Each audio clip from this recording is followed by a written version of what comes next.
Chapter 0 of The Silent Bullet. Recording by Elliot Miller. The Silent Bullet by Arthur B. Reeve. Craig Kennedy's Theories. It has always seemed strange to me that no one has ever endowed a professorship in criminal science in any of our large universities. Craig Kennedy laid down his evening paper and filled his pipe with my tobacco. In college we had roomed together, had shared everything, even poverty, and now that Craig was a professor of chemistry and I was on the staff of the Star, we had continued the arrangement.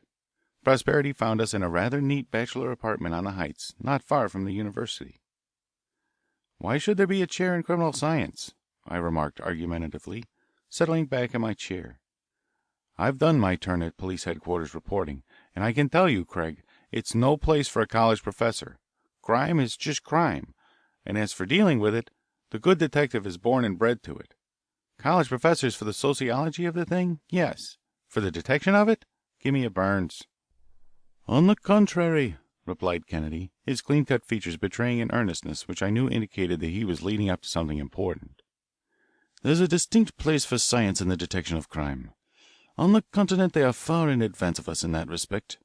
We are mere children beside a dozen crime specialists in Paris whom I could name."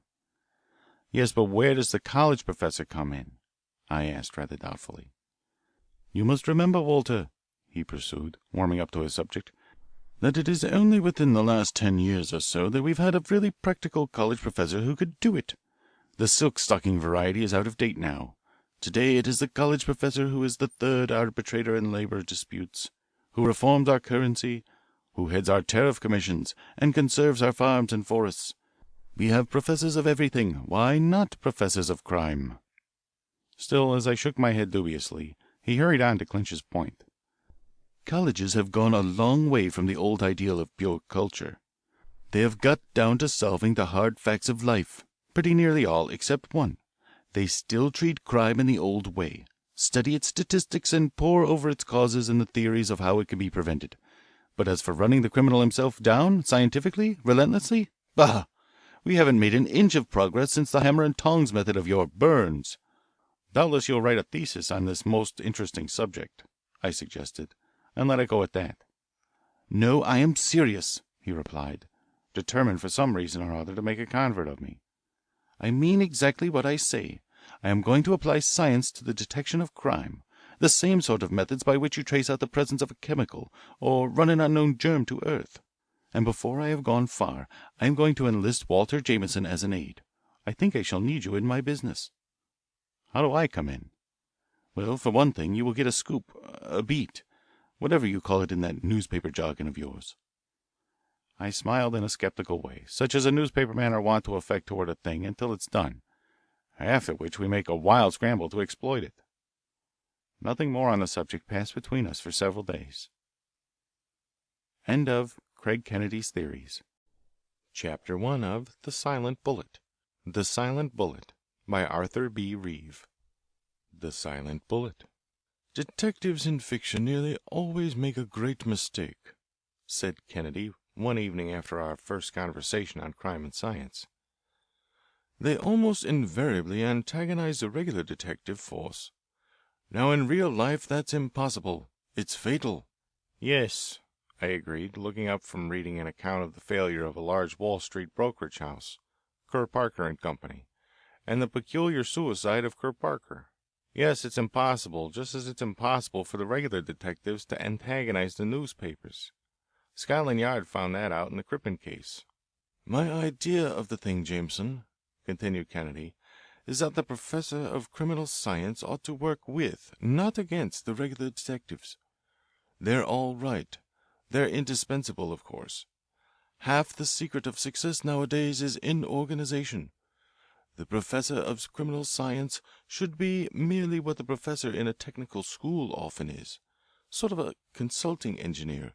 For instance, I believe that organization plus science would go far towards cleaning up that Wall Street case I see you are reading."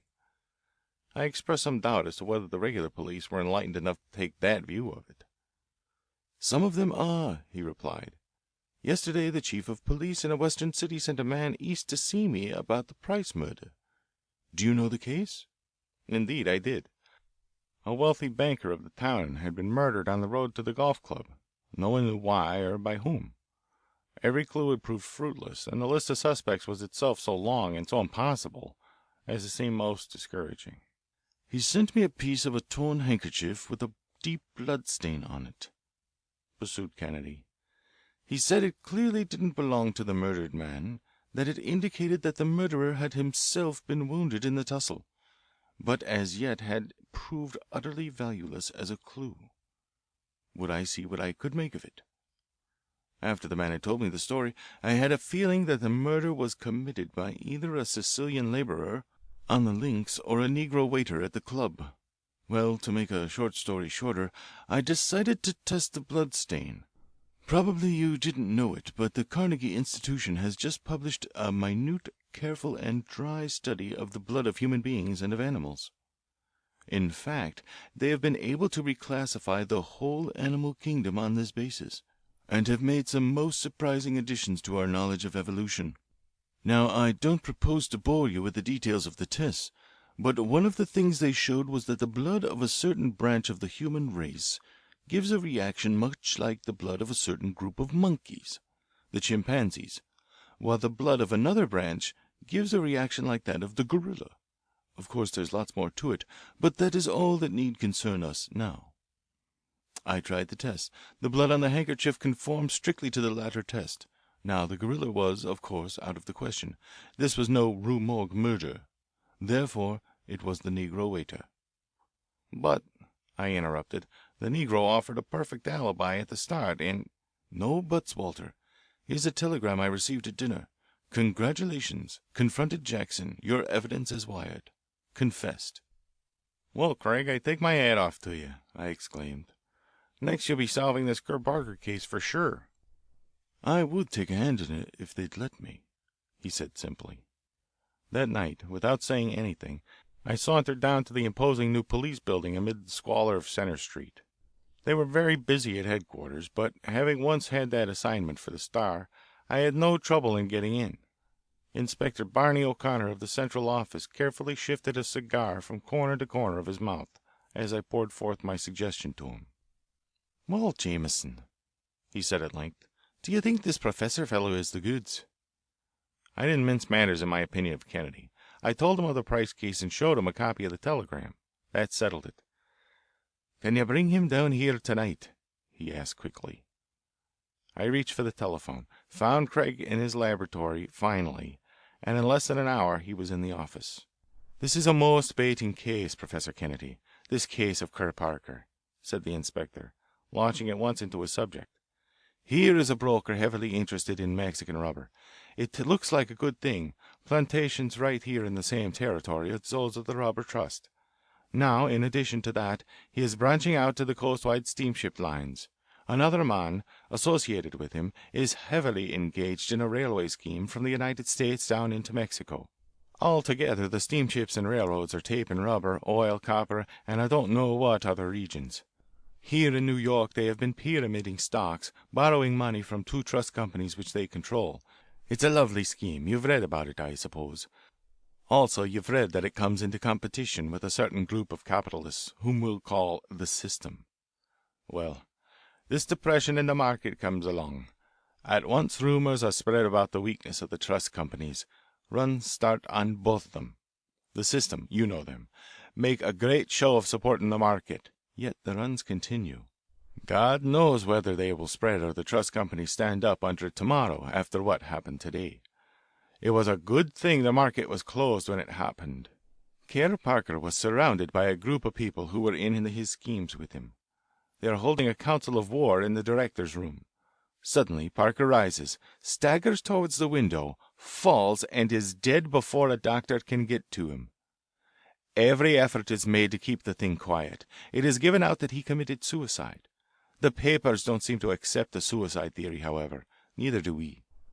The coroner, who is working for us, has kept his mouth shut so far, and will say nothing till the inquest.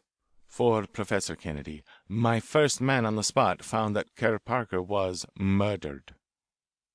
Now, here comes the amazing part of the story. The doors to the offices on both sides were open at the time. There were lots of people in each office. There was the usual click of typewriters and the buzz of the ticker and the hum of conversation. We have any number of witnesses of the whole affair, but as far as any of them knows, no shot was fired, no smoke was seen, no noise was heard, nor was any weapon found. Yet here on my desk is a .32 caliber bullet. The coroner's physician probed it out of Parker's neck this afternoon and turned it over to us." Kennedy reached for the bullet and took it thoughtfully in his fingers for a moment. One side of it had apparently struck a bone in the neck of the murdered man and was flattened. The other side was still perfectly smooth. With his inevitable magnifying glass he scrutinized the bullet on every side. I watched his face anxiously, and I could see that he was very intent and very excited. "Extraordinary, most extraordinary," he said to himself as he turned it over and over. "Where did you say this bullet struck?" "In the fleshy part of the neck, quite a little back of and below his ear and just above his collar. There wasn't much bleeding. I think it must have struck the base of his brain." "It didn't strike his collar or hair?" "No," replied the inspector. "Inspector, I think we shall be able to put our hands on the murderer. I think we can get a conviction, sir, on the evidence that I shall get from this bullet in my laboratory." "That's pretty much like a story book," drawled the inspector incredulously, shaking his head. "Perhaps," smiled Kennedy, "but there will still be plenty of work for the police to do, too. I've only got a clue to the murderer. It will take the whole organization to follow it up, believe me.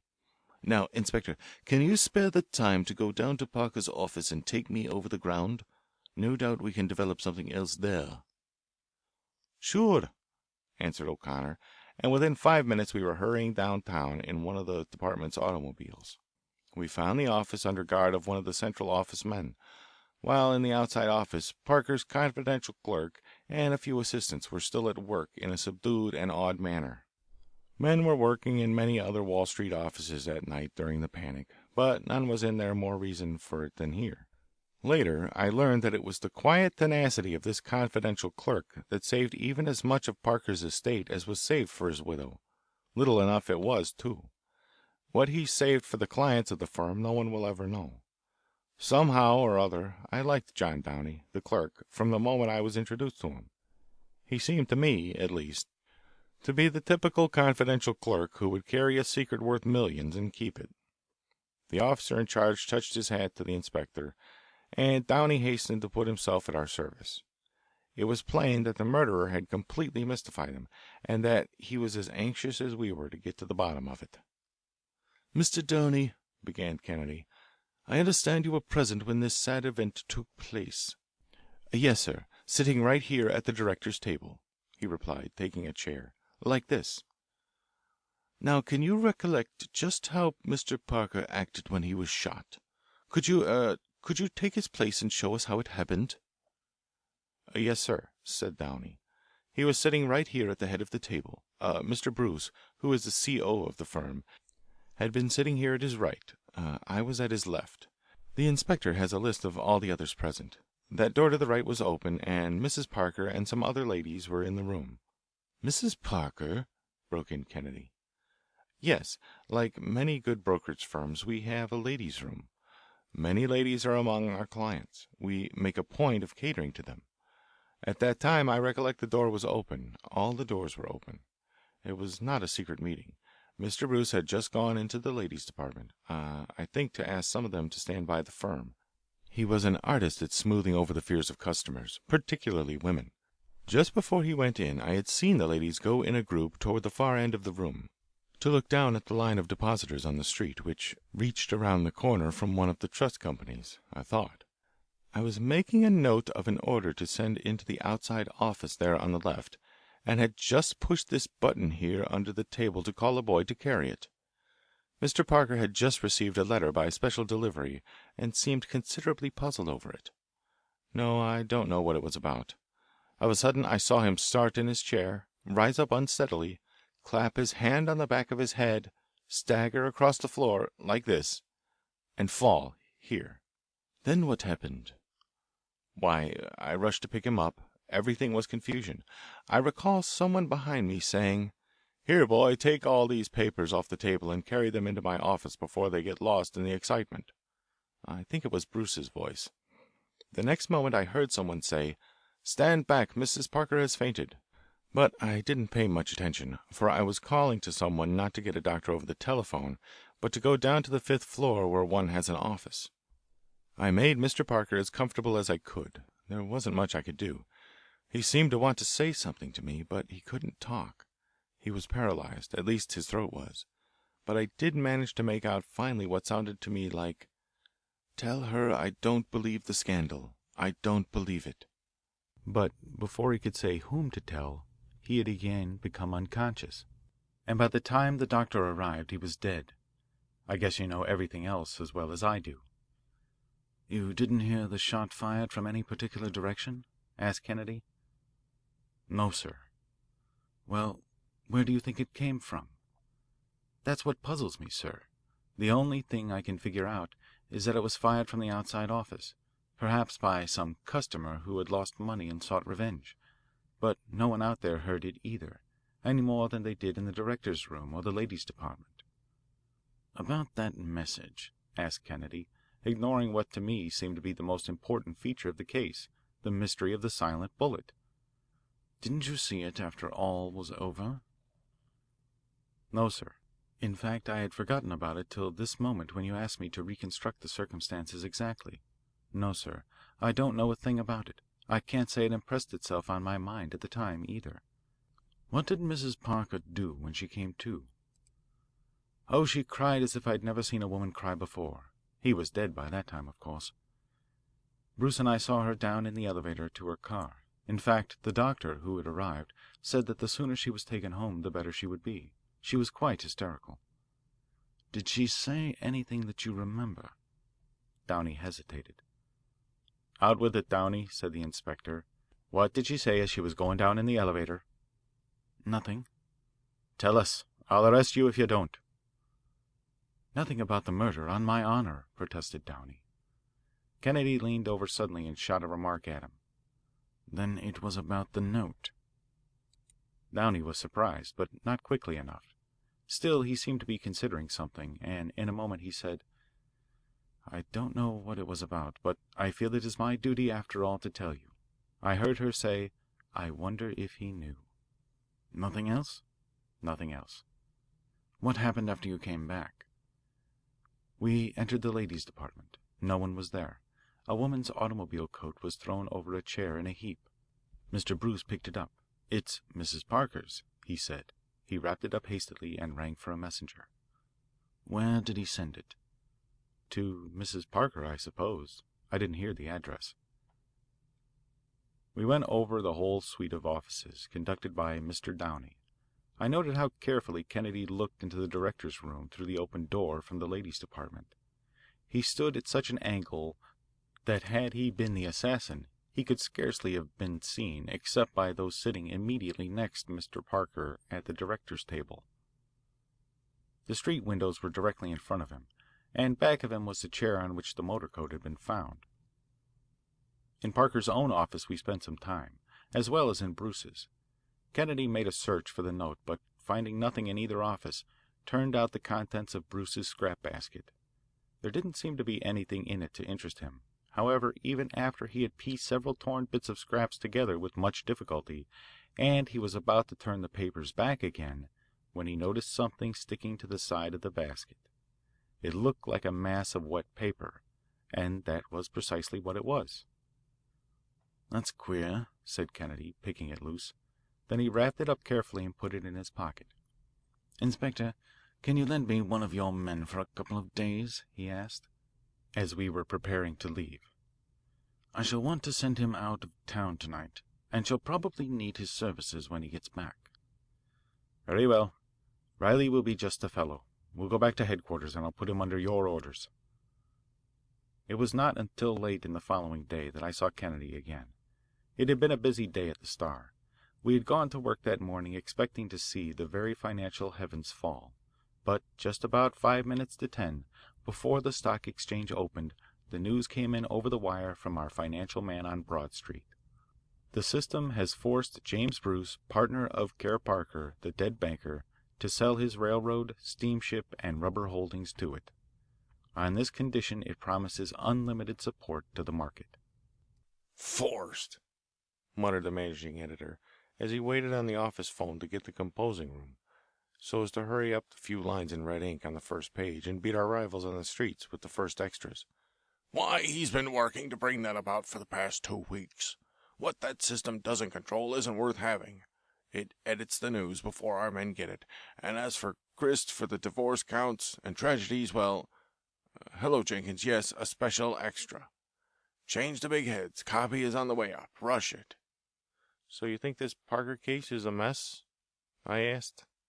"I know it. That's a pretty swift bunch of females that have been speculating at Kerr Parker and companies. I understand there's one Titian-haired young lady who, by the way, has at least one husband who hasn't yet been divorced, who is a sort of ringleader, though she rarely goes personally to her broker's offices. She's one of those uptown plungers, and the story is that she has a whole string of scalps of alleged Sunday school superintendents at her belt. She can make Bruce do pretty nearly anything, they say. He's the latest conquest. I got the story on pretty good authority, but until I verified the names, dates, and places, of course I wouldn't dare print a line of it. The story goes that her husband is a hanger-on on the system, and that she's been working in their interest too. That was why he was so complacent over the whole affair. They put her up to capturing Bruce, and after she had acquired an influence over him, they worked it so that she made him make love to Mrs. Parker. It's a long story, but that isn't all of it.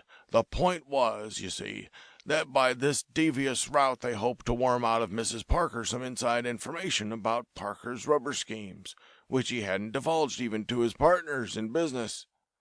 It was a deep and carefully planned plot, and some of the conspirators were pretty deeply in the mire, I guess. I wish I'd had all the facts about who this red-haired female Machiavelli was.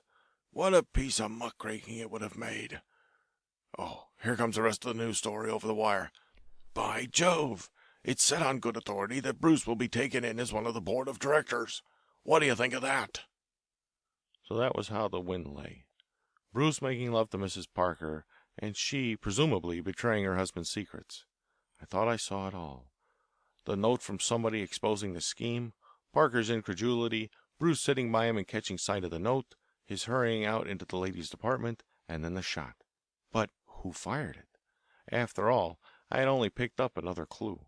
Kennedy was not at the apartment at dinner, and an inquiry at the laboratory was fruitless also, so I sat down to fidget for a while. Pretty soon the buzzer on the door sounded, and I opened it to find a messenger boy with a large brown paper parcel. "Is Mr. Bruce here?" he asked. "Why, no, he isn't." Then I checked myself and added, "He will be here presently. You can leave the bundle." "Well, this is the parcel he telephoned for. His valet told me to tell him that he had a hard time to find it, but he guesses it's all right. The charges are 40 cents. Sign here." I signed the book, feeling like a thief, and the boy departed. What it all meant I could not guess. Just then I heard a key in the lock and Kennedy came in. "Is your name Bruce?" I asked. "Why?" he replied eagerly. "Has anything come?" I pointed to the package. Kennedy made a dive for it and unwrapped it. It was a woman's pongee automobile coat. He held it up to the light. The pocket on the right side was scorched and burned, and a hole was torn clean through it. I gasped when the full significance of it dawned on me. "How did you get it?" I exclaimed at last in surprise. "That's where organization comes in," said Kennedy. "The police at my request went over every messenger call from Parker's office that afternoon, and traced every one of them up. At last they found one that led to Bruce's apartment. None of them had led to Mrs. Parker's home. The rest were all business calls and satisfactorily accounted for. I reasoned that this was the one that involved the disappearance of the automobile coat. It was a chance worth taking, so I got Downey to call up Bruce's valet. The valet, of course, recognized Downey's voice and suspected nothing. Downey assumed to know all about the coat in the package received yesterday. He asked to have it sent up here. I see the scheme worked." "But, Kennedy, do you think she—" I stopped, speechless, looking at the scorched coat. "Nothing to say yet," he replied laconically. "But if you could tell me anything about that note Parker received, I'd thank you." I related what our managing editor had said that morning. Kennedy only raised his eyebrows a fraction of an inch. "I had guessed something of that sort," he said merely. "I'm glad to find it confirmed even by hearsay evidence. This red-haired young lady interests me. Not a very definite description, but better than nothing at all. I wonder who she is. Ah, well, what do you say to a stroll down the White Way before I go to my laboratory? I'd like a breath of air to relax my mind." We had got no further than the first theater when Kennedy slapped me on the back. "By George, Jameson, she's an actress, of course." "Who is? What's the matter with you, Kennedy? Are you crazy?" "The red-haired person. She must be an actress. Don't you remember the auburn-haired leading lady in The Follies? The girl who sings that song about Mary, Mary, quite contrary? Her stage name, you know, is Phoebe Laneige. Well, if it's she who is concerned in this case, I don't think she'll be playing tonight. Let's inquire at the box office." She wasn't playing, but just what it had to do with anything in particular I couldn't see, and I said as much. "My Walter, you'd never do as a detective. You lack intuition. Sometimes I think I haven't quite enough of it either. Why didn't I think of that sooner? Don't you know she is the wife of Adolf Hess, the most inveterate gambler in stocks in the system? Why, I had only to put two and two together, and the whole thing flashed on me in an instant. Isn't it a good hypothesis that she is the red-haired woman in the case, the tool of the system in which her husband is so heavily involved? I'll have to add her to my list of suspects." "Why, you don't think she did the shooting?" I asked, half hoping, I must admit, for an assenting nod from him. "Well," he answered dryly, "one shouldn't let any preconceived hypothesis stand between him and the truth. I've made a guess at the whole thing already. It may or may not be right. Anyhow, she will fit into it, and if it's not right, I've got to be prepared to make a new guess, that's all." When we reached the laboratory on our return, the inspector's man Riley was there, waiting impatiently for Kennedy. "What luck?" asked Kennedy. "I've got a list of purchasers of that kind of revolver," he said. "We have been to every sporting good and arms store in the city which brought them from the factory, and I could lay my hands on pretty nearly every one of those weapons in 24 hours, provided, of course, they haven't been secreted or destroyed." "Pretty nearly all isn't good enough," said Kennedy. "It will have to be all, unless—" "That name is on the list," whispered Riley hoarsely. "Oh, then it's all right," answered Kennedy, brightening up. "Riley, I will say that you're a wonder at using the organization in ferreting out such things. There's just one more thing I want you to do. I want a sample of the note paper in the private desks of every one of these people." He handed the policeman a list of his 9 suspects, as he called them. It included nearly everyone mentioned in the case. Riley studied it dubiously and scratched his chin thoughtfully. "That's a hard one, Mr. Kennedy, sir. You see, it means getting into so many different houses and apartments. Now, you don't want to do it by means of a warrant, do you, sir? Of course not. Well, then, how can we get in?"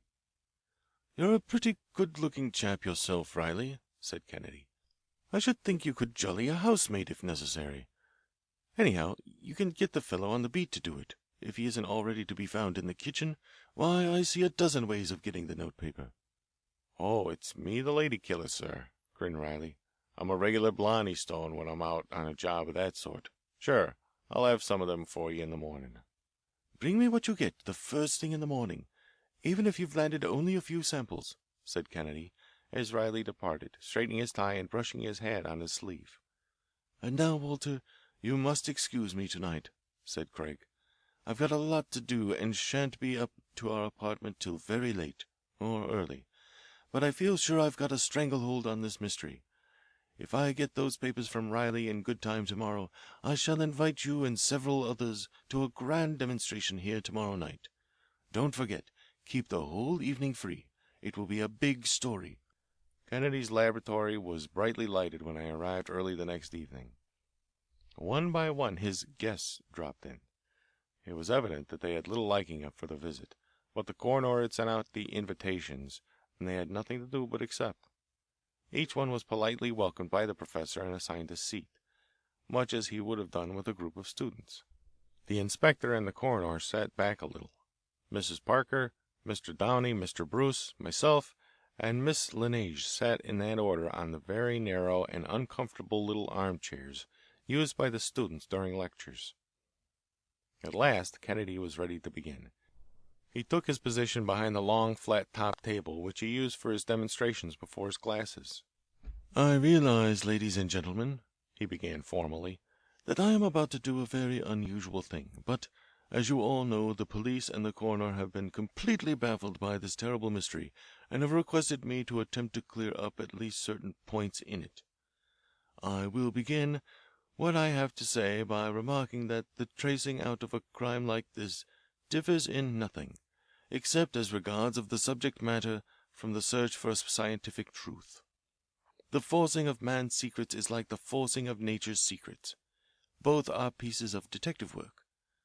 The methods employed in the detection of crime are, or rather should be, like the methods employed in the process of discovering scientific truth. In a crime of this sort, two kinds of evidence need to be secured. Circumstantial evidence must first be marshalled, and then a motive must be found. I have been gathering facts, but to omit motives and rest contented with mere facts would be inconclusive. It would never convince anybody or convict anybody. In other words, circumstantial evidence must first lead to a suspect, and then this suspect must prove equal to accounting for the facts. It is my hope that each of you may contribute something that will be of service in arriving at the truth of this unfortunate incident. The tension was not relieved even when Kennedy stopped speaking and began to fuss with a little upright target which he set up at one end of his table. We seemed to be seated over a powder magazine which threatened to explode at any moment. I, at least, felt the tension so greatly that it was only after he had started speaking again that I noticed that the target was composed of a thick layer of some putty-like material. Holding a .32 caliber pistol in his right hand and aiming it at the target, Kennedy picked up a large piece of coarse homespun from the table and held it loosely over the muzzle of the gun. Then he fired. The bullet tore through the cloth, sped through the air, and buried itself in the target. With the knife he pried it out. I doubt if even the inspector himself could have told us that when an ordinary leaden bullet is shot through a woven fabric, the weave of that fabric is in the majority of cases impressed on the bullet, sometimes clearly, sometimes faintly. Here Kennedy took up a piece of fine bastille and fired another bullet through it. Every leaden bullet, as I have said, which has struck such a fabric bears an impression of the threads which is recognizable even when the bullet has penetrated deeply into the body. It is only obliterated partially or entirely when the bullet has been flattened by striking a bone or other hard object. Even then, as in this case, if only a part of the bullet is flattened, the remainder may still show the marks of the fabric. A heavy warp, say, of cotton velvet, or, as I have here, homespun, will be imprinted well on the bullet, but even a fine bastille, containing 100 threads to the inch, will show marks. Even layers of goods such as a coat, shirt, and undershirt may each leave their marks, but that does not concern us in this case. Now I have here a piece of pongee silk, cut from a woman's automobile coat. I discharged the bullet through it so. I compare the bullet now with the others and with the one probed from the neck of Mr. Parker. I find that the marks on that fatal bullet correspond precisely with those on the bullet fired through the pongee coat. Startling as was this revelation, Kennedy only paused an instant before the next. Now I have another demonstration. A certain note figures in this case. Mr. Parker was reading it, or perhaps rereading it, at the time he was shot. I have not been able to obtain that note, at least not in the form such as I could use in discovering what were its contents. But in a certain wastebasket I found a mass of wet and pulp-like paper. It had been cut up, masticated, perhaps chewed, perhaps it had been also soaked with water. There was a wash basin with running water in this room. The ink had run and of course was illegible. The thing was so unusual that I at once assumed that this was the remains of the note in question. Under ordinary circumstances it would be utterly valueless as a clue to anything, but today's science is not ready to let anything pass as valueless. I found on microscopic examination that it was an uncommon linen bond paper. and I have taken a large number of microphotographs of the fibers in it. They are all similar. I have here also about 100 microphotographs of the fibers in other kinds of paper, many of them bonds. These I have accumulated from time to time in my study of the subject. None of them, as you can see, shows fibers resembling this one in question, so we may conclude that it is of uncommon quality.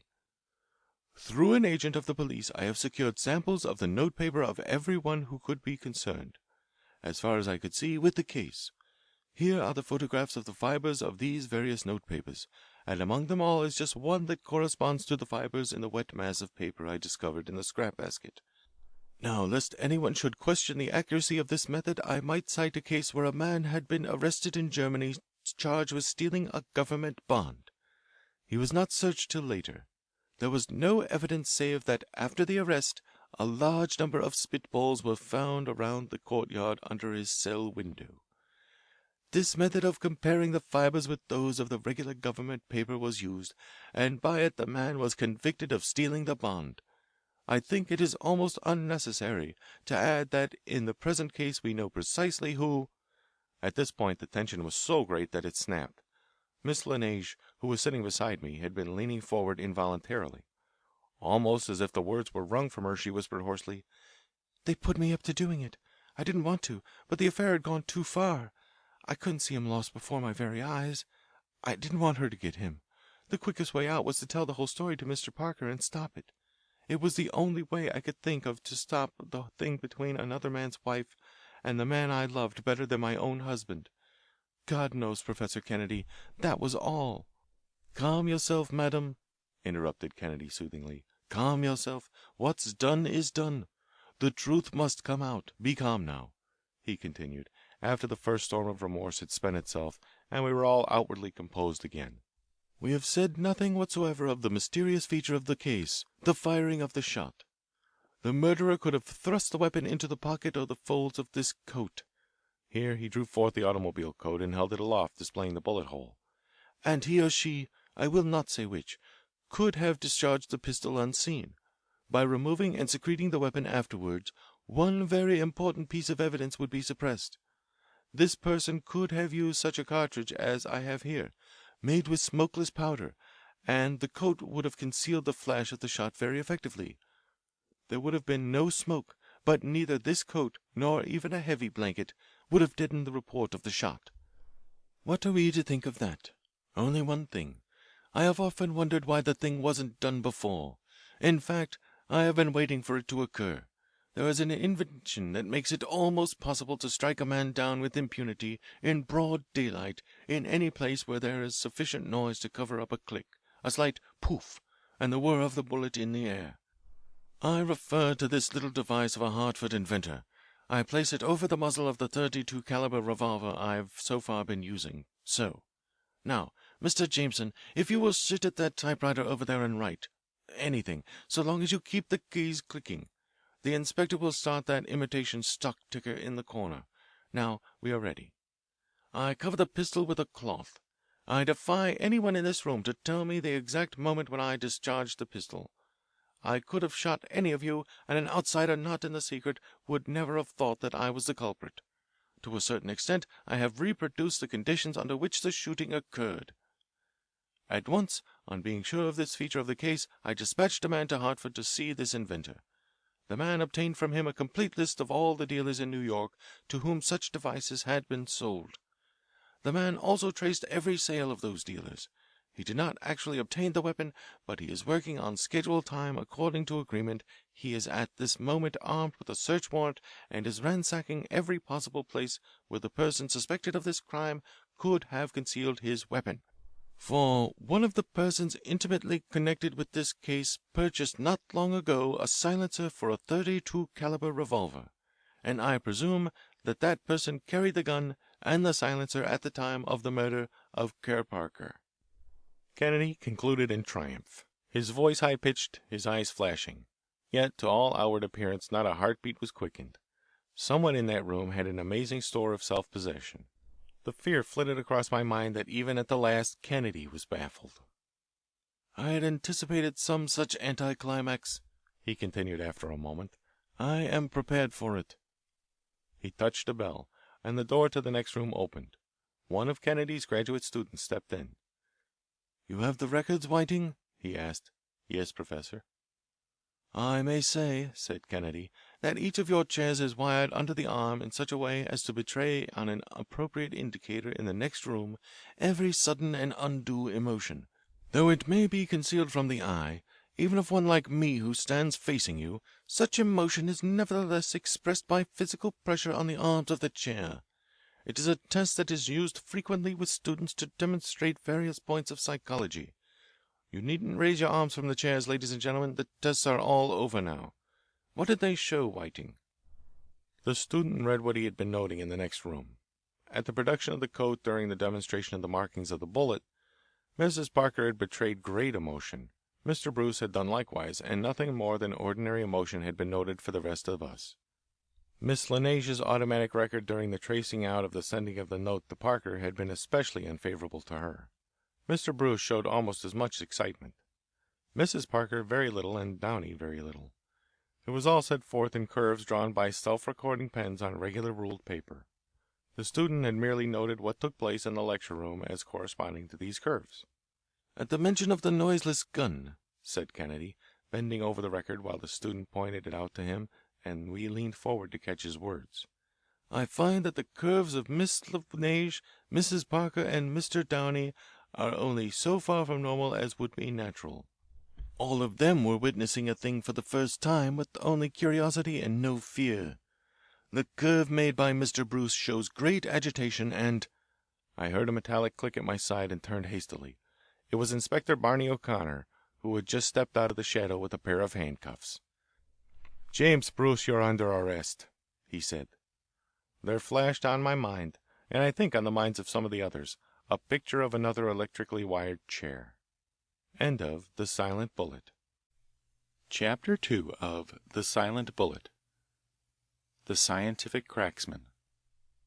I'm willing to wager you a box of cigars that you don't know the most fascinating story in your own paper tonight, remarked Kennedy, as I came in one evening with the 4 or 5 newspapers I was in the habit of reading, to see whether they had beaten a star in getting any news of importance.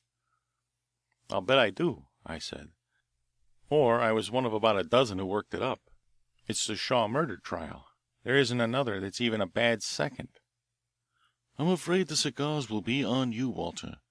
Crowded over on the second page by a lot of stale sensation that everyone has read for the 50th time now, you will find what promises to be a real sensation, a curious half-column account of the sudden death of John G. Fletcher. I laughed. Craig, I said, when you put up a simple death from apoplexy against a murder trial, and such a murder trial, well, you disappoint me, that's all. Is it a simple case of apoplexy? Pacing up and down the room, while I wondered why he should grow excited over what seemed a very ordinary news item after all. Then he picked up the paper and read the account slowly aloud. John G. Fletcher, steel magnate, dies suddenly. Safe open but large sum of cash untouched. John Graham Fletcher, the aged philanthropist and steel maker, was found dead in his library this morning at his home in Fletcherwood, Great Neck, Long Island. Strangely, the safe in the library in which he kept his papers and a large sum of cash was found opened, but as far as could be learned, nothing is missing. It had always been Mr. Fletcher's custom to rise at 7 o'clock. This morning his housekeeper became alarmed when he had not appeared by 9 o'clock. Listening at the door, she heard no sound. It was not locked, and on entering she found the former steel magnate lying lifeless on the floor between his bedroom and the library adjoining. His personal physician, Dr. W. C. Bryant, was immediately notified. Close examination of the body revealed that his face was slightly discolored, and the cause of death was given by the physician as apoplexy. He had evidently been dead about 8 or 9 hours when discovered. Mr. Fletcher is survived by nephew John G. Fletcher II, who is the Blake Professor of Bacteriology at the university, and by a grandniece, Miss Helen Bond. Professor Fletcher was informed of the sad occurrence shortly after leaving a class this morning and hurried out to Fletcherwood. He would make no statement other than that he was inexpressibly shocked. Miss Bond, who has for several years resided with relatives, Mr. and Mrs. Francis Green of Little Neck, is prostrated by the shock. Walter," added Kennedy, as he laid down the paper and, without any more sparring, came directly to the point, "there was something missing from that safe." I had no need to express the interest I now really felt, and Kennedy hastened to take advantage of it. "Just before you came in," he continued, "Jack Fletcher called me up from Great Neck. You probably don't know it, but it has been privately reported in the inner circle of the university that old Fletcher was to leave the bulk of his fortune to found a great school of preventive medicine, and that the only proviso was that his nephew should be dean of the school. The professor told me over the wire that the will was missing from the safe and that it was the only thing missing. From his excitement, I judge that there is more to the story than he cared to tell over the phone. He said his car was on the way to the city, and he asked if I wouldn't come and help him. He wouldn't say how. Now, I know him pretty well, and I'm going to ask you to come along, Walter, for the express purpose of keeping this thing out of the newspapers. Understand? Until we get to the bottom of it." A few minutes later the telephone rang and the hall boy announced that the car was waiting. We hurried down to it, the chauffeur lounged down carelessly into his seat, and we were off across the city and river and out onto the road to Great Neck with amazing speed. Already I began to feel something of Kennedy's zest for the adventure. I found myself half a dozen times on the point of hazarding a suspicion, only to relapse again into silence at the inscrutable look on Kennedy's face. What was the mystery that awaited us in the great lonely house on Long Island? We found Fletcherwood, a splendid estate directly on the bay, with a long driveway leading up to the door. Professor Fletcher met us at the porte cochere, and I was glad to note that, far from taking me as an intruder, he seemed rather relieved that someone who understood the ways of the newspapers could stand between him and any reporters who might possibly drop in. He ushered us directly into the library and closed the door. It seemed as if he could scarcely wait to tell us his story. "Kennedy," he began, almost trembling with excitement, "look at that safe door." We looked. It had been drilled through in such a way as to break the combination. It was a very heavy door, closely fitting, and it was the best kind of small safe that the state of the art had produced. Yet clearly it had been tampered with, and successfully. Who was this scientific cracksman who had apparently accomplished the impossible? It was no ordinary hand and brain which had executed this job. Fletcher swung the door wide and pointed to a little compartment inside, whose steel door had been jimmied open. Then out of it he carefully lifted a steel box and deposited it on the library table. "I suppose everybody has been handling that box?" asked Craig quickly. A smile flitted across Fletcher's features. "I thought of that, Kennedy," he said. "I remembered what you once told me about fingerprints. Only myself has touched it, and I was careful to take hold of it only on the sides. The will was placed in this box, and the key to the box was usually in the lock. Well, the will is gone, that's all. Nothing else was touched, but for the life of me I can't find a mark on the box. Not a finger mark. Now, on a hot and humid summer night like last night, I should say it was pretty likely that anyone touching this metal box would have left finger marks. Shouldn't you think so, Kennedy?" Kennedy nodded and continued to examine the place where the compartment had been jimmied. A low whistle aroused us coming over to the table. Craig tore a white sheet of paper off a pad lying there and deposited a couple of small particles on it. "I found them sticking on the jagged edges of the steel where it had been forced," he said. Then he whipped out a pocket magnifying glass. "Not from a rubber glove," he commented, half to himself. "By Jove, one side of them shows lines that look as if they were the lines on the person's fingers, and the other side is perfectly smooth. There's not a chance of using them as a clue, except, well, I didn't know criminals in America knew that stunt." "What stunt?" "Why, you know how keen the new detectives are on fingerprint system. Well, the first thing some of the up-to-date criminals in Europe did was to wear rubber gloves so that they would leave no prints. But you can't work very well with rubber gloves. Last fall, in Paris, I heard of a fellow who had given the police a lot of trouble. He never left a mark, or at least it was no good if he did. He painted his hands lightly with a liquid rubber which he had invented himself. It did all that rubber gloves would do, and yet left him the free use of his fingers, with practically the same keenness of touch. Fletcher, whatever is at the bottom of this affair, I feel sure right now that you have to deal with no ordinary criminal." "Do you suppose there are any relatives besides those we heard of?" I asked Kennedy when Fletcher had left to summon the servants. "No," he replied, "I think not. Fletcher and Helen Bond, his second cousin, to whom he is engaged, are the only two." Kennedy continued to study the library. He walked in and out of the doors and examined the windows and viewed the safe from all angles. "The old gentleman's bedroom is here," he said, indicating a door. "Now, a good smart noise, or perhaps even a light shining through the transom from the library, might arouse him. Suppose he woke up suddenly and entered by this door. He would see the thief at work on the safe. Yes, that part of reconstructing the story is simple. But who was the intruder?" Just then Fletcher returned with the servants. The questioning was long and tedious, and developed nothing except that the butler admitted that he was uncertain whether the windows in the library were locked. The gardener was very obtuse, but finally contributed one possibly important fact. He had noted in the morning that the back gate, leading into a disused road closer to the bay than the main highway in front of the house, was open. It was rarely used, and was kept closed only by an ordinary hook. Whoever had opened it had evidently forgotten to hook it.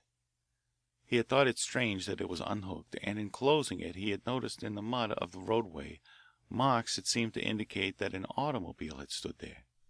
After the servants had gone, Fletcher asked us to excuse him for a while, as he wished to run over to the Greens, who lived across the bay. Miss Bond was completely prostrated by the death of her uncle, he said, and was in an extremely nervous condition. Meanwhile, if we found any need of a machine, we might use his uncle's, or in fact anything around the place. "Walter," said Craig, when Fletcher had gone, "I want to run back to town tonight, and I have something I'd like to have you do, too." We were soon speeding back along the splendid road to Long Island City, while he laid out our program. "You go down to the Star office," he said, "and look through all the clippings on the whole Fletcher family. Get a complete story of the life of Helen Bond, too, what she has done in society, with whom she has been seen mostly, whether she has made any trips abroad, and whether she has ever been engaged, you know, anything likely to be significant. I'm going up to the apartment to get my camera, and then to the laboratory to get some rather bulky paraphernalia I want to take out to Fletcherwood. Meet me at the Columbus Circle station at, say, 10:30. So we separated. My search revealed the fact that Miss Bond had always been an intimate with the ultra fashionable set, had spent last summer in Europe, a good part of the time in Switzerland and Paris with the Greens. As far as I could find out, she'd never been reported engaged, but plenty of fortunes as well as foreign titles had been flitting about the ward of the steel magnate. Craig and I met at the appointed time. He had a lot of paraphernalia with him, and it did not add to our comfort as we sped back, but it wasn't much over half an hour before we again found ourselves nearing Great Neck. Instead of going directly back to Fletcherwood, however, Craig had told the chauffeur to stop at the plant of the local electric light and power company, where he asked if he might see the record of the amount of current used the night before. The curve sprawled across the ruled surface of the sheet by the automatic registering needle was irregular, showing the ups and downs of the current, rising sharply from sundown and gradually declining after 9 o'clock, as the lights went out. Somewhere between 11 and 12 o'clock, however, the irregular fall of the curve was broken by a quite noticeable upward twist. Craig asked the men if that usually happened. They were quite sure that the curve as a rule went gradually down until 12 o'clock, when the power was shut off, but they did not see anything remarkable in it. "Oh, I suppose some of the big houses had guests," volunteered the foreman, "and just to show off the place, perhaps they turned on all the lights. I don't know, sir, what it was, but it couldn't have been a heavy drain, or we would have noticed it at the time, and the lights would have all been dim." Well, said Craig, just watch and see if it occurs again tonight about the same time. All right, sir. And when you close down the plant for the night, will you bring the record card up to Fletcherwood? Asked Craig, slipping a bill into the pocket of the foreman's shirt. I will, and thank you, sir. It was nearly 11:30 when Craig had got his apparatus set up in the library at Fletcherwood. Then he unscrewed all the bulbs from the chandelier in the library and attached in their places connections with the usual green silk covered flexible wire rope. These were then joined up to a little instrument which to me looked like a drill. Next he muffled the drill with a wad of felt and applied it to the safe door. I could hear the dull tat-tat of the drill. Going into the bedroom and closing the door, I found it was still audible to me, but an old man, inclined to deafness and sleep, would scarcely have been awakened by it. In about 10 minutes Craig displayed a neat little hole in the safe door, opposite the one made by the cracksman in the combination. "I'm glad you're honest," I said, "or else we might be afraid of you, perhaps even make you prove an alibi for last night's job." He ignored my bantering and said in a tone such as he might have used before a class of students in the general art of scientific safe cracking. "Now, if the power company's curve is just the same tonight as last night, that will show how the thing was done. I wanted to be sure of it, so I thought I'd try this apparatus which I smuggled in from Paris last year. I believe the old man happened to be wakeful and heard it." Then he pried off the door of the interior compartment which had been jimmied open. "Perhaps we may learn something by looking at this door and studying the marks left by the jimmy, by means of this new instrument of mine," he said. On the library table he fastened an arrangement with 2 upright posts supporting a dial which he called a dynamometer. The uprights were braced in the back, and the whole thing reminded me of a miniature guillotine. "This is my mechanical detective," said Craig proudly. "It was devised by Bertillon himself, and he personally gave me permission to copy his own machine. You see, it is devised to measure pressure. Now, let's take an ordinary jimmy and see just how much pressure it takes to duplicate these marks on the door." Craig laid the piece of steel on the dynamometer in the position it had occurred in the safe, and braced it tightly. Then he took a jimmy and pressed on it with all his strength. The steel door was connected with the indicator, and the needle spun around until it indicated a pressure such as only a strong man could have exerted. Comparing the marks he made in the steel in the experiment and by the safe cracker, it was evident that no such pressure had been necessary. Apparently, the lock on the door was only a trifling affair, and the steel itself was not very tough. The safe markers had relied on the first line of defense to repel attack. Craig tried again and again, each time using less force. At last he got a mark just about similar to the original marks on the steel. "Well, well, what do you think of that?" he exclaimed reflectively. "A child could have done that part of the job." Just then the lights went off for the night. Craig lighted the oil lamp and sat in silence until the electric light plant foreman appeared with the card record, which showed a curve practically identical with that of the night before. A few moments later Professor Fletcher's machine came up the driveway, and he joined us with a worried and preoccupied look on his face that he could not conceal. "She's terribly broken up by the suddenness of it all," he murmured as he sank into an armchair. "The shock has been too much for her. In fact, I hadn't the heart to tell her anything about the robbery, poor girl." Then in a moment he asked, "Any more clues yet, Kennedy?" "Well, nothing of first importance. I have only been trying to reconstruct the story of the robbery so that I can reason out a motive and a few details. Then, when the real clues come along, we won't have so much ground to cover. The cracksman was certainly clever.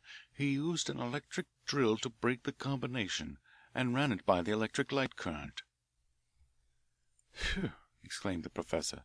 "Is that so? He must have been above the average. That's interesting." "By the way, Fletcher," said Kennedy, "I wish you would introduce me to your fiancée tomorrow. I would like to know her." "Gladly," Fletcher replied. "Only you must be careful what you talk about. Remember the death of Uncle has been quite a shock to her. He was her only relative beside myself." "I will," promised Kennedy. "And, by the way, she may think it strange that I'm out here at a time like this. Perhaps you had better tell her that I'm a nerve specialist or something of that sort. Anything not to connect me with the robbery, which you say you haven't told her about." The next morning found Kennedy out bright and early, for he had not had a very good chance to do anything during the night except reconstruct the details. He was now down by the back gate with his camera, where I found him turning it end down and photographing the road. Together we made a thorough search of the woods and the road about the gate, but could discover absolutely nothing. After breakfast I improvised a dark room and developed the films, while Craig went down to the back lane along the shore. "Looking for clues," as he said briefly. Toward noon he returned, and I could see that he was in a brown study, so I said nothing, but handed him the photographs of the road. He took them and laid them down in a long line on the library floor. They seemed to consist of little ridges of dirt on either side of a series of regular round spots, some of the spots very clear and distinct on the sides, others quite obscure in the centre. Now and then, where you would expect to see one of the spots, just for the symmetry of the thing, it was missing. As I looked at the line of photographs on the floor, I saw that they were a photograph of the track made by the tire of an automobile, and I suddenly recalled what the gardener had said. Next, Craig produced the results of his morning work, which consisted of several dozen sheets of white paper, carefully separated into 3 bundles. These he also laid down in long lines on the floor, each package in a separate line. Then I began to realize what he was doing, and became fascinated in watching him on his hands and knees eagerly scanning the papers and comparing them with the photographs. At last he gathered up 2 of the sets of papers very decisively and threw them away. Then he shifted the third set a bit and laid it closely parallel to the photographs. "Look at these, Walter," he said. "Now take this deep and sharp indentation. Well, there's a corresponding one in the photograph, so you can pick them out one for another. Now here's one missing altogether on the paper. So it is in the photograph." Almost like a schoolboy in his glee, he was comparing the little round circles made by the metal insertions in an anti-skid automobile tire. Time and again I had seen imprints like that left in the dust and grease of an asphalted street or in the mud of a road. It had never occurred to me that they might be used in any way. Yet here Craig was, calmly tracing out the similarity before my very eyes, identifying the marks made in the photograph with the prints left on the bits of paper.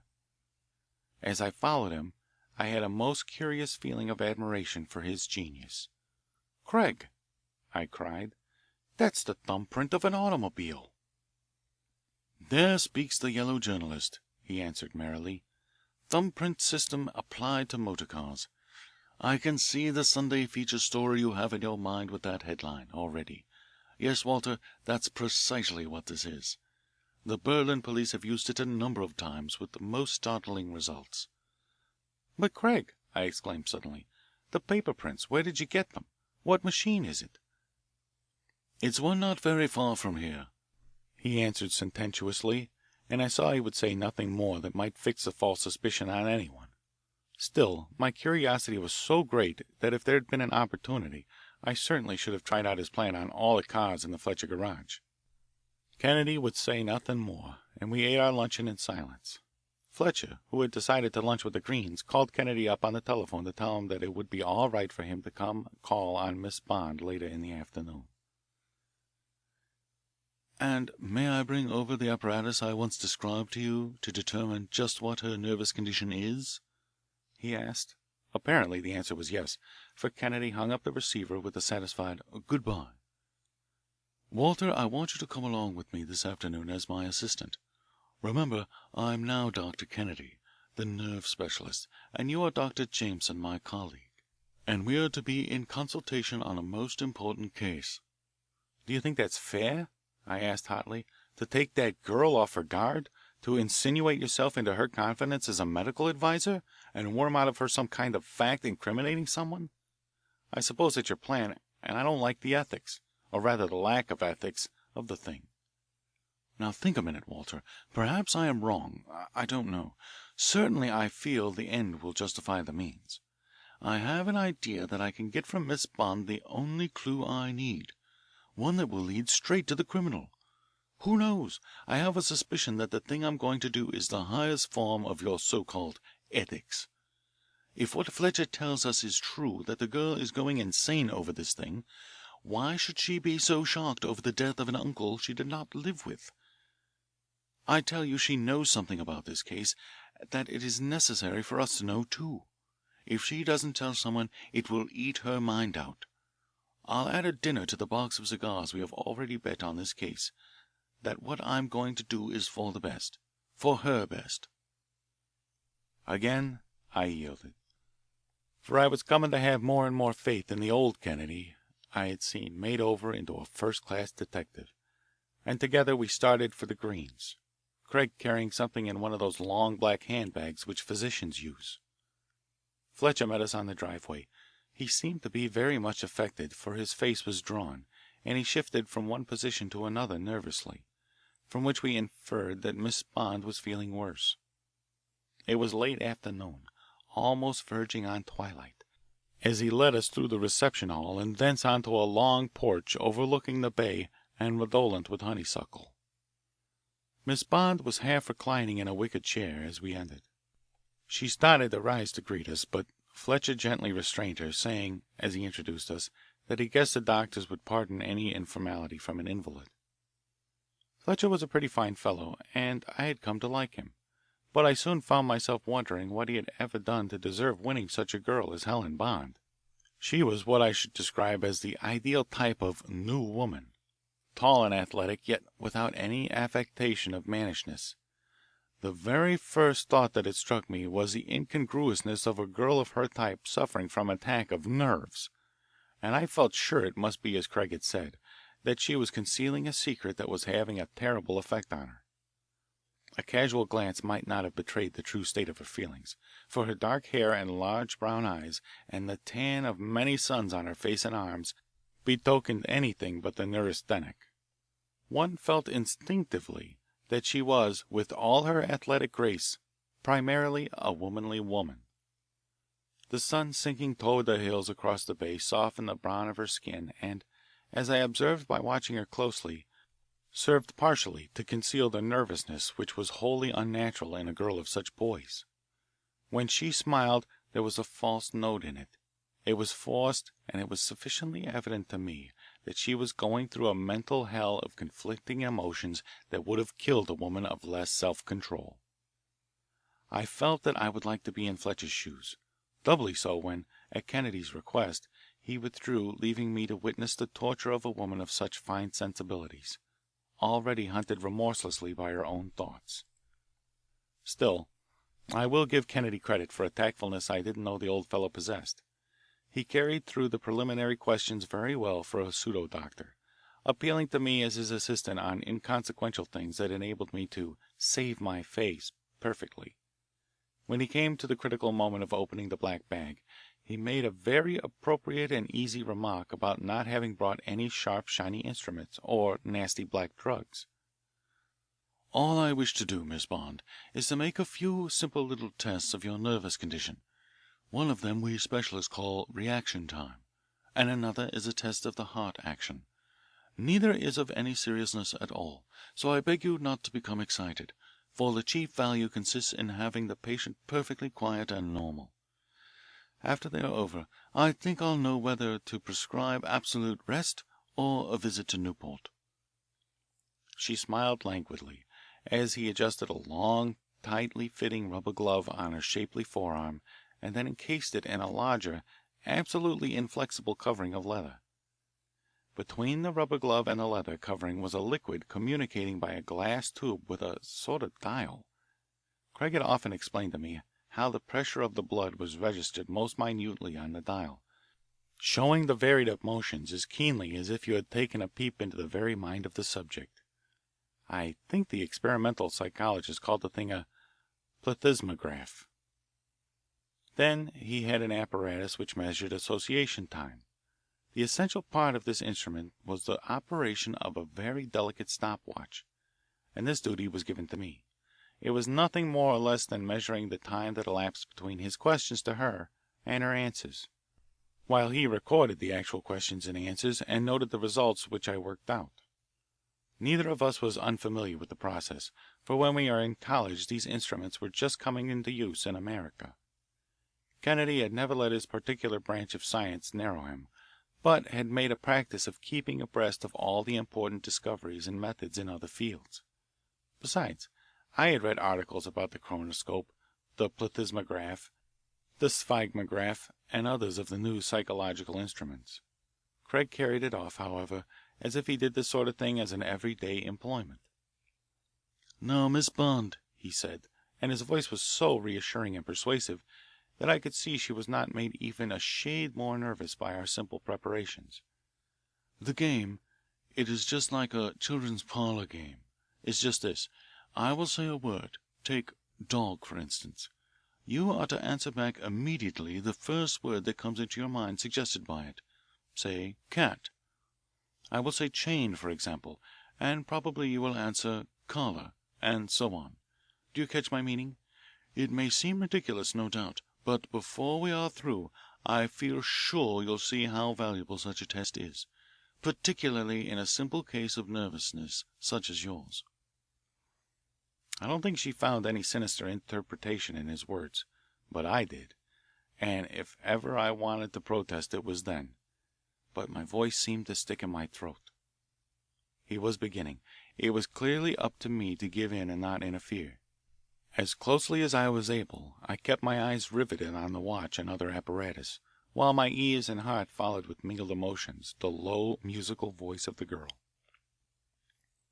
I will not give all the test, for there was much of it, particularly at the start, that was in reality valueless, since it was merely leading up to the surprise tests. From the colourless questions Kennedy suddenly changed.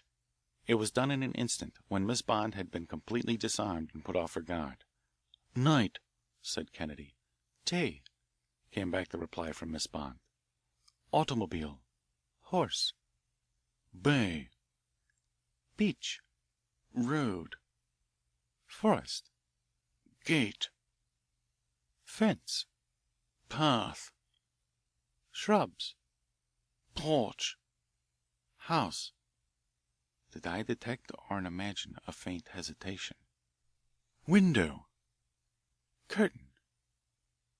Yes, it was plain that time. But the words followed one another in quick succession. There was no rest. She had no chance to collect herself. I noted the marked difference in the reaction time and, in my sympathy, damned this cold scientific third degree. "Paris." "France." "Quartier Latin." "Students." "Apaches." Craig gave it its Gallicized pronunciation. "Apache." "Really, Dr. Kennedy," she said, "there is nothing I can associate with them. Well, yes, lavaches, I believe. You had better count that question out. I've wasted a good many seconds." "Very well, let us try again," he replied with a forced unconcern, though the answer seemed to interest him. For les vaches meant the cows, otherwise known as the police.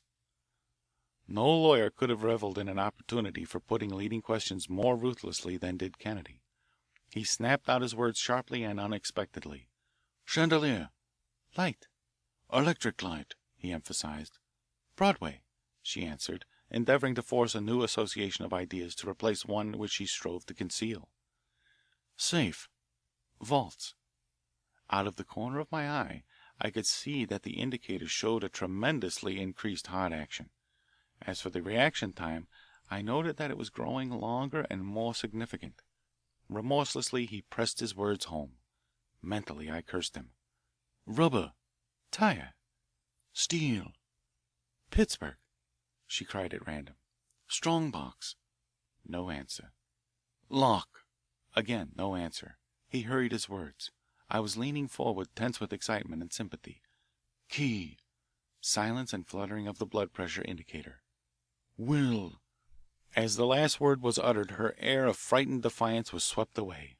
With a cry of anguish she swayed to her feet. "No, no, doctor, you must not, you must not," she cried with outstretched arms. "Why do you pick out those words of all others? Can it be?" If I had not caught her, I believe she would have fainted. The indicator showed a heart alternately throbbing with feverish excitement and almost stopping with fear. What would Kennedy do next, I wondered. determined to shut him off as soon as I possibly could. From the moment I had seen her I had been under her spell. Mine should have been Fletcher's place, I knew, though I cannot but say I felt a certain grim pleasure in supporting even momentarily such a woman in her time of need. "Can it be that you have guessed what no one in the world, no, not even dear old Jack, dreams? Oh, I shall go mad, mad, mad!" Kennedy was on his feet in an instant, advancing toward her. The look in his eyes was answer enough for her. She knew that he knew, and she paled and shuddered, shrinking away from him. "Miss Bond," he said in a voice that forced attention. It was low and vibrating with feeling. "Miss Bond, have you ever told a lie to shield a friend?" "Yes," she said, her eyes meeting his. "So can I," came back the same tense voice, "when I know the truth about the friend." Then for the first time tears came in a storm. Her breath was quick and feverish. "No one will ever believe, no one will understand. They will say that I killed him, that I murdered him." Through it all I stood almost speechless, puzzled. What did it mean? "No," said Kennedy. "No, for they will never know of it." "Never know?" "Never, if in the end justice is done. Have you the will, or did you destroy it?" It was a bold stroke. Yes, no. Here it is. How could I destroy it, even though it was burning out my very soul?" She literally tore the paper from the bosom of her dress and cast it from her in horror and terror. Kennedy picked it up, opened it, and glanced hurriedly through it. "Miss Bond," he said, "Jack shall never know a word of this. I shall tell him that the will has been found unexpectedly in John Fletcher's desk among some other papers. Walter, swear on your honour as a gentleman that this will was found in old Fletcher's desk." "Dr. Kennedy, how can I ever thank you?" she exclaimed, sinking wearily down into a chair and pressing her hands to her throbbing forehead. "By telling me just how you came by this will, so that when you and Fletcher are married I may be as good a friend, without suspicion, to you as I am to him. I think a full confession would do you good, Miss Bond. Would you prefer to have Dr. Jameson not hear it?" "No, he may stay." "This much I know, Miss Bond. Last summer in Paris, with the Greens, you must have chanced to hear of Pillard the Apache, one of the most noted cracksmen the world has ever produced. You sought him out. He taught you how to paint your fingers with a rubber composition, how to use an electric drill, how to use the old fashioned jimmy. You went down to Fletcherwood by the back road about 11:15 the night of the robbery in the Greens' little electric runabout. You entered the library by an unlocked window. You coupled your drill to the electric light connections of the chandelier.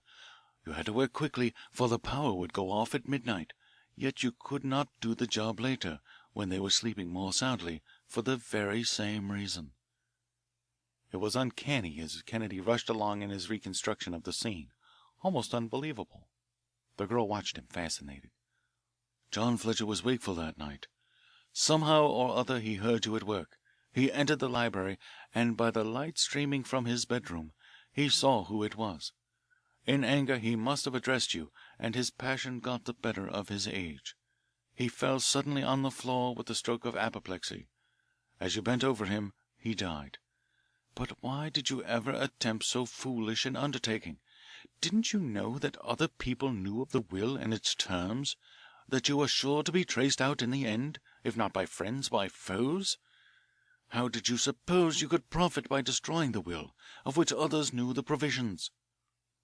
Any other woman than Helen Bond would have been hysterical long before Kennedy had finished pressing home remorselessly one fact after another of her story. But with her, the relief now after the tension of many hours of concealment seemed to nerve her to go to the end and tell the truth. What was it? Had she some secret lover for whom she had dared to secure all the family fortune? Or was she shielding someone dearer to her than her own reputation? Why had Kennedy made Fletcher withdraw? Her eyes dropped and her breast rose and fell with suppressed emotion. Yet I was hardly prepared for her reply when at last she slowly raised her head and looked us calmly in the face. "I did it because I loved Jack." Neither of us spoke. I, at least, had fallen completely under the spell of this masterful woman. Right or wrong, I could not restrain a feeling of admiration and amazement. Yes, she said as her voice thrilled with emotion. Strange as it may sound to you, it was not love of self that made me do it. I am madly in love with Jack. No other man has ever inspired such respect and love as he has. His work in the university I have fairly gloated over. And yet, Dr. Kennedy, can you not see that I am different from Jack? What would I do with the income of the wife of even the dean of the new school? The annuity provided for me in the will is paltry. I need millions. From the tiniest baby I have been reared that way. I have always expected this fortune. I have been given everything I wanted. But it is different when one is married. You must have your own money. I need a fortune, for then I could have the town house, the country house, the yacht, the motors, the clothes, the servants that I need. They are as much a part of my life as your profession is of yours. I must have them. And now it was all to slip from my hands. True, it was to go in such a way by this last will as to make Jack happy in his new school. I could have let that go, if that was all. There are other fortunes that have been laid at my feet. But I wanted Jack, and I knew Jack wanted me. Dear boy, he never could realize how utterly unhappy intellectual poverty would have made me, and how my unhappiness would have reacted on him in the end. In reality, this great and beneficent philanthropy was finally to blight both our love and our lives. What was I to do? Stand by and see my life and my love ruined, or refuse Jack for the fortune of a man I did not love? Helen Bond is not that kind of woman, I said to myself. I consulted the greatest lawyer I knew. I put a hypothetical case to him, and asked his opinion in such a way as to make him believe he was advising me how to make an unbreakable will. He told me of provisions and clauses to avoid, particularly in making benefactions. That was what I wanted to know. I would put one of those clauses in my uncle's will. I practiced uncle's writing till I was as good a forger of that clause as anyone could have become. I had picked out the very words in his own handwriting to practice from.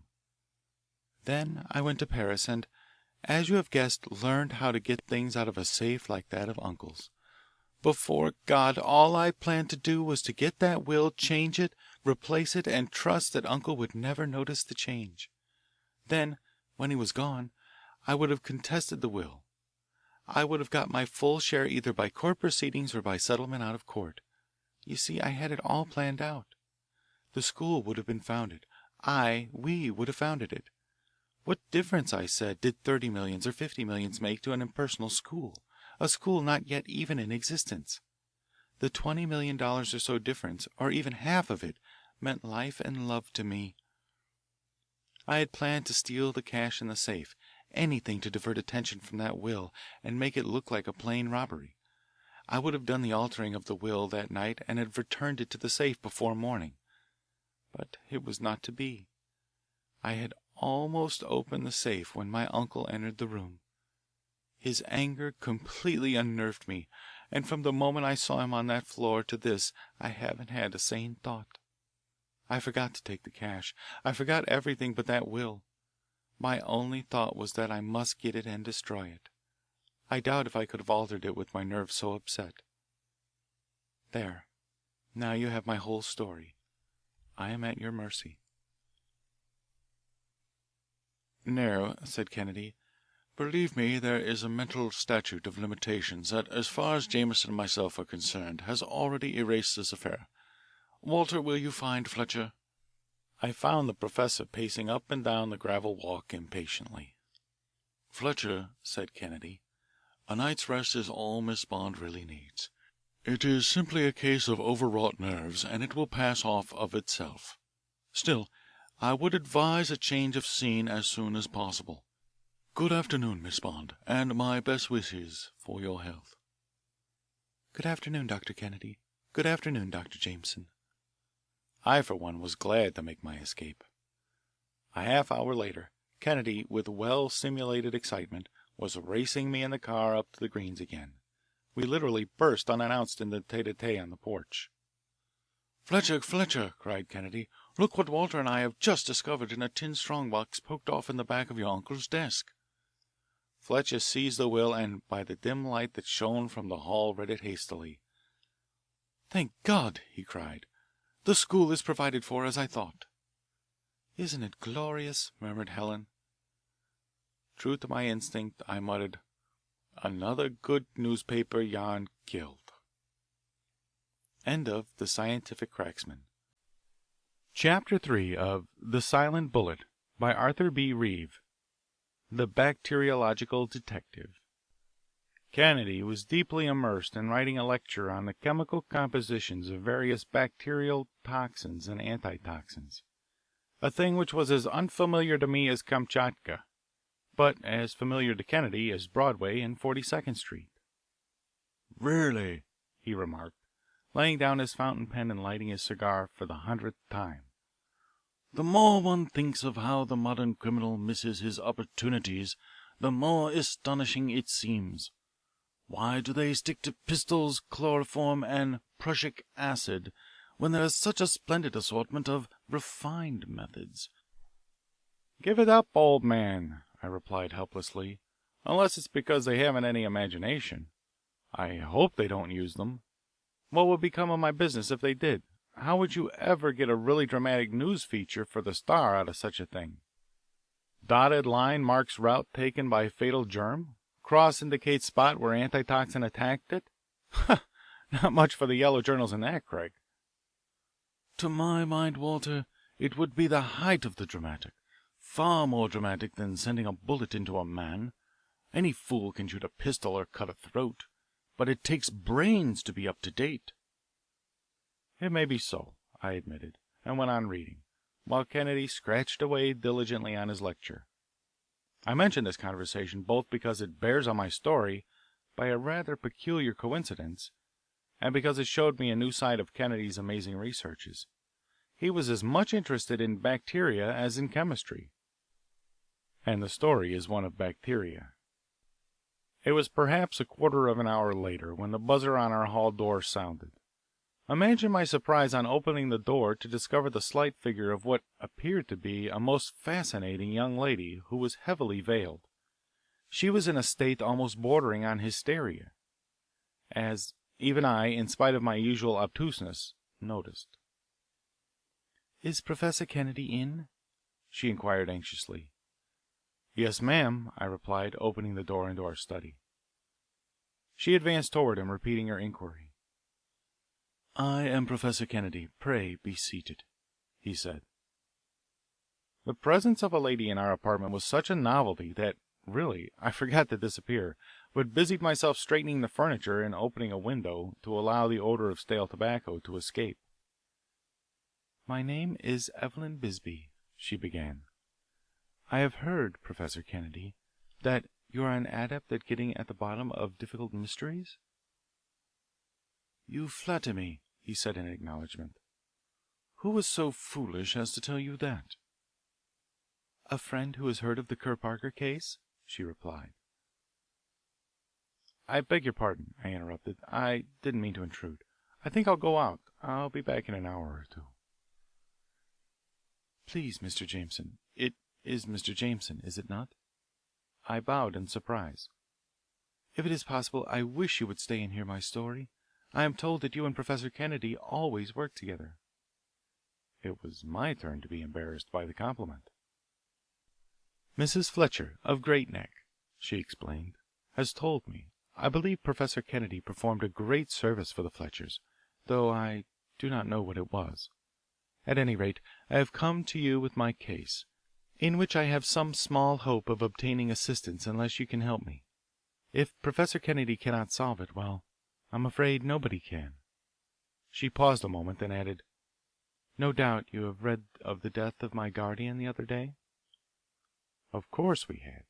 Who did not know that Jim Bisbee, the Southern California oil magnate, had died suddenly of typhoid fever at the private hospital of Dr. Bell, where he had been taken from his magnificent apartment on Riverside Drive? Kennedy and I had discussed it at the time. We had commented on the artificiality of the 20th century. No longer did people have homes. They had apartments, I had said. They didn't fall ill in the good old fashioned way any more. Either, in fact, they even hired special rooms to die in. They hired halls for funeral services. It was a wonder that they didn't hire graves. It was all part of our 20th century breakup of tradition. Indeed, we did know about the death of Jim Bisbee, but there was nothing mysterious about it. It was just typical in all its surroundings of the first decade of the 20th century in a great artificial city. A lonely death of a great man surrounded by all that money could buy. We had read of his ward, too, the beautiful Miss Evelyn Bisbee, a distant relation. As under the heat of the room and her excitement she raised her veil, we were very much interested in her. At least, I am sure that even Kennedy had by this time completely forgotten the lecture on toxins. "There is something about my guardian's death," she began in a low and tremulous voice, "that I am sure will bear investigating. It may only be a woman's foolish fears, but I haven't told this to a soul till now, except Mrs. Fletcher. My guardian had, as you perhaps know, spent his summer at his country place at Bisbee Hall, New Jersey, from which he returned rather suddenly about a week ago. Our friends thought it merely a strange whim which he should return to the city before the summer was fairly over, but it was not. The day before he returned, his gardener fell sick of typhoid. That decided Mr. Bisbee to return to the city on the following day. Imagine his consternation to find his valet stricken the very next morning. Of course, they motored to New York immediately. Then he wired me at Newport, and together we opened his apartment at the Louise Quincy. But that was not to be the end of it. One after another, the servants at Bisbee Hall were taken with the disease until 5 of them were down. Then came the last blow. Mr. Bisbee fell a victim in New York. So far I have been spared, but who knows how much longer it will last? I've been so frightened that I haven't eaten a meal in the apartment since I came back. When I am hungry I simply steal out to a hotel, a different one every time. I never drink any water except that which I have surreptitiously boiled in my own room over a gas stove. Disinfectants and germicides have been used by the gallon, and still I don't feel safe. Even the health authorities don't remove my fears. With my guardian's death I had begun to feel that possibly it was over.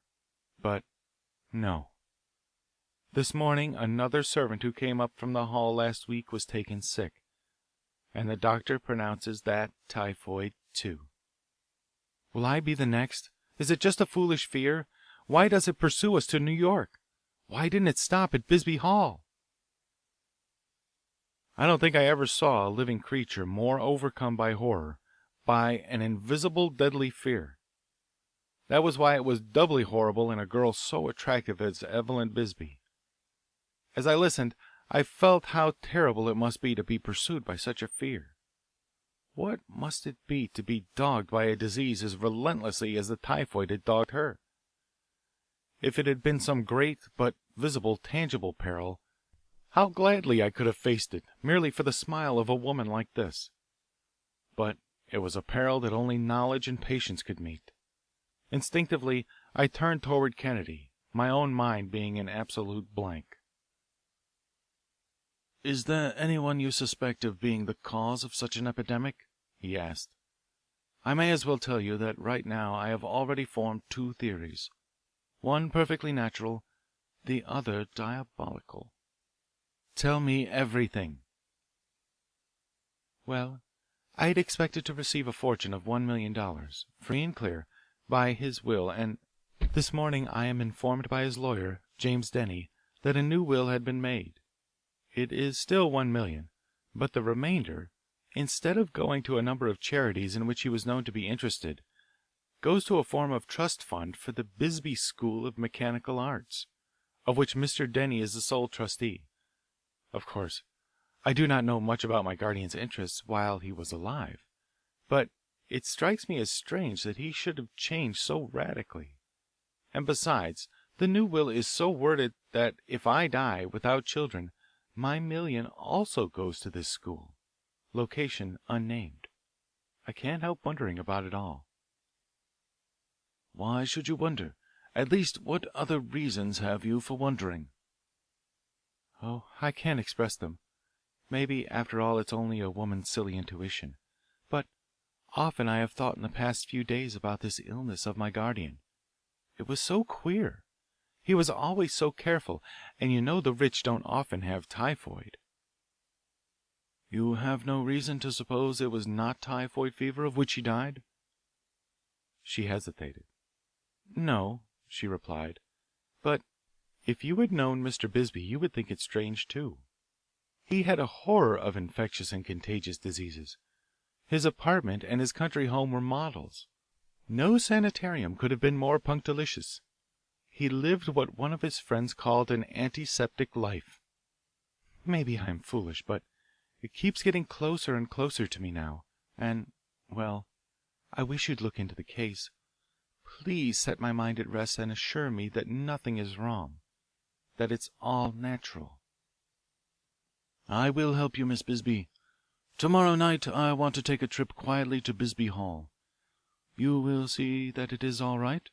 That I have the proper letters so I can investigate thoroughly?" I shall never forget the mute and eloquent thanks with which she had said good night after Kennedy's promise. Kennedy sat with his eyes shaded under his hands for fully an hour after she had left. Then he suddenly jumped up. "Walter," he said, "let us go over to Dr. Bell's. I know the head nurse there. We may possibly learn something." As we sat in the waiting room with its thick oriental rugs and handsome mahogany furniture, I found myself going back to our conversation of the early evening. "By Jove, Kennedy, you were right!" I exclaimed. "If there is anything in this germ plot idea of hers, it is indeed the height of the dramatic. It is diabolical. No ordinary mortal would ever be capable of it." Just then the head nurse came in, a large woman breathing of germlessness and cheerfulness in her spotless uniform. We were shown every courtesy. There was, in fact, nothing to conceal. The visit set at rest my last suspicion that perhaps Jim Bisbee had been poisoned by a drug. The charts of his temperature and the sincerity of the nurse were absolutely convincing. It had really been typhoid, and there was nothing to be gained by pursuing that inquiry further. Back at the apartment, Craig began packing his suitcase with the few things he would need for the journey. "I'm going out to Bisbee Hall tomorrow for a few days, Walter, and if you could find it convenient to come along, I should like to have your assistance." "To tell you the truth, Craig, I'm afraid to go," I said. "You needn't be. I'm going down to the army post on Governor's Island first to be vaccinated against typhoid. Then I'm going to wait a few hours till it takes effect before going. It's the only place in the city where one can be inoculated against it, as far as I know. While 3 inoculations are really best, I understand that 1 is sufficient for ordinary protections, and that is all we shall need, if any." "You're sure of it?" "Almost positive." "Very well, Craig, I'll go." Down at the army post the next morning we had no difficulty in being inoculated against the disease. The work of immunizing our army was going on at that time, and several thousands of soldiers in various parts of the country had already been vaccinated, with the best of results. "Do many civilians come over to be vaccinated?" asked Craig of Major Carroll, the surgeon in charge. "Not many, for very few have heard of it," he replied. "I suppose you keep a record of them?" "Only their names. We can't follow them outside the army, to see how it works. Still, when they come to us as you and Mr. Jameson have done, we are perfectly willing to vaccinate them. The Army Medical Corps takes the position that if it is good for the Army, it's good for civil life, and as long as only a few civilians apply, we are perfectly willing to do it for a fee covering the cost." "And would you let me see the list?" "Certainly. You may look it over in a moment."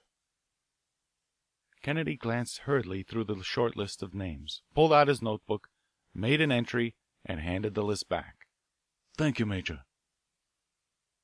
Bisbee Hall was a splendid place set in the heart of a great park whose area was measured by square miles rather than by acres. But Craig did not propose to stay there, for he arranged for accommodations in a nearby town, where we were to take our meals also. It was late when we arrived, and we spent a restless night, for the inoculation took. It wasn't any worse than a light attack of the grip, and in the morning we were both all right again, after the passing of what is called the negative phase. I, for one, felt much safer. The town was very much excited over the epidemic at the Hall, and if I had been wondering why Craig wanted me along, my wonder was soon set at rest. He had me scouring the town and country looking up every case or rumor of typhoid for miles around. I made the local weekly paper my headquarters, and the editor was very obliging. He let me read all his newsletters from his local correspondents at every crossroads. I waded through accounts of new calves and colts, new fences and barns, who Sundayed with his brother, etc., and soon had a list of all the cases in that part of the country. It was not a long one, but it was scattered. After I had traced them out, following Kennedy's instructions, they showed nothing, except that they were unrelated to the epidemic at the Hall. Meanwhile, Kennedy was very busy there. He had a microscope and slides and test tubes and chemicals for testing things, and I don't know what all, for there was not time to initiate me into all the mysteries. He tested the water from the various driven wells and in the water tank, and the milk from the cows. He tried to find out what food had come in from the outside, though there was practically none, for the hall was self-supporting. There was no stone he left unturned. When I rejoined him that night he was clearly perplexed. I don't think my report decreased his perplexity either. "There's only one thing left as far as I've been able to discover after one day's work," he said, after we had gone over our activities for the day. "Jim Bisbee never drank the water from his own wells. He always drank a bottled water shipped down from a camp in his own New York state, where he had a remarkable mountain spring. I tested a number of the full bottles at the hall, but they were perfectly pure. There wasn't a trace of the Bacillus typhosus in any of them. Then it occurred to me that, after all, that was not the thing to do. I should test the empty ones. But there weren't any empty ones. They told me they had all been taken down to the freight station yesterday to be shipped back to the camp. I hope they haven't gone yet. Let's drive around and see if they are there." The freight master was just leaving, but when he learned we were from the hall he consented to let us examine the bottles. They were corked and in wooden cases which protected them perfectly. By the light of the station's lamps and the aid of a pocket lens, Kennedy examined them on the outside and satisfied himself that after being replaced in the wooden cases the bottles themselves had not been handled. "Will you let me borrow some of the bottles tonight?" he asked the agent. "I'll give you my word that they will be returned safely tomorrow. If necessary, I'll get an order for them." The station agent reluctantly yielded, especially as a small green banknote figured in the transaction. Craig and I tenderly lifted the big bottles in their cases into our trap and drove back to our rooms in the hotel. It quite excited the hangers-on to see us drive up with a lot of empty 5-gallon bottles and carry them upstairs, but I had long ago given up on having any fear of public opinion in carrying out anything Craig wanted. In our room we worked far into the night. Craig carefully swabbed out the bottom and sides of each bottle by inserting a little piece of cotton on the end of a long wire. Then he squeezed the water out of the cotton swab on a small glass slides coated with agar-agar, or Japanese seaweed, a medium in which germ cultures multiply rapidly. He put the slides away in a little oven with an alcohol lamp which he had brought along, leaving them to remain overnight at blood heat. I had noticed all this time that he was very particular not to touch any of the bottles on the outside. As for me, I wouldn't have touched them for the world. In fact, I was getting so I hesitated to touch anything. I was almost afraid to breathe, though I knew there was no harm in that. However, it was not danger of infection in touching the bottles that made Craig so careful. He had noted in the dim light of the station lamps what seemed to be finger marks on the bottles, and they had interested him. In fact, had decided him on a further investigation of the bottles. "I am now going to bring out these very faint fingerprints on the bottles," remarked Craig, proceeding with his examination in the better light of our room. "Here is some powder known to chemists as grey powder, mercury and chalk. I sprinkle it over the faint markings so, and then I brush it off with a camel's hair brush lightly. That brings out the imprint much more clearly, as you can see. For instance, if you place your dry thumb on a piece of white paper you leave no visible impression. If grey powder is sprinkled over the spot and then brushed off, a distinct impression is seen. If the impression of the fingers is left on something soft, like wax, it is often best to use printer's ink to bring out the ridges and patterns of the finger marks, and so on for various materials. Quite a science has been built up around fingerprints. I wish I had that enlarging camera which I have in my laboratory. However, my ordinary camera will do, for all I want is to preserve a record of these marks, and I can enlarge the photographs later. In the morning I will photograph these marks and you can do the developing of the films. Tonight we'll improvise the bathroom as a dark room and get everything ready so that we can start in bright and early." We were indeed up early. One never has difficulty in getting up early in the country. It's so noisy, at least to the city-bred man. City noise at 5 a.m. is sepulchral silence compared with bucolic activity at that hour. There were a dozen negatives which I had set about developing after Craig had used up all our films. Meanwhile, he busied himself adjusting his microscope and test tubes and getting the agar slides ready for examination. Shirt sleeves rolled up, I was deeply immersed in my work when I heard a shout in the next room and the bathroom door flew open. "Confound you, Kennedy, do you want to ruin these films?" I cried. He shut the door with a bang. "Hurrah, Walter!" he exclaimed. "I think I have it at last. I have just found some most promising colonies of the bacterii on one of my slides." I almost dropped the pan of acid I was holding in my excitement. "Well," I said, concealing my own surprise, "I found out something, too. Every one of these fingerprints so far is from the same pair of hands." We scarcely ate any breakfast, and were soon on our way up to the hall. Craig had provided himself at the local stationer's with an inking pad such as is used for rubber stamps. At the hall he proceeded to get the impressions of the fingers and thumbs of all the servants. It was quite a long and difficult piece of work to compare the fingerprints we had taken with those photographed, in spite of the fact that writers descant on the ease with which criminals are traced by the system devised by the famous Galton. However, we at last finished the job between us, or rather Craig finished it, with an occasional remark from me. His dexterity amazed me. It was more than mere book knowledge. For a moment we sat regarding each other hopelessly. None of the fingerprints taken at the hall tallied with the photographed prints. Then Craig rang for the housekeeper, a faithful old soul whom even the typhoid scare could not budge from her post. "Are you sure I have seen all the servants who were at the hall while Mr. Bisbee was here?" asked Craig. "Why, no, sir, you didn't ask that. You asked to see all who are here now. There is only one who has left, the cook, Bridget Fallon. She left a couple of days ago. Said she was going back to New York to get another job. Glad enough I was to get rid of her, too, for she was drunk most of the time after the typhoid appeared." "Well, Walter, I guess we shall have to go back to New York again, then," exclaimed Kennedy. "Oh, beg pardon, Mrs. Ralston, for interrupting. Thank you ever so much. Where did Bridget come from?" "She came well recommended, sir. Here is a letter in my writing desk. She had been employed by the Caswell Joneses at Shelter Island before she came here." "I may keep this letter?" asked Craig, scanning it quickly. "Yes."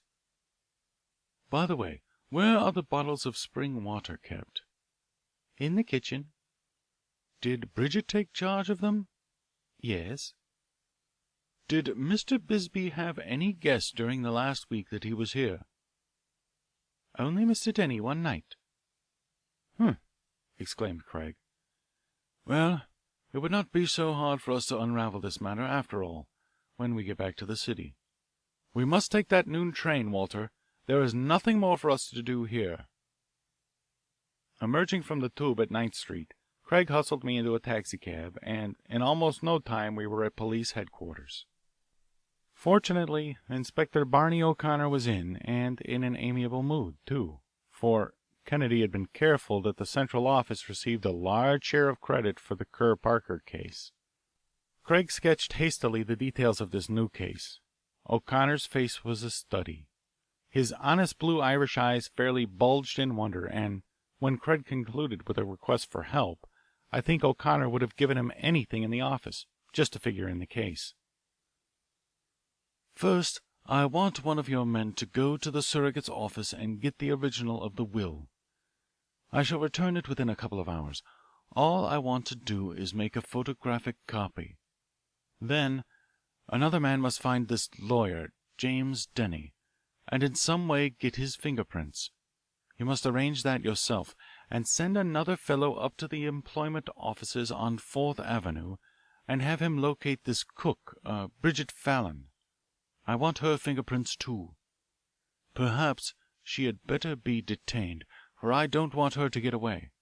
Oh, and say, O'Connor, do you want to finish this case up like a crack of a whip tonight?" "I'm game, sir. What of it?" "Let me see. It is now 4 o'clock. If you can get hold of all these people in time, I think I shall be ready for the final scene tonight, say at 9. You know how to arrange it. Have them all present at my laboratory at 9, and I promise we shall have a story that will get into the morning papers with leaded type on the front page. Now, Walter," he added, as we hurried down to the taxicab again, "I want you to drop off at the Department of Health with this card to the commissioner. I believe you know Dr. Leslie. Well, ask him if he knows anything about this Bridget Fallon. I will go on uptown to the laboratory and get my apparatus ready. You needn't come up till 9, old fellow, for I shall be busy till then, but be sure when you come that you bring the record of this Fallon woman if you have to beg, borrow, or steal it." I didn't understand it, but I took the card and obeyed implicitly. It is needless to say that I was keyed up to the greatest pitch of excitement during my interview with the health commissioner, when I finally got in to see him. I hadn't talked to him long before a great light struck me, and I began to see what Craig was driving at. The commissioner saw it first. "If you don't mind, Mr. Jameson," he said, after I had told him as much of my story as I could, "will you call up Professor Kennedy and tell him I'd like very much to be present tonight myself?" "Certainly I will," I replied, glad to get my errand done in first-class fashion in that way. Things must have been running smoothly, for while I was sitting in our apartment after dinner, impatiently waiting for 8:30, when the commissioner had promised to call for me and go up to the laboratory, the telephone rang. It was Craig. "Walter, might I ask a favor of you?" he said. "When the commissioner comes, ask him to stop at the Louise Quincy and bring Miss Bisbee up, too. Tell her it is important. No more now. Things are going ahead fine." Promptly at 9 we were assembled, a curious crowd. The health commissioner and the inspector, being members of the same political party, greeted each other by their first names. Miss Bisbee was nervous. Bridget was abusive. Denny was sullen. As for Kennedy, he was, as usual, as cool as a lump of ice, and I just sat on my feelings to keep myself quiet. At one end of the room, Craig had placed a large white sheet such as he used in his stereopticon lectures, while at the top of the tier of seats that made a sort of little amphitheater out of his lecture room, his stereopticon sputtered. "Moving pictures tonight, eh?" said Inspector O'Connor. "Not exactly," said Craig, "though, yes, they will be moving in another sense. Now, if we are all ready, I'll switch off the electric lights." The calcium sputtered some more, and a square of light was thrown on the sheet. Kennedy snapped a little announcer such as lectures used. "Let me invite your attention to these enlargements of fingerprints," he began, as a huge thumb appeared on the screen. Here we have a series of fingerprints which I will show one after another slowly. They are of all the fingers of the same person, and they were found on some empty bottles of spring water used at Bisbee Hall during the 2 weeks previous to the departure of Mr. Bisbee for New York. Here are, in succession, the fingerprints of the various servants employed about the house, and of a guest," added Craig with a slight change of tone. "They differ markedly from the fingerprints on the glass," he continued, as one after another appeared. "All except this last one. That is identical. It is, Inspector, what we call a composite type of fingerprint. In this case a combination of what is called the loop and the whorl types." No sound broke the stillness save the sputtering of the oxygen on the calcium of the stereopticon. "The owner of the fingers from which these prints were made is in this room. It was from typhoid germs on these fingers that the fever was introduced into the drinking water at Bisbee Hall." Kennedy paused to emphasize a statement, then continued, "I am now going to ask Dr. Leslie to give us a little talk on a recent discovery in the field of typhoid fever. You understand, Commissioner, what I mean, I believe?" Perfectly. Shall I mention names? "No, not yet." Well, began Dr. Leslie, clearing his throat, within the past year or two we have made a most weird and startling discovery in typhoid fever. We have found what we now call typhoid carriers, persons who do not have the disease themselves, perhaps never even had it, but who are literally living test tubes of the typhoid bacillus. It is positively uncanny. Everywhere they go they scatter the disease. Down at the department we have the records of a number of such instances, and our men in the research laboratories have come to the conclusion that, far from being of rare occurrence, these cases are comparatively common. I have in mind one particular case of a servant girl, who, during the past 5 or 6 years, has been employed in several families. In every family, typhoid fever has later broken out. Experts have traced out at least 30 cases and several deaths due to this one person. In another case, we found an epidemic up in Harlem to be due to a typhoid carrier on a remote farm in Connecticut. This carrier, innocently enough, it is true, contaminated the milk supply coming from that farm. The result was over 50 cases of typhoid here in this city. However, to return to the case of the servant I have mentioned, last spring we had her under surveillance, but, as there was no law by which we could restrain her permanently, she is still at large. I think one of the Sunday papers at the time had an account of her. They called her Typhoid Bridget, and in red ink she was drawn across the page in gruesome fashion, frying the skulls of her victims in a frying pan over a roaring fire. That particular typhoid carrier, I understand— Excuse me, Commissioner, if I interrupt, but I think we have carried this part of the program far enough to be absolutely convincing," said Craig. "Thank you very much for the clear way in which you have put it." Craig snapped the announcer and a letter appeared on the screen. He said nothing, but let us read it through. "To whom it may concern. This is to certify that Bridget Fallon has been employed by my family at Shelter Island for the past season, and that I have found her a reliable servant and an excellent cook. St. John Caswell Jones." "Before God, Mr. Kennedy, I'm innocent!" screeched Bridget. "Don't have me arrested! I'm innocent! I'm innocent!" Craig gently but firmly forced her back into her chair. Again the announcer snapped. This time the last page of Mr. Bisbee's will appeared on the sheet, ending with his signature and the witnesses. "I am now going to show these 2 specimens of handwriting very greatly enlarged," he said, as the stereopticon plates were shifted again. "An author of many scientific works, Dr. Lindsay Johnson of London, has recently elaborated a new theory with regard to individuality in handwriting.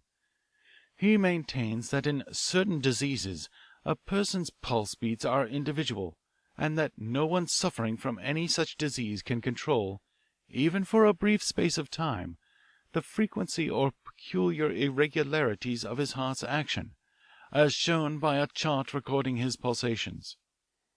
Such a chart is obtained for medical purposes by means of a seismograph, an instrument fitted to the patient's forearm and supplied with a needle, which can be so arranged as to record automatically on a prepared sheet of paper the peculiar force and frequency of the pulsation. Or the pulsation may be simply observed in the rise and fall of liquid in a tube. Dr. Johnson holds the opinion that a pen in the hand of a writer serves, in a modified degree, the same end as the needle in the first named form of the seismograph, and that in such a person's handwriting one can see, by projecting the letters, greatly magnified, on a screen, the scarcely perceptible turns and quivers made in the lines by the spontaneous action of that person's peculiar pulsation. To prove this, the doctor carried out an experiment at Charing Cross Hospital. At his request, a number of patients suffering from heart and kidney diseases wrote the Lord's Prayer in their ordinary handwriting. The different manuscripts were then taken and examined microscopically. By throwing them, highly magnified, on a screen, the jerks or involuntary motions due to the patient's peculiar pulsations were distinctly visible. The handwriting of persons in normal health, says Dr. Johnson, does not always show their pulse beats. What one can say, however, is that when a document purporting to be written by a certain person contains traces of pulse beats, and the normal handwriting of that person does not show them, then clearly that document is a forgery. Now, in these two specimens of handwriting, which we have enlarged, it is plain that the writers of both of them suffered from a certain peculiar disease of the heart. Moreover, I am prepared to show that the pulse beats exhibited in the case of certain pen strokes in one of these documents are exhibited in similar strokes in the other. Furthermore, I have ascertained from his family physician, whose affidavit I have here, that Mr. Bisbee did not suffer from this or any other form of heart disease. Mr. Caswell Jones, in addition to wiring me that he refused to write Bridget Fallon a recommendation after the typhoid broke out in his country house, also says he does not suffer from heart disease in any form. From the tumultuous character of the letters and figures in both these documents, which, when magnified, is the more easily detected, I therefore conclude that both are forgeries, and I am ready to go farther and say that they are forgeries from the same hand. It usually takes a couple of weeks after infection for typhoid to develop, a time sufficient in itself to remove suspicion from acts which might otherwise be scrutinized very carefully, if happening immediately before the disease developed. I may add also that it is well known that stout people do very poorly when they contract typhoid, especially if they are old. Mr. Bisbee was both stout and old. To contract typhoid was for him a virtual death warrant. Knowing all these facts, a certain person purposely sought out a crafty means of introducing typhoid fever into Mr. Bisbee's family. That person, furthermore, was inoculated against typhoid 3 times during the month before the disease was devilishly and surreptitiously introduced into Bisbee Hall, in order to protect himself or herself should it become necessary for that person to visit Bisbee Hall. That person, I believe, is the one who suffered from an aneurysm of the heart. The writer, or rather the forger, of the 2 documents I have shown, by one of which he or she was to profit greatly by the death of Mr. Bisbee and the founding of an alleged school in a distant part of the country, a subterfuge, if you recall, used in at least one famous case for which the convicted perpetrator is now under a life sentence in Sing Sing. I will ask Dr. Leslie to take this stethoscope and examine the hearts of everyone in the room, and tell me whether there is anyone here suffering from an aneurysm." The calcium light ceased to sputter. One person after another was examined by the health commissioner. Was it merely my imagination, Or did I really hear a heart beating with wild leaps, as if it would burst the bonds of its prison and make its escape if possible? Perhaps it was only the engine of the commissioner's machine out on the campus driveway. I don't know. At any rate, he went silently from one to the other, betraying not even by his actions what he discovered with the stethoscope. The suspense was terrible. I felt Miss Bisbee's hand involuntarily grasp my arm convulsively. Without disturbing the silence, I reached a glass of water standing near me on Craig's lecture table and handed it to her.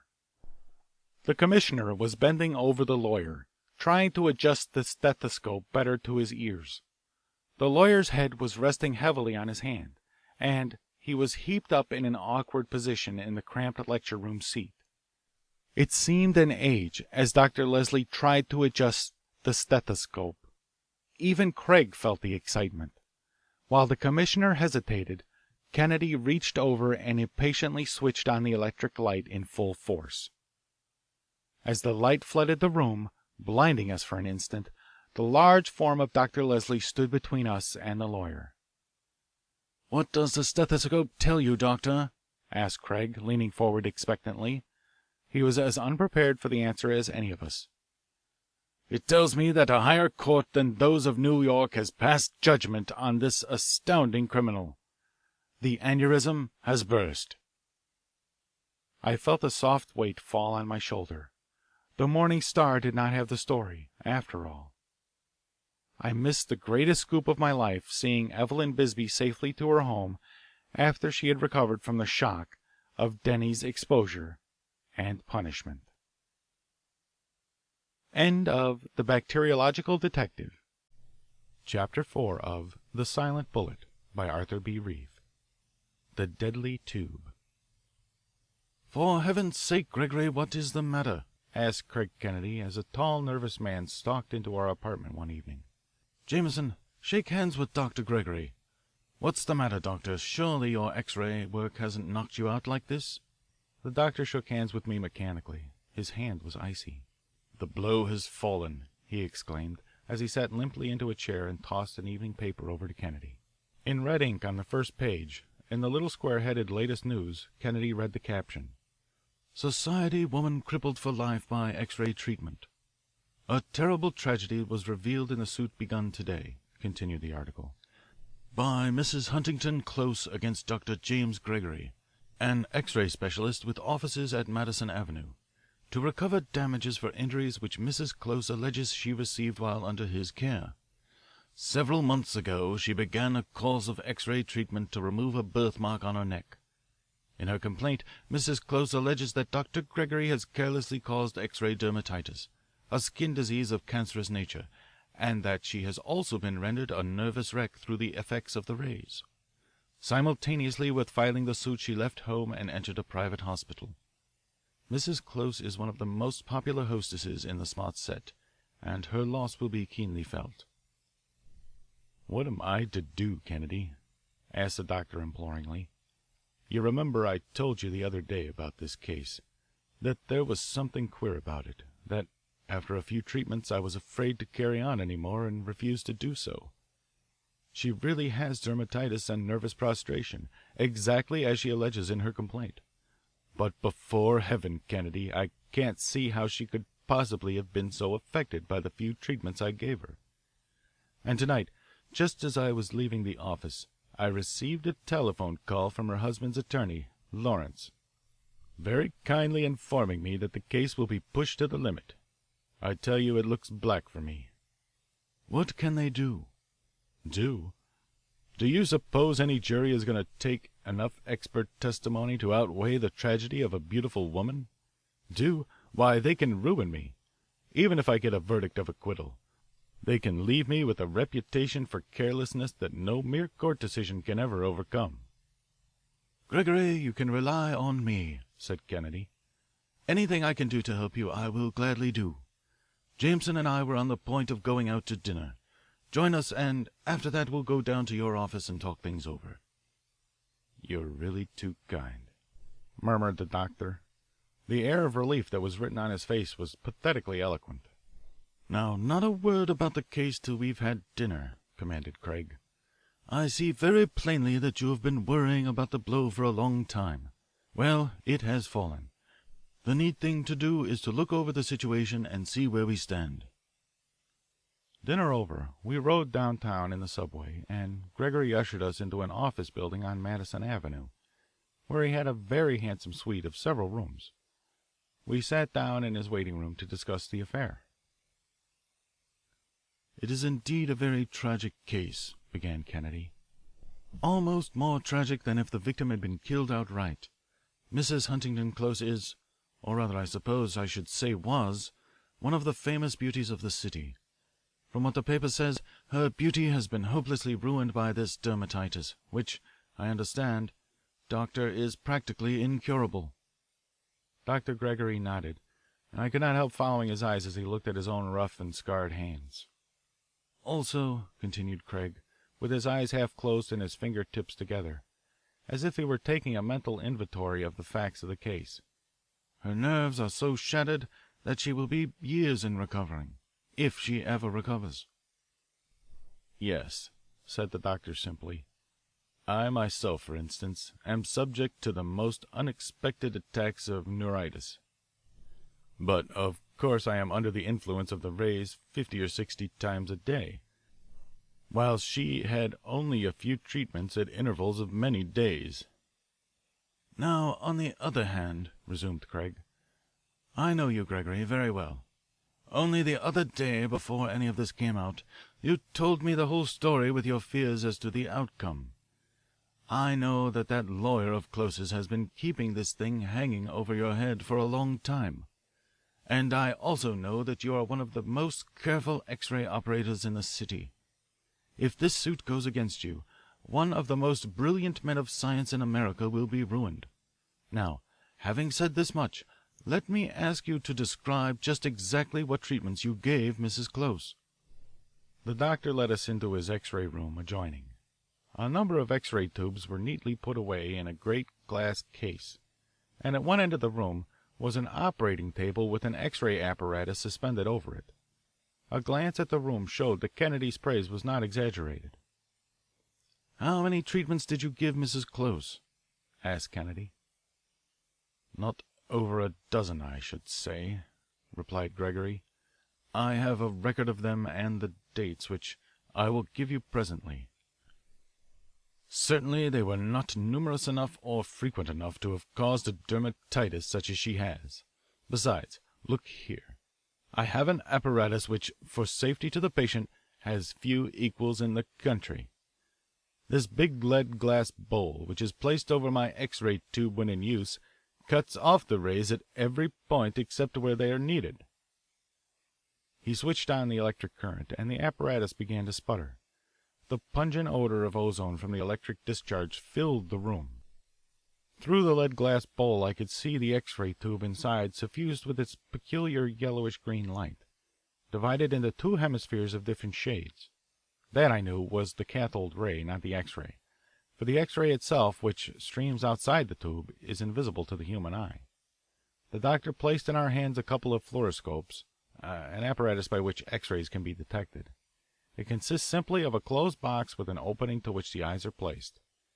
The opposite end of the box is a piece of board coated with a salt such as platinobarium cyanide. When the X-ray strikes the salt, it makes it glow, or fluoresce, and objects held between the X-ray tube and the fluoroscope cast shadows according to the density of the parts which the X-rays penetrate. With the lead glass bowl removed, the X-ray tube sent forth its wonderful invisible radiation and made the back of the fluoroscope glow with light. I could see the bones of my fingers as I held them up between the X-ray tube and the fluoroscope. But with the lead glass bowl in position over the tube, the fluoroscope was simply a black box into which I looked and saw nothing. So very little of the radiation escaped from the bowl that it was negligible, except at one point where there was an opening in the bottom of the bowl to allow the rays to pass freely through exactly on the spot on the patient where they were to be used. The dermatitis, they say, has appeared all over her body, particularly on her head and shoulders," added Dr. Gregory. "Now I have shown you my apparatus to impress on you how really impossible it would have been for her to contract it from her treatments here. I've made myself thousands of exposures with never an X-ray burn before, except to myself. As for myself, I'm as careful as I can be, but you can see I am under the rays very often, while the patient is only under them once in a while." To illustrate his care he pointed out to us a cabinet directly back of the operating table, lined with thick sheets of lead. From this cabinet he conducted most of his treatments as far as possible. A little peephole enabled him to see the patient and the X-ray apparatus, while an arrangement of mirrors and a fluorescent screen enabled him to see exactly what the X-rays were disclosing, without his leaving the lead-lined cabinet. "I can think of no more perfect protection for either patient or operator," said Kennedy admiringly. "By the way, did Mrs. Close come alone?" "No, the first time Mr. Close came with her. After that she came with her French maid." The next day we paid a visit to Mrs. Close herself at a private hospital. Kennedy had been casting about in his mind for an excuse to see her, and I had suggested that we go as reporters from the Star. Fortunately, after sending out my card on which I had written Craig's name, we were at length allowed to go up to her room.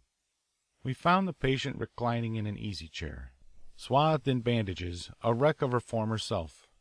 I felt the tragedy keenly. All that social position and beauty had meant to her had been suddenly blasted. "You will pardon my presumption," began Craig, "but, Mrs. Close, I assure you that I am actuated by the best of motives. We represent the New York Star." "Isn't it terrible enough that I should suffer so?" she interrupted. "But must the newspapers hound me too?"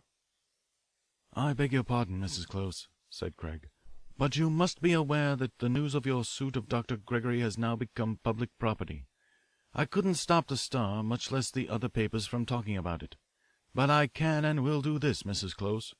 I will see that justice is done to you and all others concerned.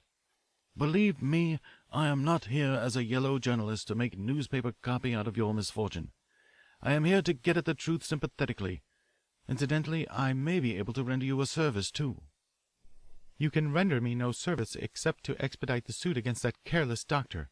I hate him." "Perhaps," said Craig. "But suppose someone else should be proved to have been really responsible. Would you still want to press the suit and let the guilty person escape?" She bit her lip. "What is it you want of me?" she asked. "I merely want permission to visit your rooms at your home and talk with your maid. I do not mean to spy on you, far from it, but consider, Mrs. Close, if I should be able to get at the bottom of this thing, find out the real cause of your misfortune, perhaps show that you are the victim of a cruel wrong rather than of carelessness, would you not be willing to let me go ahead? I am frank to tell you that I suspect there is more to this affair than you yourself have any idea of." "No, you are mistaken, Mr. Kennedy. I know the cause of it. It was my love of beauty. I couldn't resist the temptation to get rid of even a slight defect. If I had left well enough alone I should not be here now. A friend recommended Dr. Gregory to my husband, who took me there. My husband wishes me to remain at home, but I tell him I feel more comfortable here in the hospital. I shall never go to that house again. The memory of the torture of sleepless nights in my room there when I felt my good looks going, she shuddered, is such that I can never forget it. He says I would be better off there, but no, I cannot go. Still," she continued wearily, "there can be no harm in your talking to my maid." Kennedy noted attentively what she was saying. "I thank you, Mrs. Close," he replied. "I am sure you will not regret your permission. Would you be so kind as to give me a note to her?" She rang, dictated a short note to a nurse, signed it, and languidly dismissed us. I don't know that I ever felt as depressed as I did after that interview with one who had entered a living death to ambition, for while Craig had done all the talking, I had absorbed nothing but depression. I vowed that if Gregory or anybody else was responsible I would do my share towards bringing him retribution. The Closes lived in a splendid big house in the Murray Hill section. The presentation of the note quickly brought Mrs. Close's maid down to us. She had not gone to the hospital because Mrs. Close had considered the services of the trained nurses quite sufficient. Yes, the maid had noticed how her mistress had been failing, had noticed it long ago, in fact, almost at the time when she had begun the X ray treatment. She had seemed to improve once she went away for a few days, but that was at the start, and directly after her return she grew worse again, until she was no longer herself. Did Dr. Gregory, the X-ray specialist, ever attend Mrs. Close in her home, in her room? Asked Craig. Yes, once, twice, he called, but he do no good, she said with her French accent. Did Mrs. Close have other callers? But, monsieur, everyone in the society has many. What does monsieur mean? Frequent callers, Mr. Lawrence, for instance? Oh, yes, Mr. Lawrence frequently. When Mrs. Close was at home? Yes, on business and on business, too, when he was not at home. He is the attorney, monsieur. How did Mrs. Close receive him? He is the attorney, monsieur, Marie repeated persistently. And did he always call on business? Oh, yes, always on business. But, well, madame, she was a very beautiful woman. Perhaps he liked beautiful women, eh bien? That was before the Dr. Gregory treated madame. After the doctor treated madame, Monsieur Lawrence do not call so often, that's all. Are you thoroughly devoted to Mrs. Close? Would you do a favor for her? Asked Craig point blank. Sir, I would give my life, almost, for madame. She was always so good to me. I don't ask you to give your life for her, Marie, said Craig, but you can do her a great service, a very great service. I will do it. Tonight, said Craig, I want you to sleep in Mrs. Close's room. You can do so, for I know that Mrs. Close is living at the St. Francis Club until his wife returns from the sanitarium. Tomorrow morning, come to my laboratory. Craig handed her his card. And I will tell you what to do next. By the way, don't say anything to anyone in the house about it, and keep a sharp watch on the actions of any of the servants who may go into Mrs. Close's room. Well, said Craig, there is nothing more to be done immediately. We had once more regained the street and were walking uptown. We walked in silence for several blocks. Yes, mused Craig, there is something you can do after all, Walter. I would like you to look up Gregory and Close and Lawrence. I already know something about them, but you can find out a good deal with your newspaper connections.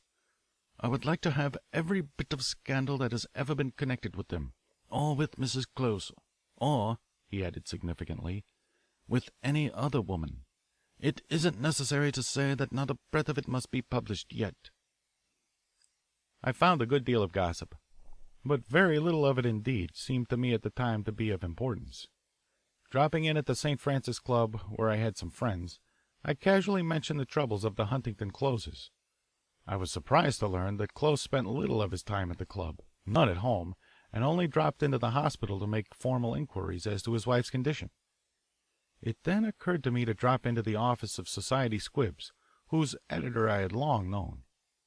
The editor told me, with that nameless look of the cynical scandalmonger, that if I wanted to learn anything about Huntington Close, I had best watch Mrs. Frances Tulkington, a very wealthy Western divorcee about whom the smart set were much excited, particularly those whose wealth made it difficult to stand the pace of society as it was going at present.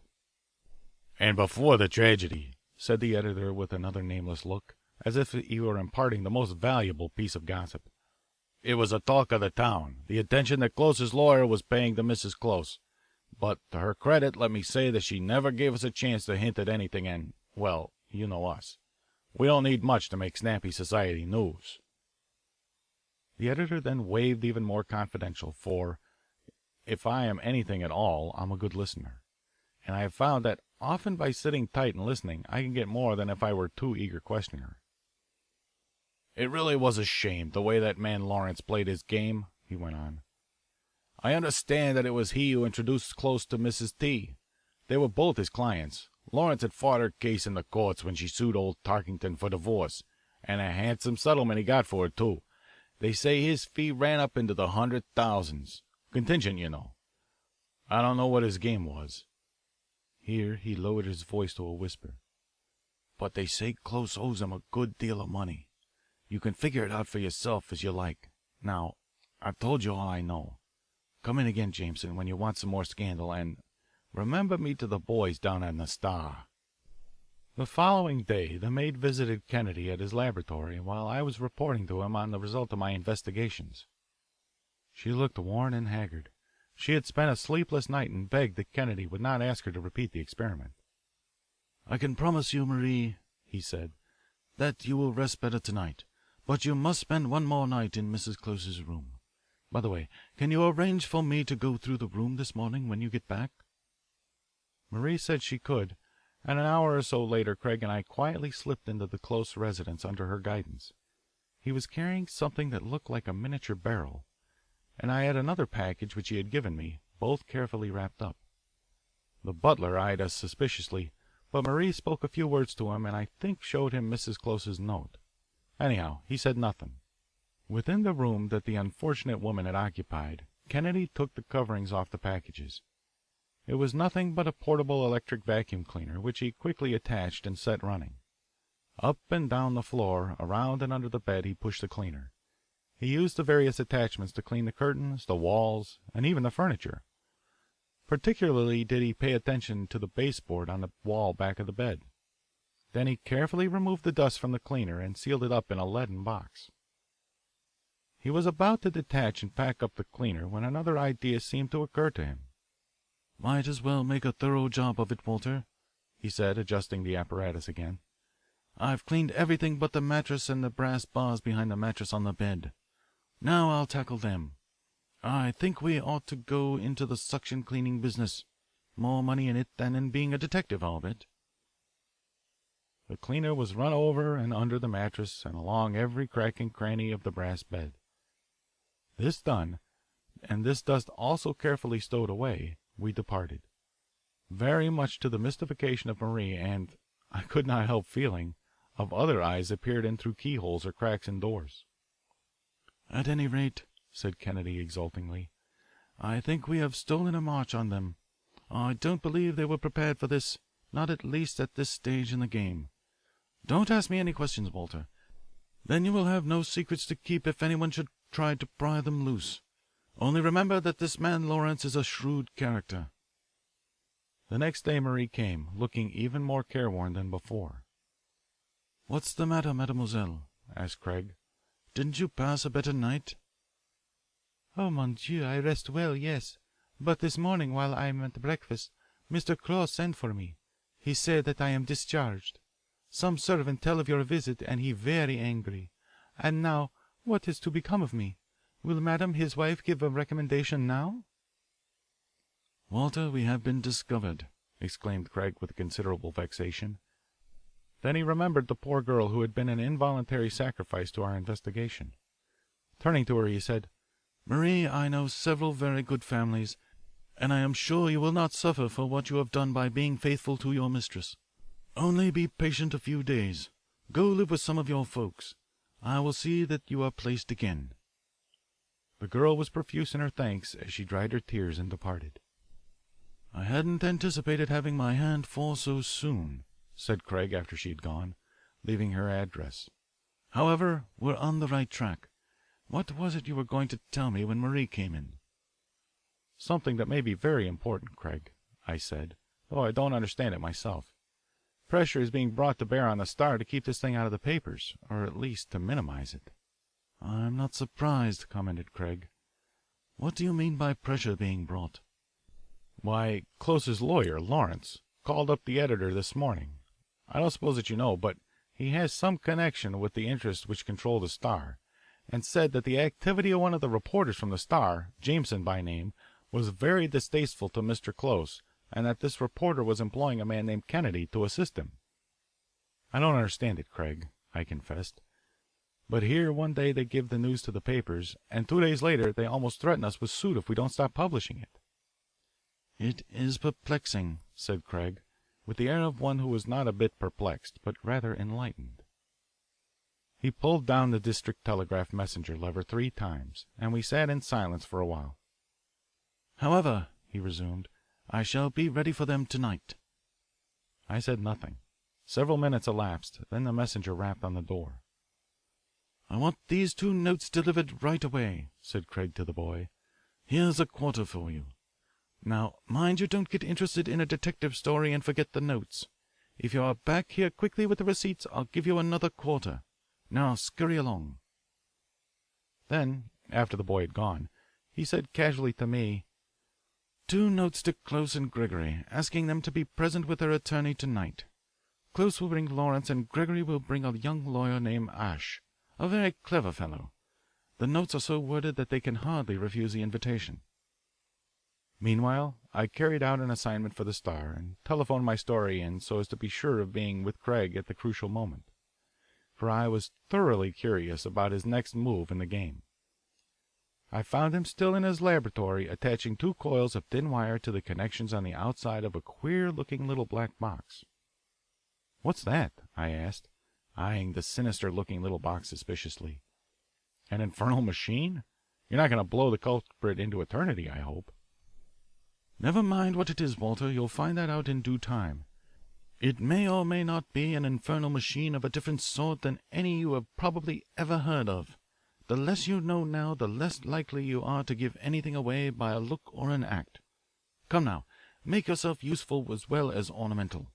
Take these wires and lay them in the cracks in the floor, and be careful not to let them show. A little dust over them will conceal them beautifully." Craig now placed the black box of one of the chairs well down toward the floor, where it could hardly have been perceived unless one were suspecting something of the sort. While he was doing so, I ran the wires across the floor and around the edge of the room to the door. "There," he said, taking the wires from me. "Now I'll complete the job by carrying them into the next room. And while I'm doing it, go over the wires again and make sure they are absolutely concealed." That night 6 men gathered in Kennedy's laboratory. In my utter ignorance of what was about to happen I was perfectly calm, and so were all the rest, except Gregory. He was easily the most nervous of us all, though his lawyer, Ashe, tried repeatedly to reassure him. "Mr. Close," began Kennedy, "if you and Mr. Lawrence will sit over here on this side of the room while Dr. Gregory and Mr. Ashe sit on the opposite side, with Mr. Jameson in the middle, I think both of you opposing parties will be better suited. For I apprehend that at various stages in what I am about to say both you, Mr. Close, and you, Dr. Gregory, will want to consult your attorneys. That, of course, would be embarrassing, if not impossible, should you be sitting near each other. Now, if we are ready, I shall begin." Kennedy placed a small leaden casket on the table of his lecture hall. "In this casket," he commenced solemnly, "there is a certain substance which I have recovered from the dust swept up by a vacuum cleaner in the room of Mrs. Close." One could feel the very air of the room surcharged with excitement. Craig drew on a pair of gloves and carefully opened the casket. With his thumb and forefinger he lifted out a glass tube and held it gingerly at arm's length. My eyes were riveted on it, for the bottom of the tube glowed with a dazzling point of light. Both Gregory and his attorney and Close and Lawrence whispered to each other when the tube was displayed, as indeed they did throughout the whole exhibition of Kennedy's evidence. "No infernal machine was ever more subtle," said Craig, "than the tube which I hold in my hand. The imagination of the most sensational writer of fiction might well be thrilled with the mysteries of this fatal tube and its power to work fearful deeds. A larger quantity of this substance in the tube would produce on me, as I now hold it, incurable burns, just as it did on its discoverer before his death. A smaller amount, of course, would not act so quickly. The amount in this tube, if distributed about, would produce the burns inevitably, providing I remained near enough for a long enough time." Craig paused a moment to emphasize his remarks. "Here in my hand, gentlemen, I hold the price of a woman's beauty." He stopped again for several moments, then resumed. "And now, having shown it to you, for my own safety I will place it back in its leaden casket." Drawing off his gloves, he proceeded. "I have found out by a cablegram today that 7 weeks ago an order for 100 milligrams of radium bromide at $35 a milligram from a certain person in America was filled by a corporation dealing in this substance." Kennedy said this with measured words, and I felt a thrill run through me as he developed his case. At the same time, Mrs. Close began a series of treatments with an X-ray specialist in New York," pursued Kennedy. "Now, it is not generally known outside scientific circles, but the fact is that in their physiological effects the X-ray and radium are quite one and the same. Radium possesses this advantage, however, that no elaborate apparatus is necessary for its use, and, in addition, the emanation from radium is steady and constant, whereas the X-ray at best varies slightly with changing conditions of the current and vacuum in the X-ray tube. Still, the effects on the body are much the same. A few days before this order was placed, I recall the following dispatch which appeared in the New York papers. I will read it. Liege, Belgium, October 1910. What is believed to be the first criminal case in which radium figures as a death-dealing agent is engaging public attention at this university town. A wealthy old bachelor, Palin by name, was found dead in his flat.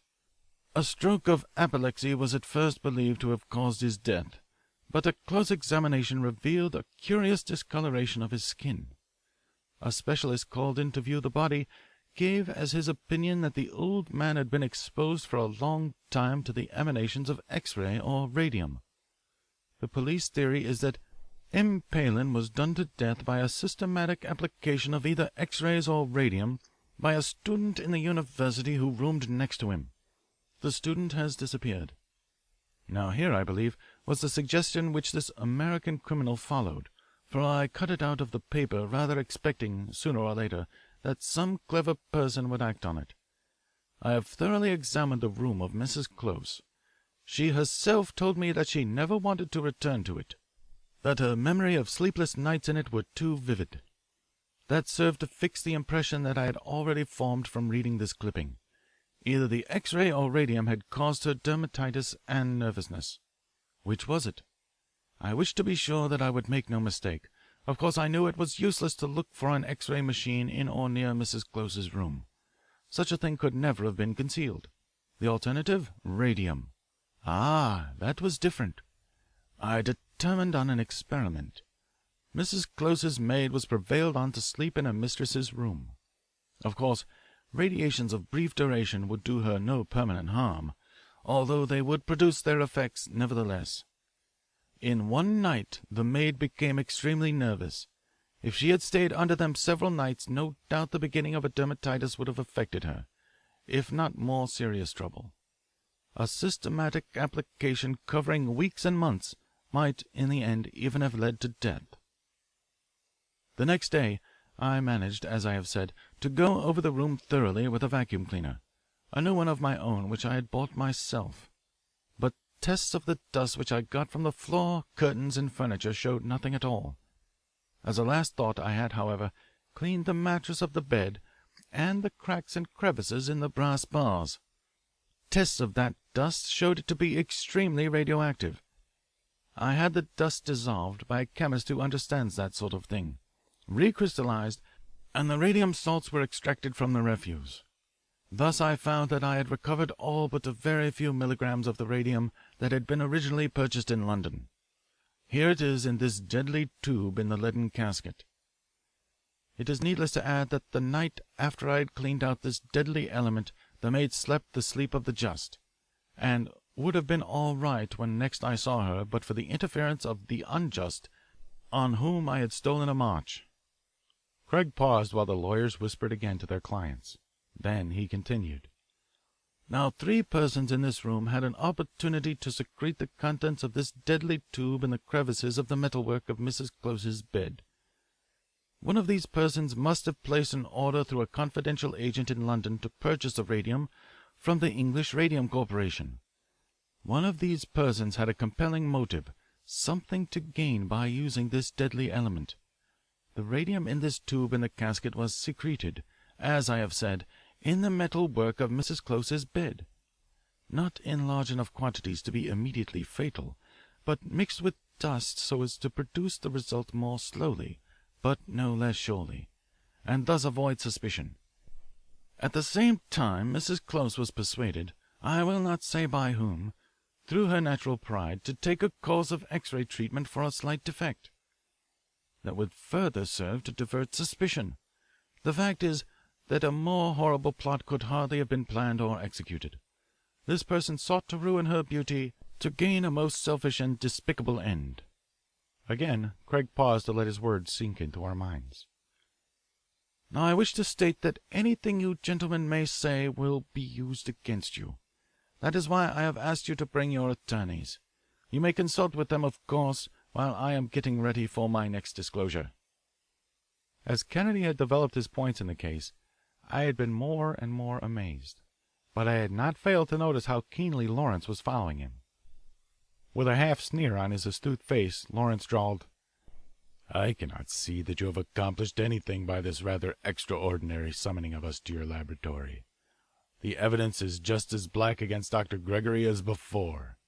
You may think you're clever, Kennedy, but on the very statement of facts as you have brought them out there is plenty of circumstantial evidence against Gregory, more than there was before. As for anyone else in the room, I can't see that you have anything on us, unless perhaps this new evidence you speak of may implicate Ash or Jameson," he added, including me in a wave of his hand, as if he were already addressing a jury. "It's my opinion that 12 of our peers would be quite as likely to bring in a verdict of guilty against them as against anyone else even remotely connected with this case, except Gregory. No, you'll have to do better than this in your next case, if you expect to maintain that so-called reputation of yours for being a professor of criminal science." As for Close, taking his cue from his attorney, he scornfully added, "I came to find out some new evidence against the wretch who wrecked the beauty of my wife. All I've got is a tiresome lecture on X-rays and radium. I suppose what you say is true. Well, it only bears out what I had thought before. Gregory treated my wife at home, after he saw the damage his office treatments had done. I guess he was capable of making a complete job out of it, covering up his carelessness by getting rid of the woman who was such a damning piece of evidence against his professional skill." Never a shade passed Craig's face as he listened to this tirade. "Excuse me a moment," was all he said, opening the door to leave the room. "I have just one more fact to disclose. I will be back directly." Kennedy was gone several minutes, during which Close and Lawrence fell to whispering behind their hands, with the assurance of those who had believed that this was only Kennedy's method of admitting a defeat. Gregory and Ash exchanged a few words similarly, and it was plain that Ash was endeavouring to put a better interpretation on something that Gregory himself dared hope. As Kennedy re-entered, Close was buttoning up his coat preparatory to leaving, and Lawrence was lighting a fresh cigar. In his hand Kennedy held a notebook. "My stenographer writes a very legible shorthand. At least I find it so, from long practice, I suppose. As I glance over her notes, I find many facts which will interest you later, at the trial, but here at the end, let me read. Well, he's very clever, but he has nothing against me, has he? No, not unless he can produce the agent who bought the radium for you. But he can't do that. No one could ever have recognized you on your flying trip to London, disguised as a diamond merchant who had just learned that he could make his faulty diamonds good by applications of radium and who wanted a good stock of the stuff. Still, we'll have to drop the suit against Gregory. After all, in spite of what I said, that part is hopelessly spoiled. Yes, I suppose so. Oh, well, I'm free now. She can hardly help but consent to divorce now, and a quiet settlement. She brought it on herself. We tried every other way to do it, but she was too good to fall into it. She forced us to it. Yes, you'll get a good divorce now. But can't we shut up this man Kennedy? Even if he can't prove anything against us, the mere rumor of such a thing coming to the ears of Mrs. Tulkington would be unpleasant. Go as far as you like, Lawrence. You know what the marriage will mean to me. It will settle my debts to you and all the rest. I'll see what I can do, Close. He'll be back in a minute." Close's face was livid. "It's a pack of lies," he shouted, advancing toward Kennedy. "A pack of lies. You are a faker and a blackmailer. I'll have you in jail for this, by God, and you too, Gregory." "One moment, please," said Kennedy calmly. "Mr. Lawrence, will you be so kind as to reach behind your chair? What do you find?" Lawrence lifted up the plain black box, and with it he pulled up the wires which I had so carefully concealed in the cracks of the floor. "That," said Kennedy, "is a little instrument called the microphone. Its chief merit lies in the fact that it will magnify a sound 1,600 times and carry it to any given point where you wish to place the receiver. Originally, this device was invented for the aid of the deaf, but I see no reason why it should not be used to aid the law. One needn't eavesdrop at the keyhole with this little instrument about. Inside that box there is nothing but a series of plugs from which wires, much finer than a thread, are stretched taut. Yet a fly walking near it would make a noise as loud as a draft horse. If the microphone is placed in any part of the room, especially if near the persons talking, even if they are talking in a whisper such as occurred several times during the evening and particularly while I was in the next room getting the notes made by my stenographer, a whisper, I say, is like shouting your guilt from the housetops. You two men, Close and Lawrence, may consider yourselves under arrest for conspiracy and whatever other indictments will lie against such creatures as you. The police will be here in a moment. No, Close, violence won't do now. The doors are locked, and see, we are 4-2. End of The Deadly Tube. Chapter 5 of The Silent Bullet by Arthur B. Reeve. The Seismograph Adventure. Dr. James Hanson, coroner's physician, Criminal Courts Building, read Craig Kennedy as he held a visitor's card in his hand. Then to the visitor he added, "Take a chair, doctor." The physician thanked him and sat down. "Professor Kennedy," he began, "I have been referred to you by Inspector O'Connor of the Detective Bureau. It may seem an impertinence for a city official to call on you for assistance, but, well, you see, I'm completely floored. I think, too, that the case will interest you. It's the Vandam case." If Dr. Hanson had suddenly turned on the current of an induction coil and I had been holding the handles, I don't think the thrill that I received could have been any more sudden. The Vandam case was a sensation of the moment, a triple puzzle, as both Kennedy and myself had agreed. Was it suicide, murder, or sudden death? Every theory so far had proved unsatisfactory. "I have read only what the newspapers have published," replied Craig to the doctor's look of inquiry. "You see, my friend Jameson here is on the staff of the Star, and we are in the habit of discussing these cases." "Very glad to meet you, Mr. Jameson," exclaimed Dr. Hanson at the implied introduction. "The relations between my office and your paper have always been very satisfactory, I can assure you." "Thank you, Doctor. Depend on me to keep them so," I replied, shaking his proffered hand. "Now, as to the case," continued the doctor slowly. "Here is a beautiful woman in the prime of life, the wife of a very wealthy retired banker considerably older than herself, perhaps nearly 70, a very fine family. Of course you have read it all, but let me sketch it so you will look at it from my point of view. This woman, apparently in good health, with every luxury money can buy, is certain within a very few years, from her dower rights, to be numbered among the richest women in America. Yet she is discovered in the middle of the night by her maid, seated at the table in the library of her home, unconscious. She never regains consciousness, but dies the following morning. The coroner is called in, and, as his physician, I must advise him. The family physician has pronounced it due to natural causes, the uremic coma of latent kidney trouble. Some of the newspapers, I think the Star among them, have hinted at suicide, and then there are others who have flatly asserted it was murder." The coroner's physician paused to see if we were following him. Needless to say, Kennedy was ahead of him. "Have you any facts in your possession which have not been given to the public yet?" asked Craig. "I'm coming to that in a moment," replied Dr. Hanson. "Let me sketch the case first. Henry Vandam had become, well, very eccentric in his old age, we will say. Among his eccentricities, none seem to have impressed the newspapers more than his devotion to a medium and her manager, Mrs. May Popper and Mr. Howard Farrington. Now, of course, the case does not go into the truth or falsity of spiritualism, you understand. You have your opinion and I have mine. What this aspect of the case involves is merely the character of the medium and her manager. You know, of course, that Henry Vandam is completely under their control. He paused again to emphasize the point. "You asked me if I was in possession of any facts which have not been given to the press. Yes, I am. And just there lies the trouble. They are so very conflicting as to be almost worse than useless, as far as I can see. We found near the unfortunate woman a small pill box with 3 capsules still in it.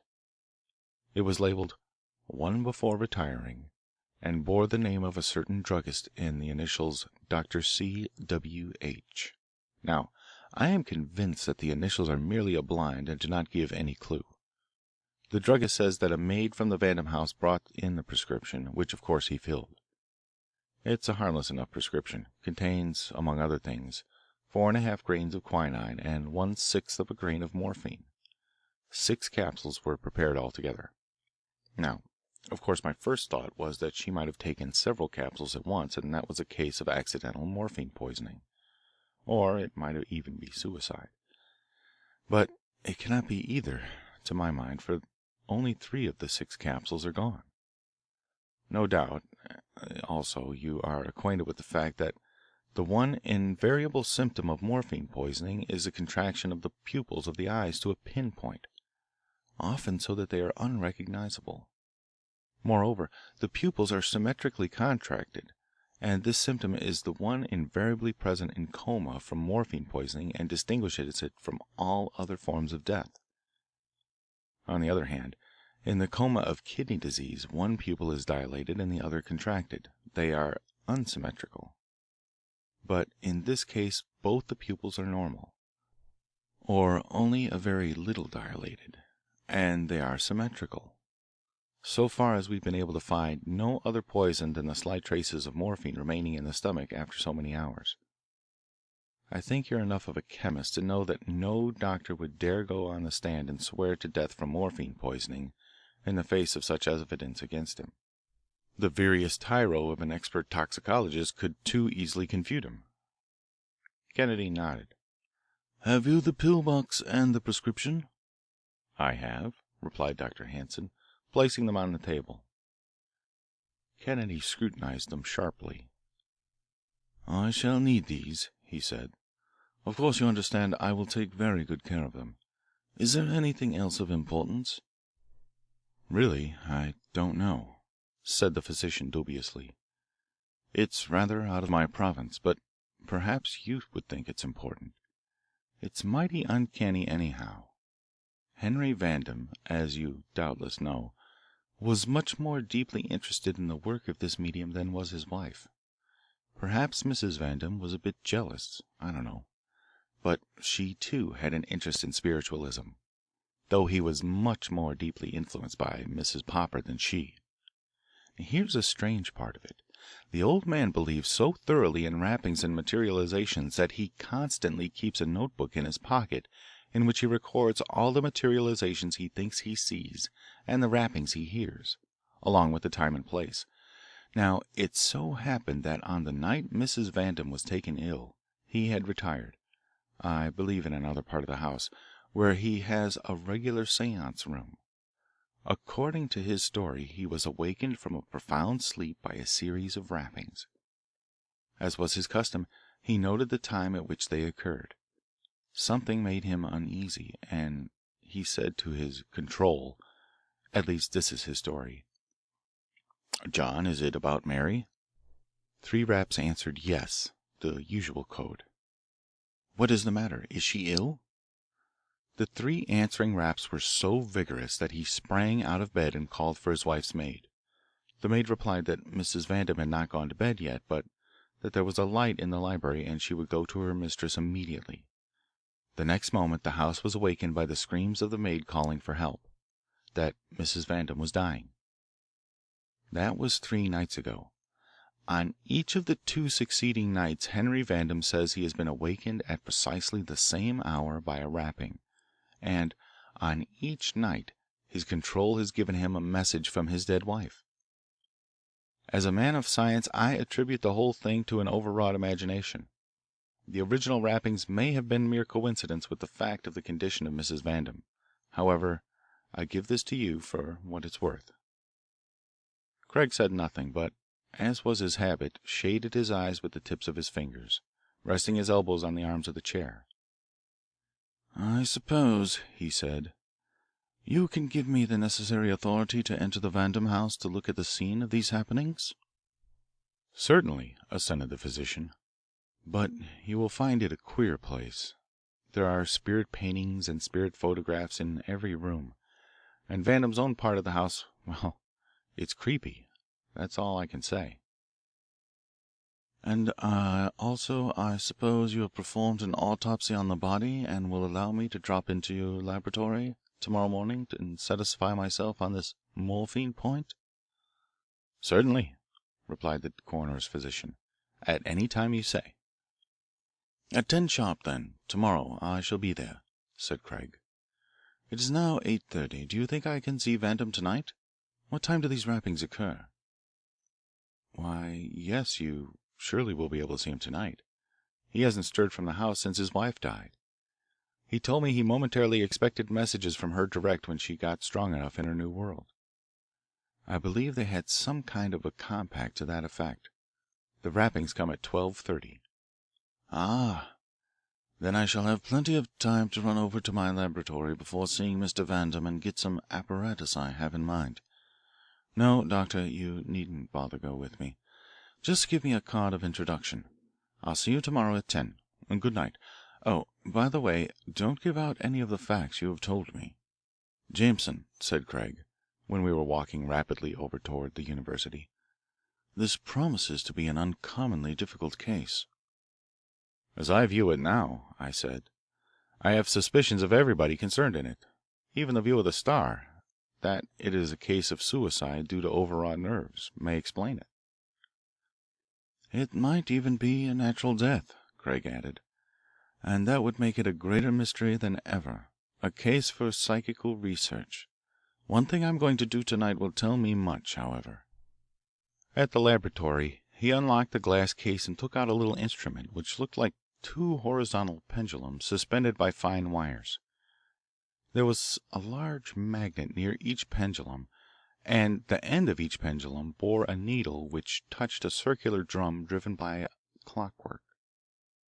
Craig fussed with and adjusted the apparatus, while I said nothing, for I had long ago learned that in applying a new apparatus to doing old things Craig was as dumb as an oyster, until his work was crowned with success. We had no trouble getting in to see Mr. Vandam in his seance room. His face was familiar to me, for I had seen him in public a number of times, but it looked strangely altered. He was nervous and showed his age very perceptibly. It was as the coroner's physician had said. The house was littered with reminders of the cult, books, papers, curious daubs of paintings handsomely framed, and photographs, hazy overexposures, I should have called them. But Mr. Vandam took great pride in them, and Kennedy quite won him over by his admiration for them. They talked about the rappings, and the old man explained where and when they occurred. They proceeded from a little cabinet or closet at one end of the room. It was evident that he was a thorough believer in them and in the messages they conveyed.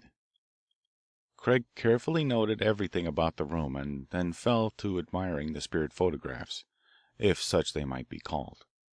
"The best of all I do not display. They are too precious," said the old man. "Would you like to see them?" Craig assented eagerly, and Vandam left us for a moment to get them. In an instant Craig had entered the cabinet, and in a dark corner on the floor he deposited the mechanism which he had brought from the laboratory. Then he resumed his seat, shutting the box in which he had brought the mechanism, so that it would not appear that he had left anything about the room. Artfully he led the conversation along lines that interested the old man until he seemed to forget the hour. Not so Craig. He knew it was nearing 12:30. The more they talked, the more uncanny did this house and the room of spirits seem to me. In fact, I was rapidly reaching the point where I could have sworn that once or twice something incorporeal brushed by me. I know now that it was purely imagination, but it shows what tricks the imagination can play on us. 5 times came a curiously hollow noise from the cabinet. If it had been possible, I should certainly have fled. It was so sudden and unexpected. The hall clock downstairs struck the half hour in those chimes written by Handel for St. Paul's. Craig leaned over and whispered hoarsely, "Keep perfectly still. Don't move a hand or foot." The old man seemed utterly to have forgotten us. "Is that you, John?" he asked expectantly. Came the reply. "Is Mary strong enough to speak to me tonight? Is she happy? What makes her unhappy? What does she want? Will you spell it out?" Then, after a pause, the rapping started slowly and distinctly to spell out words.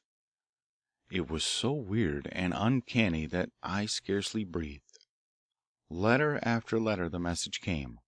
19 raps for S, 8 for H, 5 for E, according to the place in the alphabet, numerically, of the required letter. At last it was complete. "She thinks you are not well. She asks you to have that prescription filled again." "Tell her I will do it tomorrow morning. Is there anything else?" Came back faintly. John, don't go yet," pleaded the old man earnestly. It was easy to see how thoroughly he believed in John, as perhaps well he might after the warning of his wife's death 3 nights before.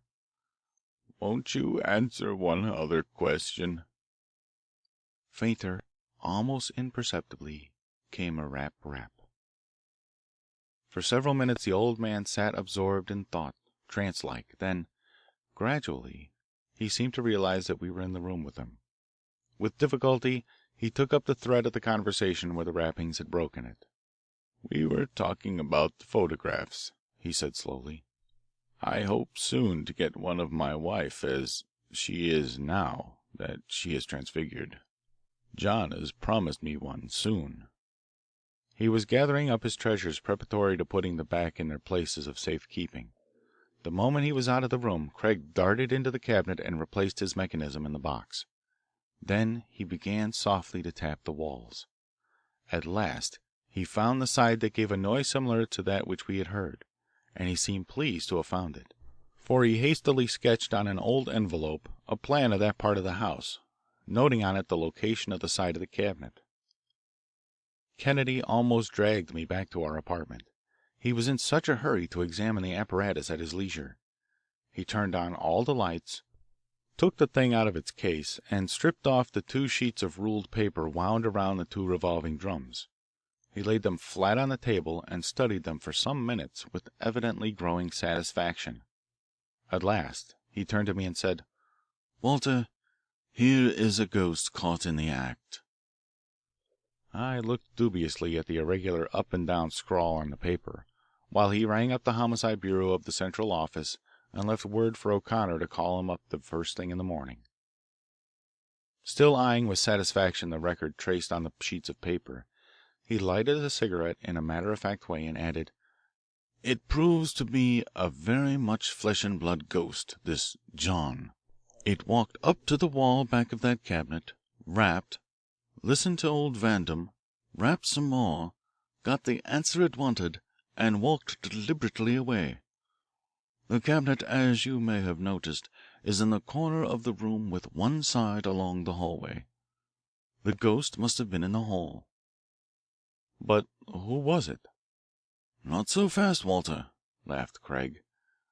"Isn't it enough for one night that we have found out that much?" Fortunately, I was tired, or I certainly should have dreamed of rappings and of John that night. I was awakened early by Kennedy talking with someone over the telephone. It was Inspector O'Connor. Of course, I heard only one side of the conversation, but as near as I could gather, Kennedy was asking the inspector to obtain several samples of ink for him. I had not heard the first part of the conversation and was considerably surprised when Kennedy hung up the receiver and said, "Vandam had the prescription filled again early this morning, and it will soon be in the hands of O'Connor. I hope I haven't spoiled things by acting too soon, but I don't want to run the risk of a double tragedy." "Well," I said, "it is incomprehensible to me. First I suspect suicide, then I suspect murder, now I almost suspect a murder and a suicide. The fact is, I don't know just what I suspect. I'm like Dr. Hanson, floored. I wonder if Vandam would voluntarily take all the capsules at once in order to be with his wife." "One of them alone would be quite sufficient if the ghost should take a notion, as I think it will, to walk in the daytime," replied Craig enigmatically. "I don't want to run any chances, as I have said. I may be wrong in my theory of the case, Walter, so let us not discuss this phase of it until I have gone a step farther and am sure of my ground. O'Connor's man will get the capsules before Vandam has a chance to take the first one, anyhow. The 'ghost' has a purpose in that message, for O'Connor tells me that Vandam's lawyer visited him yesterday, and in all probability a new will is being made, perhaps has already been made." We breakfasted in silence and later rode down to the office of Dr. Hanson, who greeted us enthusiastically. "I've solved it at last," he cried, "and it's easy." Kennedy looked gravely over the analysis which Dr. Hanson shoved into his hand, and seemed very much interested in the probable quantity of morphine that must have been taken to yield such an analysis. The physician had a textbook open on his desk. "Our old ideas of the infallible test of morphine poisoning are all exploded," he said, excitedly beginning to read a passage he had marked in the book. "I have thought that inequality of the pupils, that is to say, where they are not symmetrically contracted, is proof that a case is not one of narcotism, or morphine poisoning. But Professor Taylor has recorded a case of morphine poisoning in which the unsymmetrical contraction occurred. There, now, until I happened to run across that in one of the authorities, I had supposed the symmetrical contraction of the pupils of the eyes to be the distinguishing symptom of morphine poisoning, Professor Kennedy. In my opinion we can, after all, make out our case as one of morphine poisoning." "Is that case in the book all you base your opinion on?" asked Craig with excessive politeness.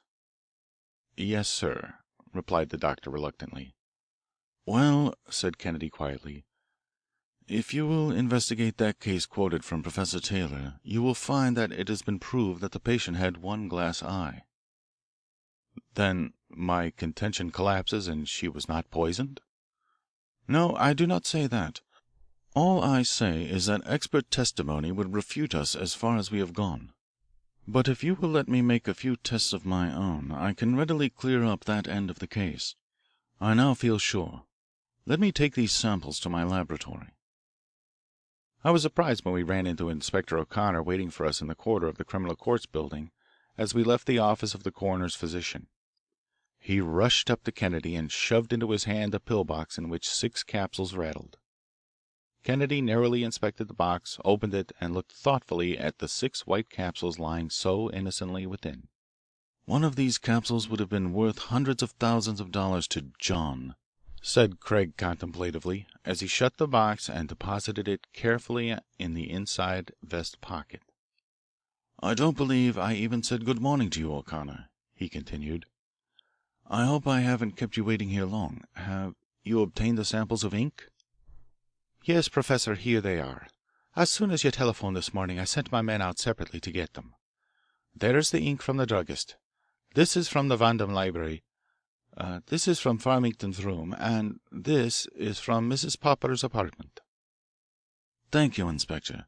I don't know what I'd do without your help," said Kennedy, eagerly taking 4 small vials from him. "Science is all right, but organization enables science to work quickly, and quickness is the essence of this case." During the afternoon Kennedy was very busy in his laboratory, where I found him that night after my hurried dinner, from which he was absent. "What, is it after dinner time?" he exclaimed, holding up a glass beaker and watching the reaction of something he poured into it from a test tube. "Craig, I believe that when you're absorbed in a case you would rather work than eat. Did you have any lunch after I left you?" "I don't think so," he replied, regarding the beaker and not his answer. "Now, Walter, old fellow, I don't want you to be offended with me, but Really, I can work better if you don't constantly remind me of such things as eating and sleeping.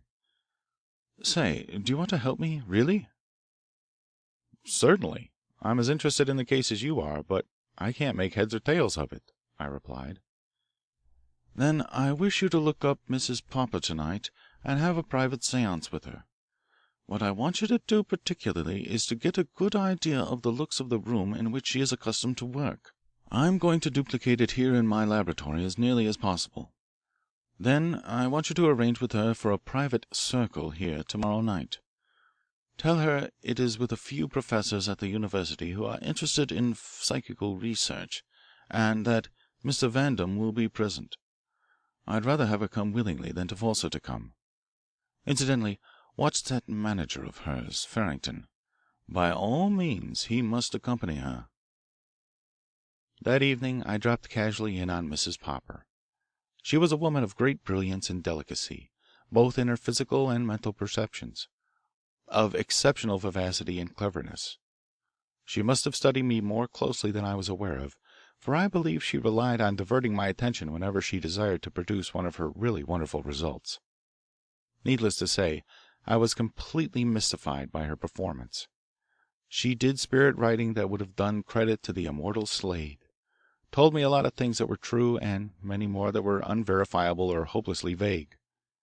It was really worth much more than the price, and I did not need to feign the interest necessary to get her terms for a circle in the laboratory. Of course, I had to make the terms with Farrington. The first glance aroused my suspicions of him. He was shifty eyed, and his face had a hard and mercenary look. In spite of, perhaps rather because of, my repugnance, we quickly came to an agreement, and as I left the apartment I mentally resolved to keep my eye on him. Craig came in late, having been engaged in his chemical analyses all the evening.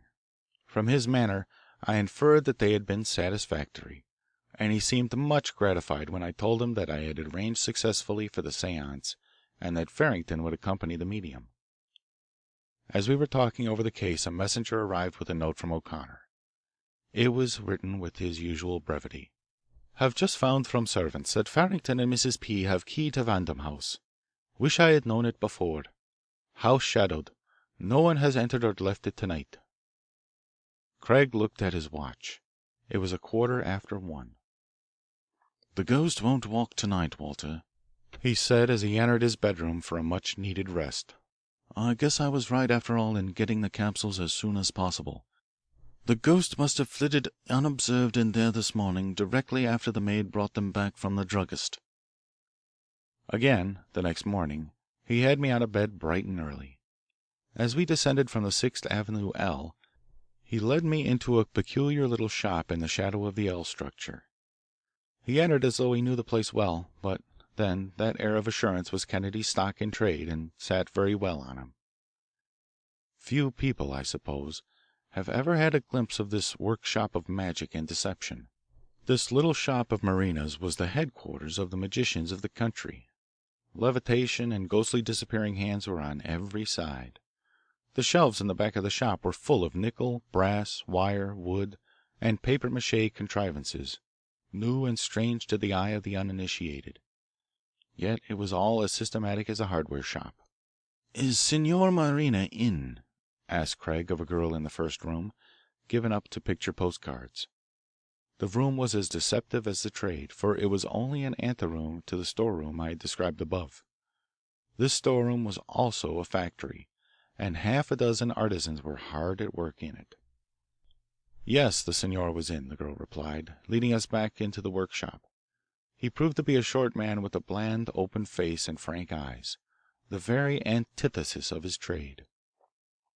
"I have arranged for a circle with Mrs. May Popper," began Kennedy, handing the man his card. "I suppose you know her?" "Indeed, yes," he answered. "I furnished her seance room."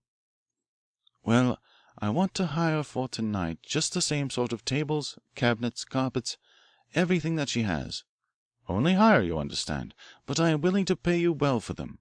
It is the best way to get a good sitting, I believe. Can you do it?"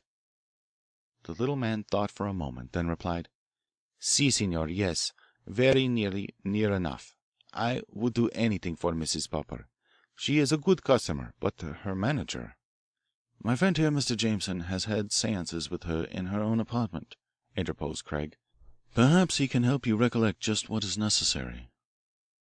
"I know very well, Senor. I have the duplicate bill, the bill which was paid by that Farrington with a check from the banker Vandam. Leave it to me." "Then you will get the stuff together this morning and have it to my place this afternoon?" "Yes, Professor, yes. It is a bargain. I would do anything for Mrs. Popper. She is a fine woman." Late that afternoon I rejoined Craig at his laboratory. Signor Marina had already arrived with a truck and was disposing of paraphernalia about the laboratory. He had first laid a thick black rug. Mrs. Popper very much affected black carpets, and I had noticed that Vandam's room was carpeted in black too. I suppose black conceals everything that one oughtn't see at a seance.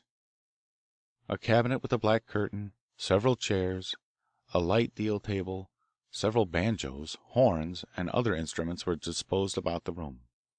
With a few suggestions from me we made a fair duplication of the hangings on the walls. Kennedy was manifestly anxious to finish, and at last it was done. After Marina had gone, Kennedy stretched a curtain over the end of the room farthest from the cabinet. Behind it he placed on a shelf the apparatus composed of the pendulums and magnets. The beakers and test tubes were also on this shelf. He had also arranged that the cabinet should be so situated that it was next a hallway that ran past his laboratory. "To night, Jameson," he said, indicating a spot on the hall wall just back of the cabinet, "I shall want you to bring my guests out here and do a little spirit rapping.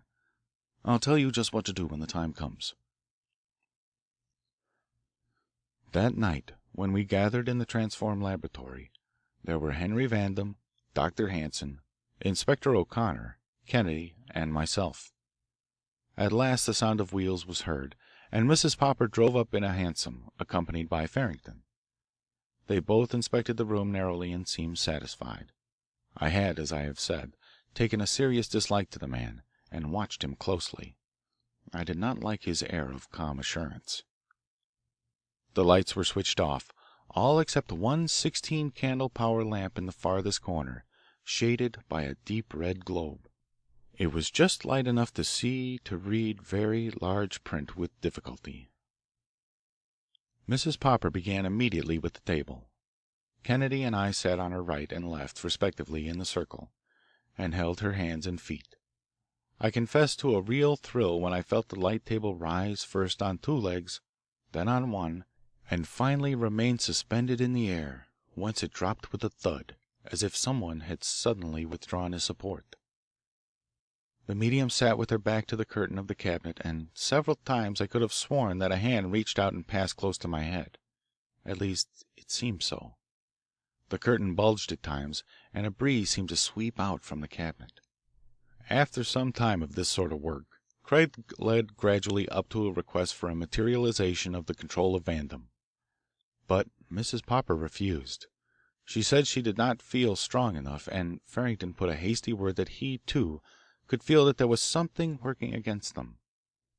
But Kennedy was importunate, and at last she consented to see if John would do some rapping, even if he could not materialize.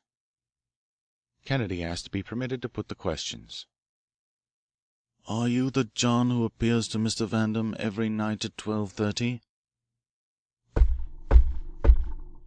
Came the faint reply from the cabinet, or rather it seemed to me to come from the floor near the cabinet, and perhaps to be a trifle muffled by the black carpet. "Are you in communication with Mrs. Vandam? Can she be made to rap for us? Will you ask her a question and spell out her answer?" Craig paused a moment to frame the question, then shot it out point blank. "Does Mrs. Vandam know now in the other world whether anyone in this room substituted a morphine capsule for one of those ordered by her 3 days before she died? Does she know whether the same person has done the same thing with those later ordered by Mr. Vandam?" John seemed considerably perturbed at the mention of capsules. It was a long time before any answer was forthcoming. Kennedy was about to repeat the question when a faint sound was heard. Suddenly came a wild scream. It was such a scream as I have never heard before in my life. It came as though a dagger had been thrust into the heart of Mrs. Popper. The lights flashed up as Kennedy turned the switch. A man was laying flat on the floor. It was Inspector O'Connor. He had succeeded in slipping noiselessly like a snake below the curtain into the cabinet. Craig had told him to look out for wires or threads stretched from Mrs. Popper's clothing to the bulging curtain of the cabinet. Imagine his surprise when he saw that she had simply freed her foot from the shoe, which I was carefully holding down, and with a backward movement of the leg was reaching out into the cabinet behind her chair and was doing the rapping with her toes. Lying on the floor, he had grasped her foot and caught her heel with a firm hand. She had responded with a wild yell that showed she knew she was trapped. Her secret was out. Hysterically, Mrs. Popper began to upbraid the inspector as he rose to his feet, but Farrington quickly interposed. "Something was working against us tonight, gentlemen. Yet you demanded results. And when the spirits will not come, what is she to do? She forgets herself in her trance. She produces herself the things that you all see supernaturally if you were in sympathy." The mere sound of Farrington's voice seemed to rouse in me all the animosity of my nature. I felt the man who could trump up an excuse like that when a person was caught with the goods was capable of almost anything. "Enough of this fake seance," exclaimed Craig. "I have let it go on merely for the purpose of opening the eyes of a certain deluded gentleman in this room. Now, if you will all be seated, I shall have something to say that will finally establish whether Mary Vandam was the victim of accident, suicide, or murder." With hearts beating rapidly, we sat in silence. Craig took the beakers and test tubes from the shelf behind the curtain and placed them on the little deal table that had been so merrily dancing about the room. "The increasing frequency with which tales of murder by poison appear in the newspapers," he began formally, "is proof of how rapidly this new civilization of ours is taking on the aspects of the older civilizations across the seas. Human life is cheap in this country, but the ways in which human life has been taken among us have usually been direct, simple, above board, in keeping with our democratic and pioneer traditions. The pistol and the bowie knife for the individual, the rope and the torch for the mob, have been the usual instruments of sudden death. But when we begin to use poisons most artfully compounded in order to hasten an expected bequest and remove obstacles in its way, well, we are practicing an art that calls up all the memories of 16th century Italy. In this beaker," he continued, "I have some of the contents of the stomach of the unfortunate woman. The coroner's physician has found that they show traces of morphine. Was the morphine in such quantities as to be fatal? Without doubt. But equally without doubt, analysis could not discover and prove it in the face of one inconsistency. The usual test which shows morphine poisoning failed in this case. The pupils of her eyes were not symmetrically contracted. In fact, they were normal. Now, the murderer must have known of this test. This clever criminal also knew that to be successful in the use of this drug where others had failed, the drug must be skillfully mixed with something else. In that first box of capsules there were 6. The druggist compounded them correctly according to the prescription. But between the time when they came into the house from the druggist and the time when she took the first capsule that night, someone who had access to the house emptied one capsule of its harmless contents and refilled it with a deadly dose of morphine, a white powder which looks just like the powder already in the capsules. Why, then, the normal pupils of the eyes? Simply because the criminal put a little atropine or belladonna with the morphine. My tests show absolutely the presence of atropine, Dr. Hanson," said Craig, bowing to the physician. "The best evidence, however, is yet to come. A second box of 6 capsules, all intact, was discovered yesterday in the possession of Henry Vandam. I have analyzed the capsules. One contains no quinine at all. It is all morphine and atropine. It is, without doubt, precisely similar to the capsule which killed Mrs. Vandam. Another night or so, and Henry Vandam would have died the same death." The old man groaned. 2 such exposures had shaken him. He looked from one of us to another, as if not knowing in whom he could trust. But Kennedy hurried on to his next point. "Who was it that gave the prescription to Mrs. Vandam originally? She is dead and cannot tell. The others won't tell, for the person who gave her that prescription was a person who later substituted the fatal capsule in place of the harmless. The original prescription is here. I have been able to discover from it nothing at all by examining the handwriting. Nor does the texture of the paper indicate anything to me. But the ink.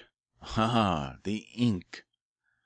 Most inks seem very similar, I suppose, but to a person who has made a study of the chemical composition of ink they are very different.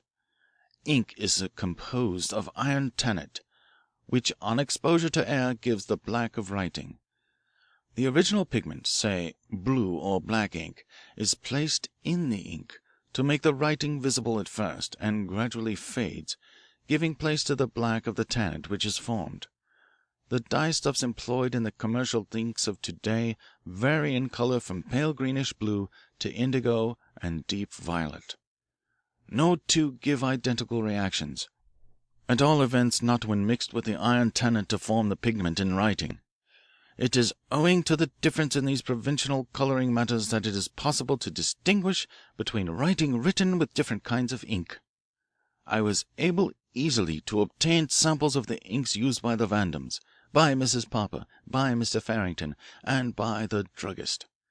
I have compared the writing of the original prescription with a colour scale of my own construction, and I have made chemical tests. The druggist ink conforms exactly to the writing on the two pill boxes, but not to the prescription. One of the other three inks conforms by test absolutely to the ink in that prescription signed Dr. C. W. H. as a blind. In a moment my chain of evidence against the owner of that bottle of ink will be complete." I could not help but think of the two pendulums on the shelf behind the curtain, but Craig said nothing for a moment to indicate that he referred to that apparatus. We sat dazed. Farrington seemed nervous and ill at ease. Mrs. Popper, who had not recovered from the hysterical condition of her exposure, with difficulty controlled her emotion. Vandam was crushed. "I have not only arranged this laboratory so as to reproduce Mrs. Popper's seance room," began Craig afresh, "but I have had the cabinet placed in relatively the same position a similar cabinet occupies in Mr. Vandam's private seance room in the Vandam mansion. One night Mr. Jameson and myself were visiting Mr. Vandam. At precisely 12:30 we heard most unaccountable rappings from that cabinet. I particularly noted the position of the cabinet. Back of it ran a hallway. This is duplicated here. Back of this cabinet is a hallway. I had heard of these rappings before we went, but was afraid that it would be impossible for me to catch the ghost red-handed. There is a limit to what you can do for the first time you enter a man's house, and, besides, that was no time to arouse suspicion in the minds of anyone. But science has a way out of every dilemma. I determined to learn something of these rappings." Craig paused and glanced first at Farrington, then at Mrs. Popper, and then at Mr. Vandam. "Mr. Jameson," he resumed, "will escort the doctor, the inspector, Mr. Farrington, Mrs. Popper, and Mr. Vandam into my imitation hall of the Vandam mansion. I want each of you in turn to tiptoe up that hall to a spot indicated on the wall, back of the cabinet, and strike that spot several sharp blows with your knuckles." I did as Craig instructed, tiptoeing up myself first so that they could not mistake his meaning. The rest followed separately, and after a moment we returned silently in suppressed excitement to the room. Craig was still standing by the table, but now the pendulums with the magnets and needles and the drums worked by clockwork were before him. "Another person outside the Vandam family had a key to the Vandam mansion," he began gravely. "That person, by the way, was the one who waited, night by night, until Mrs. Vandam took the fatal capsule, and then, when she had taken it, apprised the old man of the fact, and strengthened an already blind faith in the shadow world." You could have heard a pin drop. In fact, you could have almost felt it drop. "That other person who, unobserved, had free access to the house," he continued in the breathless stillness, "is in this room now. He was looking at O'Connor as if for corroboration. O'Connor nodded. "Information derived from the butler," he muttered. "I did not know this until yesterday," Kennedy continued, "but I suspected that something of the sort existed when I was first told by Dr. Hanson of the rappings. I determined to hear those rappings and make a record of them. So the night Mr. Jameson and I visited Mr. Vandam, I carried this little instrument with me." Almost lovingly he touched the pendulums on the table. They were now at rest and kept so by means of a lever that prevented all vibration whatever. "See, I release this lever. Now, let no one in the room move. Watch the needles on the paper as the clockwork revolves the drums. I take a step, ever so lightly. The pendulums vibrate, and the needles trace a broken line on the paper on each drum. I stop. The lines are practically straight. I take another step, and another, ever so lightly. See the delicate pendulums vibrate? See the lines they trace are jagged lines?" He stripped the paper off the drums and laid it flat on the table before him, with two other similar pieces of paper. "Just before the time of the rappings I placed this instrument in the corner of the Vandam cabinet, just as I placed it in this cabinet after Mr. Jameson conducted you from the room. In neither case were suspicions aroused. Everything in both cases was perfectly normal. I mean, the ghost was in ignorance of the presence, if not the very existence, of this instrument. This is an improved seismograph," he explained. "One after a very recent model by Prince Galtzin of Imperial Academy of St. Petersburg. The seismograph, as you know, was devised to register earthquakes at a distance. This one not only measures the size of a distant earthquake, but the actual direction from which the earth tremors come. That is why there are two pendulums and two drums. The magnetic arrangement is to cut short the vibrations set up in the pendulums, to prevent them from continuing to vibrate after the first shock. Thus they are ready in an instant to record another tremor. Other seismographs continue to vibrate for a long time as a result of one tremor only. Besides, they give little indication of the direction from which the tremors come. I think you must all appreciate that your tiptoeing up the hall must cause a far greater disturbance in this delicate seismograph than even a very severe earthquake thousands of miles away, which it was built to record." He paused and examined the paper sharply. "This is the record made by the Ghost's Walk the other night," he said, holding up two of them in his left hand. "Here, on the table, on two other longer sheets, I have recorded the vibrations set up by those in this room walking to night. Here's Mr. Jameson's. His is not a bit like the ghost's, nor is Mr. Vandam's. Least of all are Dr. Hanson and Inspector O'Connor's, for they are heavy men. Now here's Mr. Farrington's." He bent down closely. "He is a light man, and the ghost was light." Craig was playing with his victim like a cat with a mouse. Suddenly I felt something brush by me, and with a swish of air and garments I saw Mrs. Popper fling herself wildly at the table that bore the incriminating records. In another instant Farrington was on his feet and had made a wild leap in the same direction. It was done so quickly that I must have acted first and thought afterward. I found myself in the midst of a melee with my hand at his throat and his at mine. O'Connor with a jiu-jitsu movement bent Farrington's other arm until he released me with a cry of pain. In front of me I saw Craig grasping Mrs. Popper's wrist as in a vice. She was glaring at him like a tigress. "Do you suppose for a moment that that toy is going to convince the world that Henry Vandam has been deceived and that the spirit which visited him was a fraud? Is that why you have lured me here under false pretences? To play on my feelings? To insult me?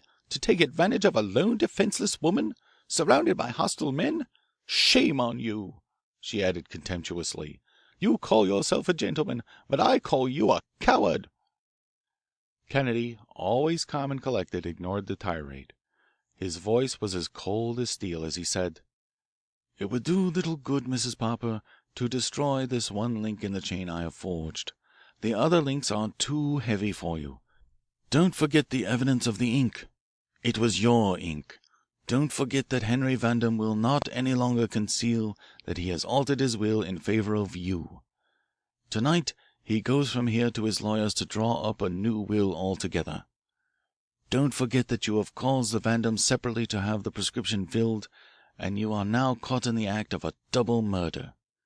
Don't forget that you had access to the Vandam mansion, that you substituted the deadly for the harmless capsules. Don't forget that your rappings announced the death of one of your victims and urged the other, a cruelly wronged and credulous old man, to leave millions to you who had deceived and would have killed him. No, the record of the ghost on the seismograph was not Mr. Farrington's, as I implied at the moment when you so kindly furnished this additional proof of your guilt by trying to destroy the evidence. The ghost was you, Mrs. Popper, and you are at liberty to examine the markings as minutely as you please, but you must not destroy them. You are an astute criminal, Mrs. Popper, but tonight you are under arrest for the murder of Mary Vandam and the attempted murder of Henry Vandam. End of The Seismograph Adventure. Chapter 6 of The Silent Bullet by Arthur B. Reeve. The Diamond Maker. I've called Professor Kennedy to see if we can retain you in a case which I am sure will tax even your resources. Heaven knows it has taxed ours. The visitor was a large, well-built man. He placed his hat on the table and, without taking off his gloves, sat down in an easy chair which he completely filled.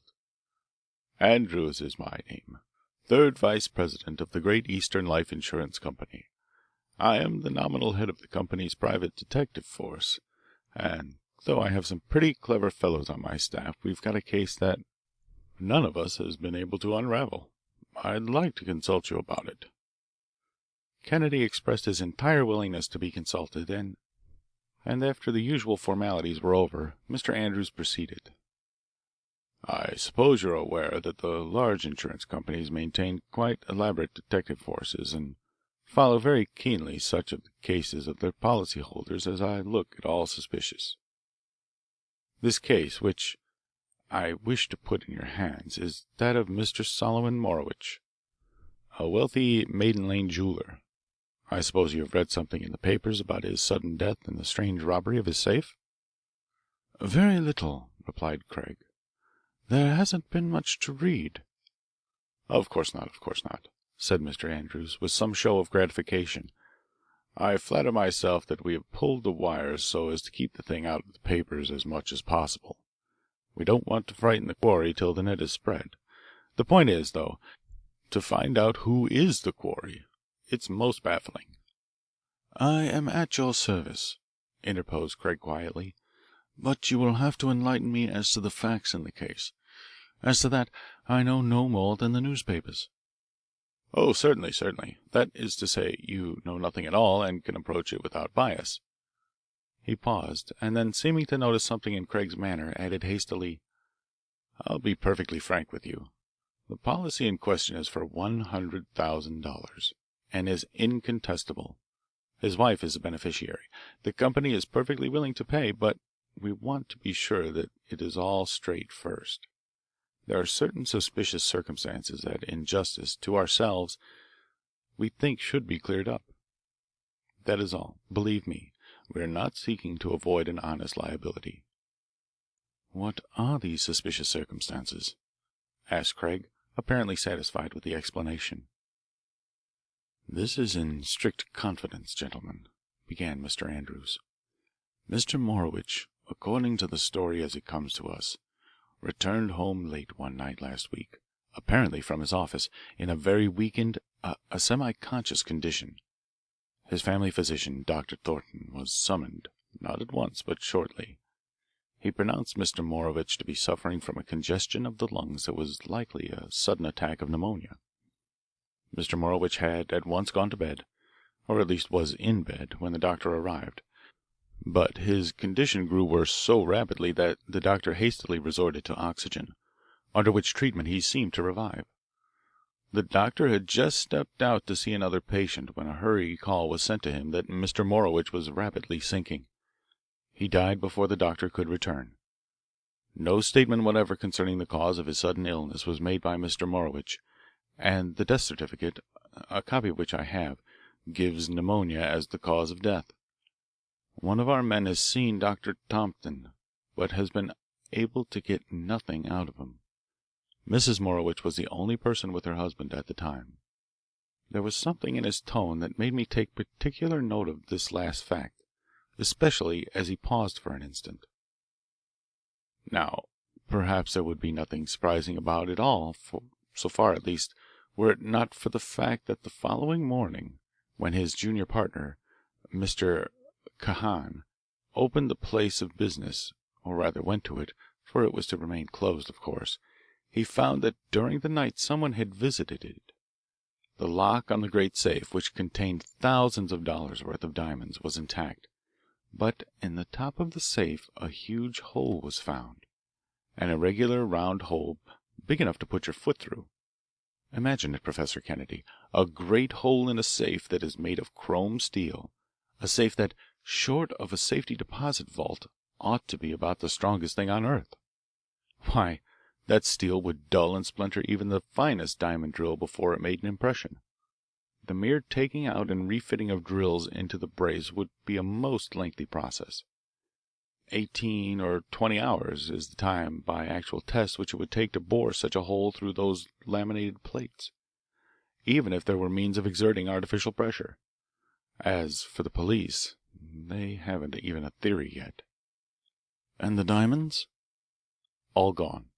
Everything of any value was gone. Even the letter files were ransacked. His desk was broken open, and papers of some nature had been taken out of it. Thorough is no name for the job. Isn't that enough to arouse suspicion?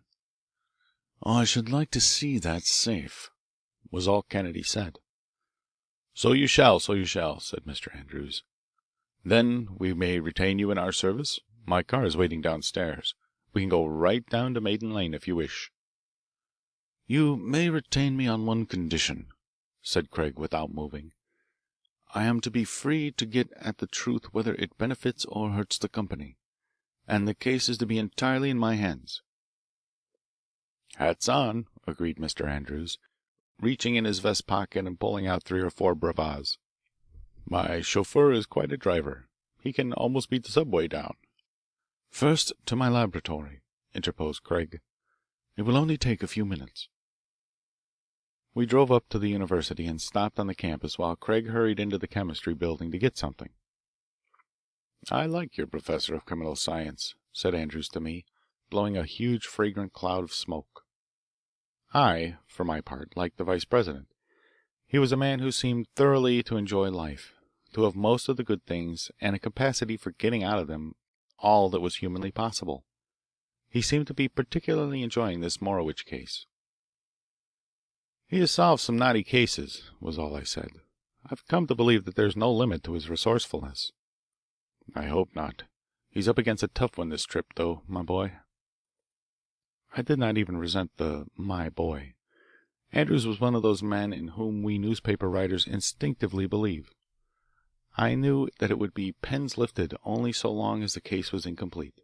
When the time comes with such men, they are ready to furnish us the best copy in the world. Kennedy quickly rejoined us, carrying a couple of little glass bottles with ground glass stoppers. Morowitch and Company was, of course, closed when we arrived, but we had no trouble in being admitted by the central office man who had been detailed to lock the barn door after the horse was stolen. It was precisely as Mr. Andrews had said. Mr. Kahan showed us the safe. Through the top a great hole had been made. I say made, for at the moment I was at a loss to know whether it had been cut, drilled, burned, blown out, or what not. Kennedy examined the edges of the hole carefully, and just a trace of a smile of satisfaction flitted over his face as he did so. Without saying a word, he took the glass stopper out of the larger bottle which he had brought and poured the contents on the top of the safe near the hole. There it lay, a little mound of reddish powder. Kennedy took a little powder of another kind from the other bottle and lighted it with a match. "Stand back, close to the wall," he called as he dropped the burning mass on the red powder. In 2 or 3 leaps he joined us at the far end of the room. Almost instantly a dazzling, intense flame broke out and sizzled and crackled. With bated breath we watched. It was almost incredible, but that glowing mass of powder seemed literally to be sinking right down into the cold steel. In tense silence we waited. On the ceiling, We could still see the reflection of the molten mass in the cup, which it had burned for itself in the top of the safe. At last it fell through into the safe, fell as the burning roof of a frame building would fall into the building. No one spoke a word, but as we cautiously peered over the top of the safe we instinctively turned to Kennedy for an explanation.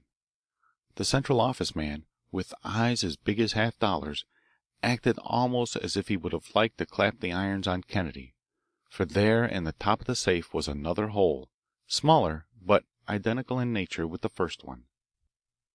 "Thermit," was all Kennedy said. "Thermit," echoed Andrews, shifting the cigar which he had allowed to go out in the excitement. "Yes, an invention of a chemist named Goldschmidt, of Essen, Germany. It is a compound of iron oxide, such as comes off a blacksmith's anvil or the rolls of a rolling mill, and powdered metallic aluminum. You could thrust a red hot bar into it without setting it off, but when you light a little magnesium powder and drop it on thermit, a combustion is started that quickly reaches 5400 degrees Fahrenheit. It has the peculiar property of concentrating its heat to the immediate spot on which it is placed. It is one of the most powerful oxidizing agents known, and it doesn't even melt the rest of the steel surface. You see how it ate its way through the steel? Either black or red thermit will do the trick equally well." No one said anything. There was nothing to say. "Someone uncommonly clever, or instructed by someone uncommonly clever, must have done that job," added Craig. "Well, there's nothing more to be done here," he added, after a cursory look about the office. "Mr. Andrews, may I have a word with you? Come on, Jameson. Good day, Mr. Kahan. Good day, officer." Outside we stopped for a moment at the door of Andrew's car. "I shall want to see Mr. Morowich's papers at home," said Craig, "and also to call on Dr. Thornton. Do you think I shall have any difficulty?" "Not at all," replied Mr. Andrews. "Not at all. I will go with you myself and see that you have none. Say, Professor Kennedy," he broke out, "that was marvellous. I never dreamed such a thing was possible. But don't you think you could have learned something more up there in the office by looking around?" "I did learn it," answered Kennedy. "The lock on the door was intact. Whoever did the job let himself in by a key. There was no other way to get in." Andrews gave a low whistle and glanced involuntarily up at the window with the sign of Morowitch and Company in gold letters several floors above. "Don't look up. I think that was Kahan looking out at us," he said, fixing his eyes on his cigar. "I wonder if he knows more about this than he has told. He was the company, you know, but his interest in the business was only very slight. By George—" "Not too fast, Mr. Andrews," interrupted Craig. "We have still to see Mrs. Morowitch and the doctor before we form any theories." "A very handsome woman, too," said Andrews as we seated ourselves in the car. "A good deal younger than Morowitch. Say, Kahan isn't a bad looking chap either, is he? I hear he was a very frequent visitor at his partner's house. Well, which first, Mrs. M. or the doctor?" "The house," answered Craig. Mr. Andrews introduced us to Mrs. Morowitch, who was in very deep mourning, which served, as I could not help noticing, rather to heighten than lessen her beauty. By contrast, it brought out the rich deep colour of her face and the graceful lines of her figure. She was altogether a very attractive young widow. She seemed to have a sort of fear of Andrews, whether merely because he represented the insurance company on which so much depended, or because there were other reasons for fear, I could not, of course, make out. Andrews was very courteous and polite, yet I caught myself asking if it was not a professional rather than a personal politeness. Remembering his stress on the fact that she was alone with her husband when he died, it suddenly flashed across my mind that somewhere I had read of a detective who, as his net was being woven about a victim, always grew more and more ominously polite toward the victim. I know that Andrews suspected her of a close connection with the case. As for myself, I don't know what I suspected as yet. No objection was offered to our request to examine Mr. Morowich's personal effects in the library, and, accordingly, Craig ransacked the desk and the letter file. There was practically nothing to be discovered. "Had Mr. Morowitch ever received any threats of robbery?" asked Craig as he stood before the desk. "Not that I know of," replied Mrs. Morowitch. Of course, every jeweller who carries a large stock of diamonds must be careful, but I don't think my husband had any special reason to fear robbery. At least, he never said anything about it. Why do you ask?" "Oh, nothing. I merely thought there might be some hint as to the motives of the robbery," said Craig. He was fingering one of those desk calendars which have separate leaves for each day, with blank spaces for appointments. "Close deal Poisson," he read slowly from one of the entries, as if to himself. "That's strange. It was the correspondence under the letter P that was destroyed at the office, and there is nothing in the letter file here either. Who was Poisson?" Mrs. Morowitch hesitated, either from ignorance or from a desire to evade the question. "A chemist, I think," she said doubtfully. "My husband had some dealings with him, some discovery he was going to buy. I don't know anything about it. I thought the deal was off." "The deal?" "Really, Mr. Kennedy, you had better ask Mr. Kahan. My husband talked very little to me about business affairs." "But what was the discovery?" "I don't know. I only heard Mr. Morowitch and Mr. Kahan refer to some deal about a discovery regarding diamonds." "Then Mr. Kahan knows about it?" "I presume so."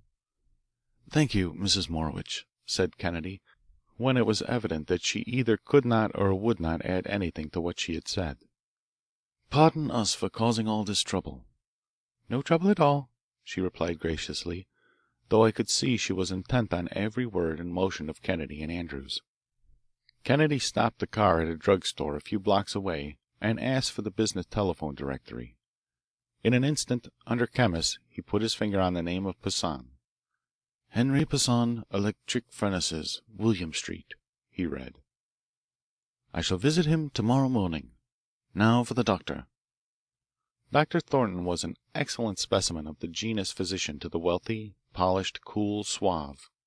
One of Mr. Andrews' men, as I have said, had seen him already, but the interview had been very unsatisfactory. Evidently, however, the doctor had been turning something over in his mind since then and had thought better of it. At any rate, his manner was cordial enough now.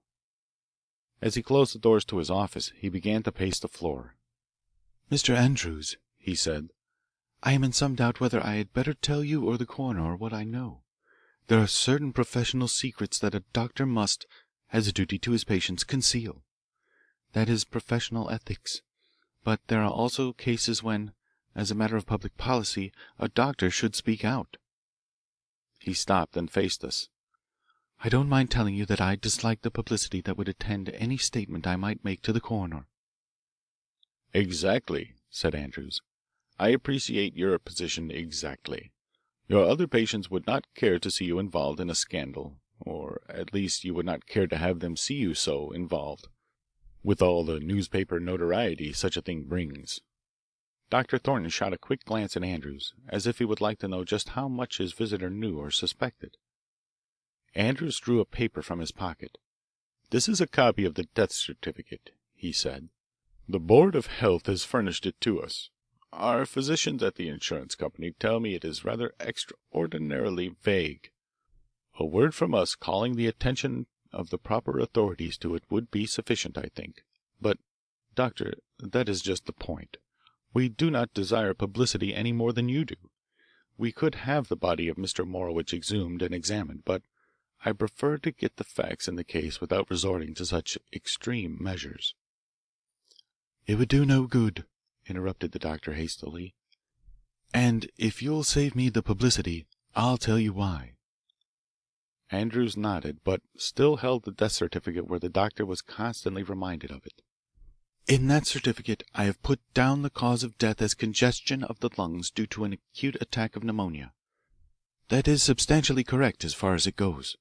When I was summoned to see Mr. Morowitch, I found him in a semi conscious state and scarcely breathing. Mrs. Morowitch told me that he had been brought home in a taxicab by a man who had picked him up on William Street. I'm frank to say that at first sight I thought it was a case of plain intoxication, for Mr. Morowitch sometimes indulged a little freely when he made a splendid deal. I smelled his breath, which was very feeble. It had a sickish sweet odour, but that did not impress me at the time. I applied my stethoscope to his lungs. There was a very marked congestion, and I made as my working diagnosis pneumonia. It was a case for quick and heroic action. In a very few minutes I had a tank of oxygen from the hospital. In the meantime I thought over that sweetish odour, and it flashed on my mind that it might, after all, be a case of poisoning. When the oxygen arrived I administered it at once. As it happens, the Rockefeller Institute has just published a report of experiments with a new antidote for various poisons, which consists simply in a new method of enforced breathing and throwing off the poison by oxidizing it that way. In either case, the pneumonia theory or the poison theory, this line of action was the best that I could have adopted on the spur of the moment. I gave him some strychnine to strengthen his heart, and by hard work I had him resting apparently a little easier. A nurse had been sent for, but had not arrived when a messenger came to me telling of a very sudden illness of Mrs. Morey, the wife of the steel magnate.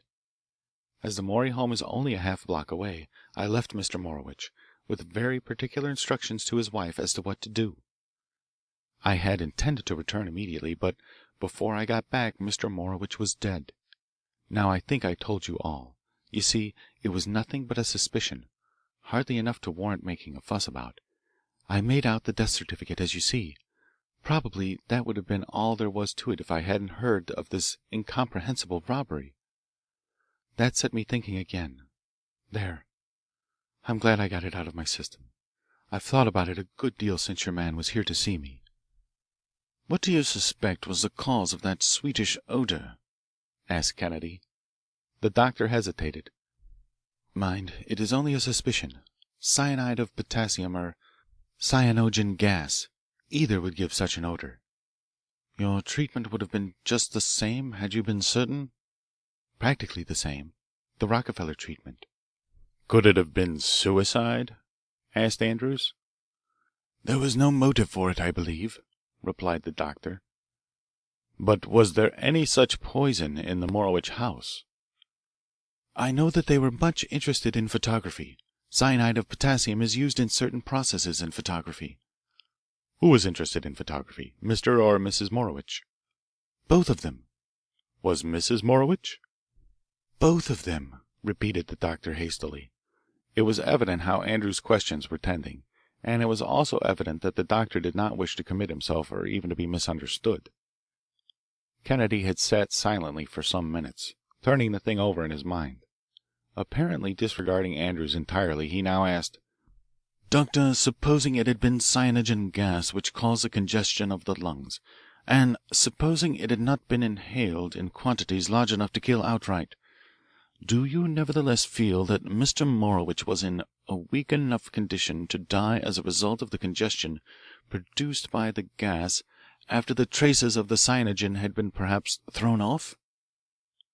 That is precisely the impression I wish to convey. Might I ask whether in his semi-conscious state he said anything that might at all serve as a clue? He talked randomly, incoherently.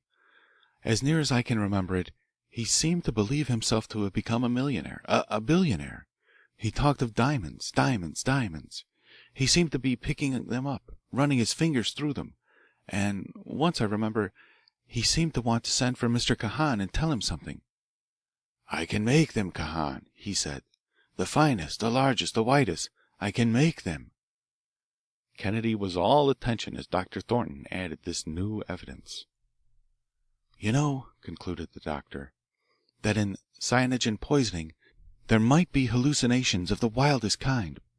But then, too, in the delirium of pneumonia, it might be the same. I could see by the way Kennedy acted that, for the first time, a ray of light had dawned upon him in tracing out the case. As we rose to go, the doctor shook hands with us. His last words were said with an air of great relief. Gentlemen, I have eased my conscience considerably. As we parted for the night, Kennedy faced Andrews. You recall that you promised me one thing when I took up this case? He asked. Andrews nodded.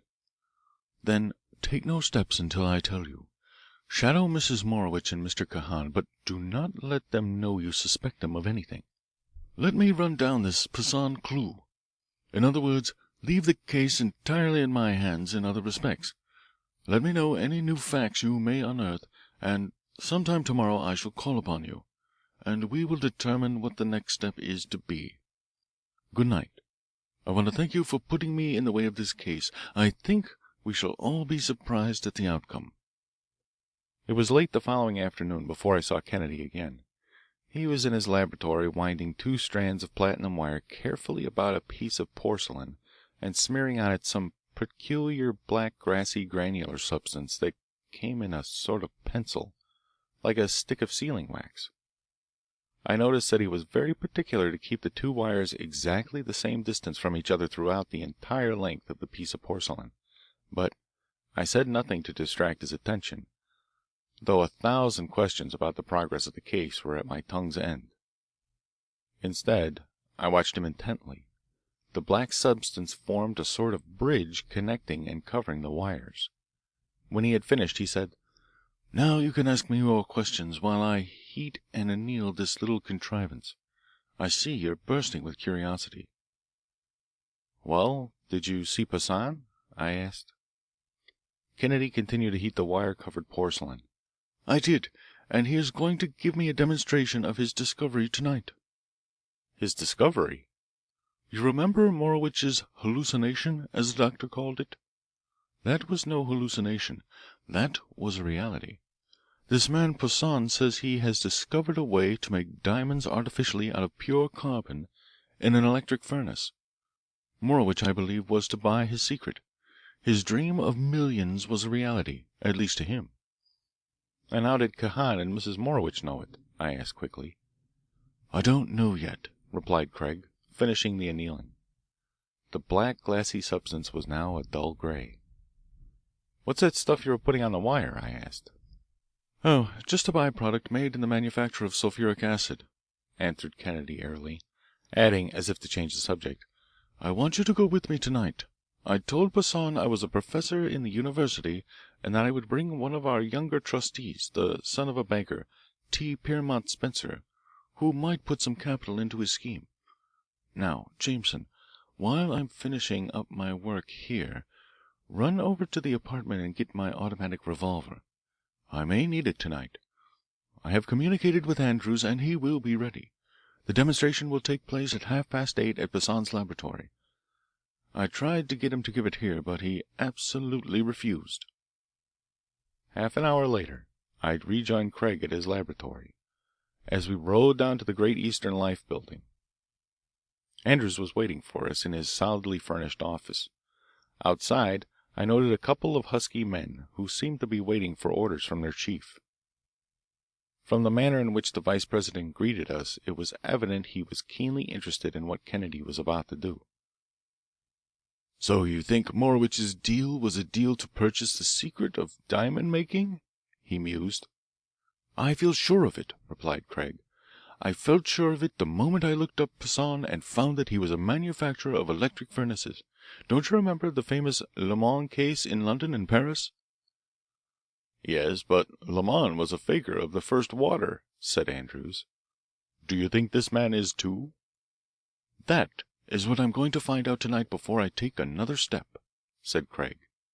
"Of course, there can be no doubt that by proper use of the electric furnace we'll make small, almost microscopic diamonds. It is not unreasonable to suppose that some day someone will be able to make large diamonds synthetically by the same process." "Maybe this man has done it," agreed Andrews. "Who knows? I'll wager that if he has, and that if Morowich had bought an interest in the process, Kahan knew of it. He's a sharp one. And Mrs. Morowich doesn't let grass grow under her feet. When it comes to seeing, the main chance as to money. Now, just supposing Mr. Morowich had bought an interest in a secret like that, and supposing Kahan was in love with Mrs. Morowich, and that they—" "Let us suppose nothing, Mr. Andrews," interrupted Kennedy. "At least not yet. Let me see. It is now 10 minutes after 8. Poisson's place is only a few blocks from here. I'd like to get there a few minutes early. Let's start." As we left the office, Andrews signalled to the two men outside, and they quietly followed a few feet in the rear, but without seeming to be with us. Poisson's laboratory was at the top of a sort of loft building a dozen stories or so high. It was a peculiar building, with several entrances beside a freight elevator at the rear and fire escapes that led to adjoining lower roofs. We stopped around the corner in the shadow, and Kennedy and Andrews talked earnestly. As near as I could make out, Kennedy was insisting that it would be best for Andrews and his men not to enter the building at all, but wait downstairs while he and I went up.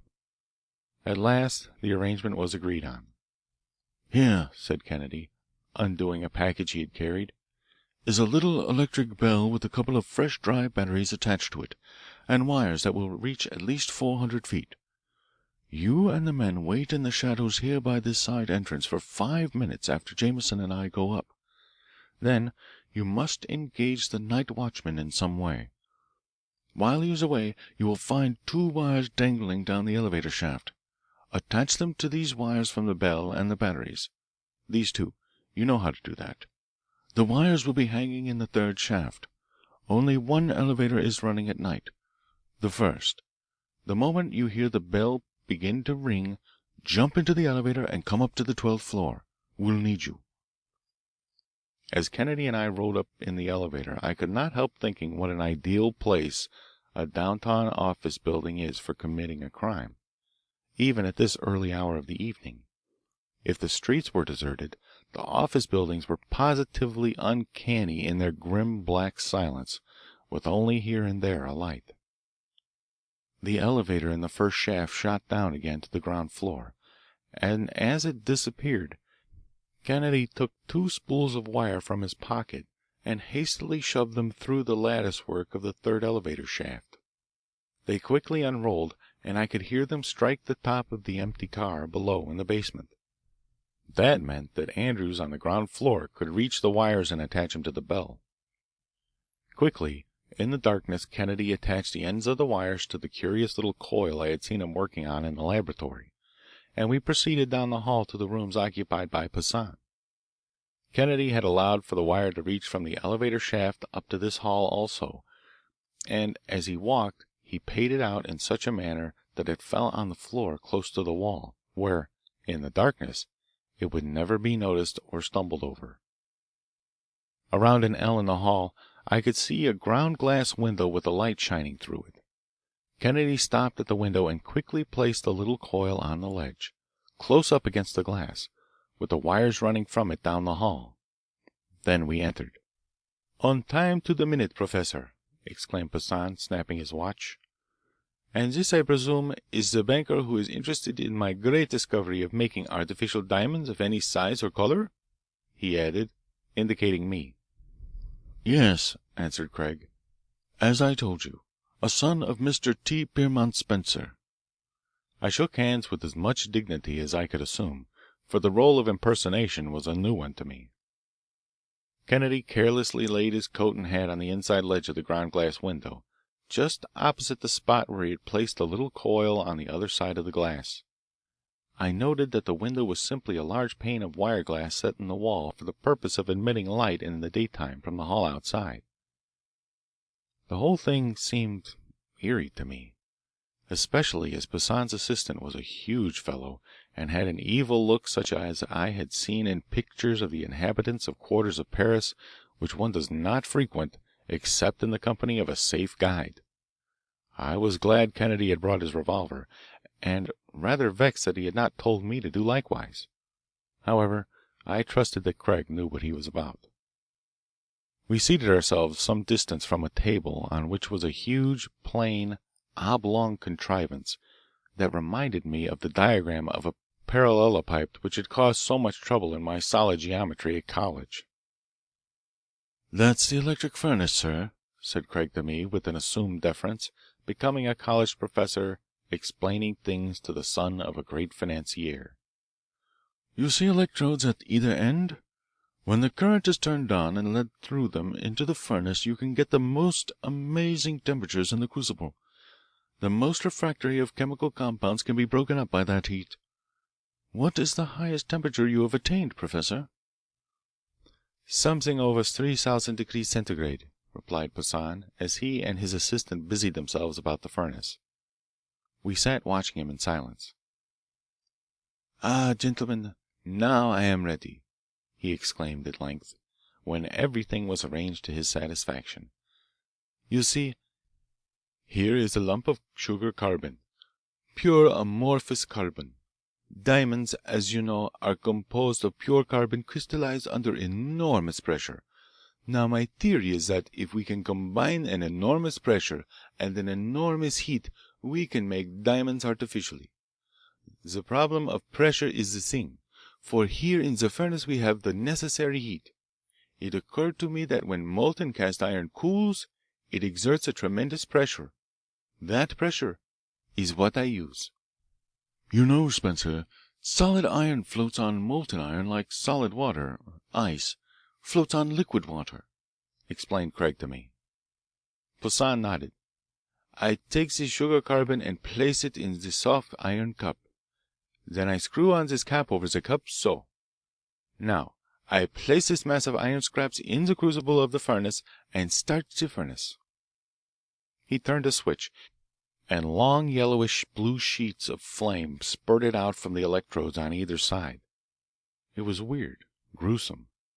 One could feel the heat of the tremendous electric discharge. As I looked at the bluish yellow flames, they gradually changed to a beautiful purple, and a sickish, sweet odor filled the room. The furnace roared at first, but as the vapors increased, it became a better conductor of the electricity, and the roaring ceased. In almost no time, the mass of iron scraps became molten. Suddenly, Poisson plunged the cast iron cup into the seething mass. The cup floated and quickly began to melt. As it did so, he waited attentively until the proper moment. Then, with a deft notion, he seized the whole thing with a long pair of tongs and plunged it into a vat of running water. A huge cloud of steam filled the room. I felt a drowsy sensation stealing over me as a sickish sweet smell from the furnace increased. Gripping the chair, I roused myself and watched Poisson attentively. He was working rapidly. As the molten mass cooled and solidified, he took it out of the water and laid it on an anvil.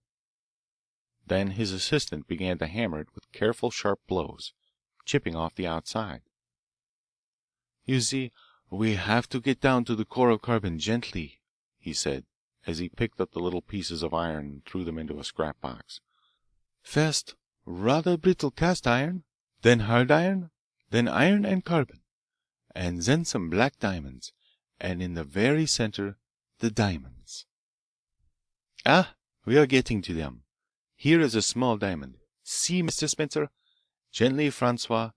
We shall come to the large ones presently." "One moment, Professor Poisson," interrupted Craig. "Let your assistant break them out while I stand over him." "Impossible. You would not know when you saw them. They are just rough stones." "Oh, yes, I would." "No. Stay where you are. Unless I attend to it, the diamonds might be ruined." There was something peculiar about his insistence, but after he picked out the next diamond, I was hardly prepared for Kennedy's next remark. "Let me see the palms of your hands." Poisson shot an angry glance at Kennedy, but he did not open his hands. "I merely wish to convince you, Mr. Spencer," said Kennedy to me, "that it is no sleight of hand trick, and that the professor has not several uncut stones palmed in his hand like a prestidigitator."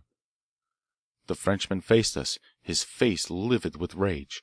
"You call me a prestidigitator? A fraud? You shall suffer for that. Sacre bleu! Ventre de Saint Gilles! No man ever insults the honour of Poisson. Francois, water on the electrodes." The assistant dashed a few drops of water on the electrodes. The sickish odour increased tremendously. I felt myself almost going, but with an effort I again roused myself.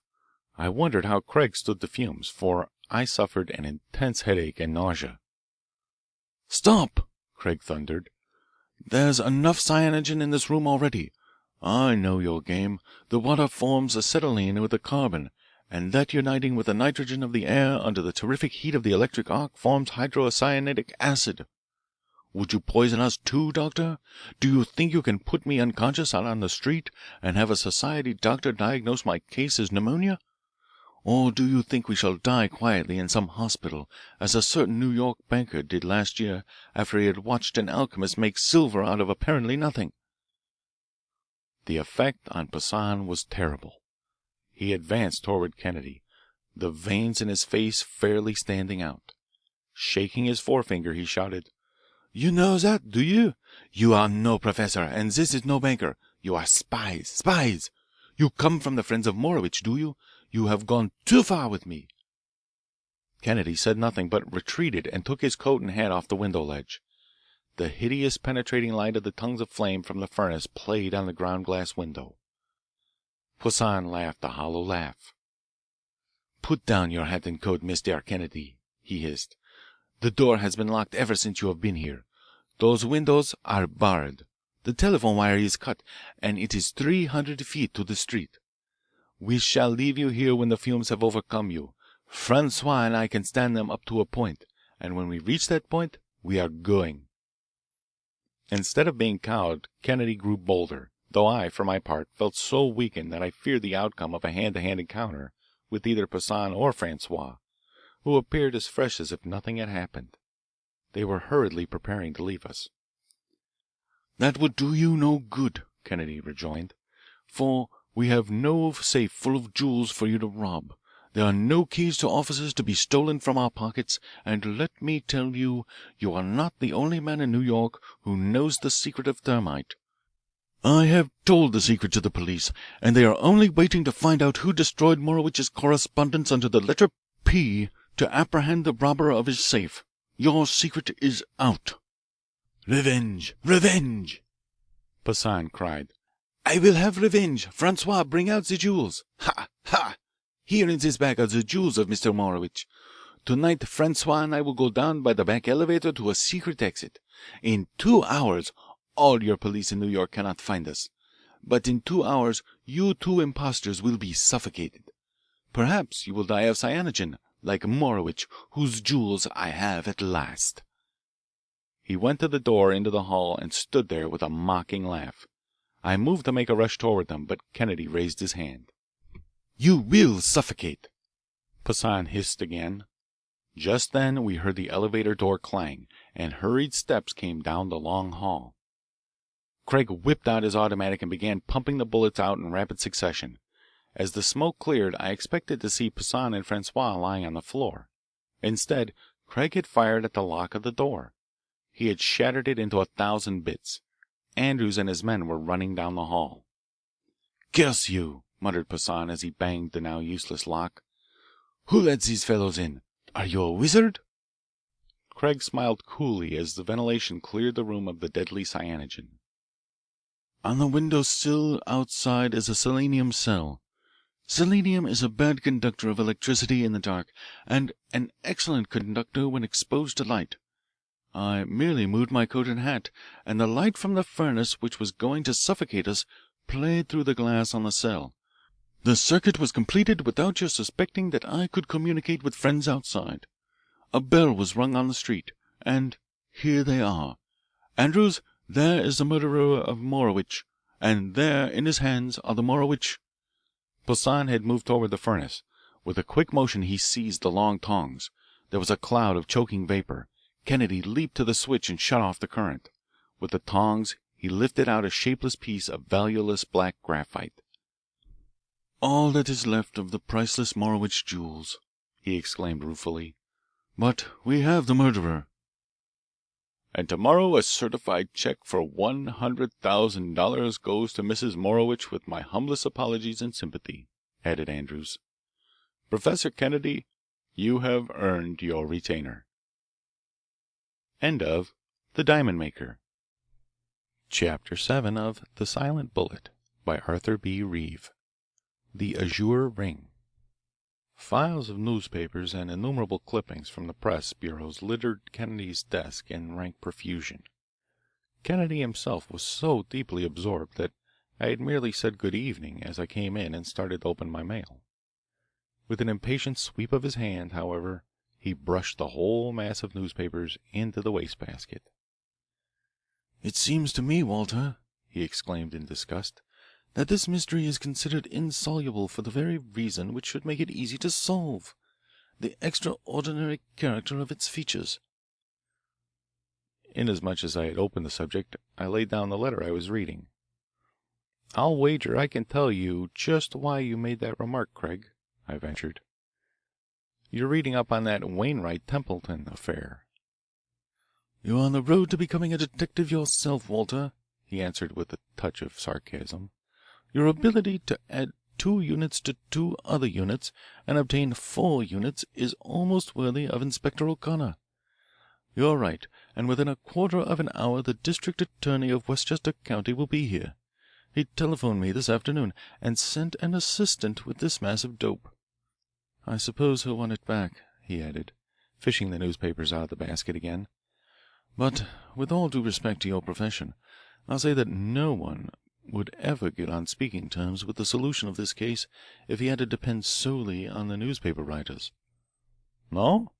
I queried, rather nettled at his tone. "No," he repeated emphatically. "Here one of the most popular girls in the fashionable suburb of Williston, and one of the leading younger members of the bar in New York, engaged to be married, are found dead in the library of the girl's home the day before the ceremony.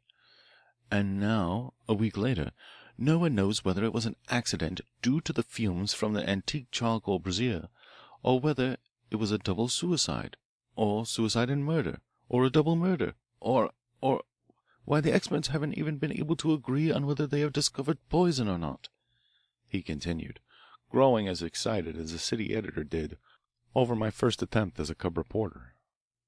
"They haven't agreed on anything except that on the eve of what was, presumably, to have been the happiest day of their lives, 2 of the best known members of the younger set are found dead, while absolutely no one, as far as is known, can be proved to have been near them within the time necessary to murder them. No wonder the coroner says it's simply a case of asphyxiation. No wonder the district attorney is at his wit's end. You fellows have hounded them with your hypotheses until they can't see the facts straight. You suggest one solution, and before—" The doorbell sounded insistently, and without waiting for an answer a tall, spare, loose jointed individual stalked in and laid a green bag on the table. "Good evening, Professor Kennedy," he began brusquely. "I'm District Attorney Whitney of Westchester. I see you've been reading up on the case. Quite right." "Quite wrong," answered Craig. "Let me introduce my friend, Mr. Jameson, of the Star. Sit down.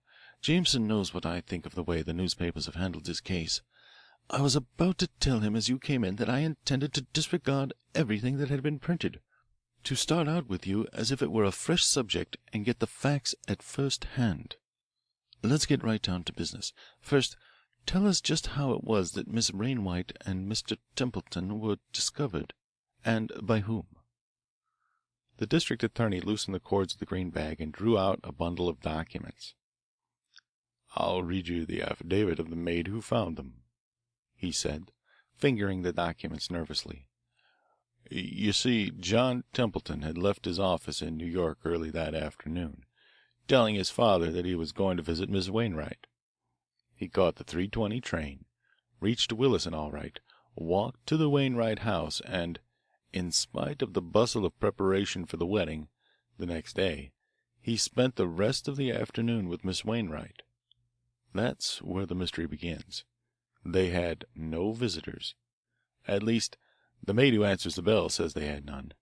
She was busy with the rest of the family, and I believe the front door was not locked.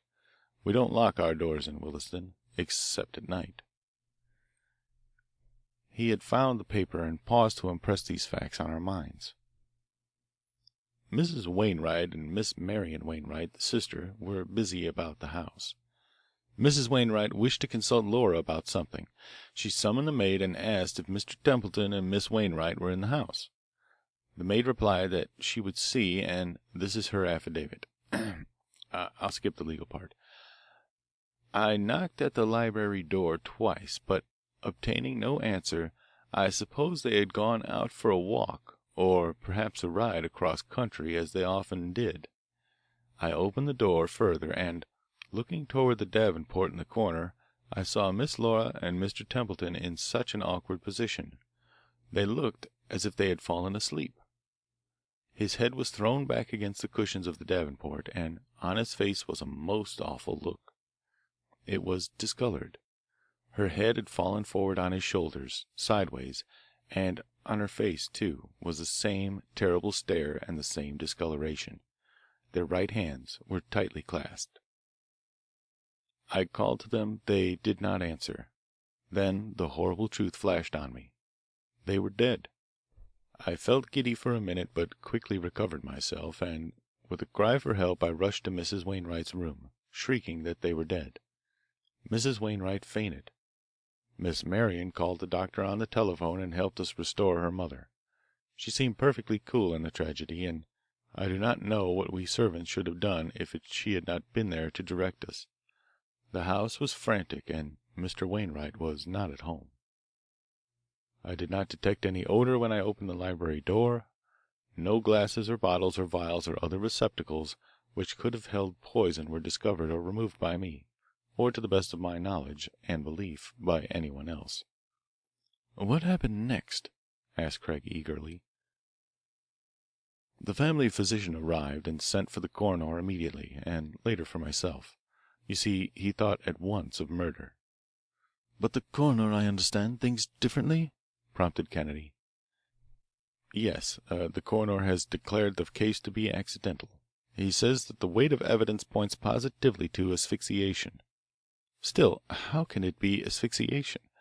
They could have escaped from the room at any time. The door was not locked. I tell you, in spite of the fact that the tests for poison in their mouths, stomachs, and blood have so far revealed nothing, I still believe that John Templeton and Laura Wainwright were murdered. Kennedy looked at his watch thoughtfully. You have told me just enough to make me want to see the coroner himself, he mused. If we take the next train out to Williston with you, will you engage us to get a half-hour talk with him on the case, Mr. Whitney? Surely, but we'll have to start right away. I've finished my other business in New York. Inspector O'Connor, I see you know him, has promised to secure the attendance of anyone whom I can show to be a material witness in the case. Come on, gentlemen. I'll answer your other questions on the train. As we settled ourselves in the smoker, Whitney remarked in a low voice, "You know, someone has said that there is only one thing more difficult to investigate and solve than a crime whose commission is surrounded by complicated circumstances, and that is a crime whose perpetration is wholly devoid of circumstances." Are you so sure that this crime is wholly devoid of circumstances? Asked Craig. Professor, he replied, I'm not sure of anything in this case. If I were, I should not require your assistance. I would like the credit of solving it myself, but it is beyond me. Just think of it. So far we haven't a clue, at least none that shows the slightest promise, although we have worked night and day for a week. It's all darkness. The facts are so simple that they give us nothing to work on. It's like a blank sheet of paper. Kennedy said nothing, and the district attorney proceeded.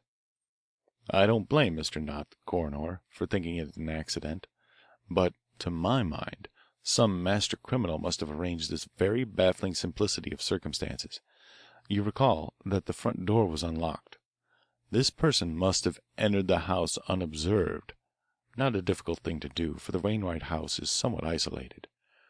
Perhaps this person brought along some poison in the form of a beverage, and induced the two victims to drink. And then this person must have removed the evidences as swiftly as they were brought in, and by the same door. That, I think, is the only solution. That is not the only solution. It is one solution, interrupted Kennedy quietly. Do you think someone in the house did it? I asked quickly. I think, replied Craig, carefully measuring his words, that if a poison was given them, it must have been by someone they both knew pretty well. No one said a word until at last I broke the silence. I know from the gossip of the Star office that many Williston people say that Marion was very jealous of her sister Laura for capturing the catch of the season. Williston people don't hesitate to hint at it. Whitney produced another document from that fertile green bag. It was another affidavit. He handed it to us. It was a statement signed by Mrs. Wainwright and read, "Before God, my daughter Marion is innocent. If you wish to find out all, find out more about the past history of Mr. Templeton before he became engaged to Laura. She would never in the world have committed suicide. She was too bright and cheerful for that, even if Mr. Templeton had been about to break off the engagement. My daughters Laura and Marion were always treated by Mr. Wainwright and myself exactly alike. Of course they had their quarrels, just as all sisters do, but there was never, to my certain knowledge, a serious disagreement, and I was always close enough to my girls to know. No, Laura was murdered by someone outside. Kennedy did not seem to attach much importance to this statement. "Let us see," he began reflectively. "First, we have a young woman especially attractive and charming in both person and temperament.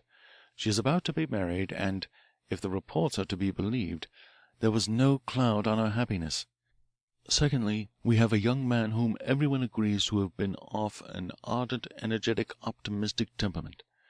He had everything to live for, presumably. So far, so good. Everyone who has investigated this case, I understand, has tried to eliminate the double suicide and the suicide and murder theories. That is all right, providing the facts are as stated. We shall see, later, when we interview the coroner. Now, Mr. Whitney, suppose you tell us briefly what you have learned about the past history of the two unfortunate lovers."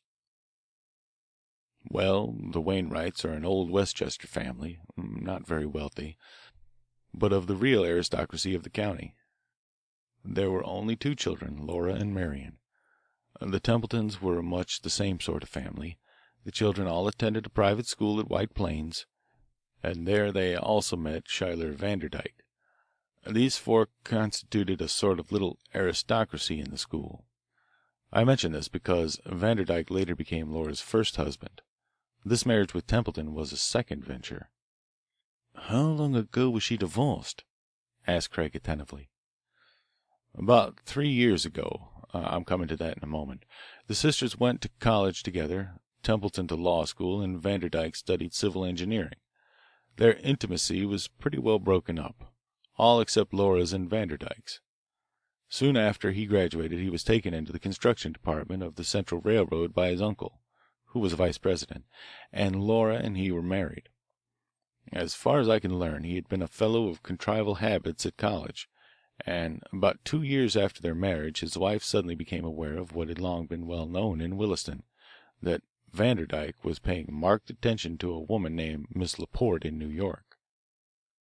No sooner had Laura Vanderdyke learned of this intimacy of her husband, continued Whitney, that she quietly hired private detectives to shadow him, and on their evidence she obtained a divorce. The papers were sealed, and she resumed her maiden name. As far as I can find out, Vanderdyke then disappeared from her life.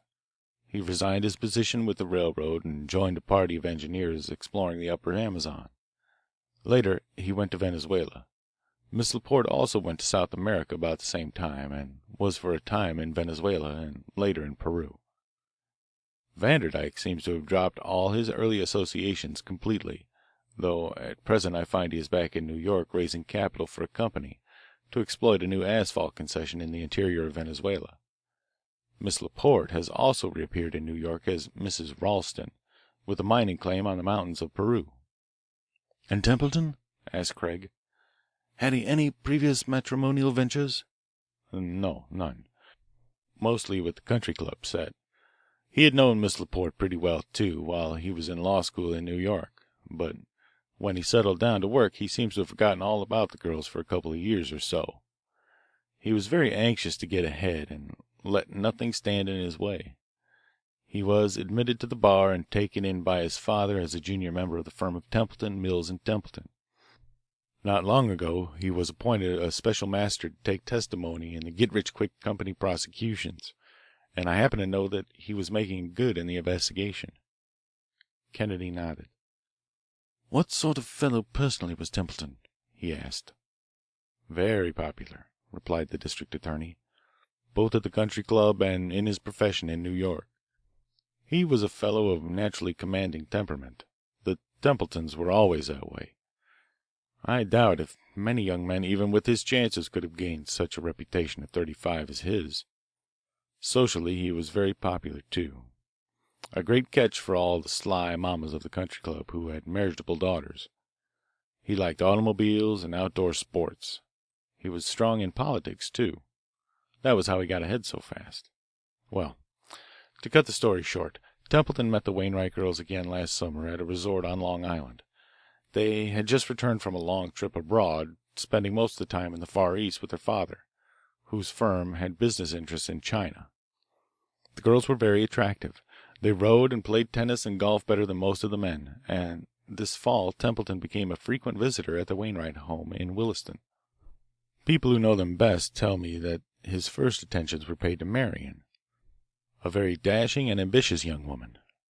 Nearly every day Templeton's car stopped at the house, and the girls and some friend of Templeton's in the country club went for a ride. They tell me that at this time Marian always sat with Templeton on the front seat. But after a few weeks the gossips, nothing of that sort ever escapes Williston, said that the occupant of the front seat was Laura. She often drove the car herself and was very clever at it. At any rate, not long after that the engagement was announced. As he walked up from the pretty little Williston station, Kennedy asked, "One more question, Mr. Whitney. How did Marian take the engagement?" The district attorney hesitated. "I will be perfectly frank, Mr. Kennedy," he answered. "The country club people tell me that the girls were very cool toward each other. That was why I got the statement from Mrs. Wainwright. I wish to be perfectly fair to everyone concerned in this case." We found the coroner quite willing to talk, in spite of the fact that the hour was late. "My friend Mr. Whitney here still holds the poison theory," began the coroner, "in spite of the fact that everything points absolutely towards asphyxiation. If I had been able to discover the slightest trace of illuminating gas in the room I should have pronounced it asphyxia at once. All the symptoms accorded with it, but the asphyxia was not caused by escaping illuminating gas. There was an antique charcoal brazier in the room, and I have ascertained that it was lighted. Now, anything like a brazier will, unless there is proper ventilation, give rise to carbonic oxide or carbon monoxide gas, which is always present in the product of combustion, often to the extent of from 5 to 10%. A very slight quantity of this gas, insufficient even to cause an odor in a room, will give a severe headache, and a case is recorded where a whole family in Glasgow was poisoned without knowing it by the escape of this gas. A little over 1% of it in the atmosphere is fatal, if breathed for any length of time. You know, it is a product of combustion and is very deadly. It is the much dreaded white damp or after damp of a mine explosion. I'm going to tell you a secret which I have not given out to the press yet. I tried an experiment in a closed room today, lighting the brazier. Some distance from it I placed a cat confined in a cage so it could not escape. In an hour and a half the cat was asphyxiated." The coroner concluded with an air of triumph that quite squelched the district attorney. Kennedy was all attention. "Have you preserved samples of the blood of Mr. Templeton and Miss Wainwright?" he asked. "Certainly, I have them in my office." The coroner, who was also a local physician, led us back into his private office. "And the cat?" added Craig. Dr. Knott produced it in a covered basket. Quickly Kennedy drew off a little of the blood of the cat and held it up to the light along with the human samples. The difference was apparent. "You see," he explained, "carbon monoxide combines firmly with the blood, destroying the red colouring matter of the red corpuscles. No, doctor, I'm afraid it wasn't carbonic oxide that killed the lovers, although it certainly killed the cat." Dr. Knott was crestfallen, but still unconvinced. "If my whole medical reputation were at stake," he repeated, "I should still be compelled to swear to asphyxia. I've seen it too often to make a mistake. Carbonic oxide or not, Templeton and Miss Wainwright were asphyxiated." It was now Whitney's chance to air his theory. "I have always inclined toward the cyanide of potassium theory, either that it was administered in a drink or perhaps injected by a needle," he said. "One of the chemists has reported that there was a possibility of slight traces of cyanide in their mouths." "If it had been cyanide," replied Craig, looking reflectively at the two jars before him on the table, "these blood specimens would be blue in colour and clotted. But they are not. Then, too, there is a substance in the saliva which is used in the process of digestion. It gives a reaction which might very easily be mistaken for a slight trace of cyanide. I think that explains what the chemist discovered. No more, no less. The cyanide theory does not fit." "Our chemist hinted at nux vomica," volunteered the coroner. "He said it wasn't nux vomica, but that the blood test showed something very much like it. Oh, we've looked for morphine, chloroform, ether, all the ordinary poisons, besides some of the little known alkaloids. Believe me, Professor Kennedy, it was asphyxia."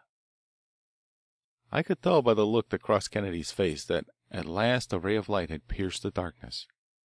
"Have you any spirits of turpentine in the office?" he asked. The coroner shook his head and took a step toward the telephone as if to call the drugstore in town. "Or ether?" interrupted Craig. "Ether will do." "Oh, yes, plenty of ether."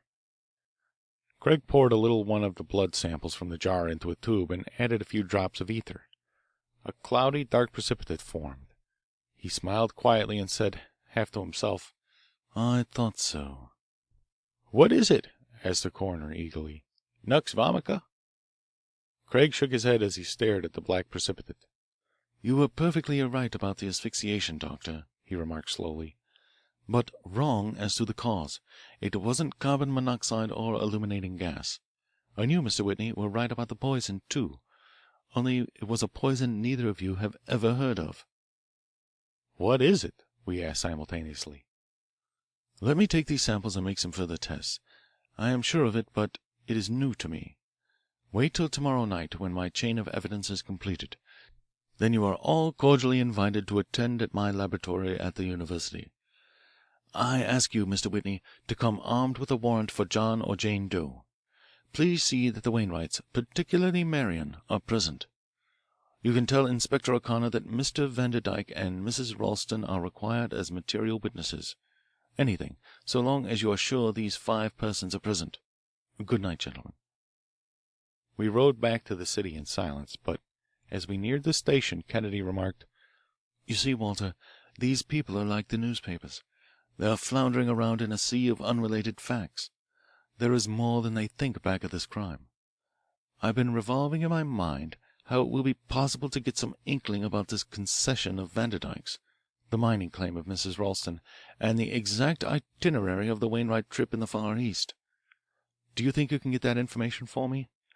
I think it will take me all day tomorrow to isolate this poison and get things in convincing shape on that score. Meanwhile, if you can see Vanderdyke and Mrs. Ralston, you can help me a great deal.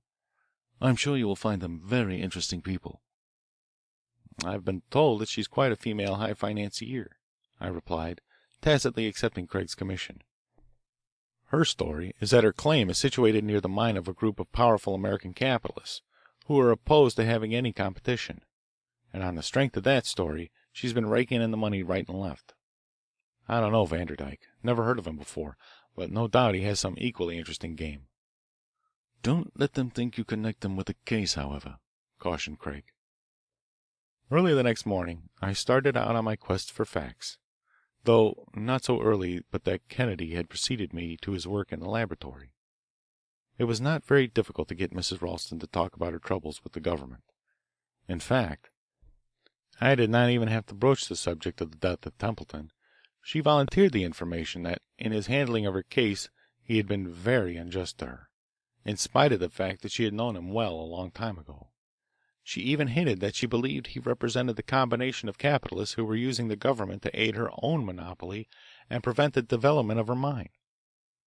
Whether it was an obsession of her mind or merely part of her clever scheme, I could not make out. I noted, however, that when she spoke of Templeton it was in a studied, impersonal way, and that she was at pains to lay the blame for the governmental interference rather on the rival mine owners. It quite surprised me when I found from the directory that Vanderdyke's office was on the floor below in the same building. Like Mrs. Ralston's, it was open, but not doing business, pending the investigation by the Post Office Department. Vanderdyke was the type of which I had seen many before. Well dressed to the extreme, he displayed all those evidences of prosperity which are the stock in trade of the man with securities to sell. He grasped my hand when I told him I was going to present the other side of the post office case and held it between both of his as if he had known me all his life. Only the fact that he had never seen me before prevented his calling me by my first name. I took mental note of his stock of jewellery, the pin in his tie that might almost have been the Hope diamond, the heavy watch chain across his chest, and the very brilliant seal ring of lapis lazuli on the hand that grasped mine. He saw me looking at it and smiled. "My dear fellow, we have deposits of that stuff that would make a fortune if we could get the machinery to get at it. Why, sir, there's lapis lazuli enough on our claim to make enough ultramarine paint to supply all the artists to the end of the world. Actually, we could afford to crush it up and sell it as paint. And that is merely incidental to the other things on the concession. The asphalt's the thing. That's where the big money is. When we get started, sir, the old asphalt trust will simply melt away. Melt away." He blew a cloud of tobacco smoke and let it dissolve significantly in the air. When it came to talking about the suits, however, Vanderdyke was not so communicative as Mrs. Ralston, but he was also not so bitter against either the post office or Templeton. "Poor Templeton," he said. "I used to know him many years ago when we were boys. Went to school with him and all that sort of thing, you know. But until I ran across him, or rather he ran across me, in this investigation I hadn't heard much about him. Pretty clever fellow he was, too. That state will miss him. But my lawyer tells me that we should have won the suit anyhow, even if that unfortunate tragedy hadn't occurred. Most unaccountable, wasn't it? I've read about it in the papers for old time's sake, and can make nothing out of it." I said nothing, but wondered how he could pass so light-heartedly over the death of the woman who had once been his wife. However, I said nothing. The result was that he launched forth again on the riches of his Venezuelan concession and loaded me down with literature, which I crammed into my pockets for future reference. My next step was to drop into the office of a Spanish American paper whose editor was especially well informed on South American affairs. "Do I know Mrs. Ralston?" he repeated, thoughtfully lighting one of those black cigarettes that look so vicious and are so mild. "I should say so. I'll tell you a little story about her. 3 or 4 years ago she turned up in Caracas. I don't know who Mr. Ralston was. Perhaps there never was any Mr. Ralston. Anyhow, she got in with the official circle of the Castro government and was very successful as an adventuress. She has considerable business ability and represented a certain group of Americans. But, if you recall, when Castro was eliminated, pretty nearly everyone who had stood high with him went too. It seems that a number of the old concessionaires played the game on both sides. This particular group had a man named Vanderdyke on the anti-Castro side, so when Mrs. Ralston went, she just quietly sailed by way of Panama to the other side of the continent, to Peru. They paid her well, and Vanderdyke took the title role. Oh yes, she and Vanderdyke were very good friends, very indeed. I think they must have known each other here in the States. Still, they played their parts well at the time. Since things have settled down in Venezuela, the concessionaires have found no further use for Vanderdyke either, and here they are, Vanderdyke and Mrs. Ralston, both in New York now, with 2 of the most outrageous schemes of financing ever seen on Broad Street. They have offices in the same building, they are together a great deal, and now I hear that the state attorney general is after both of them. With this information and a very meagre report of the Wainwright trip to the Far East, which had taken some out-of-the-way places apparently, I hastened back to Kennedy. He was surrounded by bottles, tubes, jars, retorts, Bunsen burners, everything in the science and art of chemistry, I thought.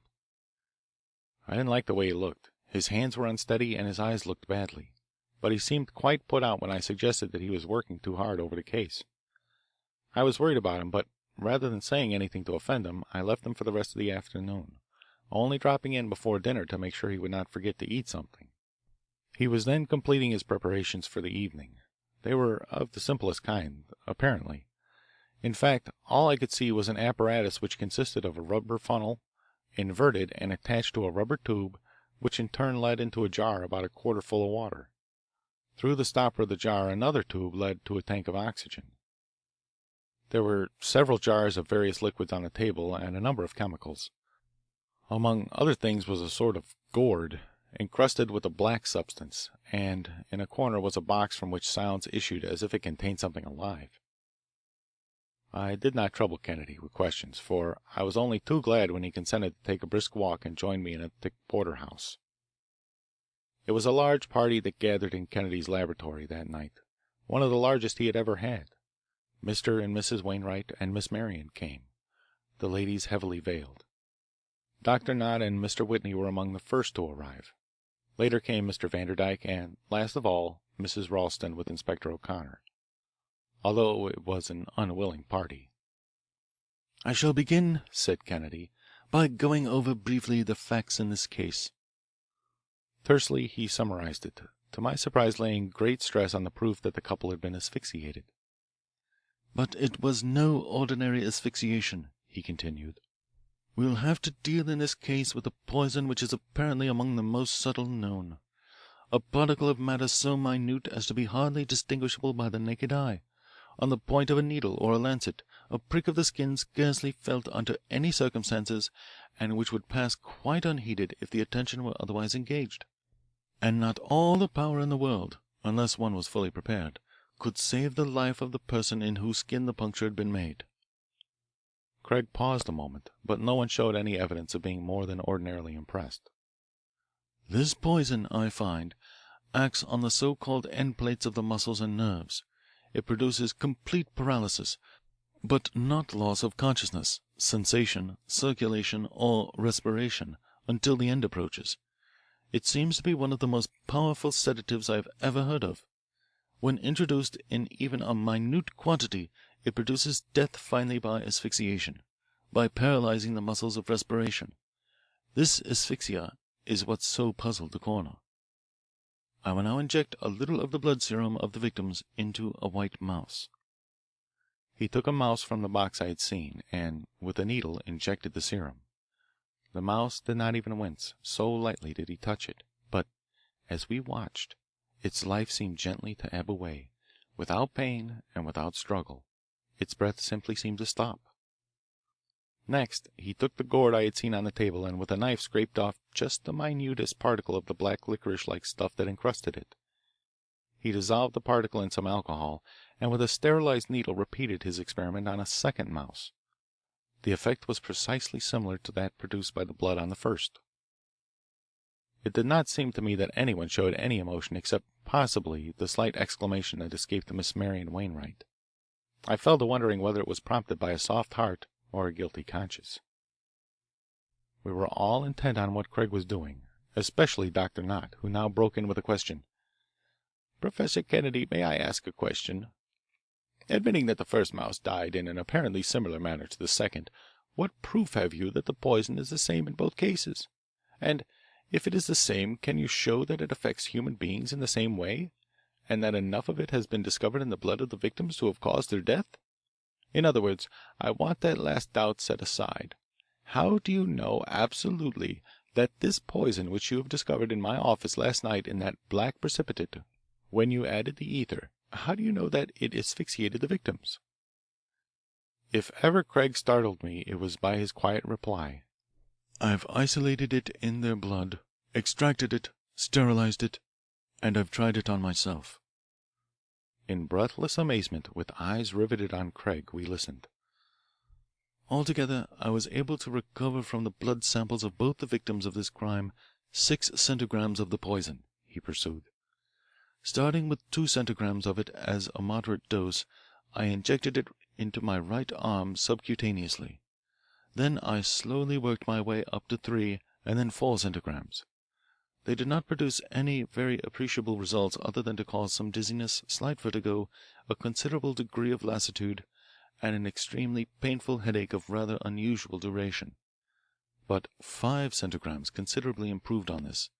It caused a degree of vertigo and lassitude that was most distressing, and 6 centigrams, the whole amount which I had recovered from the samples of blood, gave me the fright of my life right here in this laboratory this afternoon.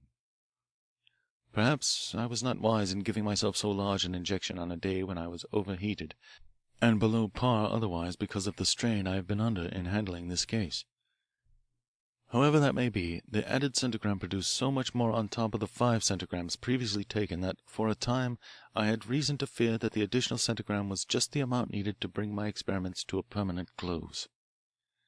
Within 3 minutes of the time of injection, the dizziness and vertigo had become so great as to make walking seem impossible. In another minute the lassitude rapidly crept over me, and the serious disturbance of my breathing made it apparent to me that walking, waving my arms, anything, was imperative.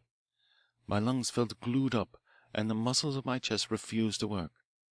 Everything swam before my eyes, and I was soon reduced to walking up and down the laboratory with halting steps, only preventing falling on the floor by holding fast to the edge of this table. It seemed to me that I spent hours gasping for breath. It reminded me of what I once experienced in the Cave of the Winds of Niagara, where water is more abundant in the atmosphere than air. My watch afterward indicated only about 20 minutes of extreme distress, but that 20 minutes is one never to be forgotten, and I advise you all, if you ever are so foolish as to try the experiment, to remain below the 5 centigram limit. How much was administered to the victims, Dr. Knott, I cannot say, but it must have been a good deal more than I took. 6 centigrams, which I recovered from these small samples, are only 9/10 of a grain. Yet you see what effect it had. I trust that answers your question." Dr. Knott was too overwhelmed to reply. "And what is this deadly poison?" continued Craig, anticipating our thoughts. "I have been fortunate enough to obtain a sample of it from the Museum of Natural History. It comes in a little gourd, or often a calabash. This is in a gourd. It is blackish brittle stuff encrusting the sides of the gourd, just as if it was poured in the liquid state and left to dry. Indeed, that is just what has been done by those who manufacture this stuff after a lengthy and somewhat secret process." He placed the gourd on the edge of the table where we could all see it. I was almost afraid even to look at it. "The famous traveller Sir Robert Schomburgk first brought it into Europe, and Darwin has described it. It is now an article of commerce and is to be found in the United States pharmacopoeia as a medicine, though, of course, it is used only in very minute quantities as a heart stimulant." Craig opened the book to a place he had marked. "At least one person in this room will appreciate the local colour of a little incident I am going to read, to illustrate what death from this poison is like. 2 natives of the part of the world whence it comes were one day hunting. They were armed with blowpipes and quivers full of poisoned darts made of thin charred pieces of bamboo tipped with this stuff.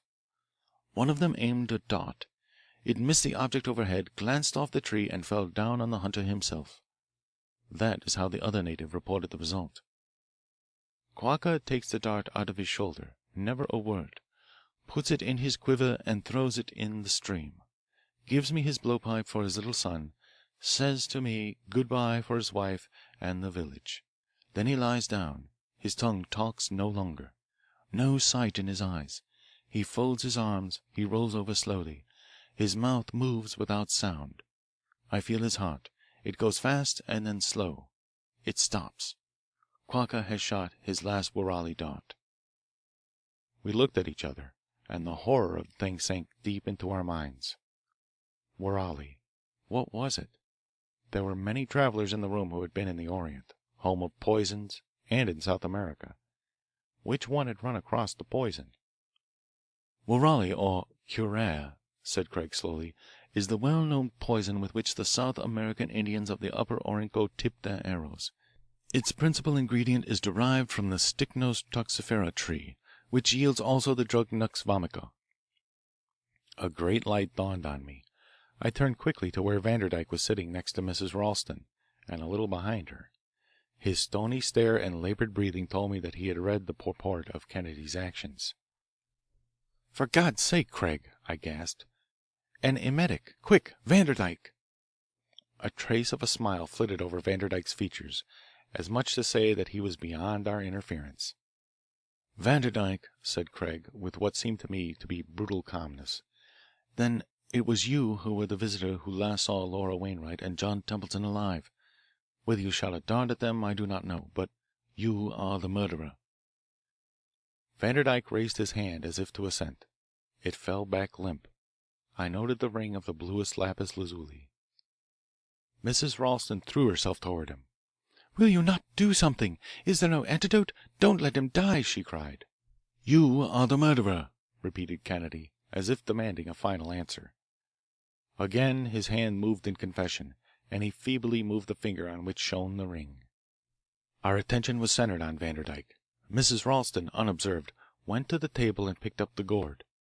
Before O'Connor could stop her, she had rubbed her tongue on the black substance inside. It was only a little bit, for O'Connor quickly dashed it from her lips and threw the gourd through the window, smashing the glass. "Kennedy!" he shouted frantically. "Mrs. Ralston has swallowed some of it." Kennedy seemed so intent on Vanderdyke that I had to repeat the remark. Without looking up, he said, "Oh, one can swallow it. It's strange, but it's comparatively inert if swallowed, even in a pretty good sized quantity. I doubt if Mrs. Ralston ever heard of it before, except by hearsay. If she had, she'd have scratched herself with it instead of swallowing it." If Craig had been indifferent to the emergency of Vanderdyke before, he was all action now that the confession had been made. In an instant Vanderdyke was stretched on the floor and Craig had taken out the apparatus I had seen during the afternoon. "I am prepared for this," he exclaimed quickly. "Here is the apparatus for artificial respiration. Not hold that rubber funnel over his nose, and start the oxygen from the tank. Pull his tongue forward so it won't fall down his throat and choke him. I'll work his arms. Walter, make a tourniquet of your handkerchief and put it tightly on the muscles of his left arm. That might keep some of the poison in his arm from spreading into the rest of his body. That is the only antidote known. Artificial respiration." Kennedy was working feverishly, going through the motions of first aid to a drowned man. Mrs. Ralston was on her knees beside Vanderdyke, kissing his hands and forehead whenever Kennedy stopped for a minute, and crying softly, "Schuyler, poor boy. I wonder how you could have done it. I was with him that day. We rode up in his car, and as we passed through Williston he said he would stop for a minute and wish Templeton luck. I didn't think it strange, for he said he had nothing any longer against Laura Wainwright, and Templeton only did his duty as a lawyer against us. I forgave John for prosecuting us, but Schuyler didn't after all. Oh, my poor boy, why did you do it? We could have gone somewhere else and started all over again. It wouldn't have been the first time." At last came the flutter of an eyelid and a voluntary breath or two. Vanderdyke seemed to realize where he was. With a last supreme effort he raised his hand and drew it slowly across his face. Then he fell back, exhausted by the effort. But he at last put himself beyond the reach of the law.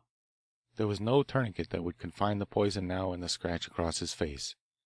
Back of those lacklustre eyes he heard and knew, but could not move or speak. His voice was gone, his limbs, his face, his chest, and last his eyes. I wondered if it were possible to conceive a more dreadful torture than that endured by a mind which so witnessed the dying of one organ after another of its own body, shut up, as it were, in the fullness of life, within a corpse. I looked in bewilderment at the scratch across his face. "How did he do it?" I asked. Carefully Craig drew off the Azure Ring and examined it. In that part which surrounded the blue lapis lazuli he indicated a hollow point, concealed. It worked with a spring and communicated with a little receptacle behind in such a way that the murderer could give the fatal scratch while shaking hands with his victim.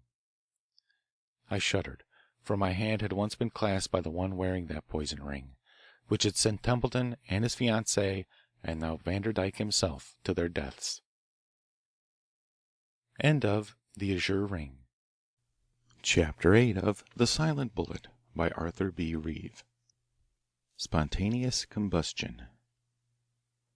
Kennedy and I had risen early, for we were hustling to get off a weekend at Atlantic City. Kennedy was tugging at the straps of his grip and remonstrating with it under his breath when the door opened and a messenger boy stuck his head in. "Does Mr. Kennedy live here?" he asked. Craig impatiently seized a pencil, signed his name in the book, and tore open a night letter. From the prolonged silence that followed I felt a sense of misgiving. I, at least, had set my heart on the Atlantic City outing, but with the appearance of the messenger boy I intuitively felt that the boardwalk would not see us that week. "I'm afraid the Atlantic City trip is off, Walter," remarked Craig seriously. "You remember Tom Langley in our class at the university? Well, read that." I laid down my safety razor and took the message. Tom had not spared words, and I could see at a glance at the mere length of the thing that it must be important. It was from Camp Hangout in the Adirondacks. "Dear old K," it began, regardless of expense. "Can you arrange to come up here by next train after you receive this? Uncle Lewis is dead. Most mysterious. Last night, after we retired, noticed peculiar odor about house. Didn't pay much attention. This morning found him lying on floor of living room, head and chest literally burned to ashes, but lower part of body and arms untouched. Room shows no evidence of fire, but full of sort of oily soot. Otherwise nothing unusual.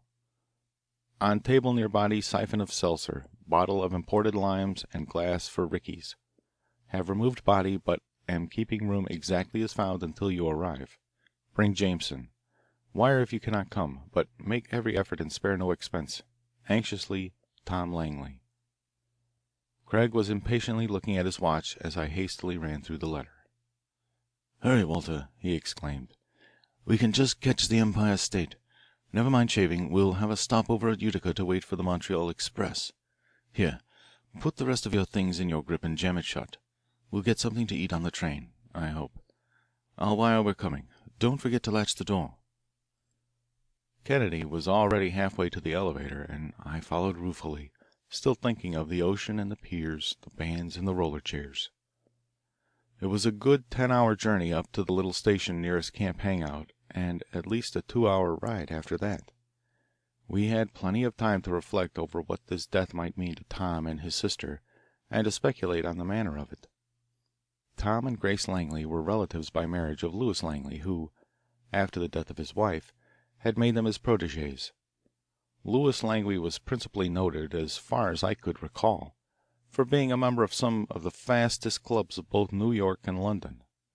Neither Kennedy nor myself had shared in the world's opinion of him, for we knew how good he had been to Tom in college, and, from Tom, how good he had been to Grace. In fact, he had made Tom assume the Langley name, and in every way had treated the brother and sister as if they had been his own children. Tom met us with a smart trap at the station, a sufficient indication, if we had not already known, of the roughing it at such a luxurious Adirondack camp as Camp Hangout. He was unaffectedly glad to see us, and it was not difficult to read in his face the worry which the affair had already given him. "Tom, I'm awfully sorry to," began Craig when, warned by Langley's look at the curious crowd that always gathers at the railroad station at train time, he cut it short. We stood silently a moment while Tom was arranging the trap for us. As we swung around the bend in the road that cut off the little station and its crowd of lookers-on, Kennedy was the first to speak. "Tom," he said, "first of all, let me ask that when we get to the camp we are to be simply two old classmates whom you had asked to spend a few days before the tragedy occurred. Anything will do. There may be nothing at all to your evident suspicions, and then again there may. At any rate, play the game safely. Don't arouse any feeling which might cause unpleasantness later, in case you are mistaken." "I quite agree with you," answered Tom. "You wired from Albany, I think, to keep the facts out of the papers as much as possible. I'm afraid it is too late for that. Of course, the thing became vaguely known in Saranac, although the county officers have been very considerate of us, and this morning a New York Record correspondent was over and talked with us. I couldn't refuse. That would have put a very bad face on it." "Too bad," I exclaimed. I had hoped at least to be able to keep the report down to a few lines in the Star, but the Record will have such a yellow story about it that I'll simply have to do something to counteract the effect. "Yes," assented Craig, "but wait. Let's see the Record story first. The office doesn't know you're up here. You can hold up the Star and give us time to look things over. Perhaps get in a beat on the real story and set things right. Anyhow, the news is out. That's certain. We must work quickly. Tell me, Tom, who are at the camp? Anyone except relatives?" "No," he replied, guardedly measuring his words. Uncle Louis had invited his brother James and his niece and nephew Isabel and James Jr. We call him Junior. Then there are Grace and myself and a distant relative, Harrington Brown, and, of course, Uncle's physician, Dr. Putnam. "Who is Harrington Brown?" asked Craig. "He's on the other side of the Langley family, on Uncle Louis's mother's side. I think, or at least Grace thinks, that he is quite in love with Isabel. Harrington Brown would be quite a catch. Of course he isn't wealthy, but his family is mighty well connected." "Oh, Craig," sighed Langley, "I wish he hadn't done it. Uncle Lewis, I mean. Why did he invite his brother up here now when he needed to recover from the swift pace of last winter in New York? You know, or you don't know, I suppose, but you'll know it now. When he and Uncle Jim got together there was nothing to it but one drink after another. Dr. Putnam was quite disgusted. At least he professed to be. But Craig, he lowered his voice to a whisper, as if the very forest had ears. They're all alike. They've been just waiting for Uncle Lewis to drink himself to death. Oh," he added bitterly, "there's no love lost between me and the relatives on that score, I can assure you." "How did you find him that morning?" asked Kennedy, as if to turn off his unlocking of family secrets to strangers. "That's the worst part of the whole affair," replied Tom, and even in the dusk I could see the lines of his face tighten. "You know Uncle Lewis was a hard drinker, but he never seemed to show it much. We had been out on the lake in the motor boat fishing all the afternoon and, well, I must admit both my uncles had had frequent recourse to pocket pistols, and I remembered they referred to it each time as bait. Then, after supper nothing would do but fizzes and rickeys. I was disgusted, and after reading a bit went to bed. Harrington and my uncle sat up with Dr. Putnam, according to Uncle Jim, for a couple of hours longer. Then Harrington, Dr. Putnam, and Uncle Jim went to bed, leaving Uncle Lewis still drinking. I remember walking in that night, and the house seemed saturated with a peculiar odour. I never smelt anything like it in my life, so I got up and slipped into my bathrobe. I met Grace in the hall. She was sniffing. "Don't you smell something burning?" she asked. I said I did and started downstairs to investigate. Everything was dark, but that smell was all over the house. I looked in each room downstairs as I went, but could see nothing. The kitchen and dining room were all right. I glanced into the living room, but while the smell was more noticeable there, I could see no evidence of a fire except the dying embers on the hearth. It had been coolish that night, and we had a few logs blazing. I didn't examine the room. There seemed no reason for it. We went back to our rooms, and in the morning they found the gruesome object I had missed in the darkness and shadows of the living room. Kennedy was intently listening. "Who found him?" he asked. "Harrington," replied Tom. "He roused us. Harrington's theory is that Uncle set himself on fire with a spark from his cigar. A charred cigar butt was found on the floor." We found Tom's relatives a saddened, silent party in the face of the tragedy. Kennedy and I apologized very profusely for our intrusion, but Tom quickly interrupted, as we had agreed, by explaining that he had insisted on our coming, as old friends on whom he felt he could rely, especially to set the matter right in the newspapers. I think Craig noticed keenly the reticence of the family grouped in the mystery. I might almost have called it suspicion. They did not seem to know just whether to take it as an accident or as something worse, and each seemed to entertain a reserve toward the rest which was very uncomfortable. Mr. Langley's attorney in New York had been notified, but apparently was out of town, for he had not been heard from. They seemed rather anxious to get word from him. Dinner over, the family group separated, leaving Tom an opportunity to take us into the gruesome living room. Of course the remains had been removed, but otherwise the room was exactly as it had been when Harrington discovered the tragedy. I did not see the body, which was lying in the anteroom, but Kennedy did, and spent some time in there. After he rejoined us, Kennedy next examined the fireplace. It was full of ashes from the logs which had been lighted on the fatal night. He noted attentively the distance of Louis Langley's chair from the fireplace, and remarked that the varnish on the chair was not even blistered. Before the chair, on the floor where the body had been found, he pointed out to us the peculiar ash marks for some space around, but it really seemed to me as if something else interested him more than these ash marks. We had been engaged perhaps a half an hour in viewing the room. At last Craig suddenly stopped. "Tom," he said, "I think I'll wait till daylight before I go any further. I can't tell with certainty under these lights, though perhaps they show me some things the sunlight wouldn't show. We'd better leave everything just as it is until morning." So we locked the room again and went into a sort of library across the hall. We were sitting in silence, each occupied with his own thoughts on the mystery, when the telephone rang. It proved to be a long distance call from New York for Tom himself. His uncle's attorney had received the news at his home out on Long Island and hurried to the city to take charge of the estate. But that was not the news that caused the grave look on Tom's face as he nervously rejoined us. "That was Uncle's lawyer, Mr. Clark of Clark and Burdick," he said.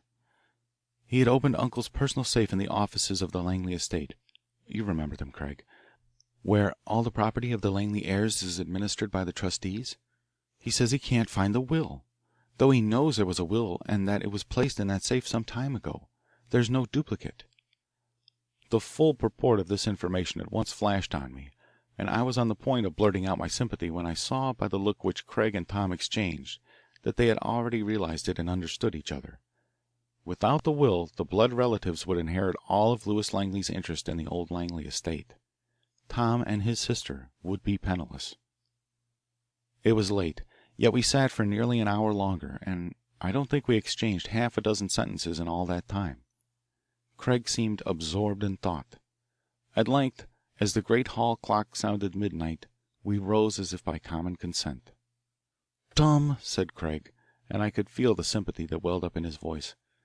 "Tom, old man, I'll get at the bottom of this mystery if human intelligence can do it." "I know you will, Craig," responded Tom, grasping each of us by the hand. "That's why I so much wanted you fellows to come up here." Early in the morning Kennedy aroused me.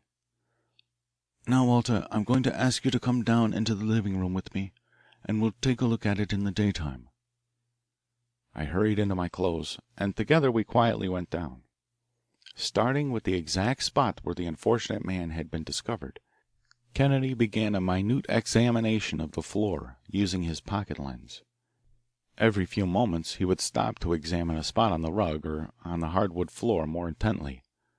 Several times I saw him scrape up something with the blade of his knife and carefully preserve the scrapings, each in a separate piece of paper. Sitting idly by, I could not for the life of me see just what good it did for me to be there, and I said as much. Kennedy laughed quietly. "You're a material witness, Walter," he replied. "Perhaps I shall need you some day to testify that I actually found these spots in this room." Just then Tom stuck his head in. "Can I help?" he asked. "Why didn't you tell me you were going at it so early?" "No, thanks," answered Craig, rising from the floor. "I was just making a careful examination of the room before anyone was up, so that nobody would think I was too interested. I finished, but you can help me after all. Do you think you could describe exactly how everyone was dressed that night?" "Why, I can try. Let me see. To begin with, Uncle had on a shooting jacket. That was pretty well burnt, as you know. Why, in fact, we all had our shooting jackets on.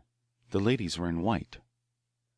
Craig pondered a little, but did not seem disposed to pursue the subject further until Tom volunteered the information that since the tragedy none of them had been wearing their shooting jackets. "We've all been wearing city clothes," he remarked. "Could you get your Uncle James and your cousin Junior to go with you for an hour or two this morning on the lake, or on a tramp in the woods?" asked Craig after a moment's thought. "Really, Craig," responded Tom doubtfully, "I ought to go to Saranac to complete the arrangements for taking Uncle Lewis's body to New York." "Very well. Persuade them to go with you. Anything, so long as you keep me from interruption for an hour or two." They agreed on doing that, and, as by that time most of the family were up, we went in to breakfast, another silent and suspicious meal. After breakfast, Kennedy tactfully withdrew from the family, and I did the same. We wandered off in the direction of the stables, and there fell to admiring some of the horses. The groom, who seemed to be a sensible and pleasant sort of fellow, was quite ready to talk, and soon he and Craig were deep in discussing the game of the North Country. "Many rabbits round here?" asked Kennedy at length, when they had exhausted the larger game. "Oh, yes, I saw one this morning, sir," replied the groom. "Indeed," said Kennedy. "Do you suppose you could catch a couple for me?" "I guess I could, sir. Alive, you mean?" "Oh, yes, alive. I don't want you to violate the game laws. This is the close season, isn't it?" Yes, sir, but then it's all right, sir, here on the estate. Bring them to me this afternoon, or no, keep them here in the stable in a cage and let me know when you have them. If anybody asks you about them, say that they belong to Mr. Tom. Craig handed a small treasury note to the groom, who took it with a grin and touched his hat. Thanks, he said. I'll let you know when I have the bunnies. As we walked slowly back from the stables, we caught sight of Tom down at the boathouse, just putting off in the motor boat with his uncle and cousin. Craig waved to him, and he walked up to meet us. "While you're in Saranac," said Craig, "buy me a dozen or so test tubes. Only don't let anyone here at the house know you are buying them. They might ask questions." While they were gone, Kennedy stole into James Langley's room and after a few minutes returned to our room with a hunting jacket. He carefully examined it with his pocket lens.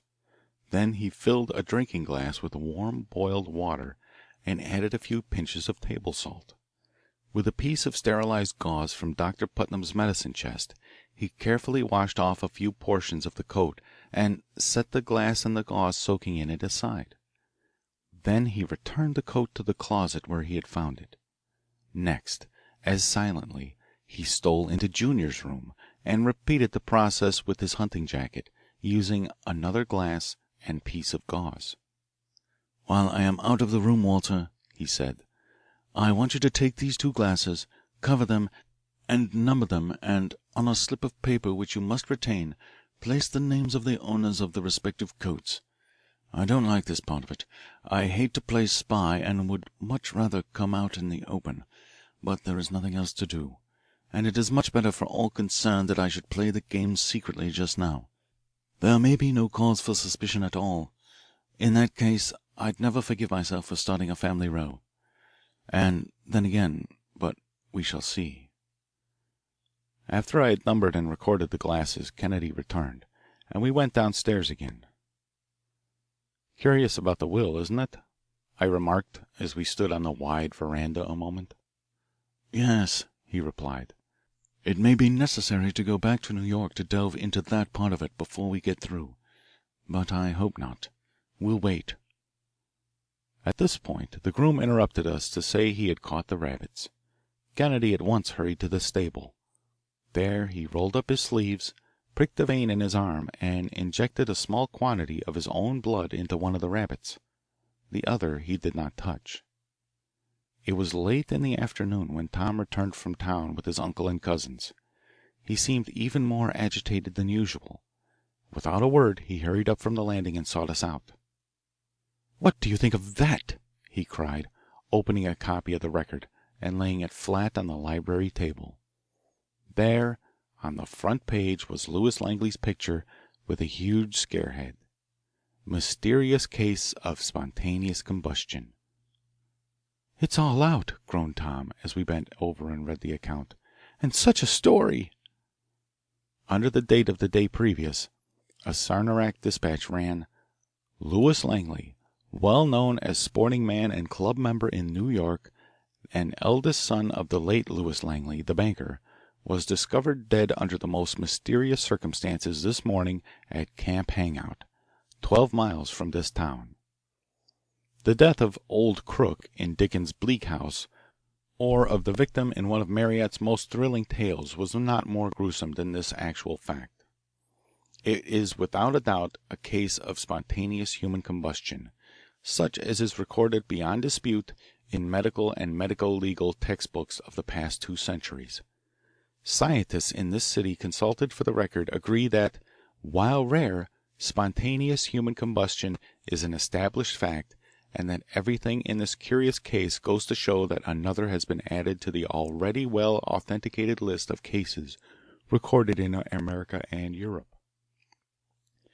The family refused to be interviewed, which seems to indicate that the rumours in medical circles in Saranac have a solid basis of fact. Then followed a circumstantial account of the life of Langley and the events leading up to the discovery of the body, fairly accurate in itself, but highly coloured. "The record man must have made good use of his time here," I commented as I finished reading the dispatch. "And, well, they must have done some hard work in New York to get this story up so completely. See, after the dispatch follow a lot of interviews, and here's a short article on spontaneous combustion itself. Harrington and the rest of the family had just come in. "What's this we hear about the Record having an article?" Harrington asked. "Read it aloud, Professor, so we can all hear it." Spontaneous human combustion, or catacausis ebriosus, began Craig, is one of the baffling human scientific mysteries. Indeed, there can be no doubt but that individuals have in some strange and inexplicable manner caught fire and been partially or almost wholly consumed. Some have attributed it to gases in the body, such as carbureted hydrogen. Once it was noted at the Hotel Dieu in Paris that a body, on being dissected, gave forth a gas which was inflammable and burnt with a bluish flame. Others have attributed the combustion to alcohol. A toper several years ago in Brooklyn and New York used to make money by blowing his breath through a wire gauze and lighting it. Whatever the cause, medical literature records 76 cases of catacausis in 200 years. The combustion seems to be sudden and is apparently confined to the cavities, the abdomen, chest, and head. Victims of ordinary fire accidents rush hither and thither frantically, succumb from exhaustion, their limbs are burned, and their clothing is all destroyed. But in catacausis they are stricken down without warning. The limbs are rarely burned, and only the clothing in contact with the head and chest is consumed. The residue is like a distillation of animal tissue, grey and dark, with an overpoweringly fetid odour. They are said to burn with a flickering, stifled blue flame, and water, far from arresting the combustion, seems to add to it. Gin is particularly rich in inflammable aromatic oils, as they are called, and in most cases it is recorded that the catacausis took place among gin drinkers, old and obese. Within the past few years cases are on record which seem to establish catacausis beyond doubt. In one case the heat was so great as to explode a pistol in the pocket of the victim. In another, a woman, the victim's husband was asphyxiated by the smoke. The woman weighed 180 pounds in life, but the ashes weighed only 12 pounds. In all these cases the proof of spontaneous combustion seems conclusive." As Craig finished reading, we looked blankly, horrified at one another. It was too dreadful to realize. "What do you think of it, Professor?" asked James Langley at length.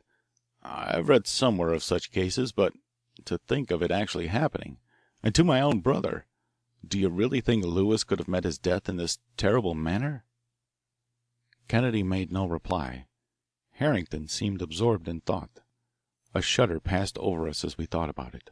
But, gruesome as it was evident that the publication of the story in the Record had relieved the feelings of the family group in one respect. It at least seemed to offer an explanation. It was noticeable that the suspicious air with which everyone had regarded everyone else was considerably dispelled. Tom said nothing until the others had withdrawn. "Kennedy," he burst out then, "do you believe that such combustion is absolutely spontaneous? Don't you believe that something else is necessary to start it?" "I'd rather not express an opinion just yet, Tom," answered Craig carefully. "Now, if you can get Harrington and Dr. Putnam away from the house for a short time, as you did with your uncle and cousin this morning, I may be able to tell you something about this case soon." Again Kennedy stole into another bedroom, and returned to our room with a hunting jacket, just as he had done before. He carefully washed it off with the gauze soaked in the salt solution and quickly returned the coat, repeating the process with Dr. Putnam's coat and, last, that of Tom himself. Finally he turned his back while I sealed the glasses and marked and recorded them on my slip.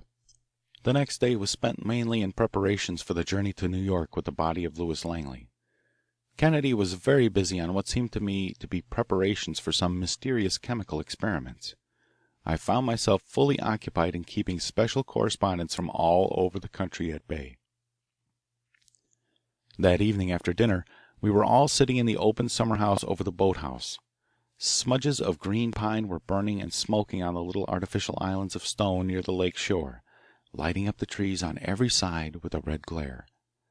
Tom and his sister were seated with Kennedy and myself on one side, while some distance from us Harrington was engaged in earnest conversation with Isabel. The other members of the family were further removed. That seemed typical to me of the way the family group split up. "Mr. Kennedy," remarked Grace in a thoughtful low tone, "what do you make of that Record article?" "Very clever, no doubt," replied Craig. "But don't you think it strange about the will?" "Hush," whispered Tom, for Isabel and Harrington had ceased talking and might perhaps be listening. Just then one of the servants came up with a telegram. Tom hastily opened it and read the message eagerly in the corner of the summer house nearest one of the glowing smudges. I felt instinctively that it was from his lawyer. He turned and beckoned to Kennedy and myself. "What do you think of that?" he whispered hoarsely. We bent over and in the flickering light read the message. "New York papers full of spontaneous combustion story. Record had exclusive story yesterday, but all papers today feature even more. Is it true? Please wire additional details at once. Also, immediate instructions regarding loss of will.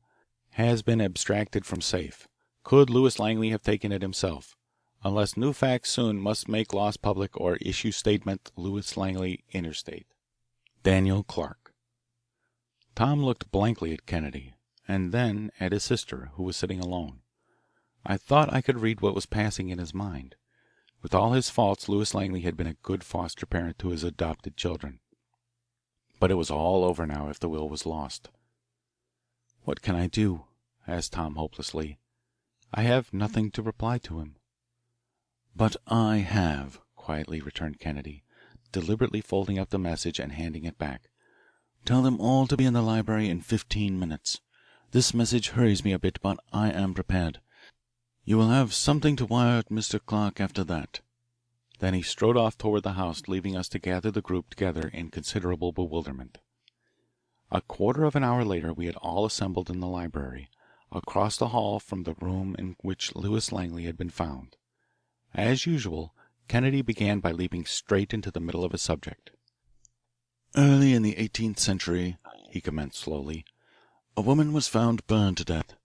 There were no clues, and the scientists of the time suggested spontaneous combustion. This explanation was accepted. The theory always has been that the process of respiration by which the tissues of the body are used up and got rid of gives the body a temperature, and it has seemed that it may be possible, by preventing the escape of this heat, to set fire to the body." We were leaning forward expectantly, horrified by the thought that perhaps, after all, the Record was correct. "Now," resumed Kennedy, his tone changing, "suppose we try a little experiment, one that was tried very convincingly by the immortal Liebig. Here is a sponge. I am going to soak it in gin from this bottle, the same that Mr. Langley was drinking from on the night of the tragedy." Kennedy took the saturated sponge and placed it in an agate iron pan from the kitchen. Then he lighted it. The bluish flame shot upward, and in tense silence we watched it burn lower and lower till all the alcohol was consumed. Then he picked up the sponge and passed it around. It was dry, but the sponge itself had not been singed. "We now know," he continued, "that from the nature of combustion it is impossible for the human body to undergo spontaneous ignition or combustion in the way the scientific experts of the past century believed. Sway the body in the thickest of non-conductors of heat, and what happens? A profuse perspiration exudes, and before such an ignition could possibly take place, all the moisture of the body would have to be evaporated. As 75% or more of the body is water, it is evident that enormous heat would be necessary. Moisture is the great safeguard. The experiment which I have shown you could be duplicated with specimens of human organs, preserved for years in alcohol in museums. They would burn just as this sponge. The specimen itself would be very nearly uninjured by the burning of the alcohol." "Then, Professor Kennedy, you maintain that my brother did not meet his death by such an accident?" asked James Langley. "Exactly that, sir," replied Craig. "One of the most important aspects of the historic faith in this phenomenon is that of its skilful employment in explaining away what would otherwise appear to be convincingly circumstantial evidence in cases of accusations of murder." "Then how do you explain Mr. Langley's death?" demanded Harrington. "My theory of a spark from a cigar may be true after all." "I'm coming to that in a moment," answered Kennedy quietly. "My first suspicion was aroused by what not even Dr. Putnam seems to have noticed. The skull of Mr. Langley, charred and consumed as it was, seemed to show marks of violence. It might have been from a fracture of the skull, or it might have been an accident to his remains as they were being removed to the anteroom. Again, his tongue seemed as though it was protruding. That might have been a natural suffocation, or it might have been from forcible strangulation. So far I had nothing but conjecture to work on, but in looking over the living room I found near the table, on the hardwood floor, a spot, just one little round spot. Now, deductions from spots, even if we know them to be blood, must be made very carefully. I did not know this to be a blood spot, and so was very careful at first. Let us assume it was a blood spot, however. What did it show? It was just a little regular round spot, quite thick. Now, drops of blood falling only a few inches usually make a round spot with a smooth border. Still, the surface on which the drop falls is quite as much a factor as the height from which it falls. If the surface is rough, the border may be irregular. But this was a smooth surface and not absorbent. The thickness of a dried blood spot on a non-absorbent surface is less the greater the height from which it had fallen. This was a thick spot. Now, if it had fallen, say, 6 feet, the height of Mr. Langley, the spot would have been thin. Some secondary spatters might have been seen, or at least an irregular edge around the spot. Therefore, if it was a blood spot, it had fallen only 1 or 2 feet. I ascertained next that the lower part of the body showed no wounds or bruises whatever. Tracks of blood such as are left by dragging a bleeding body differ very greatly from the tracks of arterial blood which are left when the victim has strength to move himself. Continuing my speculations, supposing it to be a blood spot, what did it indicate? Clearly that Mr. Langley was struck by somebody on the head with a heavy instrument, perhaps in another part of the room, that he was choked, that as the drops of blood oozed from the wound on his head, he was dragged across the floor in the direction of the fireplace. "But, Professor Kennedy," interrupted Dr. Putnam, "have you proved that the spot was a blood spot? Might it not have been a paint spot or something of that sort?" Kennedy had apparently been waiting for just such a question. "Ordinarily water has no effect on paint," he answered. "I found that the spot could be washed off with water. That is not all. I have a test for blood that is so delicately sensitive that the blood of an Egyptian mummy thousands of years old will respond to it. It was discovered by a German scientist, Dr. Uhlenhuth, and was no longer ago than last winter applied in England in connection with the Clapham murder. The suspected murderer declared that the stains on his clothes were only spatters of paint, but the test proved them to be spatters of blood. Walter, bring in the cage with the rabbits." I opened the door and took the cage from the groom, who had brought it up from the stable and stood waiting with it some distance away. "This test is very simple, Dr. Putnam," continued Craig, as I placed the cage on the table and Kennedy unwrapped the sterilised test tubes. "A rabbit is inoculated with human blood, and after a time the serum that is taken from the rabbit supplies the material for the test.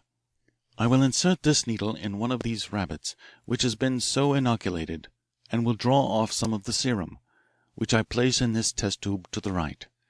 The other rabbit has not been inoculated. I draw off some of its serum and place that tube here on the left. We will call that our control tube. It will check the results of our tests. Wrapped up in this paper I have the scrapings of the spot which I found on the floor, just a few grains of dark dried powder. To show how sensitive this test is, I will take only one of the smallest of these minute scrapings. I dissolve it in this third tube with distilled water. I will even divide it in half and place the other half in this fourth tube. Next, I add some of the serum of the uninoculated rabbit to the half in this tube. You observe nothing happens. I add a little of the serum of the inoculated rabbit to the other half in this other tube. Observe how delicate this test is." Kennedy was leaning forward, almost oblivious of the rest of us in the room, talking almost as if to himself. We, too, had riveted our eyes on the tubes. As he added the serum from the inoculated rabbit, a cloudy, milky ring formed almost immediately in the hitherto colourless, very dilute blood solution. "That," continued Craig, triumphantly holding the tube aloft, "that conclusively proves that the little round spot on the hardwood floor was not paint, was not anything in this wide world but blood." No one in the room said a word, but I knew there must have been someone there who thought volumes in the few minutes that elapsed.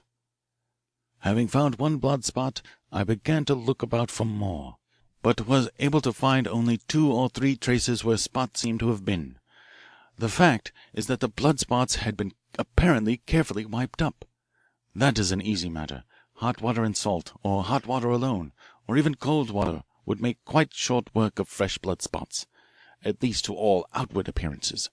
But nothing but a most thorough cleaning can conceal them from the Uhlenho test, even when they are apparently wiped out. It is a case of Lady Macbeth over again, crying in the face of modern science, 'Out, out, damn spot!' I was able, with sufficient definiteness, to trace roughly a course of blood spots from the fireplace to a point near the door of the living room, but beyond the door, in the hall, nothing." "Still," interrupted Harrington, "to get back to the facts in the case, they are perfectly in accord either with my theory of the cigar or the records of spontaneous combustion. How did you account for the facts?" "I suppose you refer to the charred head, the burned neck, the upper chest cavity, while the arms and legs were untouched?" "Yes, and then the body was found in the midst of combustible furniture that was not touched.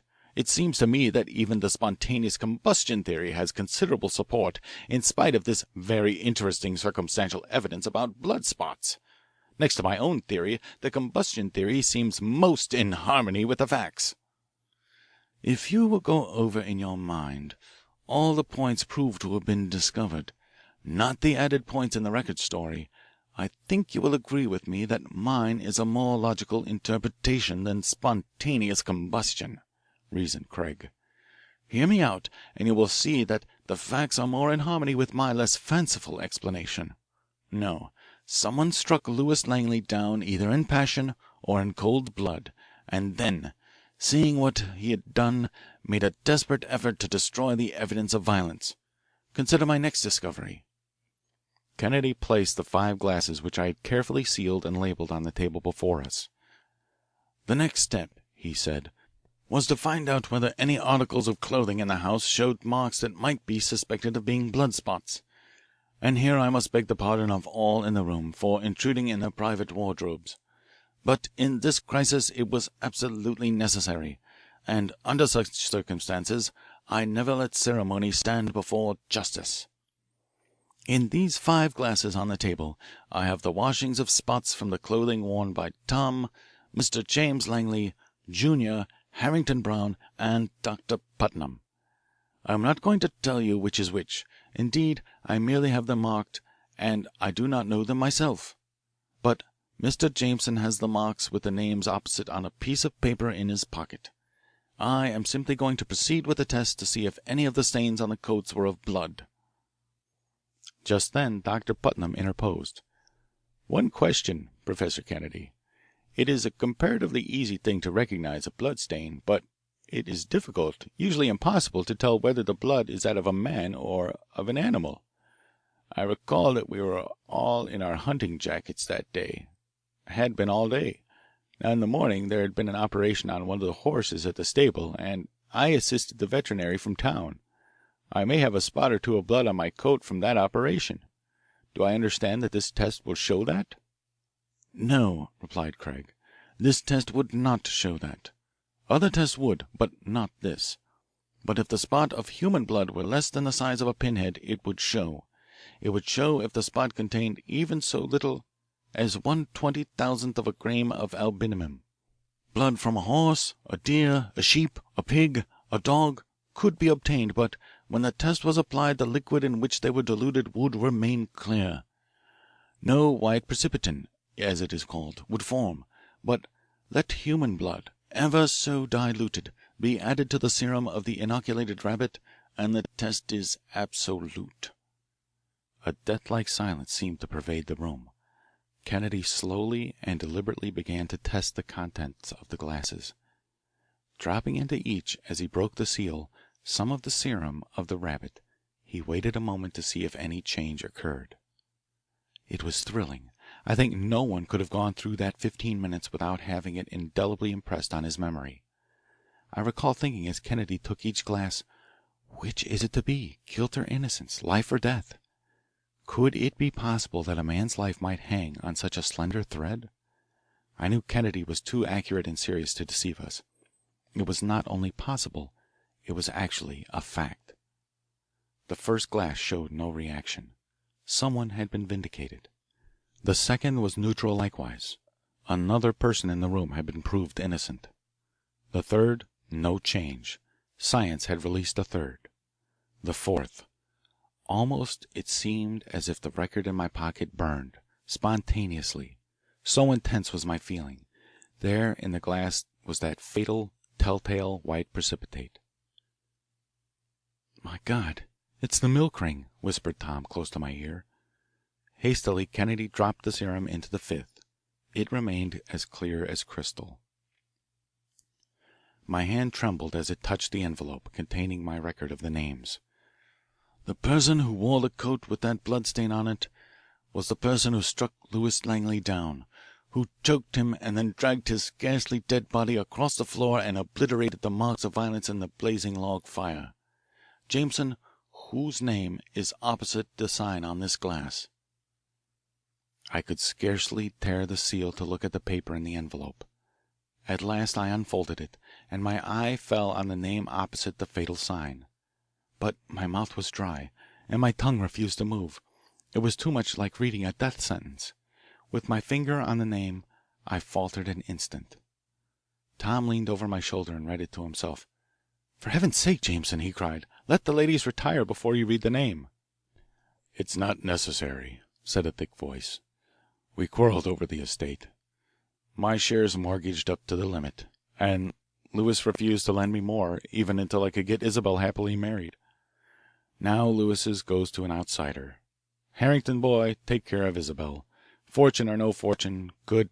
Someone seized James Langley's arm as he pressed an automatic revolver to his temple. He reeled like a drunken man and dropped the gun on the floor with an oath. "Beaten again," he muttered. "Forgot to move the ratchet from safety to fire." Like a madman he wrenched himself loose from us, sprang through the door, and darted upstairs. "I'll show you some combustion," he shouted back fiercely. Kennedy was after him like a flash. "The will!" he cried. We literally tore the door off its hinges and burst into James Langley's room. He was bending eagerly over the fireplace. Kennedy made a flying leap at him. Just enough of the will was left unburned to be admitted to probate. End of Spontaneous Combustion, Chapter 9 of The Silent Bullet by Arthur B. Reeve. The Terror in the Air. "There's something queer about these airplane accidents at Belmore Park," mused Kennedy one evening as his eye caught a big headline in the last edition of the Star, which I had brought uptown with me. "Queer," I echoed. "Unfortunate, terrible, but hardly queer. Why, it is a common saying among the aeronauts if they keep at it long enough they will all lose their lives." "Yes, I know that," rejoined Kennedy. "But, Walter, have you noticed that all these accidents have happened to Norton's new gyroscope machines?" "Well, what of that?" I replied. "Isn't it just barely possible that Norton is on the wrong track in applying the gyroscope to an airplane? I can't say I know much about either, the gyroscope or the aeroplane. From what I hear, the fellows at the office say it would seem to me that the gyroscope is a pretty good thing to keep off an aeroplane, not to put on it." "Why?" asked Kennedy blandly. "Well, it seems to me, from what the experts say, that anything which tends to keep your machine in one position is just what you don't want in an aeroplane. What surprises them, they say, is that the thing seems to work so well up to a certain point that the accidents don't happen sooner. Why, our man on the aviation field tells me that when that poor fellow Brown was killed he had all but succeeded in bringing his machine to a dead stop in the air. In other words, he would have won the Brooks Prize for perfect motionlessness in one place. And then Herrick, the day before, was going about 70 miles an hour when he collapsed. They said it was heart failure, but tonight another expert says in the Star, here, I'll read it. The real cause was carbonic acid gas poisoning due to the pressure on the mouth from driving fast through the air, and the consequent inability to expel the poisoned air which had been breathed. Air once breathed is practically carbonic acid gas.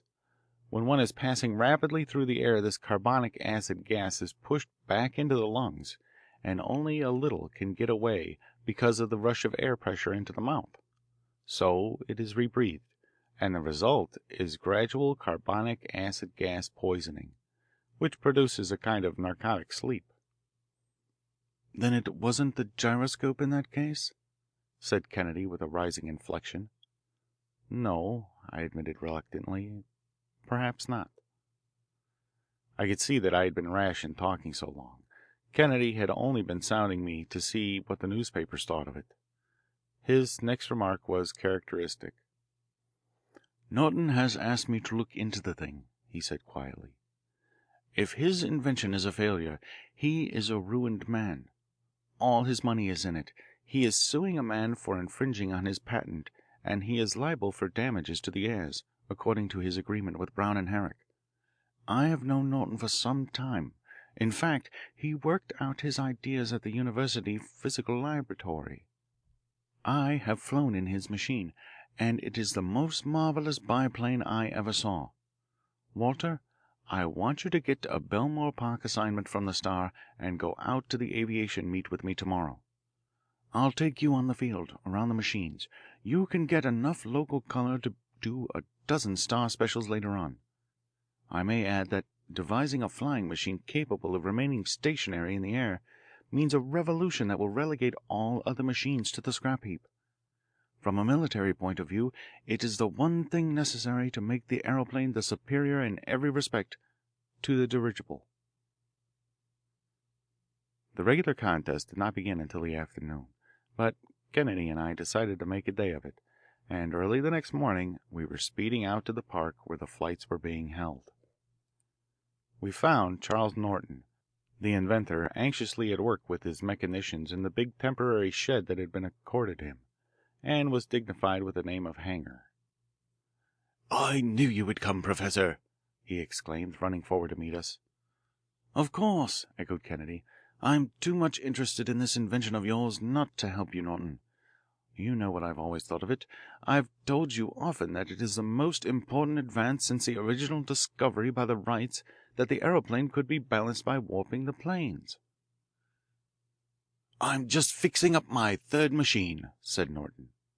If anything happens to it, I shall lose the prize, at least as far as this meet is concerned, for I don't believe I shall get my fourth and newest model from the makers in time. Anyhow, if I did, I couldn't pay for it. I'm ruined if I don't win that $25,000 Brooks Prize.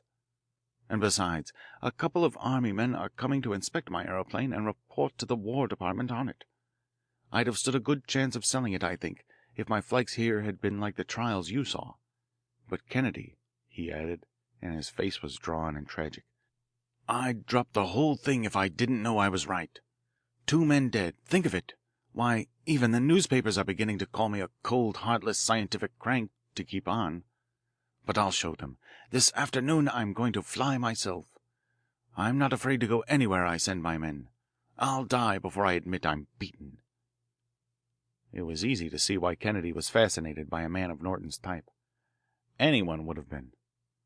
It was not foolhardiness, it was dogged determination, faith in himself and in his own ability to triumph over every obstacle. We now slowly entered the shed where 2 men were working over Norton's biplane. One of the men was a Frenchman, Jaret, who had worked with Farman, a silent, dark-brown, weather-beaten fellow with a sort of sullen politeness. The other man was an American, Roy Sinclair, a tall, lithe, wiry chap with a seamed and furrowed face and a loose jointed but very deft manner which marked him a born birdman. Norton's third aviator, Humphreys, who was not to fly that day, much to his relief, was reading a paper in the back of the shed. We were introduced to him, and he seemed to be a very companionable sort of fellow, though not given to talking. "Mr. Norton," he said after the introduction, "there's quite an account of your injunction against Delaney in this paper. It doesn't seem to be very friendly," he added, indicating the article. Norton read it and frowned. "Humph! I'll show them yet that my application of the gyroscope is patentable. Delaney will put me into interference in the patent offices, as the lawyers call it, will he? Well, I filed a caveat over a year and a half ago. If I'm wrong, he's wrong, and all gyroscope patents are wrong. And if I'm right, by George, I'm first in the field. That's so, isn't it?" he appealed to Kennedy. Kennedy shrugged his shoulders noncommittally, as if he had never heard of the patent office or the gyroscope in his life. The men were listening, whether or not from loyalty I could not tell. "Let us see your gyroplane, aeroscope, whatever it is you call it," asked Kennedy. Norton took the cue. "Now, you newspaper men are the first that I've allowed in here," he said. "Can I trust your word of honor not to publish a line except such that I O.K. after you write it?" We promised. As Norton directed, the mechanicians wheeled the aeroplane out on the field in front of the shed. No one was about. "Now, this is the gyroscope," began Norton, pointing out a thing encased in an aluminum sheath, which weighed, all told, perhaps 14 or 15 pounds. "You see, the gyroscope is really a flywheel mounted on gimbals and can turn on any of its angles so that it can assume any angle in space. When it is at rest like this you can turn it easily, but when set revolving it tends to persist always in the plane in which it was started rotating." I took hold of it, and it did turn readily in any direction. I could feel the heavy little flywheel inside. "There is a pretty high vacuum in that aluminum case," went on Norton. "There's very little friction on that account. The power to rotate the flywheel is obtained from this little dynamo here, run by the gas engine, which also turns the propellers of the aeroplane." "But suppose the engine stops, how about the gyroscope?" I asked skeptically. "It will go right on for several minutes. You know, the Brennan monorail car will stand up some time after the power is shut off. And I carry a small storage battery that will run it for some time, too. That's all been guarded against." Jaurette cranked the engine, a 7-cylindered affair, with the cylinders sticking out like the spokes of a wheel without a rim. The propellers turned so fast that I could not see the blades, turned with that strong, steady, fierce droning buzz that can be heard a long distance and which is a thrilling sound to hear. Norton reached over and attached the little dynamo, at the same time setting the gyroscope at its proper angle and starting it. "This is the mechanical brain of my new flyer," he remarked, patting the aluminum case lovingly. "You can look in through this little window in the case and see the flywheel inside revolving, 10,000 revolutions a minute. Press down on the gyroscope," he shouted to me. As I placed both hands on the case of the apparently frail little instrument, he added, "You remember how easily you moved it just a moment ago?" I pressed down with all my might. Then I literally raised myself off my feet and my whole weight was on the gyroscope. That uncanny little instrument seemed to resent, yes, that's the word, resent, my touch. It was almost human in the resentment, too. Far from yielding to me, it actually rose on the side I was pressing down. The men who were watching me laughed at the puzzled look on my face. I took my hands off, and the gyroscope leisurely and nonchalantly went back to its original position. "That's the property we use, applied to the rudder and the ailerons, those flat planes between the large main planes. That gives automatic stability to the machine," continued Norton. "I'm not going to explain how it's done. It's in the combination of the various parts that I have discovered the basic principle. And I'm not going to talk about it till the thing is settled by the courts. But it is there, and the court will see it, and I'll prove that Delaney is a fraud when he says that my combination isn't patentable and isn't practicable even at that. The truth is that his device as it stands isn't practicable, and, besides, if he makes it so it infringes on mine. Would you like to take a flight with me?" I looked at Kennedy, and a vision of the wreckage of the two previous accidents, as the star photographer had snapped them, flashed across my mind. But Kennedy was too quick for me. "Yes," he answered. "A short flight, no stunts." We took our seats by Norton, I at least with some misgiving. Gently the machine rose into the air. The sensation was delightful. The fresh air of the morning came with a stinging rush to my face. Below I could see the earth sweeping past as if it were a moving picture film.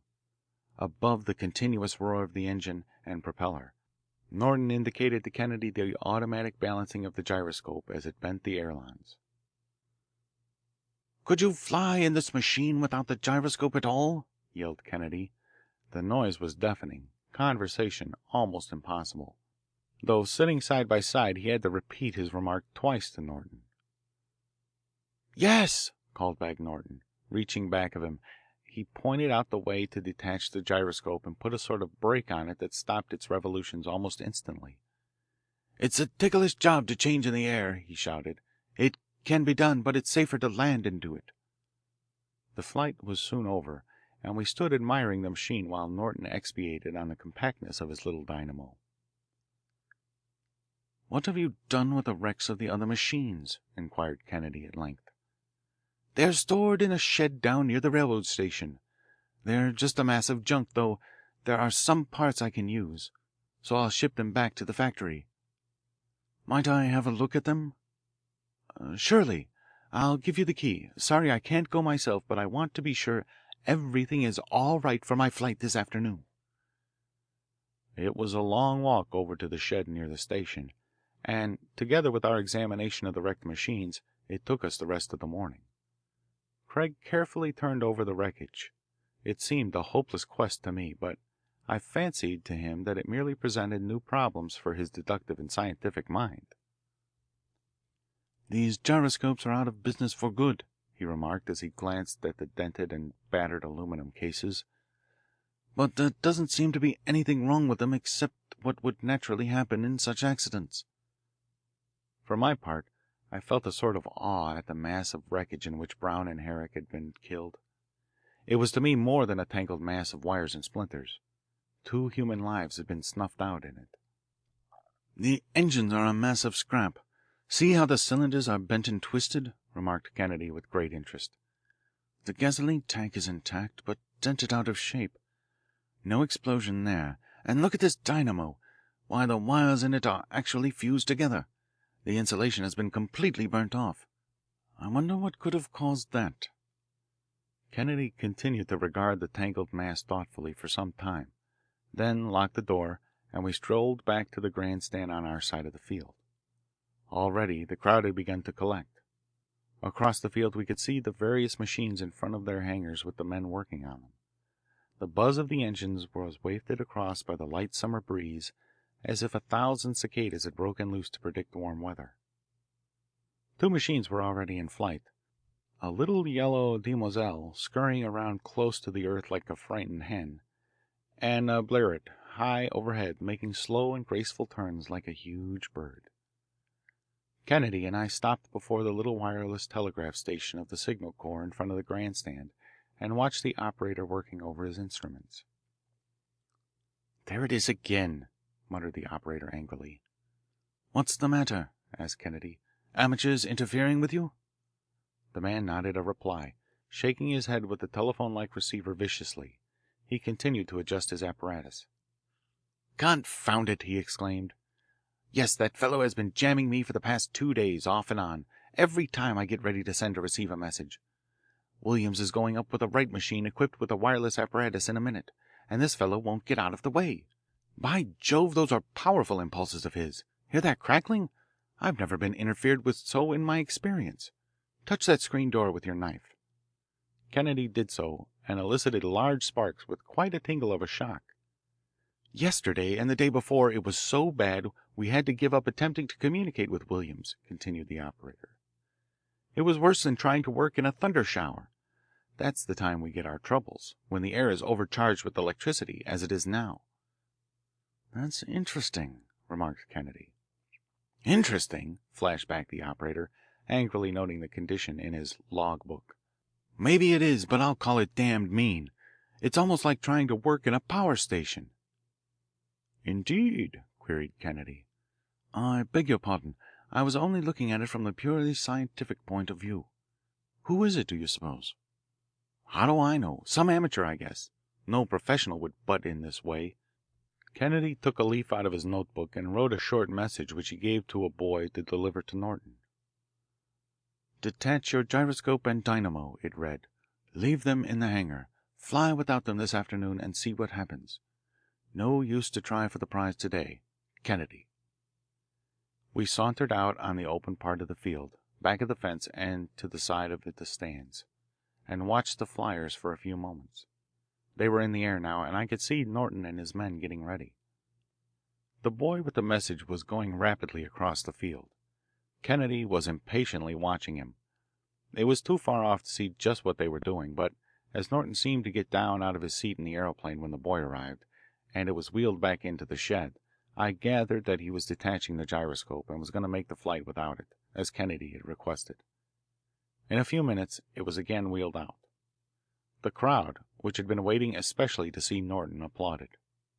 Come, Walter, exclaimed Kennedy. Let's go up there on the roof of the stand where we can see better. There's a platform and a railing, I see. His pass allowed him to go anywhere on the field, so in a few moments we were up on the roof. It was a fascinating vantage point, and I was so deeply engrossed between watching the crowd below, the birdmen in the air, and the machines waiting across the field that I totally neglected to notice what Kennedy was doing. When I did, I saw that he had deliberately turned his back on the aviation field and was anxiously scanning the country back of us. "What are you looking for?" I asked. "Turn around. I think Norton is just about to fly." "Watch him, then," answered Craig. "Tell me when he gets in the air." Just then Norton's aeroplane rose gently from the field. A wild shout of applause came from the people below us, at the heroism of the man who dared to fly this new and apparently fated machine. It was succeeded by a breathless, deathly calm, as if after the first burst of enthusiasm the crowd had suddenly realized the danger of the intrepid aviator. Would Norton add a third to the fatalities of the meet? Suddenly Kennedy jerked my arm. "Walter, look over there across the road back of us, at the old weather-beaten barn. I mean the one next to that yellow house. What do you see?" "Nothing, except that on the peak of the roof there's a pole that looks like a short stub of a small wireless mast. I should say there was a boy connected with that barn, a boy who has read a book on wireless for beginners." "Maybe," said Kennedy. "But is that all you see? Look up in the little window of the gable, the one with the closed shutter." I looked carefully. "It seems to me that I saw a gleam of something bright at the top of the shutter, Craig," I ventured. "A spark or a flash." "It must be a bright spark, for the sun is shining brightly," mused Craig. "Oh, maybe it's the small boy with the looking glass. I can remember when I used to get behind such a window and shine a glass into the darkened room of my neighbours across the street." I had really said that half in raillery, for I was at a loss to account for any way for the light, but I was surprised to see how eagerly Craig accepted it. "Perhaps you are right in a way," he assented. "I guess it isn't a spark after all. Yes, it must be the reflection of the sun on a piece of glass. The angles are just about right for it. Anyhow, it caught my eye. Still, I believe that barn will bear watching." Whatever his suspicions, Craig kept them to himself, and descended. At the same time Norton gently dropped back to earth in front of his hangar, not 10 feet from the spot where he started. The applause was deafening, as the machine was again wheeled into the shed safely. Kennedy and I pushed through the crowd to the wireless operator. "How's she working?" inquired Craig. "Rotten," replied the operator sullenly. "It was worse than ever about 5 minutes ago. It's much better now, almost normal again." Just then the messenger boy, who had been hunting through the crowd for us, handed Kennedy a note. It was merely a scrawl from Norton. "Everything seems fine. Am going to try her next with the gyroscope. Norton." "Boy," exclaimed Craig, "has Commander Norton a telephone?" "No, sir. Only that hangar at the end has a telephone." "Well, you run across that field as fast as your legs can carry you and tell him if he values his life not to do it." "Not to do what, sir?" "Don't stand there, youngster. Run. Tell him not to fly with that gyroscope. There's a 5-spot in it if you get over there before he starts." Even as he spoke, the Norton aeroplane was wheeled out again. In a minute Norton had climbed up into his seat and was testing the levers. Would the boy reach him in time? He was half across the field, waving his arms like mad, but apparently Norton and his men were too engrossed in their machine to pay attention. "Good heavens!" exclaimed Craig. "He's going to try it. Run, boy, run!" he cried, although the boy was now far out of hearing. Across the field we could hear now the quick staccato chug-chug of the engine. Slowly, Norton's aeroplane, this time really equipped with the gyroscope, rose from the field and circled over towards us. Craig frantically signaled to him to come down, but of course Norton could not have seen him in the crowd. As for the crowd, they looked askance at Kennedy, as if he had taken leave of his senses. I heard the wireless operator cursing the way his receiver was acting. Higher and higher Norton went in one spiral after another, those spirals which his gyroscope had already made famous. The man with the megaphone in front of the judge's stand announced in hollow tones that Mr. Norton had given notice that he would try for the Brooks Prize for stationary equilibrium. Kennedy and I stood speechless, helpless, appalled. Slower and slower went the aeroplane. It seemed to hover just like the big mechanical bird that it was. Kennedy was anxiously watching the judges with one eye and Norton with the other. A few in the crowd could no longer restrain their applause. I remember that the wireless back of us was spluttering and crackling like mad. All of a sudden a groan swept over the crowd. Something was wrong with Norton. His aeroplane was swooping downward at a terrific rate. Would he be able to control it? I held my breath and gripped Kennedy by the arm. Down, down came Norton, frantically fighting by main strength, it seemed to me, to warp the planes so that their surface might catch the air and check his descent. "He's trying to detach the gyroscope," whispered Craig hoarsely. The football helmet which Norton wore blew off and fell more rapidly than the plane. I shut my eyes, but Kennedy's next exclamation caused me quickly to open them again. "He'll make it after all." Somehow Norton had regained partial control of his machine, but it was still swooping down at a tremendous pace toward the level center of the field. There was a crash as it struck the ground in a cloud of dust. With a leap Kennedy had cleared the fence and was running toward Norton. Two men from the judge's stand were ahead of us, but except for them we were the first to reach him. The men were tearing frantically at the tangled framework, trying to lift it off Norton, who lay pale and motionless, pinned under it. The machine was not so badly damaged, after all, but that together we could lift it bodily off him.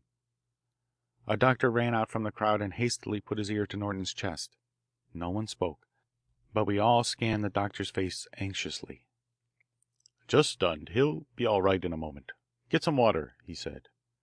Kennedy pulled my arm. "Look at the gyroscope dynamo," he whispered. I looked.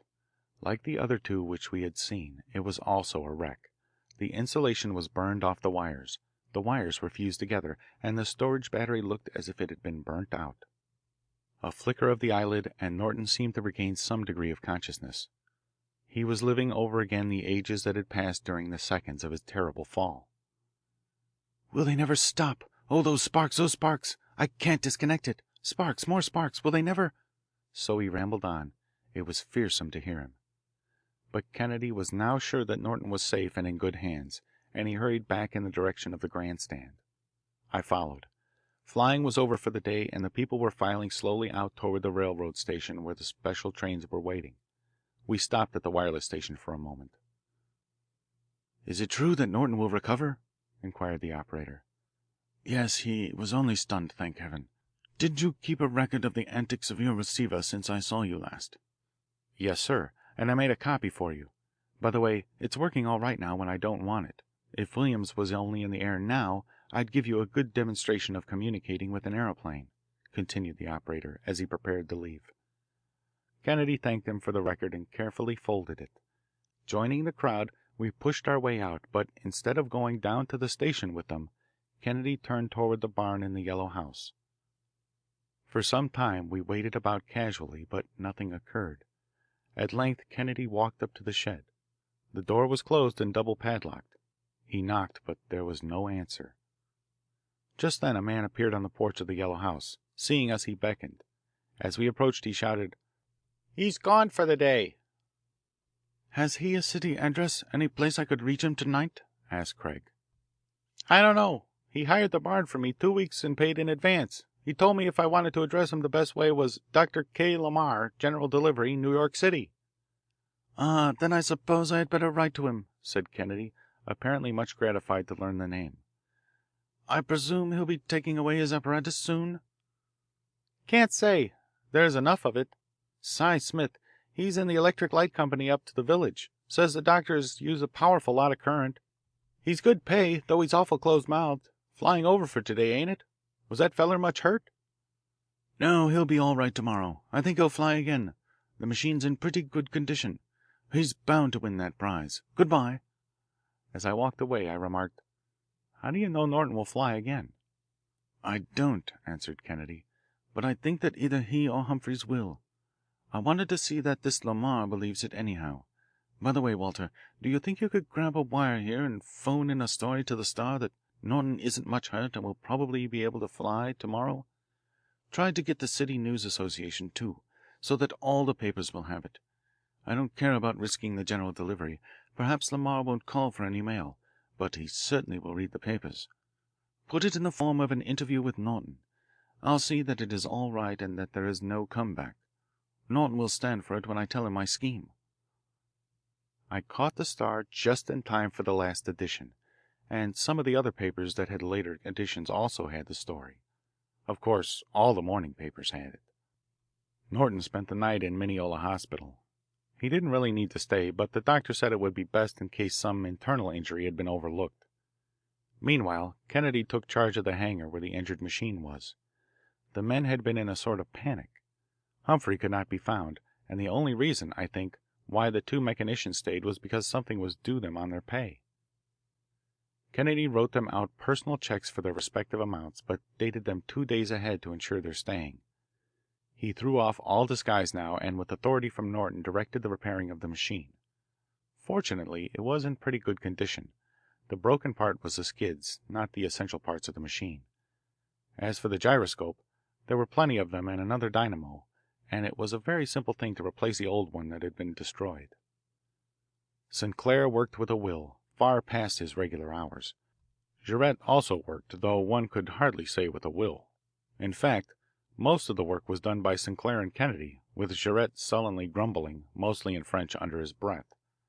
I did not like the fellow and was suspicious of him. I thought I noticed that Kennedy did not allow him to do much of the work either, though that may have been for the reason that Kennedy never asked anyone to help him who seemed unwilling. "There," exclaimed Craig, about 10 o'clock. "If we want to get back to the city in any kind of time tonight we had better quit. Sinclair, I think you can finish repairing these skids in the morning." We locked up the hangar and hurried across to the station. It was late when we arrived in New York, but Kennedy insisted on posting off up to his laboratory, leaving me to run down to the Star office to make sure that our story was all right for the morning papers. I did not see him until morning, when a large touring car drove up. Kennedy routed me out of bed. In the tonneau of the car was a huge package carefully wrapped up. "Something I worked on for a couple of hours last night," explained Craig, patting it. "If this doesn't solve the problem, then I'll give up." I was burning with curiosity, but somehow, by a perverse association of ideas, I merely reproached Kennedy for not taking enough rest. "Oh," he smiled, "if I hadn't been working last night, Walter, I couldn't have rested at all for thinking about it." When we arrived at the field, Norton was already there with his head bandaged. I thought him a little pale, but otherwise all right. Jaurette was sulking, but Sinclair had finished the repairs and was busily engaging in going over every bolt and wire. Humphreys had sent word that he had another offer and had not shown up. "We must find him," exclaimed Kennedy.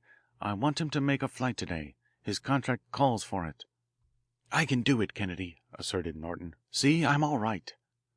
He picked up 2 pieces of wire, then held them at arm's length, bringing them together, tip to tip, in front of him just to show us how he could control his nerves. "And I'll be better yet by this afternoon," he added. "I can do that stunt with the points of pins then." Kennedy shook his head gravely, but Norton insisted, and finally Kennedy agreed to give up wasting time trying to locate Humphreys. After that, he and Norton had a long whispered conference in which Kennedy seemed to be unfolding a scheme. I understand, said Norton at length. You want me to put this sheet lead cover over the dynamo and battery first. Then you want me to take the cover off and also to detach the gyroscope and to fly without using it. Is that it? Yes, assented Craig. I will be on the roof of the grandstand. The signal will be 3 waves of my hat, repeated till I see you get it. After a quick luncheon, we went up to our vantage point. On the way, Kennedy had spoken to the head of the Pinkertons engaged by the management for the meet, and had also dropped in to see the wireless operator to ask him to send up a messenger if he saw the same phenomena as he had observed the day before. On the roof, Kennedy took from his pocket a little instrument with a needle which trembled back and forth over a dial. It was nearing the time for the start of the day's flying, and the aeroplanes were getting ready. Kennedy was calmly biting a cigar, casting occasional glances at the needle as it oscillated. Suddenly, as Williams rose in the right machine, the needle swung quickly and pointed straight at the aviation field, vibrating through a small area back and forth.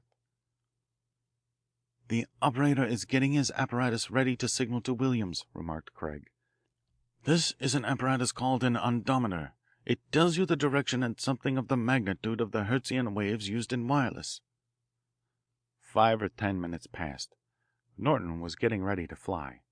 I could see through my field glass that he was putting something over his gyroscope and over the dynamo, but could not quite make out what it was. His machine seemed to leap up in the air as if eager to redeem itself. Norton, with his white bandaged head, was the hero of the hour. No sooner had his aeroplane got up over the level of the trees than I heard a quick exclamation from Craig. "Look at the needle, Walter!" he cried. "As soon as Norton got into the air it shot around directly opposite to the wireless station, and now it's pointing." We raised our eyes in the direction which it indicated. It was precisely in line with the weather-beaten barn. I gasped. What did it mean? Did it mean in some way another accident to Norton, perhaps a fatal this time? Why had Kennedy allowed him to try it today when there was even a suspicion that some nameless terror was abroad in the air? Quickly I turned to see if Norton was all right. Yes, there he was, circling above us in a series of wide spirals, climbing up, up. Now he seemed almost to stop, to hover motionless. He was motionless. His engine had been cut out, and I could see his propeller stopped. He was riding as a ship rides on the ocean. A boy ran up the ladder to the roof. Kennedy unfolded the note and shoved it into my hands. It was from the operator. "Wireless out of business again. Curse that fellow who is butting in. Am keeping record," was all it said. I shot a glance of inquiry at Kennedy, but he was paying no attention now to anything but Norton. He held his watch in his hand. "Walter," he ejaculated as he snapped it shut, "it has now been 7 minutes and a half since he stopped the propeller. The Brooks prize calls for 5 minutes only. Norton has exceeded it 50%. Here goes." With his hat in his hand, he waved 3 times and stopped. Then he repeated the process. At the 3rd time the aeroplane seemed to give a start. The propeller began to revolve. Norton started it on the compression successfully. Slowly he circled down again. Toward the end of the descent he stopped the engine and volplaned, or coasted, to the ground, landing gently in front of his hangar. A wild cheer rose into the air from the crowd below us. All eyes were riveted on the activity about Norton's biplane. They were doing something to it. Whatever it was finished in a minute, and the men were standing again at a respectful distance from the propellers.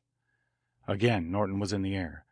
As he rose above the field, Kennedy gave a last glance at his ondometer and sprang down the ladder. I followed closely. Back of the crowd he hurried, down the walk to the entrance near the railroad station. The man in charge of the Pinkertons was at the gate with 2 other men, apparently waiting. "Come on!" shouted Craig. We 4 followed him as fast as we could.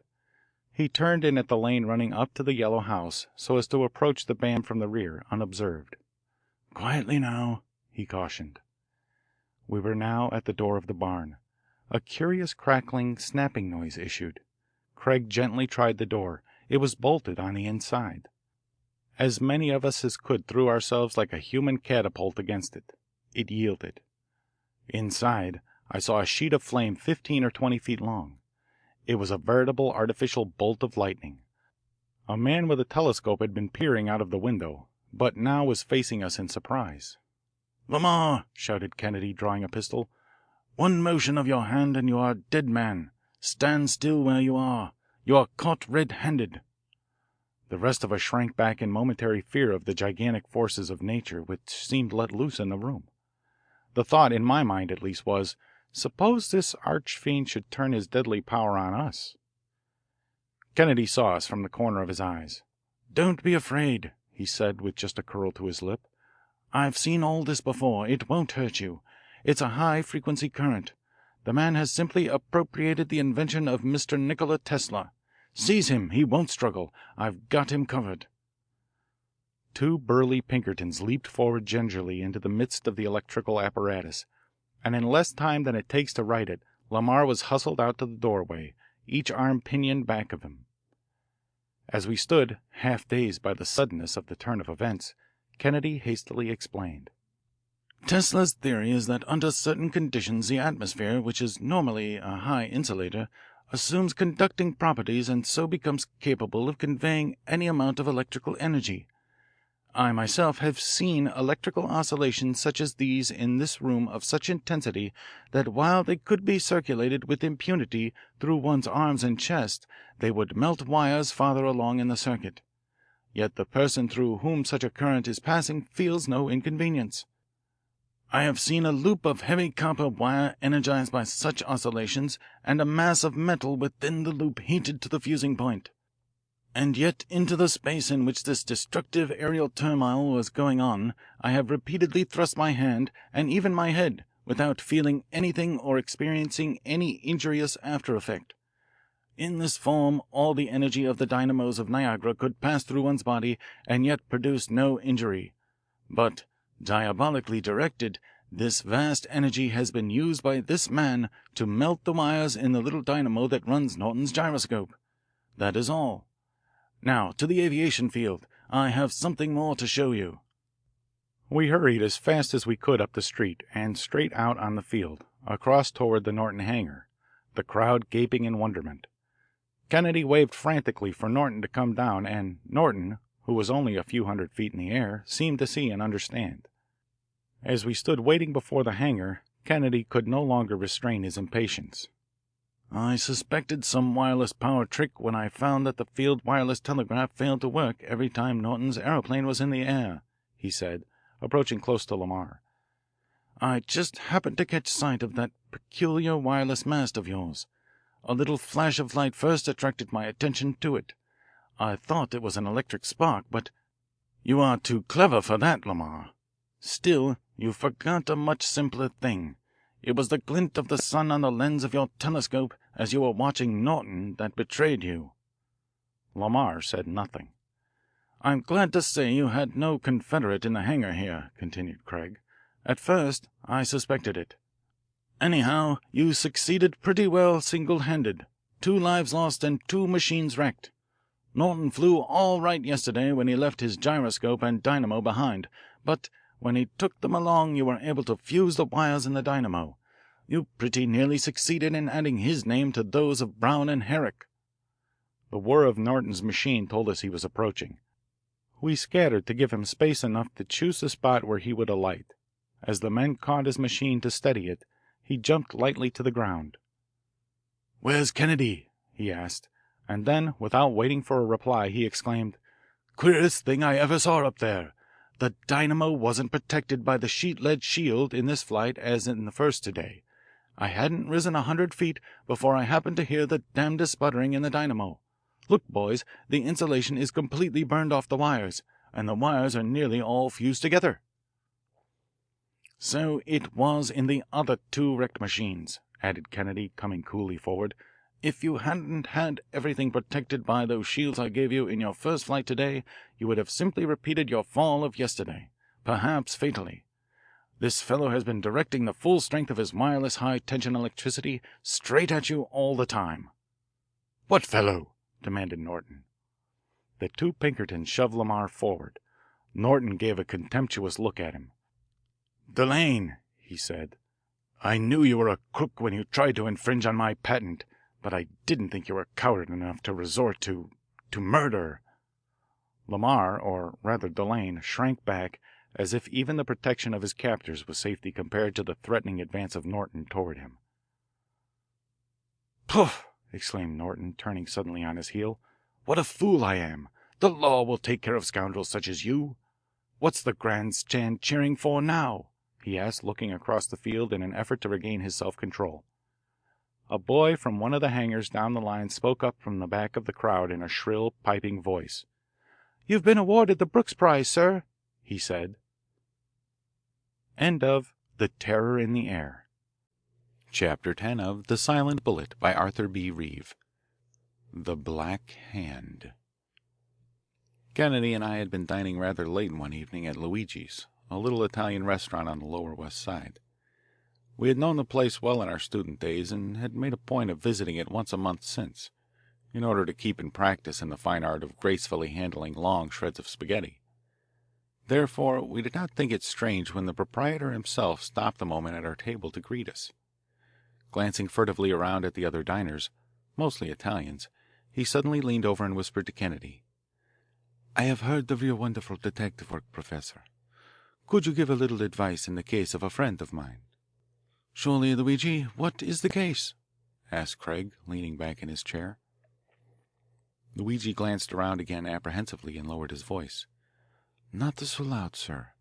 When you pay your check, go out, walk around Washington Square, and come in at the private entrance.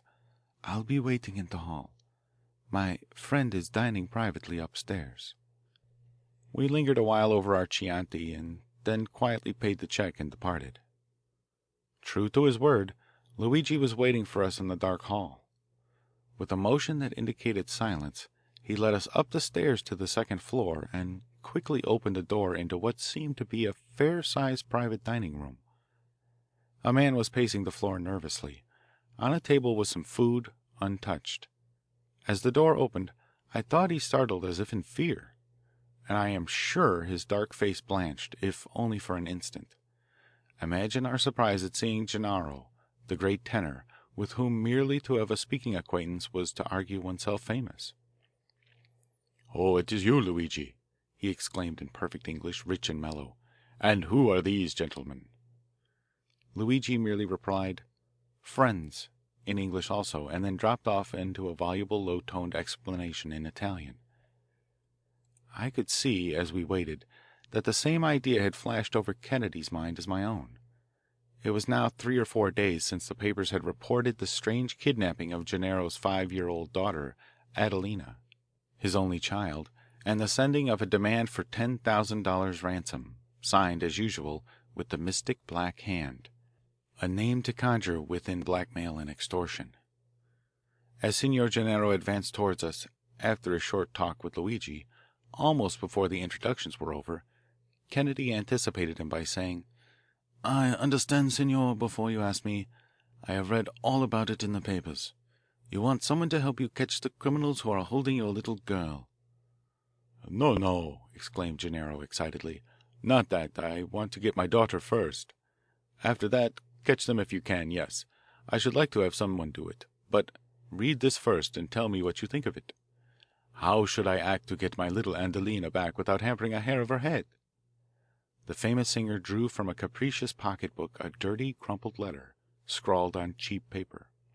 Kennedy translated it quickly. It read, "Honorable Sir, your daughter is in safe hands, but, by the saints, if you give this letter to the police as you did the other, not only she, but your family also, someone near to you, will suffer. We will not fail as we did Wednesday. If you want your daughter back, go yourself, alone and without telling a soul, to Enrico Albano Saturday night at the 12th hour. You must provide yourself with $10,000 in bills, hidden in Saturday's Il Progresso Italiano. In the back room you will see a man sitting alone at a table. He will have a red flower on his coat. You are to say, 'A fine opera is I Pagliacci.' If he answers, 'Not without Gennaro,' lay the newspaper down on the table. He will pick it up, leaving his own, the Bollettino. On the 3rd page you will find written the place where your daughter has been left waiting for you. Go immediately and get her, but By the god, if you have so much as the shadow of the police near Enrico's, your daughter will be sent to you in a box that night. Do not fear to come. We pledge our word to deal fairly if you deal fairly. This is a last warning. Lest you shall forget, we will show one other sign of our power tomorrow. La Mano Nera. The end of this ominous letter was gruesomely decorated with a skull and crossbones, a rough drawing of a dagger thrust through a bleeding heart, a coffin, and, under all, a huge black hand. There was no doubt about the type of letter that it was. It was such as have of late years become increasingly common in all our large cities, baffling the best detectives. "You have not shown this to the police, I presume?" asked Kennedy. Naturally not. "Are you going Saturday night?" I am afraid to go and afraid to stay away, was the reply, and the voice of the $50,000 a season tenor was as human as that of a $5 a week father, for at bottom all men, high or low, are one. "We will not fail as we did Wednesday," reread Craig. "What does that mean?" Gennaro fumbled in his pocketbook again and at last drew forth a typewritten letter bearing the letterhead of the Leslie Laboratories, Incorporated. After I received the first threat, explained Gennaro, my wife and I went from our apartments at the hotel to her father's, the banker Cesieri, you know, who lives on Fifth Avenue. I gave the letter to the Italian squad of the police. The next morning my father-in-law's butler noticed something peculiar about the milk. He barely touched some of it to his tongue, and he has been violently ill ever since. I at once sent the milk to the laboratory of my friend Dr. Leslie to have it analyzed. This letter shows what the household escaped. "My dear Gennaro," read Kennedy, "the milk submitted to us for examination on the 10th has been carefully analyzed, and I beg to hand you herewith the result. Specific gravity 1.036 at 15 degrees centigrade. Water 84.60 per centigrade. Casein 3.49 per centigrade. Albumin 0.56 per centigrade. Globulin 0.32 per centigrade. Lactose 5.08 per centigrade. Ash 0.72 per centigrade. Fat 3.42 per centigrade. Ricin 1.19 per centigrade. Ricin is a new and little known poison derived from the shell of the castor oil bean. Professor Enrich states that 1 gram of the pure poison will kill 15 million guinea pigs. Ricin was lately isolated by Professor Robert of Rostock, but is seldom found except in an impure state, though still very deadly. It surpasses strychnine, prussic acid, and other commonly known drugs. I congratulate you and yours on escaping, and shall of course respect your wishes absolutely regarding keeping secret this attempt on your life. Believe me. Very sincerely yours, C. W. Leslie. As Kennedy handed the letter back, he remarked significantly, "I can see very readily why you don't care to have the police figure in your case. It has got quite beyond ordinary police methods." "And tomorrow, too, they are going to give another sign of their power," groaned Gennaro, sinking into the chair before his untasted food. "You say you have left your hotel?" inquired Kennedy. "Yes, my wife insisted that we would be more safely guarded at the residence of her father, the banker, but we are afraid even there since the poison attempt. So I have come here secretly to Luigi, my old friend Luigi, who is preparing food for us, and in a few minutes one of Cesari's automobiles will be here, and I will take the food up to her, sparing no expense or trouble. She is heartbroken. It will kill her, Professor Kennedy, if anything happens to our little Andalina. Ah, sir, I am not poor myself. A month's salary at the opera house, that is what they ask of me. Gladly would I give it, $10,000, all if they asked it, of my contract with Herr Schlappencourt, the director. But the police, bah, they are all for catching the villains. What good will it do me if they catch them and my little Andalina is returned to me dead? It is all very well for the Anglo-Saxon to talk of justice and the law, but I am, what you call it, an emotional Latin.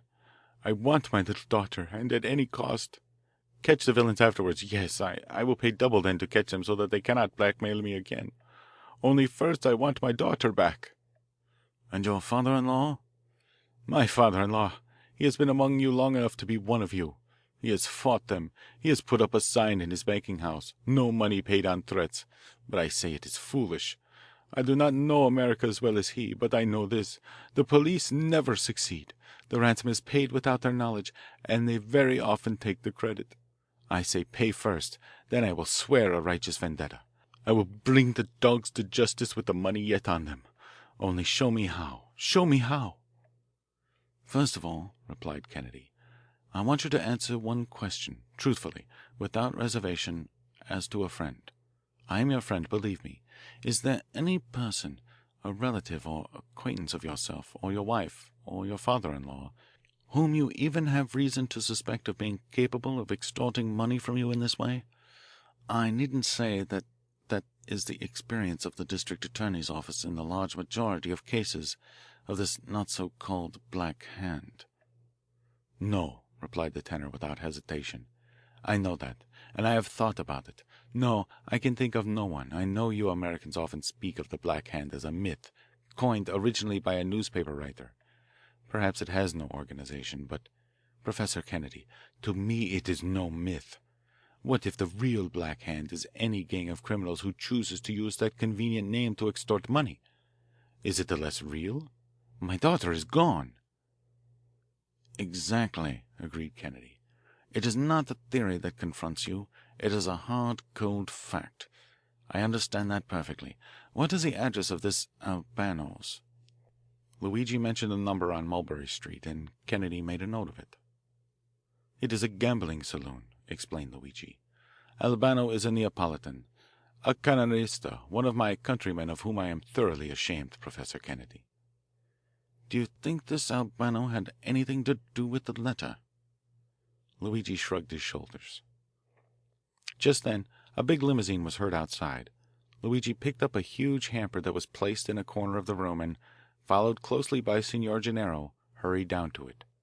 As the tenor left us he grasped our hands in each of his. "I have an idea in my mind," said Craig simply. "I will try to think it out in detail to night. Where can I find you tomorrow?" "Come to me at the Opera House in the afternoon, or, if you want me sooner, at Mr. Cesari's residence. Good night, and 1,000 thanks to you, Professor Kennedy, and to you also, Mr. Jameson. I trust you absolutely because Luigi trusts you." We sat in the little dining room until we heard the door of the limousine bang shut and the car shoot off with a rattle of the changing gears. "One more question, Luigi," said Craig as the door opened again. "I have never been on that block in Mulberry Street where this Albano's is. Do you happen to know any of the shopkeepers on it or near it?" "I have a cousin who has a drug store in the corner below Albano's, on the same side of the street." "Good.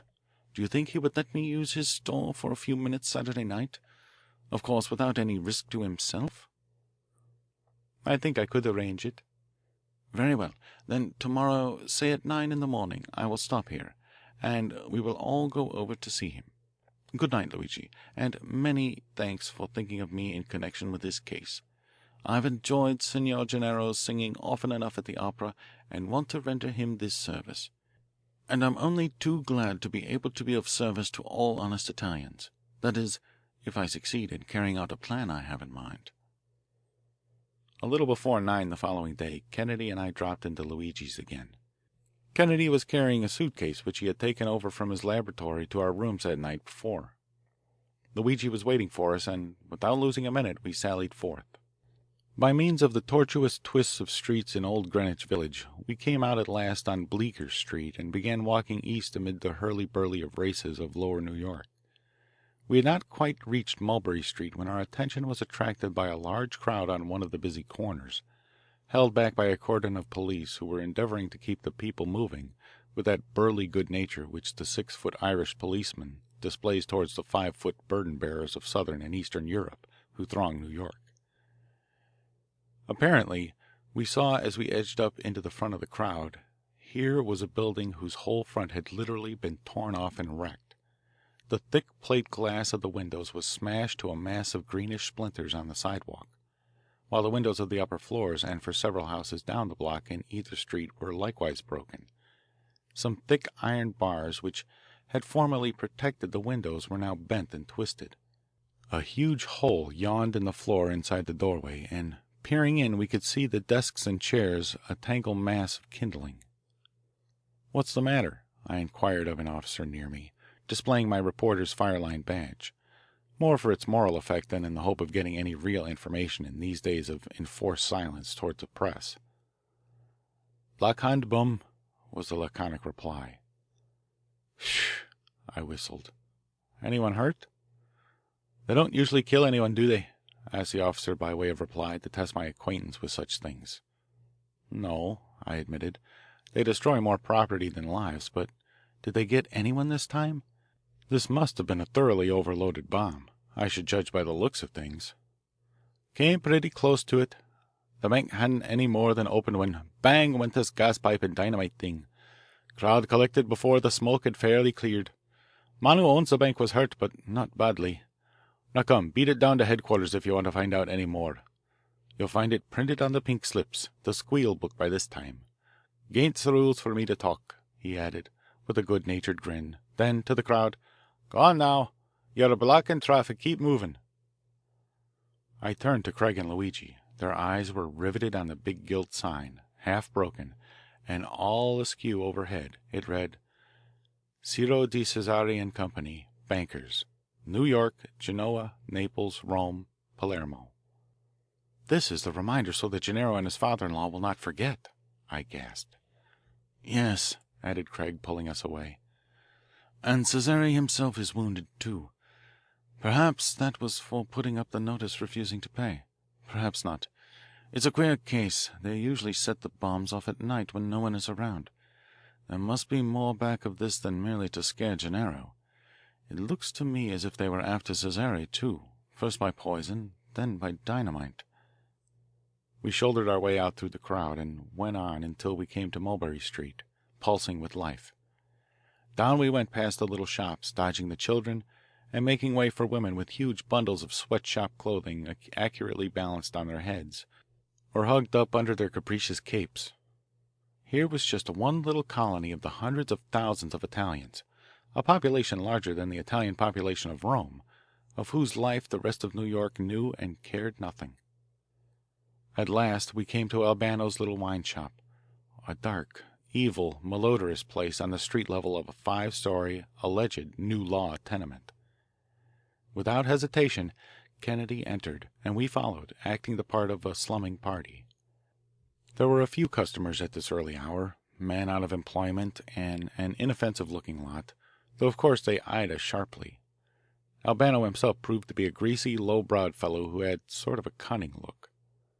I could well imagine such a fellow spreading terror in the hearts of simple folk by merely pressing both temples with his thumbs and drawing his long, bony forefinger under his throat, the so-called black hand sign that has shut up many a witness in the middle of his testimony, even in open court. We pushed through the low-ceilinged back room, which was empty, and sat down at a table. Over a bottle of Albano's famous California red ink, we sat silently. Kennedy was making a mental note of the place. In the middle of the ceiling was a single gas burner with a big reflector over it. In the back wall of the room was a horizontal oblong window, barred and with a sash that opened like a transom. The tables were dirty and the chairs rickety. The walls were bare and unfinished, with beams innocent of decoration. Altogether, it was as unprepossessing a place as I had ever seen. Apparently satisfied with his scrutiny, Kennedy got up to go, complimenting the proprietor on his wine. I could see that Kennedy had made up his mind to his course of action. "How sordid crime really is," he remarked as we walked on down the street. "Look at that place of Albano's. I defy even the police news reporter on the Star to find any glamour in that."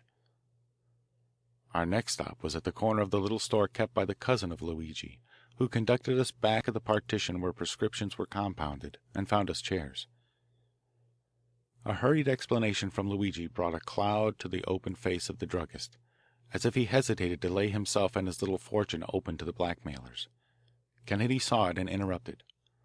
"All that I wish to do," he said, "is to put in a little instrument here and use it tonight for a few minutes. Indeed, there will be no risk to you, Vincenzo. Secrecy is what I desire, and no one will ever know about it. Vincenzo was at length convinced, and Craig opened his suitcase.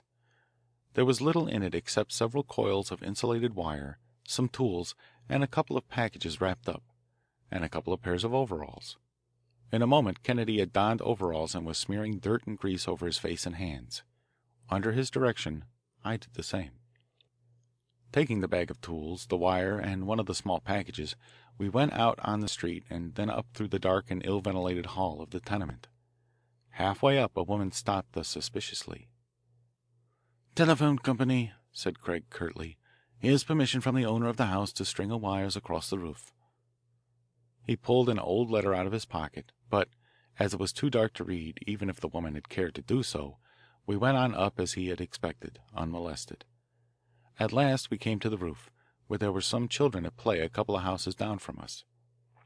Kennedy began by dropping 2 strands of wire down to the ground in the backyard behind Vincenzo's shop. Then he proceeded to lay 2 wires along the edge of the roof.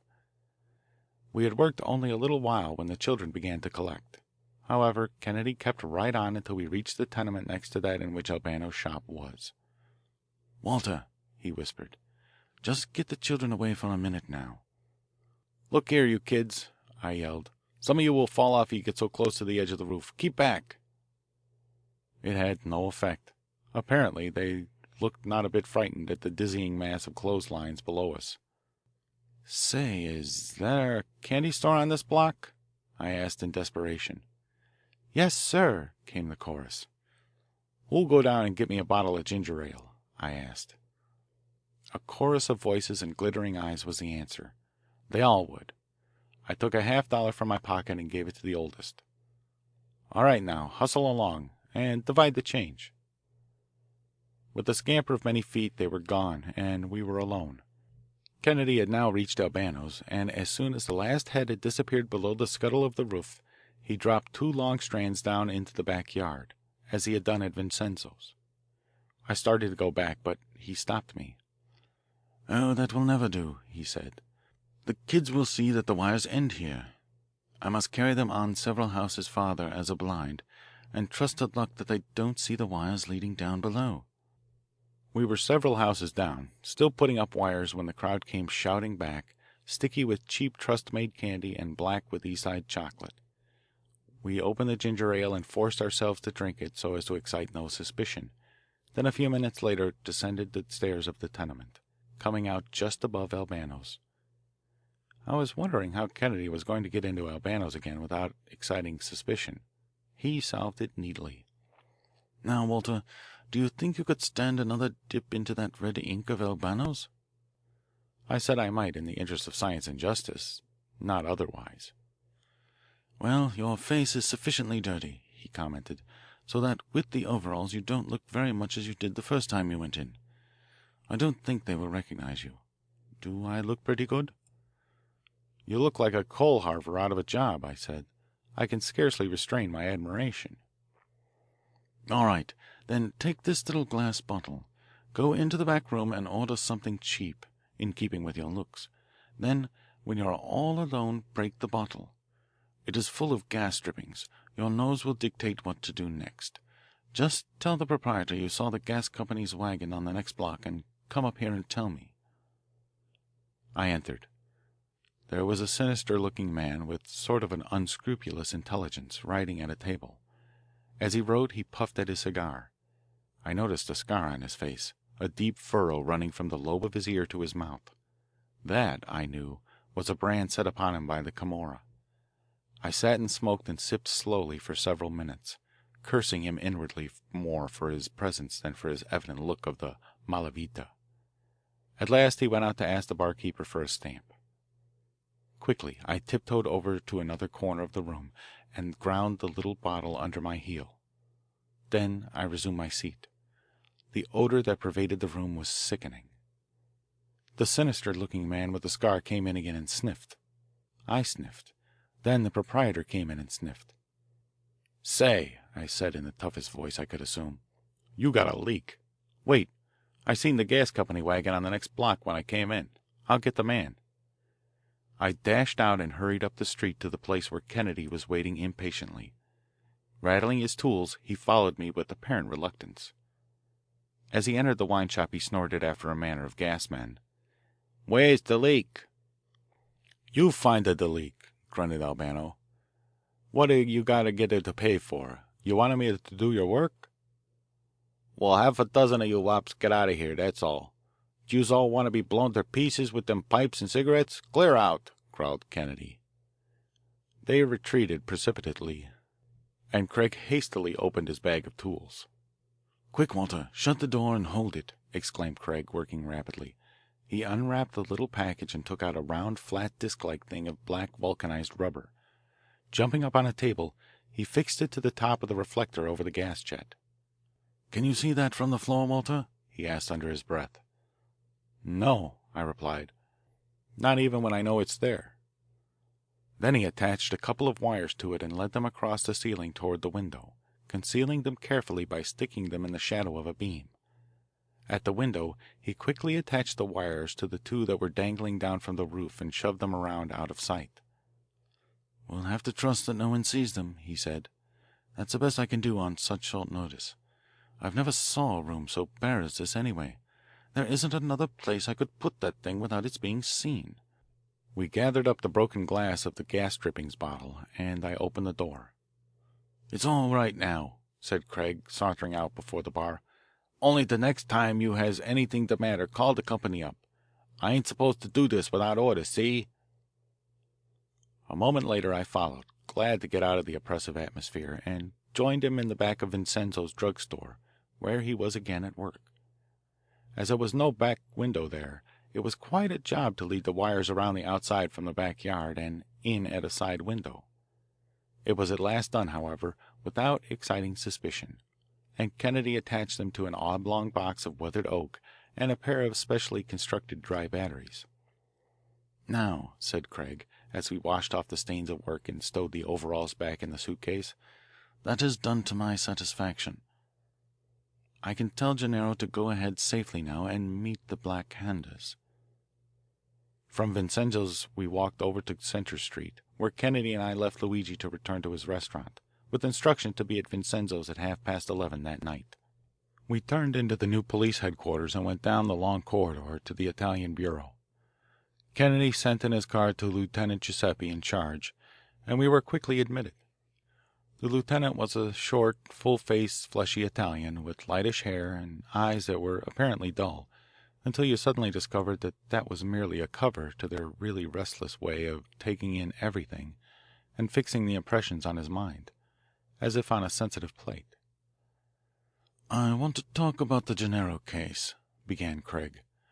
"I may add that I have been rather closely associated with Inspector O'Connor of the Central Office on a number of cases, so I think that we can trust each other. Would you mind telling me what you know about it if I promise you that I, too, have something to reveal?" The lieutenant leaned back and watched Kennedy closely without seeming to do so. "When I was in Italy last year," he replied at length, "I did a good deal of work tracing up some of Comora's suspects. I had a tip about some of them to look up their records. I needn't say where it came from, but it was a good one. Much of the evidence against some of these fellows who are being tried at Viterbro was gathered by the Carabinieri as a result of hints that I was able to give them, clues that were furnished to me here in America from the source I speak of. I suppose there is really no need to conceal it, though. The original tip came from a certain banker here in New York." "I can guess who it was," nodded Craig. "Then, as you know, this banker is a fighter. He is a man who organized the White Hand, an organization which is trying to rid the Italian population of the Black Hand. His society had a lot of evidence regarding former members of both the Camorra in Naples and the Mafia in Sicily, as well as the Black Hand gangs in New York, Chicago, and other cities. Well, Cesare, as you know, is Gennaro's father-in-law. While I was in Naples looking up the record of a certain criminal, I heard of a peculiar murder committed some years ago. There was an honest old music master who apparently lived the quietest among most harmless of lives, but it became known that he was supported by Cesare and had received handsome presents of money from him. The old man was, as you may have guessed, the first music teacher of Gennaro, the man who discovered him. One might have been at a loss to see how he could have an enemy, but there was one who coveted his small fortune. One day he was stabbed and robbed. His murderer ran out into the street, crying out that the poor man had been killed. Naturally, a crowd rushed up in a moment, for it was in the middle of the day. Before the injured man could make it understood who had struck him, the assassin was down the street and lost in the maze of old Naples, where he well knew the houses of his friends who would hide him. The man who is known to have committed that crime, Francesco Paoli, escaped to New York. We are looking for him today. He is a clever man, far above the average, son of a doctor in a town a few miles from Naples, went to the university, was expelled for some mad prank. In short, he was the black sheep of the family. Of course, over here he is too high born to work with his hands on a railroad or in a trench, and not educated enough to work at anything else. So he has been preying on his more industrious countrymen, a typical case of a man living by his wits with no visible means of support. Now, I don't mind telling you in strict confidence, continued the lieutenant, that it is my theory that old Cesare has seen Paoli here, knew he was wanted for that murder of the old music master, and gave me the tip to look up his record. At any rate, Paoli disappeared right after I returned from Italy, and we haven't been able to locate him since. He must have found out in some way that the tip to look him up had been given by the White Hand. He had been a camarista in Italy, and had many ways of getting information here in America. He paused and balanced a piece of cardboard in his hand. It is my theory of this case that if we could locate this Paoli, we could solve the kidnapping of little Adelina Gennaro very quickly. That's his picture. Kennedy and I bent over to look at it, and I started in surprise. It was my evil-looking friend with the scar on his cheek. "Well," said Craig, quietly handing back the card, "whether or not he is the man, I know where we can catch the kidnappers tonight, Lieutenant." It was Giuseppe's turn to show surprise now. "With your assistance, I'll get this man and the whole gang tonight," explained Craig, rapidly sketching over his plan and concealing just enough to make sure that no matter how anxious the lieutenant was to get the credit, he could not spoil the affair by premature interference. The final arrangement was that 4 of the best men of the squad were to hide in a vacant store across from Vincenzo's early in the evening, long before anyone was watching. The signal for them to appear was to be the extinguishing of the lights behind the coloured bottles in the druggist's window. A taxicab was to be kept waiting at headquarters at the same time, with 3 other good men ready to start for a given address the moment the alarm was given over the telephone. We found Gennaro awaiting us with the greatest anxiety at the Opera House. The bomb at Cesare's had been the last straw. Gennaro had already drawn from the bank 10 crisp $1,000 bills, and already had a copy of Il Progresso, in which he had hidden the money between the sheets. "Mr. Kennedy," he said, "I'm going to meet them tonight. They may kill me. See, I have provided myself with a pistol. I shall fight, too, if necessary, for my little Adelina. But if it is only money they want, then they shall have it." "One thing I want to say," began Kennedy. "No, no, no," cried the tenor. "I will go. You shall not stop me."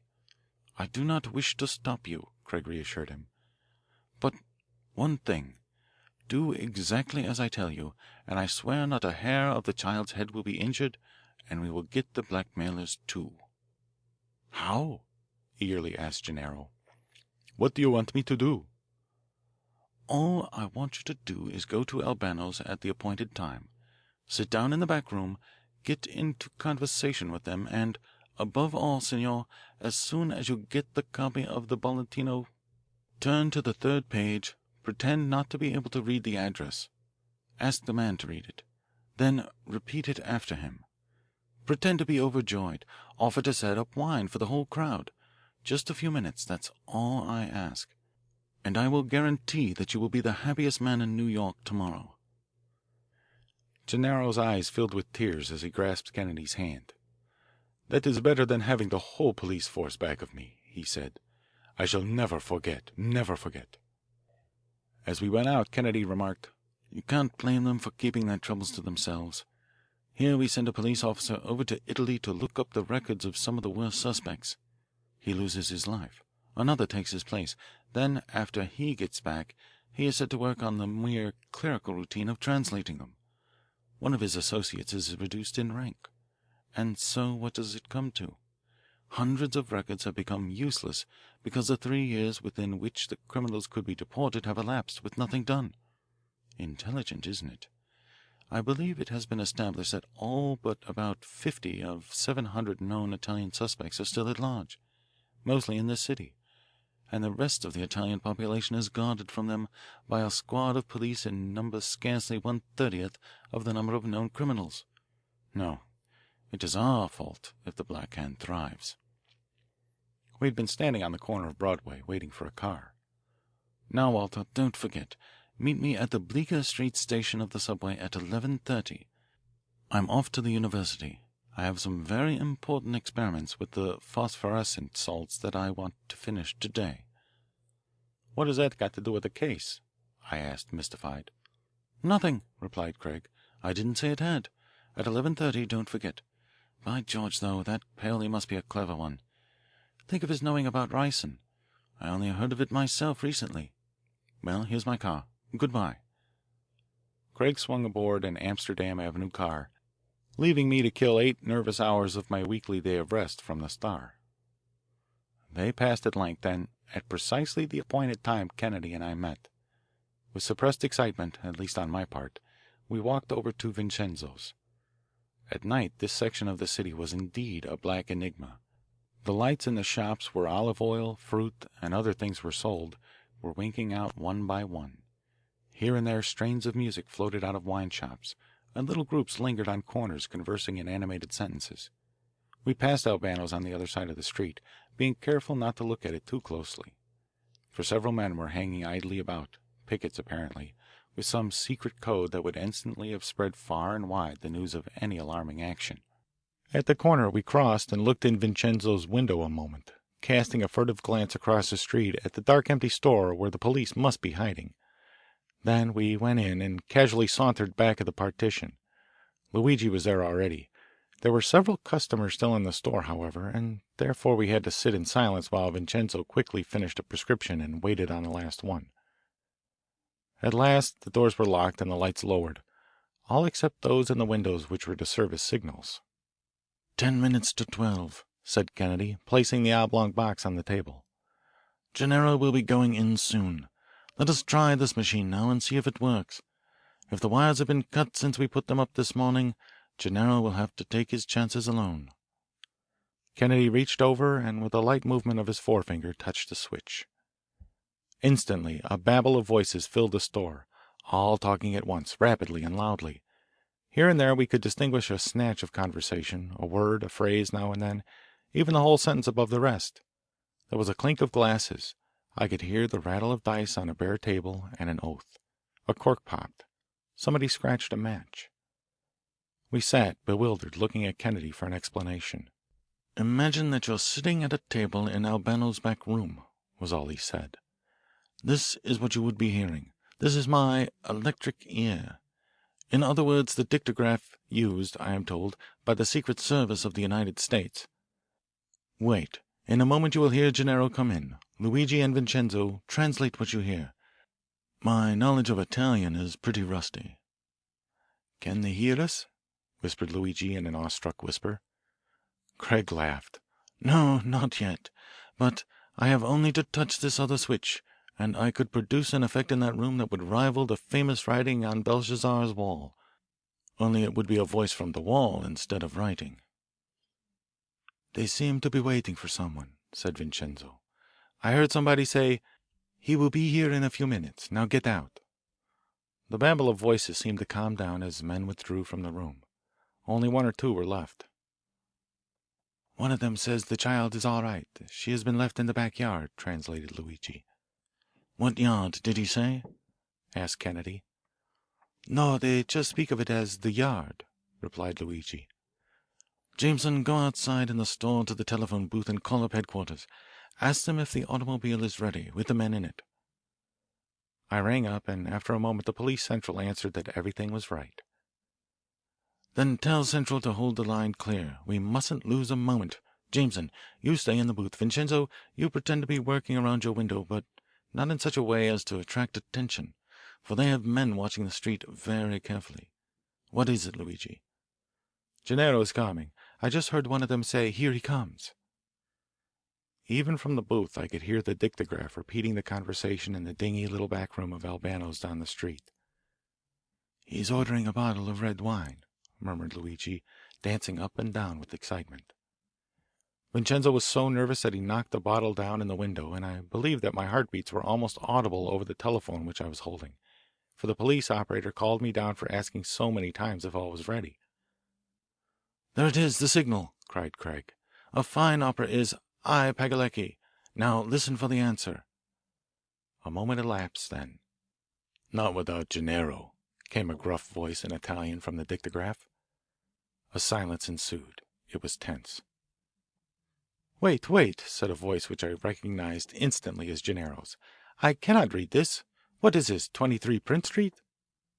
"Number 33. She's been left in the back yard," answered the voice. "Jameson," called Craig, "tell them to drive straight to 33 Prince Street. Then we'll find the girl in the back yard. Quick, before the Black Handers have a chance to go back on their word." I fairly shouted my orders to the police headquarters.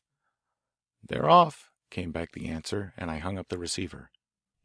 "What was that?" Craig was asking of Luigi. "I didn't catch it. What did they say?" "That other voice said to Gennaro, 'Sit down while I count this.'" "Shh, he's talking again." "If it is a penny less than 10,000 or I find a mark on the bills, I'll call to Enrico, and your daughter will be spirited away again," translated Luigi. "Now Gennaro is talking," said Craig. "Good, he is gaining time. He is a trump. I can distinguish that all right. He's asking the gruff voiced fellow if he will have another bottle of wine. He says he will. Good. They must be at Prince Street now. We'll give them a few minutes more, not too much, for word will be back to Albano's like wildfire, and they will get Gennaro after all. Ah, they are drinking again. What was that, Luigi? The money is all right, he says? Now, Vincenzo, out with the lights." A door banged open across the street, and four huge dark figures darted out in the direction of Albano's. With his finger, Kennedy pulled down the other switch and shouted, "Gennaro, this is Kennedy. To the street. Polizia, polizia." A scuffle and cry of surprise followed. A second voice, apparently from the bar, shouted, "Out with the lights! Out with the lights!" Bang went a pistol, and another. The dictograph, which had been all sound a moment before, was as mute as a cigar box. "What's the matter?" I asked Kennedy as he rushed past me. "They have shot out the lights. My receiving instrument is destroyed. Come on, Jameson. Vincenzo, stay back if you don't want to appear in this." A short figure rushed by me, faster than even I could go. It was the faithful Luigi. In front of Albano's an exciting fight was going on. Shots were being fired wildly in the darkness, and heads were popping out of tenement windows on all sides.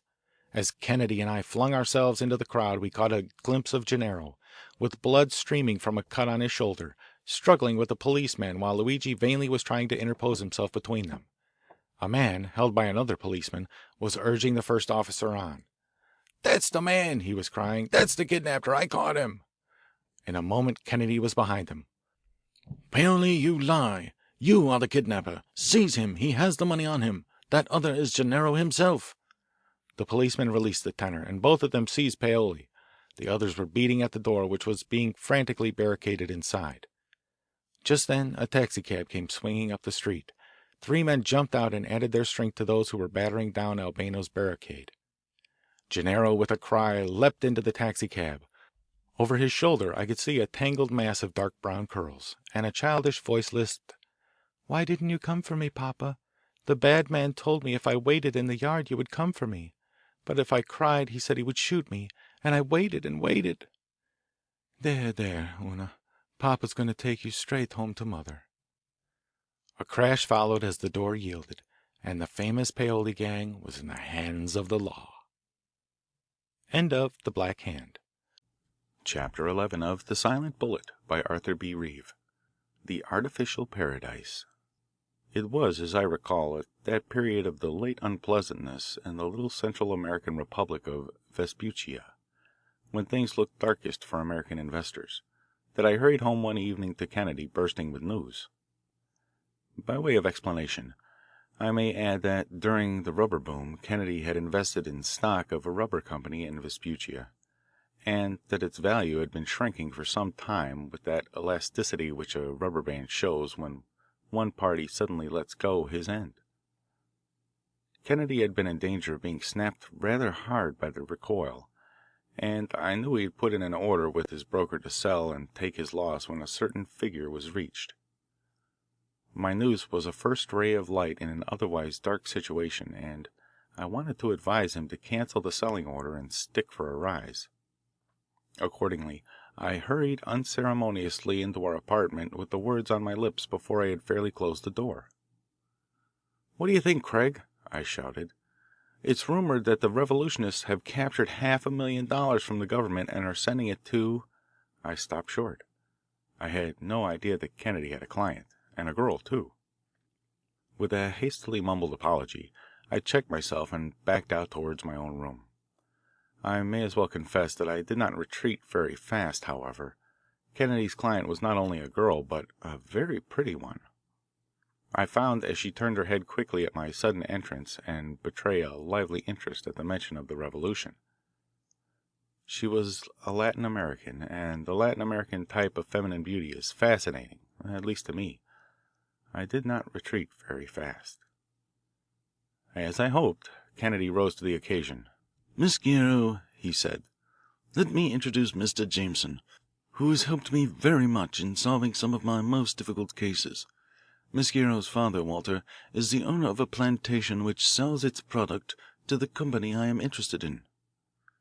She bowed graciously, but there was a moment of embarrassment until Kennedy came to the rescue. "I shall need Mr. Jameson in handling your case, Miss Guerrero," he explained. "Would it be presuming to ask you to repeat to him briefly what you have already told me about the mysterious disappearance of your father? Perhaps some additional details will occur to you, things that you may consider trivial, but which, I assure you, may be of the utmost importance." She assented, and in a low, tremulous, musical voice bravely went through her story.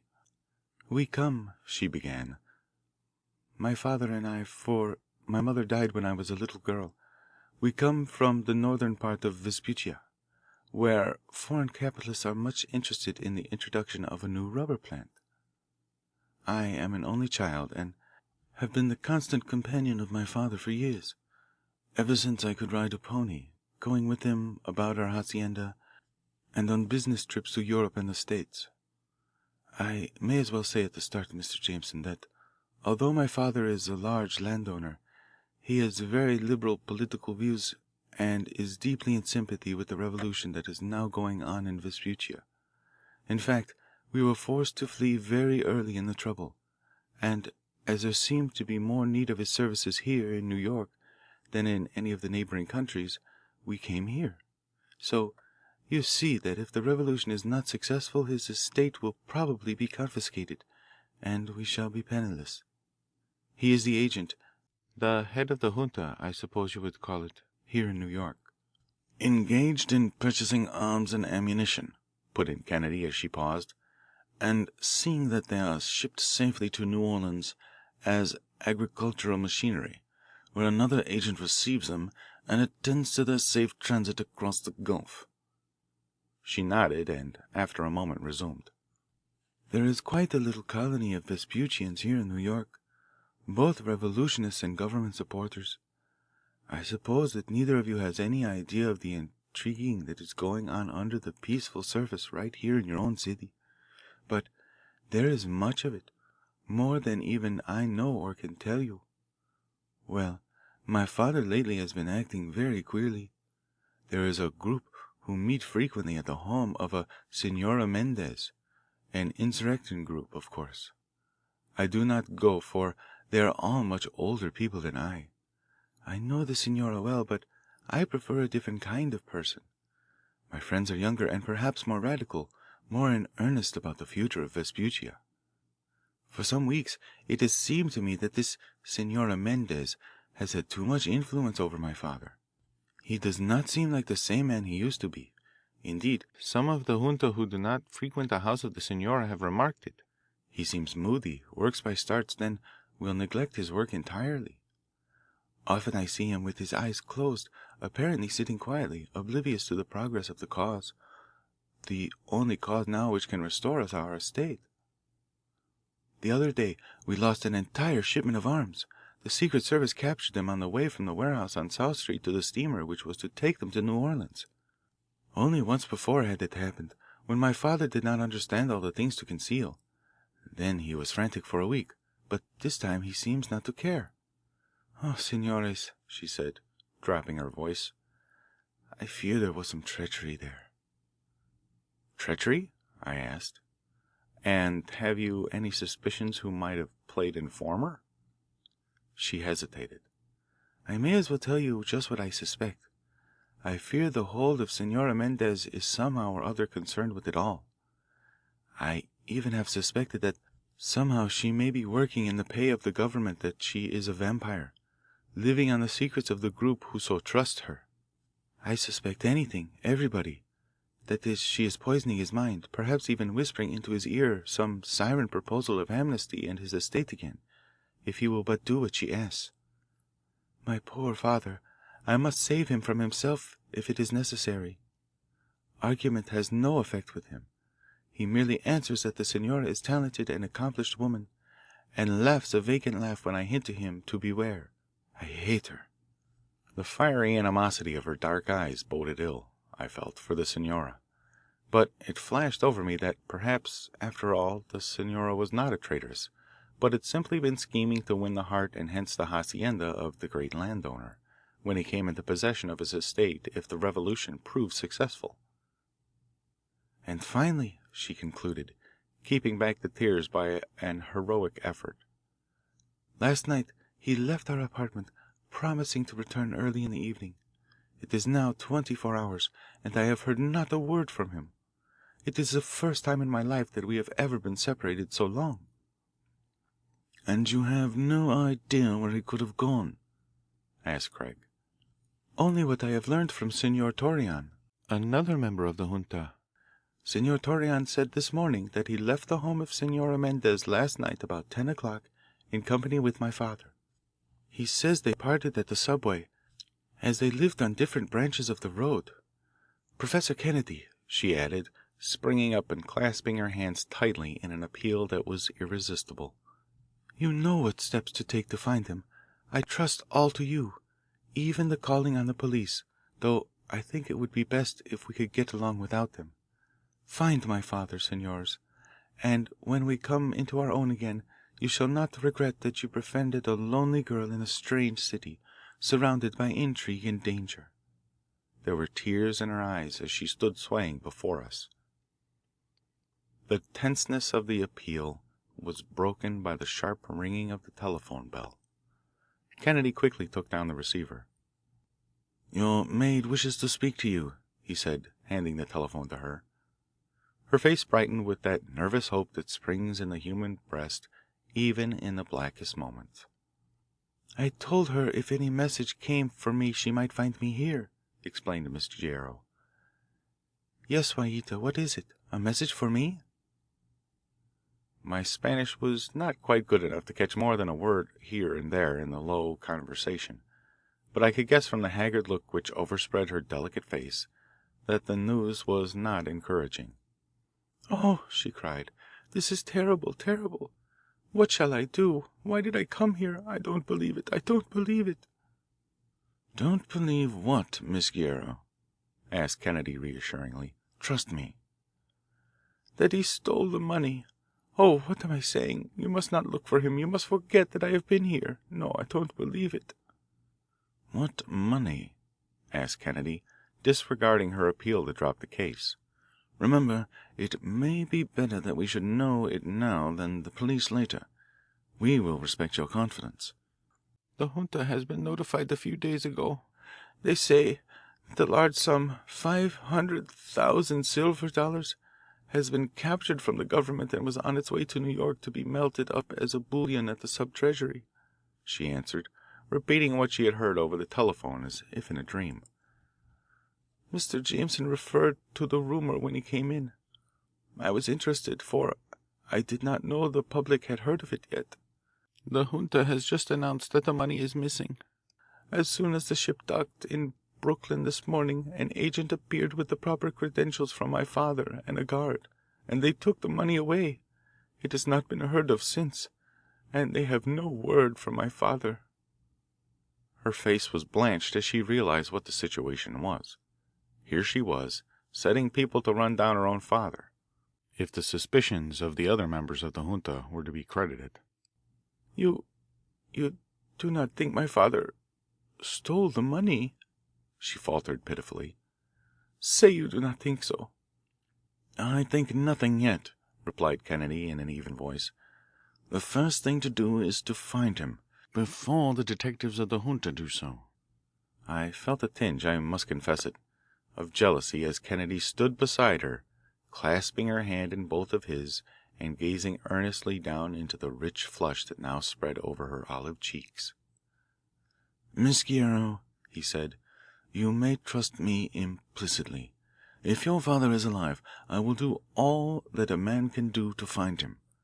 Let me act for the best. And," he added, wheeling quickly toward me, "I know Mr. Jameson will do likewise." I was pulled two ways at once.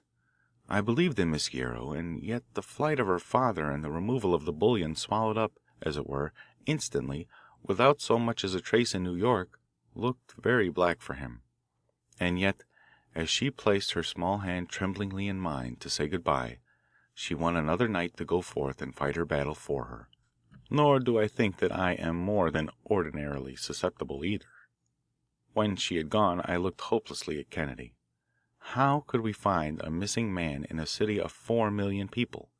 Find him without the aid of police, perhaps before the police could themselves find them? Kennedy seemed to appreciate my perplexity as he read my thoughts. "The first thing to do is to locate this Senor Torreon, from whom the first information came," he remarked as we left the apartment. "Miss Guerrero told me that he might possibly be found in an obscure boarding house in the Bronx where several members of the junta live. Let us try, anyway." Fortune favoured us to the extent that we did find Torreon at the address given. He made no effort to evade us, though I noted that he was an unprepossessing looking man, undersized and a trifle overstout, with an eye that never met yours as you talked with him. Whether it was that he was concealing something, or whether he was merely fearful that we might after all be United States Secret Service men, or whether it was simply a lack of command of English, he was uncommonly uncommunicative at first. He repeated sullenly the details of the disappearance of Guerrero, just as we had already heard them. "And you simply bade him good bye as you got on a subway train, and that is the last you ever saw of him?" repeated Kennedy.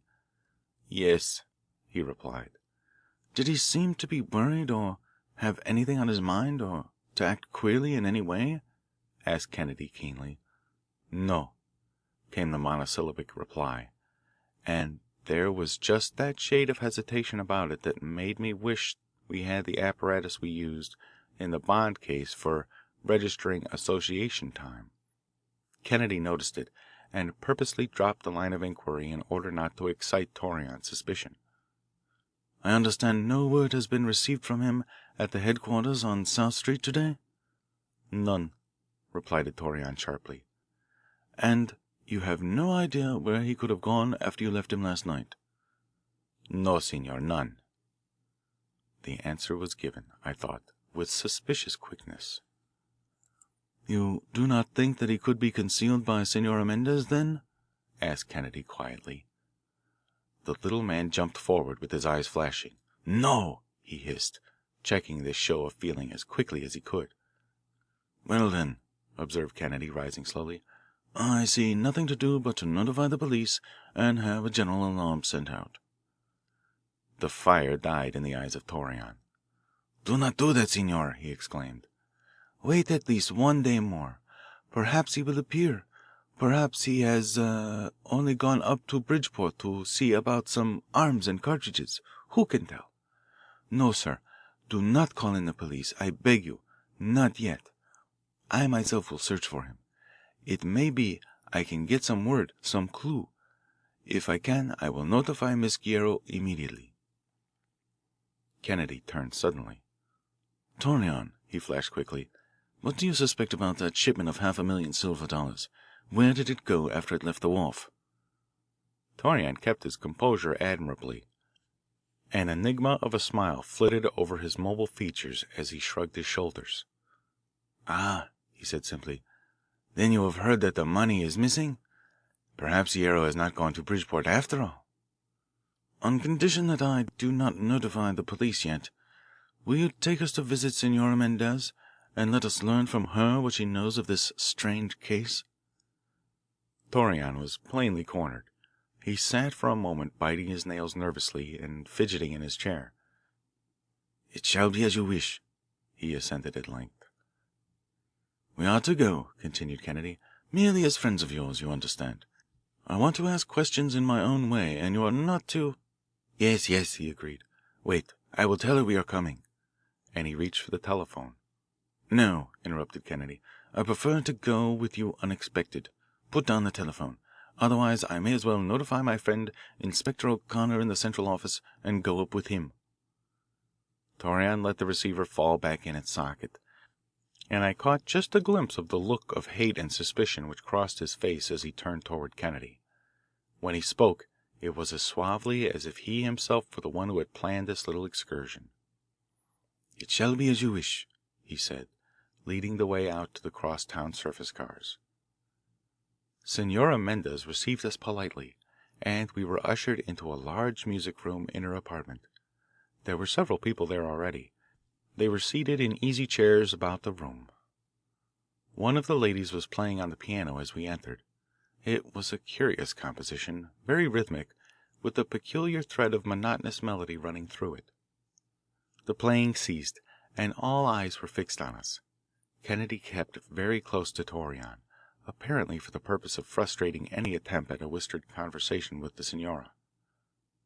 The guests rose and with courtly politeness bowed as Senora Mendez presented two friends of Senor Torreon, Senor Kennedy and Senora Jameson. We were introduced in turn to Senor and Senora Alvarado, Senora Gonzalez, Senorita Reyes, and the player, Senora Barrios.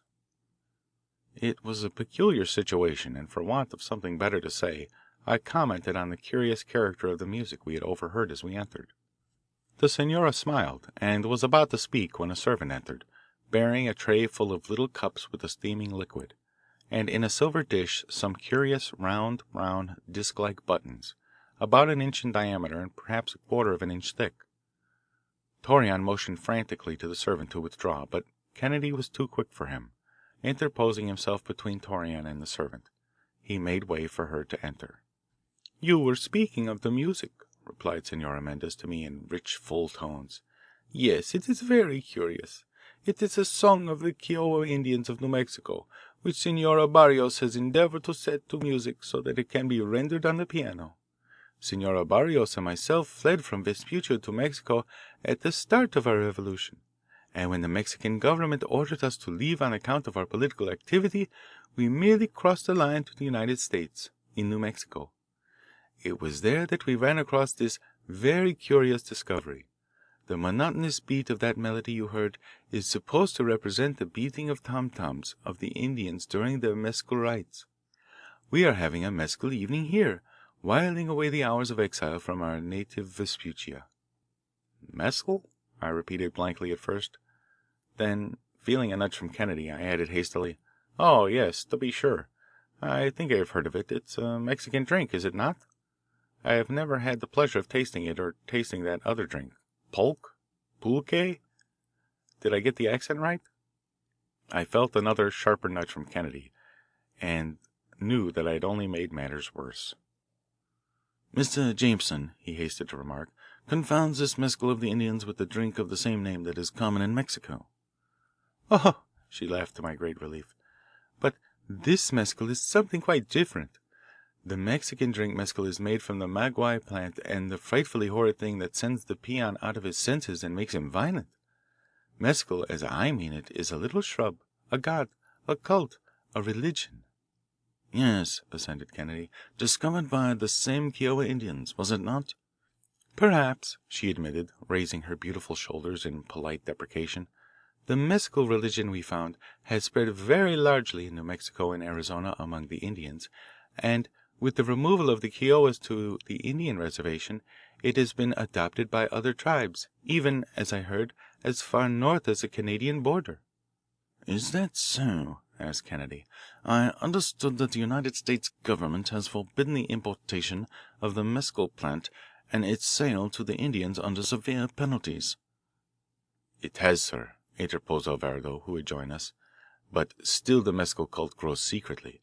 For my part, I think it might be more wise for your authorities to look to the whiskey and beer that unscrupulous persons are selling. Senor Jameson," he added, turning to me, "will you join us in a little cup of this artificial paradise, as one of your English writers, Havelock Ellis, I think, has appropriately called it?"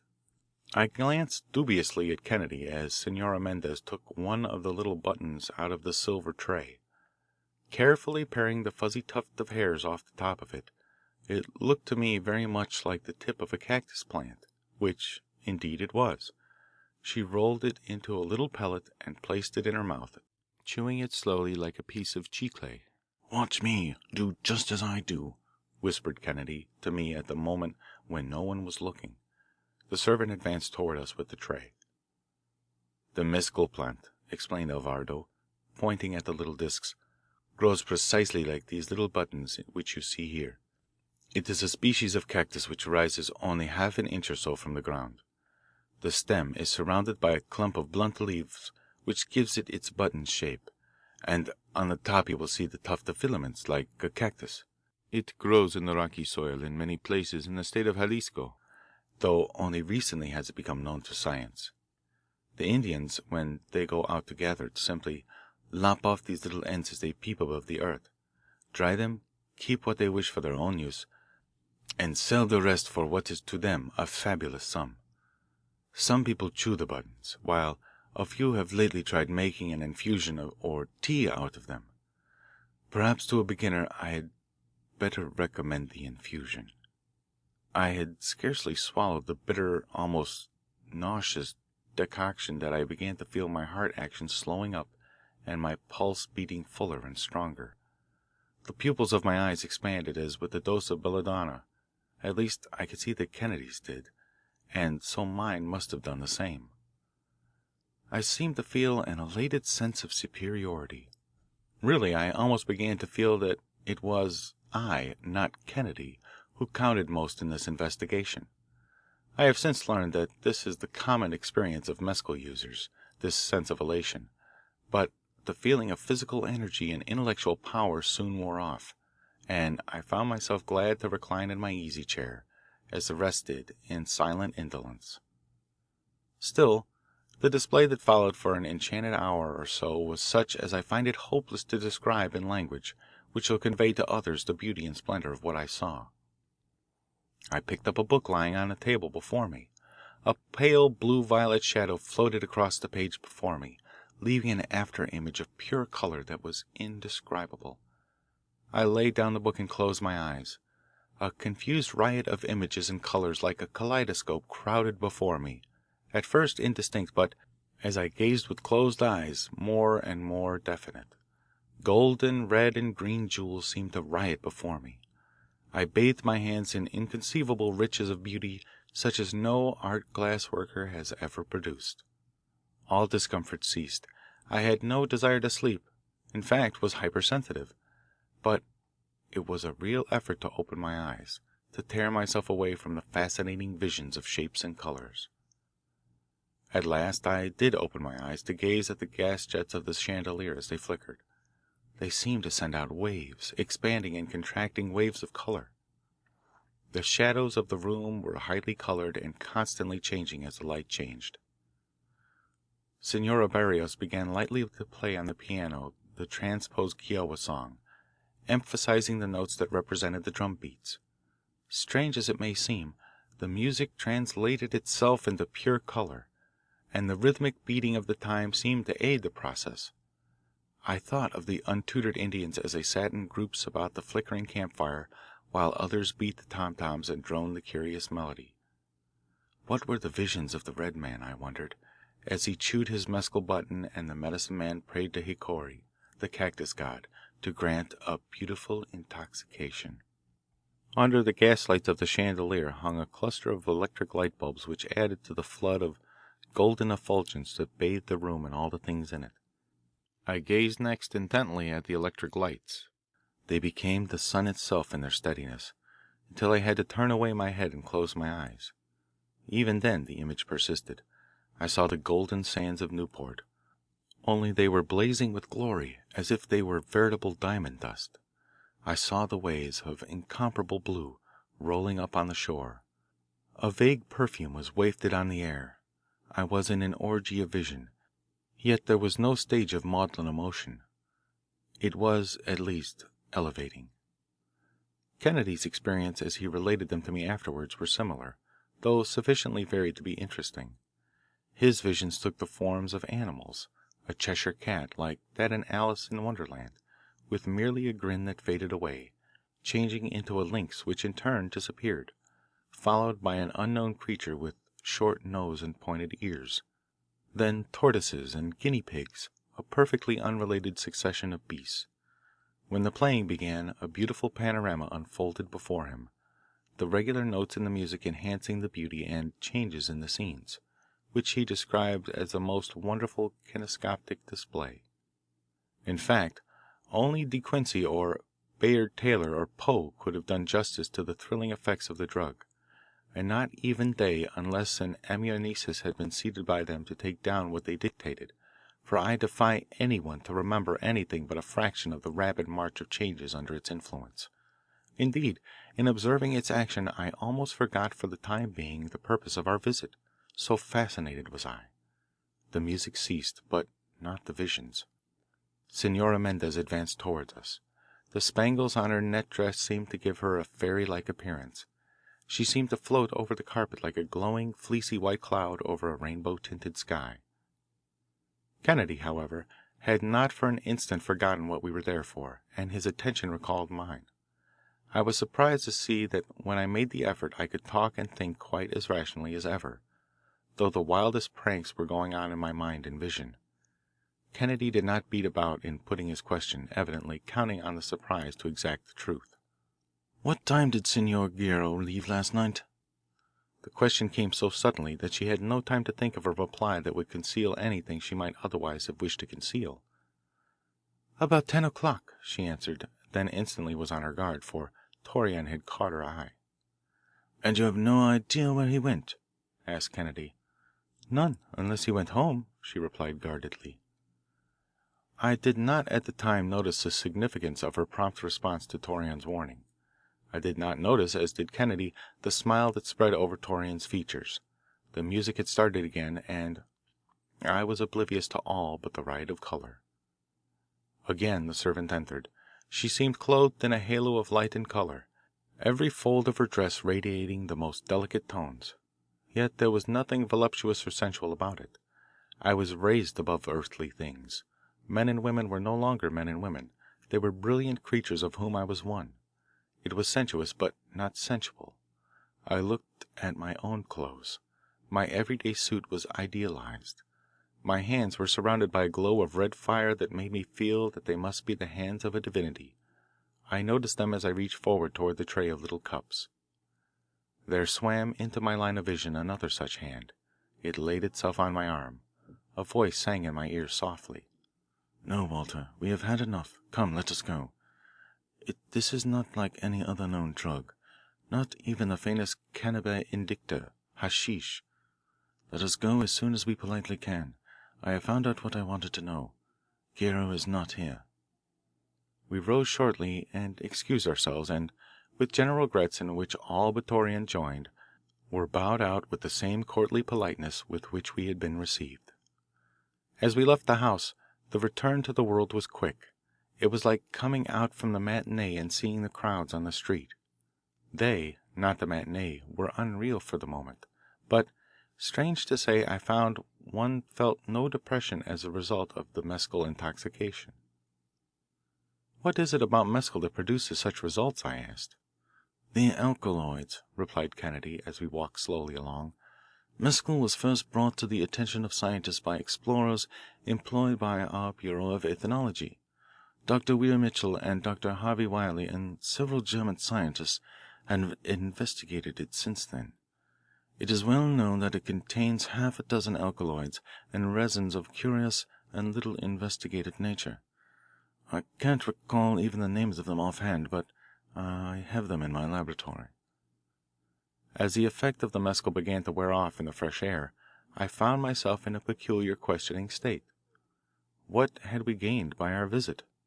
Looking calmly at it, I could not help but ask myself why both Torreon and Senora Mendez had acted as if they were concealing something about the whereabouts of Guerrero. Was she a spy? Did she know anything about the loss of the $500,000? Of one thing I was certain. Torreon was an ardent admirer of the beautiful senora, equally ardent with Guerrero. Was he simply a jealous suitor, angry at his rival and now glad he was out of the way? Where had Guerrero gone? The question was still unanswered. Absorbed in these reveries, I did not notice particularly where Kennedy was hurrying me. In fact, finding no plausible answer to my speculations and knowing that it was useless to question Kennedy at this stage of his inquiry, I did not for the moment care where he went, but allowed him to take the lead. We entered one of the fine apartments on the drive and rode up in the elevator. A door opened and, with a start, I found myself in the presence of Miss Guerrero again. The questioning look on her face recalled the object of our search and its ill success so far. Why had Kennedy come back with so little to report? "Have you heard anything?" she asked eagerly. "Not directly," replied Kennedy, "but I have a clue at least. I believe that Torreon knows where your father is and will let you know any moment now. It is to his interest to clear himself before the scandal about the money becomes generally known. Would you allow me to search through your father's desk?" For some moments Kennedy rummaged through the drawers and pigeonholes silently. Where does the junta keep its arms stored? Not in the meeting place on South Street, does it? Asked Kennedy at length. "Not exactly. That would be a little too risky," she replied. "I believe they have a loft above the office hired in someone else's name and not connected with the place downstairs at all. My father and Senora Torreon are the only ones who have the keys. Why do you ask?" "I ask," replied Craig, "because I was wondering whether there might not be something that would take him down to South Street last night. It's the only place I can think of his going to at such a late hour, unless he has gone out of town. If we do not hear from Torreon soon, I think I will try what I can find down there. Ah, what is this?" Kennedy drew forth a little silver box and opened it.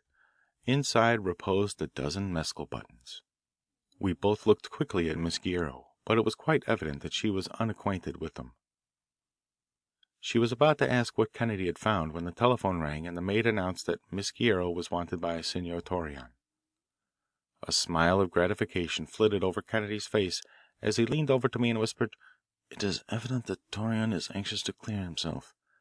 I'll wager he has done some rapid hustling since we left him." "Perhaps this is some word about my father at last," murmured Miss Guerrero as she nervously hurried to the telephone and answered. "Yes, this is Senorita Guerrero, Senor Torreon. You are at the office of the junta? Yes, yes, you have word from my father? You went down there tonight expecting some guns to be delivered? And you found him there, upstairs in the loft? Ill, did you say? Unconscious?" In an instant her face was drawn and pale, and the receiver fell clattering to the hardwood floor from her nervous fingers. "He's dead," she gasped, as she swayed backward and I caught her. With Kennedy's help I carried her limp and unconscious across the room and placed her in a deep armchair. I stood at her side, but for the moment could only look on helplessly, blankly at the now stony beauty of her face. "Some water, Juanita, quick!" I cried as soon as I had recovered from the shock. "Have you any smelling salts or anything of that sort? Perhaps you can find a little brandy. Hurry!" While we were making her comfortable, the telephone continued to tinkle. "This is Kennedy," I heard Craig say, as Juanita came hurrying in with water, smelling salts, and brandy. "You fool, she fainted. Why couldn't you break it to her gently? What's that address on South Street? You found him over the junta meeting place in a loft? Yes, I understand. What were you doing down there? You went down expecting a shipment of arms and saw a light overhead, I see. And suspecting something you entered with a policeman? You heard him move across the floor above and fall heavily. All right. Someone will be down directly. Ambulance surgeon has tried everything, you say? No heart action? No breathing? Sure. Very well. Let the body remain just where it is until I get down. Oh, wait. How long ago did it happen? 15 minutes. All right. Goodbye. Such restoratives as we had found we applied faithfully. At last we were rewarded by the first flutter of an eyelid. Then Miss Guerrero gazed wildly about. "He is dead," she moaned. "They have killed him. I know it. My father is dead." Over and over she repeated, "He is dead. I shall never see him again." Vainly I tried to soothe her. What was there to say? There could be no doubt about it. Torreon must have gone down directly after we left Senora Mendez. He had seen a light in the loft, had entered with a policeman as a witness, he had told Craig over the telephone, had heard Guerrero fall, and had sent for the ambulance. How long Guerrero had been there he did not know, for while members of the junta had been coming and going all day in the office below, none had gone up into the locked loft. Kennedy with rare skill calmed Miss Guerrero's dry-eyed hysteria into a gentle rain of tears, which relieved her overwrought feelings. We silently withdrew, leaving the two women, mistress and servant, weeping. "Craig," I asked when we had gained the street, "what do you make of it? We must lose no time. Arrest this Mendez woman before she has a chance to escape." "Not so fast, Walter," he cautioned as we spun along in a taxicab. "Our case isn't very complete against anybody yet." "But it looks black for Guerrero," I admitted. "Dead men tell no tales even to clear themselves." "It all depends on speed now," he answered laconically. We had reached the university, which was only a few blocks away, and Craig dashed into his laboratory while I settled with the driver. He reappeared almost instantly with some bulky apparatus under his arm, and we more than ran from the building to the nearby subway station. Fortunately, there was an express just pulling in, as we tumbled down the steps. To one who knows South Street as merely a riverfront street whose glory of other days has long since departed, where an antiquated horse car now ambles slowly uptown and trucks and carts all day long are in a perpetual jam, it is particularly uninteresting by day, and peculiarly deserted and vicious by night. But there is another fascination about South Street. Perhaps there has never been a revolution in Latin America which has not in some way or other been connected with this street, whence hundreds of filibustering expeditions have started. Wherever a dictator is to be overthrown, or half a dozen chocolate-skinned generals in the Caribbean become dissatisfied with their portions of gold lace, the arms and ammunition dealers of South Street can give, if they choose, an advanced scenario of the whole tragedy or comic opera, as the case may be. Real war or opera bouffe, it's all grist for the mills of these close-mouthed individuals. Our quest took us to a ramshackle building reminiscent of the days when the street bristled with bowsprits from ships all over the world, an age when the American merchantman flew our flag on the utmost of the seven seas. On the ground floor was an apparently innocent junk dealer's shop, in reality the meeting place of the junta. By an outside stairway the lofts above were reached, hiding their secrets behind the windows opaque with the decades of dust. At the door we were met by Torreon and the policeman. Both appeared to be shocked beyond measure. Torreon was profuse in explanations which did not explain. Out of the tangled mass of verbiage I did manage to extract, however, the impression that, come what might to the other members of the junta, Torreon was determined to clear his own name at any cost.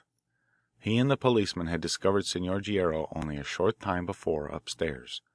For all he knew, Guerrero had been there some time, perhaps all day, while the others were meeting downstairs. Except for the light, he might have been there undiscovered still. Torreon swore he had heard Guerrero fall. The policeman was not quite so positive. Kennedy listened impatiently, then sprang up the stairs, only to call back to the policeman, "Go call me a taxicab at the ferry. An electric cab. Mind now, not a gasoline cab. Electric." We found the victim lying on a sort of bed of sailcloth in a loft apparently devoted to the peaceful purposes of the junk trade, but really a perfect arsenal and magazine.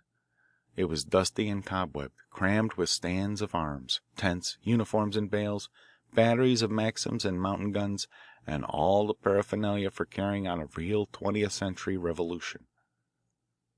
The young ambulance surgeon was still there, so quickly had we been able to get downtown. He had his stomach pump, hypodermic syringe, emetics, and various tubes spread out on a piece of linen on a packing case. Kennedy at once inquired just what he had done. "I thought at first it was only a bad case of syncope," he replied, "but I guess he was dead some minutes before I got here.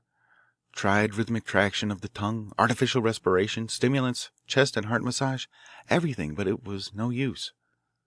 "Have you any idea what caused his death?" asked Craig, as he hastily adjusted his apparatus to an electric light socket, a rheostat, an induction coil of peculiar shape, and an interrupter. "Poison of some kind, an alkaloid. They say they heard him fall as they came up the stairs, and when they got to him he was blue. His face was as blue as it is now when I arrived. Asphyxia, failure of both heart and lungs.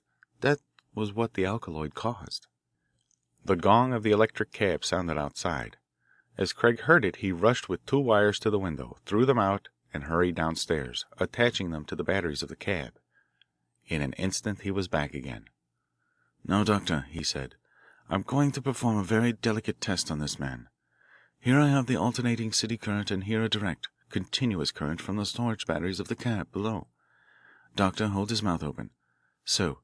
Now have you a pair of forceps handy? Good. Can you catch hold of the tip of his tongue? There. Do just as I tell you.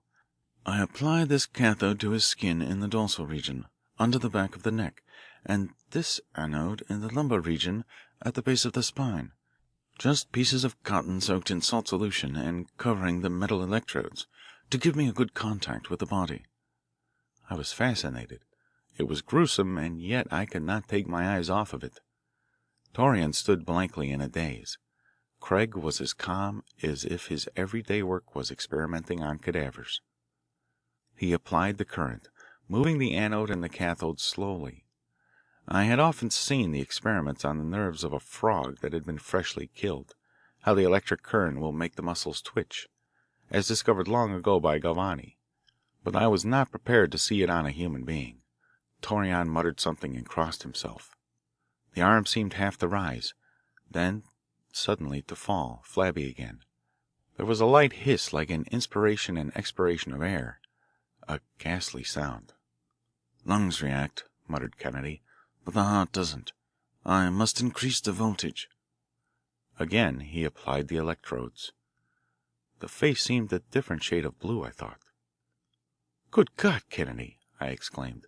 "Do you suppose the effect of that mescal on me hasn't worn off yet? Blue, blue, everything blue is playing pranks before my eyes. Tell me, is the blue of that face, his face, is it changing? Do you see it or do I imagine it?" "Blood asphyxiated," was the disjointed reply. "The oxygen is clearing it." "But, Kennedy," I persisted, "his face was dark blue, black a minute ago. The most astonishing change has taken place. The colour is almost natural now. Do I imagine it or is it real?"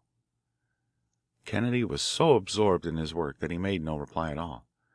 He heard nothing, nothing save the slow, forced inspiration and expiration of air as he deftly and quickly manipulated the electrodes. "Doctor," he cried at length, "tell me what is going on in that heart." The young surgeon bent his head and placed his ear on the cold breast. As he raised his eyes and they chanced to rest on Kennedy's hands, holding the electrodes dangling idly in the air, I think I never saw a greater look of astonishment on a human face. It is almost natural," he gasped. "With great care and a milk diet for a few days Guerrero will live," said Kennedy quietly. "It is natural." "My God, man, but he was dead!" exclaimed the surgeon. "I know it. His heart was stopped and his lungs collapsed."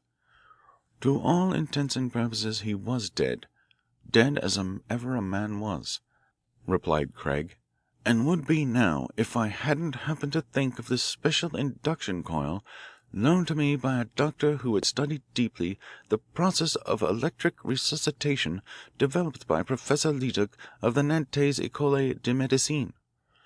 There is only one case I know of on record which compares with this, a case of a girl resuscitated in Paris. The girl was a chronic morphine eater and was dead 40 minutes. I stood like one frozen. The thing was so incomprehensible, after the many surprises of the evening that had preceded. Torreon, in fact, did not comprehend for the moment. As Kennedy and I bent over, Guerrero's eyes opened, but he apparently saw nothing. His hand moved a little and his lips parted. Kennedy quickly reached into the pockets of the man, gasping for breath, one after another. From a vest pocket he drew a little silver case, identical with that he had found in the desk uptown. He opened it, and one mescal button rolled out into the palm of his hand. Kennedy regarded it thoughtfully. "I suspect there is at least one devotee of the vision-breeding drug who will no longer cultivate its use as a result of this," he added, looking significantly at the man before us. "Guerrero!" shouted Kennedy, placing his mouth close to the man's ear, but muting his voice so that only I could distinguish what he said. "Guerrero, where is the money?" His lips moved, trembling again, but I could not make out that he had said anything. Kennedy rose and quietly went over to detach his apparatus from the electric light socket behind Torreon.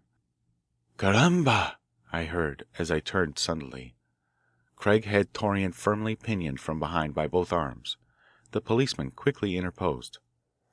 "It's all right, officer," exclaimed Craig. "Walter, reach into his inside pocket." I pulled out a bunch of papers and turned them over. "What's that?" asked Kennedy as I came to something neatly enclosed in an envelope. I opened it. It was a power of attorney from Guerrero to Torreon. "Perhaps it is no crime to give a man mescal if he wants it. I doubt if the penal code covers that," ejaculated Kennedy.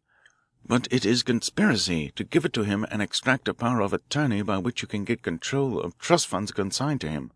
Manuel Torreon, the game is up.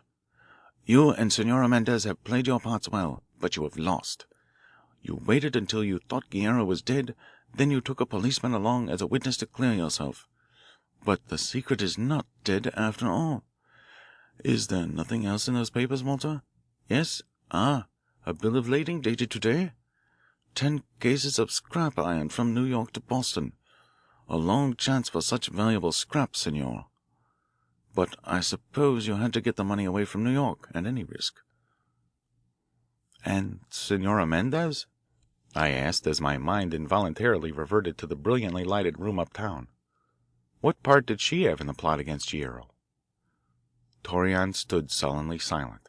Kennedy reached in another of Torreon's pockets and drew out a third little silver box of mescal buttons. Holding all three of the boxes, identically the same, before us, he remarked, "Evidently, Torreon was not adverse to having his victim under the influence of mescal as much as possible. He must have forced it on him. All's fair in love and revolution, I suppose. I believe he brought him down here under the influence of mescal last night, obtained the power of attorney, and left him here to die of the mescal intoxication. It was just a case of too strong a hold of the mescal. The artificial paradise was too alluring to Guerrero, and Torreon knew it and tried to profit by it to the extent of $500,000. It was more than I could grasp at the instant. The impossible had happened. I had seen the dead, literally, brought back to life, and the secret which the criminal believed buried wrung from the grave. Kennedy must have noted the puzzled look on my face. "Walter," he said casually, as he wrapped up his instruments, "don't stand there gaping like Billiken. Our part in this case is finished, at least mine is, but I suspect from some of the glances I have seen you steal at various times that, well, perhaps you would like a few moments in a real paradise. I saw a telephone downstairs. Go call up Miss Guerrero and tell her father is alive and innocent." End of The Artificial Paradise. Chapter 12 of The Silent Bullet by Arthur B. Reeve. The Steel Door. It was what, in college, we used to call good football weather. A crisp autumn afternoon that sent the blood tingling through brain and muscle. Kennedy and I were enjoying a stroll on the drive, dividing our attention between the glowing red sunset across the Hudson and the string of homeward bound automobiles on the broad parkway. Suddenly, a huge black touring car marked with big letters PDNY shot past. "Joyriding again in one of the city's cars," I remarked. "I thought the last police department shake-up had put a stop to that." "Perhaps it has," returned Kennedy. "Did you see who is in the car?" "No, but I see it has turned and is coming back." It was First Deputy O'Connor. I thought he recognized us as he whizzed along, and I guess he did too. "Ah, congratulations, O'Connor. I haven't had a chance to tell you before how pleased I was to learn you had been appointed first deputy. It ought to have been a commissioner, though," added Kennedy. "Congratulations, nothing," rejoined O'Connor. "Just another New Deal election coming on. Mayor must make a show of getting some reform done, and all that sort of thing. So he began with the police department, and here I am, first deputy. But say, Kennedy," he added, dropping his voice, "I've a little job on my mind that I'd like to pull off in about as spectacular a fashion as you know how. I want to make good, conspicuously good at the start, understand? Maybe I'll be broke for it and send a pound in the pavements of Dismissalville, but I don't care. I'll take a chance. On the level, Kennedy, it's a big thing and it ought to be done. Will you help me put it across?" "What is it?" asked Kennedy, with a twinkle in his eye at O'Connor's estimate of the security of his tenure of office.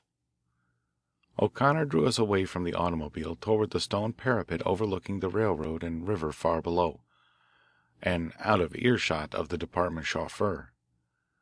"I want to pull off a successful raid on the Vesper Club," he whispered earnestly, scanning our faces. "Good heavens, man," I ejaculated. "Don't you know that Senator Danfield is interested in—" "Jameson," interrupted O'Connor reproachfully. "I said on the level a few moments ago, and I meant it. Senator Danfield, well, anyhow, if I don't do it the district attorney will, with the aid of the Dowling law, and I am going to beat him to it, that's all. There's too much money being lost at the Vesper Club, anyhow. It won't hurt Danfield to be taught a lesson not to run such a phony game. I may like to put up a quiet bet myself on the ponies now and then. I won't say I don't, but this thing of Danfield's has got beyond all reason.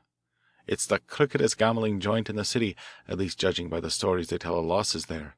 And so beastly aristocratic, too. Read that."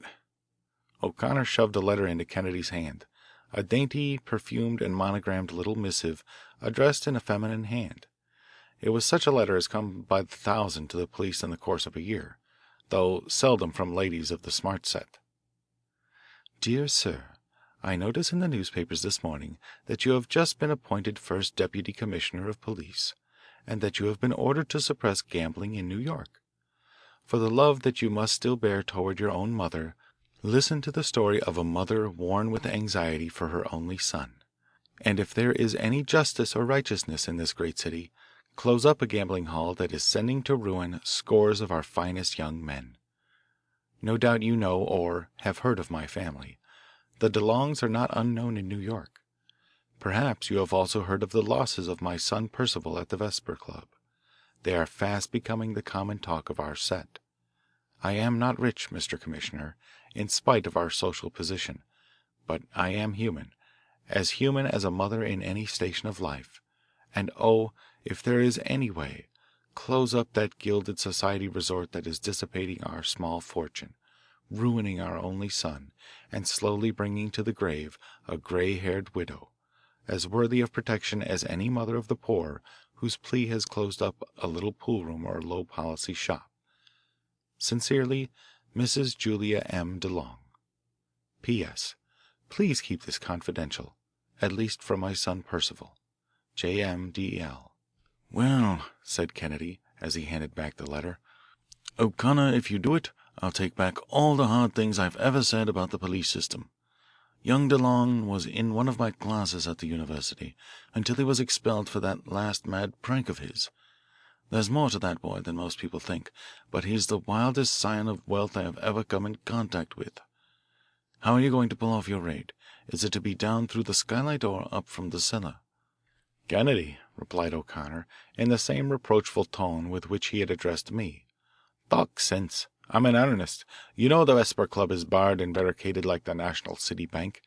It isn't one of those common gambling joints which depend for protection on what we call icebox doors. It's proof against all the old methods. Axes and sledgehammers would make no impression there. Your predecessor has some success at opening doors with the hydraulic jack, I believe, in some very difficult raids," put in Kennedy. A hydraulic jack wouldn't do for the Vesper Club, I'm afraid, remarked O'Kennedy wearily. Why, sir, that place has been proved bomb-proof. Bomb-proof, sir. You remember recently the so-called Gamblers' War, in which some rivals exploded a bomb on the steps? It did more damage to the house next door than to the club. However, I can get past the outer door, I think, even if it is strong.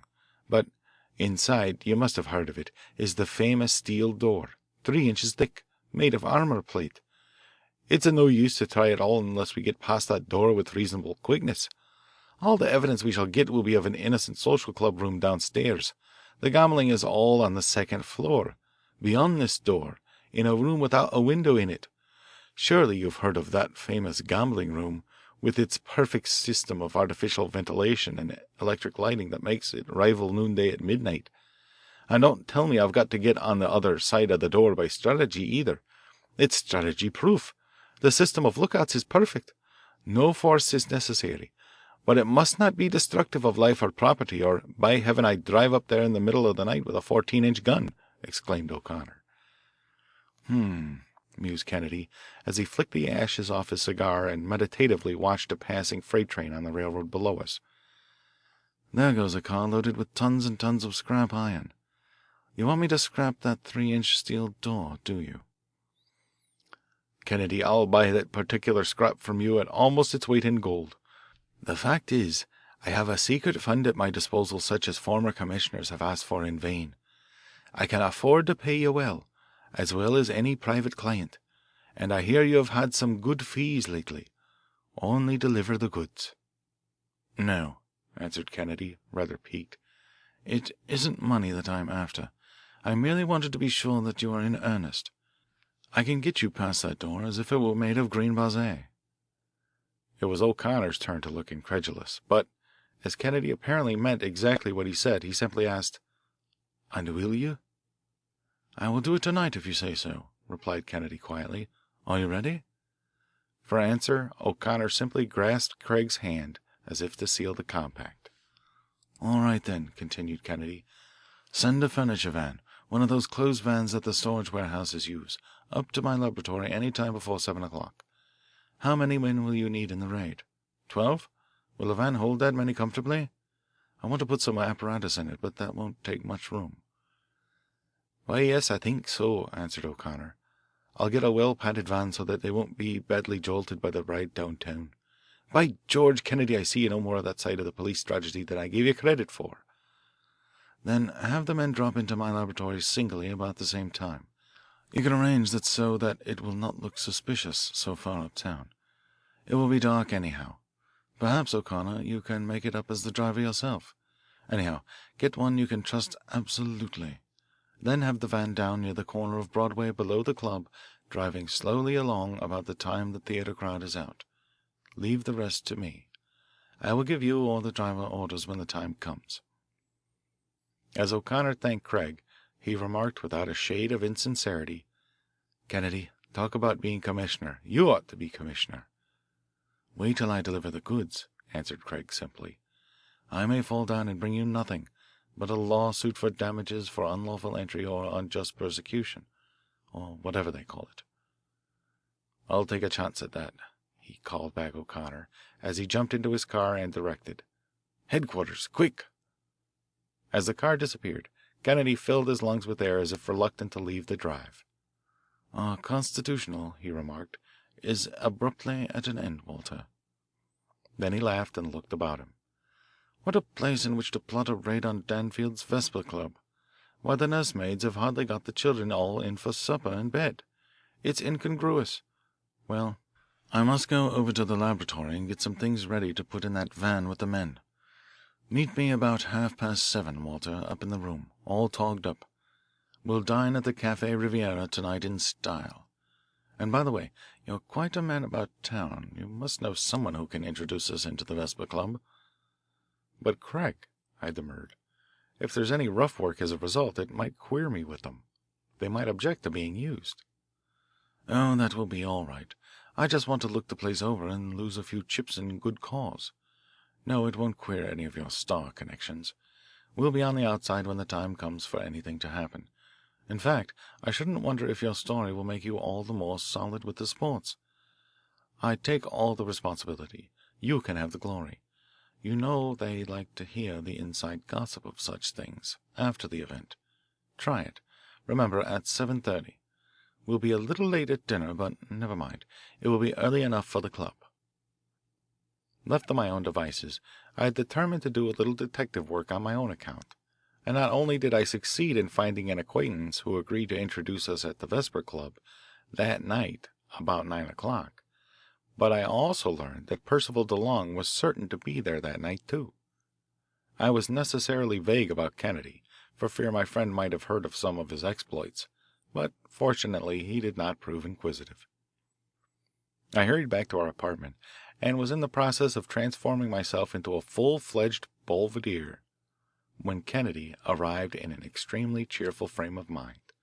So far, his preparations had progressed very favourably, I guessed, and I was quite elated when he complimented me on what I had accomplished in the meantime. Pretty tough for the fellows who are condemned to ride around in that van for 4 mortal hours, though, he said as he hurried into his evening clothes. But they won't be riding all the time. The driver will make frequent stops. I was so busy that I paid little attention to him until he had nearly completed his toilet. I gave a gasp. "Why, whatever are you doing?" I exclaimed as I glanced into his room. There stood Kennedy, arrayed in all the glory of a sharp-pointed mustache and a goatee. He had put on evening clothes of decidedly Parisian cut, clothes which he had used abroad and had brought back with him, but which I had never known him to wear since he came back. On a chair reposed a chimney-pot hat that would have been pronounced faultless on the Continent, but was unknown, except among impresarios, on Broadway. Kennedy shrugged his shoulders. He even had the shrug. "Figure to yourself, monsieur," he said. "The great Kennedy, the detective American, to put it tersely in our own vernacular. Wouldn't it be a fool thing for me to appear at the Vesper Club, where I should surely be recognized by someone if I went in my ordinary clothes and features? Un faux pas as a star, jamais?" There was nothing to do but agree, and I was glad that I had been discreetly reticent about my companion in talking with the friend who was to gain us entrance to the avenues beyond the steel door. We met my friend at the Riviera and dined sumptuously. Fortunately, he seemed decidedly impressed with my friend Monsieur K.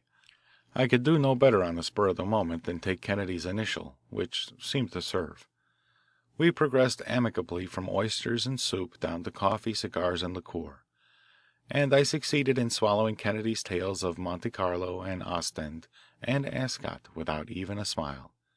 He must have heard them somewhere, and treasured them up for just such an occasion. But he told them in a manner that was verisimilitude itself, using perfect English with just a trace of an accent at the right places. At last it was time to saunter around to the Vesper Club without seeming to be too indecently early. The theatres were not yet out, but my friend said play was just beginning at the club and would soon be in full swing. I had a keen sense of wickedness as we mounted the steps in the yellow flare of the flaming arc light on the Broadway corner not far below us. A heavy grated door swung open at the practised signal of my friend, and an obsequious negro servant stood bowing and pronouncing his name in the sombre mahogany portal beyond, with its green marble pillars and handsome decorations. A short parley followed, after which we entered, my friend having apparently satisfied someone that we were all right. We did not stop to examine the first floor, which doubtless was innocent enough, but turned quickly up a flight of steps. At the foot of the broad staircase Kennedy paused to examine some rich carvings, and I felt him nudge me. I turned.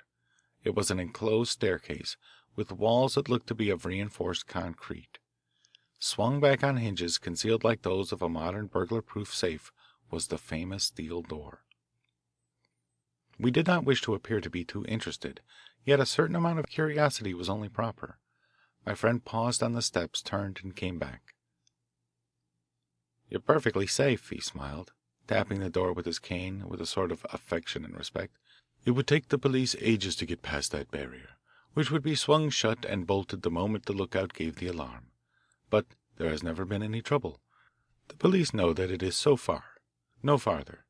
Besides," he added with a wink to me, "you know Senator Danfield wouldn't like this pretty little door even scratched. Come up. I think I hear DeLong's voice upstairs. You've heard of him, monsieur? It's said his luck has changed. I'm anxious to find out." Quickly he led the way up the handsome staircase and into a large, lofty, richly furnished room. Everywhere there was thick, heavy carpets on the floors, into which your feet sank with an air of satisfying luxury. The room into which we entered was indeed absolutely windowless. It was a room built within the original room of the old house. Thus the windows overlooking the street from the second floor in reality bore no relation to it. For light it depended on a complete oval of lights overhead, so arranged as to be themselves invisible, but shining through richly stained glass and conveying the illusion of a slightly clouded noonday. The absence of windows was made up for, as I learned later, by a ventilating device so perfect that, although everyone was smoking, a most fastidious person could scarcely have been offended by the odour of tobacco. Of course, I did not notice all this at first. What I did notice, however, was a faro layout and the hazard board, but as no one was playing it either, my eye quickly travelled to a roulette table which stretched along the middle of the room. Some 10 or a dozen men in evening clothes were gathered watching with intent faces the spinning wheel. There was no money on the table, nothing but piles of chips of various denominations. Another thing that surprised me as I looked was that the tense look on the faces of the players was anything but the feverish, haggard gaze I had expected. In fact, they were sleek, well-fed, typical prosperous New Yorkers, rather inclined to the noticeable in dress, and carrying their avoirdupois as if life was an easy game with them. Most of them evidently belonged to the financial and society classes. There were no tragedies. The tragedies were elsewhere, in their offices, homes, in the courts, anywhere, but not here at the club. Here all was life, light, and laughter. For the benefit of those not acquainted with the roulette wheel, and I may as well confess that most of my own knowledge was gained in that one crowded evening, I may say that it consists briefly of a wooden disc very nicely balanced and turning in the centre of a cavity set into a table like a circular wash basin, with an outer rim turned slightly inward. The croupier revolves the wheel to the right. With a quick motion of his middle finger he flicks a marble, usually of ivory, to the left. At the Vesper Club, always up to date, the ball was of platinum, not of ivory. The disc with its sloping sides is provided with a number of brass rods, some perpendicular, some horizontal. As the ball and the wheel lose momentum, the ball strikes against the rods, and finally is deflected into one of the many little pockets or stalls facing the rim of the wheel. There are 38 of these pockets. 2 are marked 0 and 00. The others numbered from 1 to 36 in an irregular and confusing order, and painted alternately red and black. At each end of the table are 36 large squares correspondingly numbered and coloured. The 0 and 00 are of neutral colour. Whenever the ball falls in the 0 or 00, the bank takes the stakes or sweeps the board. The Monte Carlo wheel has only 1 0, while the typical American has 2, and the Chinese has 4. To one like myself, who had read of the continental gambling houses with the clink of gold pieces on the table, and the croupier with his wooden rake noisily raking in the winnings of the bank, the comparative silence of the American game comes as a surprise. As we advanced, we heard only the rattle of the ball, the click of the chips, and the monotonous tone of the spinner. 23, black, 8, red, 17, black. It was almost like the boys in the broker's office calling off the quotations of the ticker and marking them up in the board. Leaning forward, almost oblivious to the rest, was Percival DeLong, a tall, lithe, handsome young man, whose boyish face ill comported with the marks of dissipation clearly outlined on it. Such a boy, it flashed across my mind, ought to be studying the possible plays of football of an evening in the field house after his dinner at the training table, rather than the possible gyrations of the little platinum ball on the wheel. "Curse the luck!" he exclaimed as 17 appeared again. A Hebrew banker staked a pile of chips on the 17 to come up a third time. A murmur of applause at his nerve ran through the circle. DeLong hesitated, as one who thought, 17 has come out twice. The odds against it coming again are too great, even though the winnings would be fabulous for a good stake. He placed his next bet on another number. "He's playing Lord Roslind's system tonight," whispered my friend. The wheel spun, the ball rolled, and the croupier called again, 17 black. A tremor of excitement ran through the crowd. It was almost unprecedented. DeLong, with a stifled oath, leaned back and scanned the faces about the table. "And 17 has precisely the same chance of turning up in the next spin as if it had not already had a run of 3, said a voice at my elbow. It was Kennedy. The roulette table needs no introduction when curious sequences are afoot. All are friends.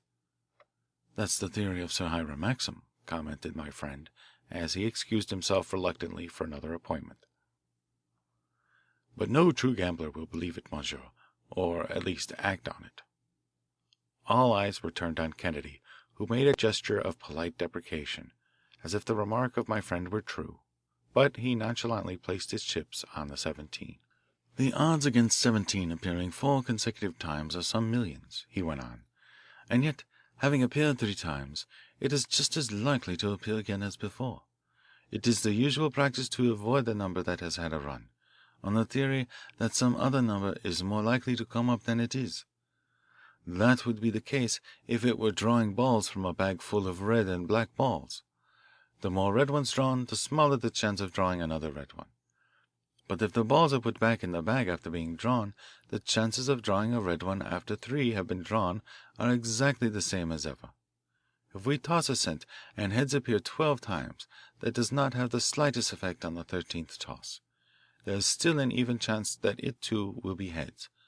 So, if 17 had come up 5 times tonight, it would be just as likely to come the 6th as if the previous 5 had not occurred, and that despite the fact that before it disappeared at all odds against a run of the same number 6 times in succession are about 2,496,000,000 and some thousands. Most systems are based on the old persistent belief that occurrences of chance are affected in some way by occurrences immediately preceding, but disconnected physically.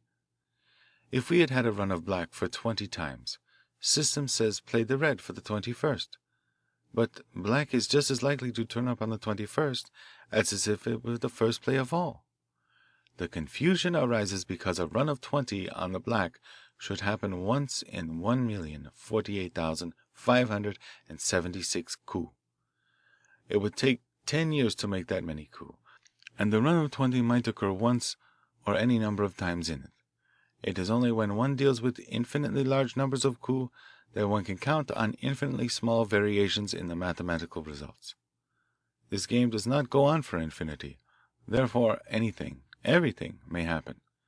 Systems are based on the infinite. We play in the finite. "You talk like a professor I had at the university," ejaculated DeLong contemptuously as Craig finished his disquisition on the practical fallibility of the theoretically infallible systems. Again, DeLong carefully avoided the 17, as well as the black. The wheel spun again, the ball rolled. The knot of spectators around the table watched with bated breath. 17 won.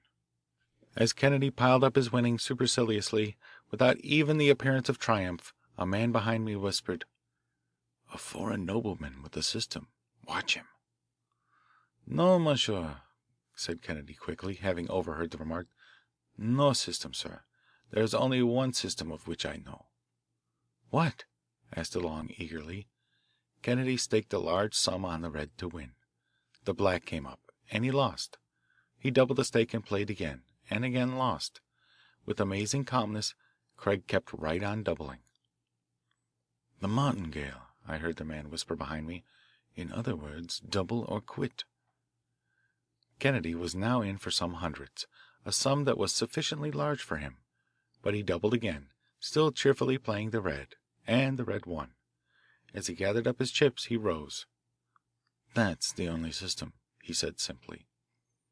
"But go on," came the chorus from about the table. "No," said Kennedy quietly. "That is part of the system, too. To quit when you have won back your stakes and a little more." "Huh!" exclaimed DeLong in disgust. "Suppose you were in for some thousands. You wouldn't quit. If you had real sporting blood, you wouldn't quit anyhow." Kennedy calmly passed over the open insult, letting it be understood that he ignored this beardless youth. "There is no way you can beat the game in the long run if you keep at it," he answered simply. "It is mathematically impossible. Consider. We are Croesuses. We hire players to stake money for us on every possible number at every coup. How do we come out?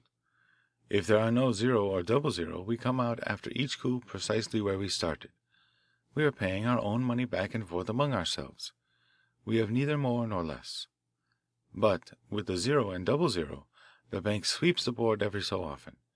It is only a question of time when, after paying our money back and forth among ourselves, it is all filtered through the 0 and double zero into the bank. It is not a game of chance for the bank. Ah, it is exact, mathematical. C'est une question d'arithmétique, seulement n'est-ce pas mesures? "Perhaps," admitted DeLong, "but it doesn't explain why I'm losing tonight while everyone else is winning." "We are not winning," persisted Craig. "After I have had a bite to eat, I will demonstrate how to lose, by keeping on playing." He led the way to the cafe. DeLong was too intent on the game to leave, even for refreshments. Now and then I saw him beckon to an attendant, who brought him a stiff drink of whiskey. For a moment his play seemed a little better. Then he would drop back into his hopeless losing. For some reason or other his system failed absolutely. "You see, he is hopeless," mused Kennedy over our light repast. "And yet of all gambling games roulette offers the player the best odds. Far better than horse racing, for instance. Our method has usually been to outlaw roulette and permit horse racing. In other words, suppress the more favourable and permit the less favourable. However, we're doing better now. We're suppressing both. Of course, what I say applies only to roulette when it is honestly played. DeLong would lose anyhow, I fear." I stared at Kennedy and whispered hastily, "What do you mean? Do you think the wheel is crooked?" "I haven't a doubt of it," he replied in an undertone. "That run of 17 might happen, yes, but it is improbable. They let me win because I was a new player. New players always win at first. It is proverbial. But the man who is running this game has made it look like a platitude. To satisfy myself on that point I am going to play again, until I have lost my winnings and am just square with the game. When I reach that point, that I am convinced that some crooked work is going on, I am going to try a little experiment. Walter, I want you to stand close to me so that no one can see what I am doing. Do just as I will indicate to you." The gambling room was now fast filling up with the first of the theatre crowd. DeLong's table was the centre of attraction, owing to the high play. A group of young men of his set were commiserating with him on his luck and discussing it with the finished air of roses of double their ages. He was doggedly following his system. Kennedy and I approached. "Ah, here's the philosophical stranger again," DeLong exclaimed, catching sight of Kennedy. "Perhaps he can enlighten us on how to win at roulette by playing his own system." "Au contraire, monsieur. Let me demonstrate how to lose," answered Craig with a smile that showed a row of faultless teeth beneath his black mustache, decidedly foreign. Kennedy played and lost again. Then he won, but in the main he lost. After one particularly large loss, I felt his arm on mine, drawing me closely to him.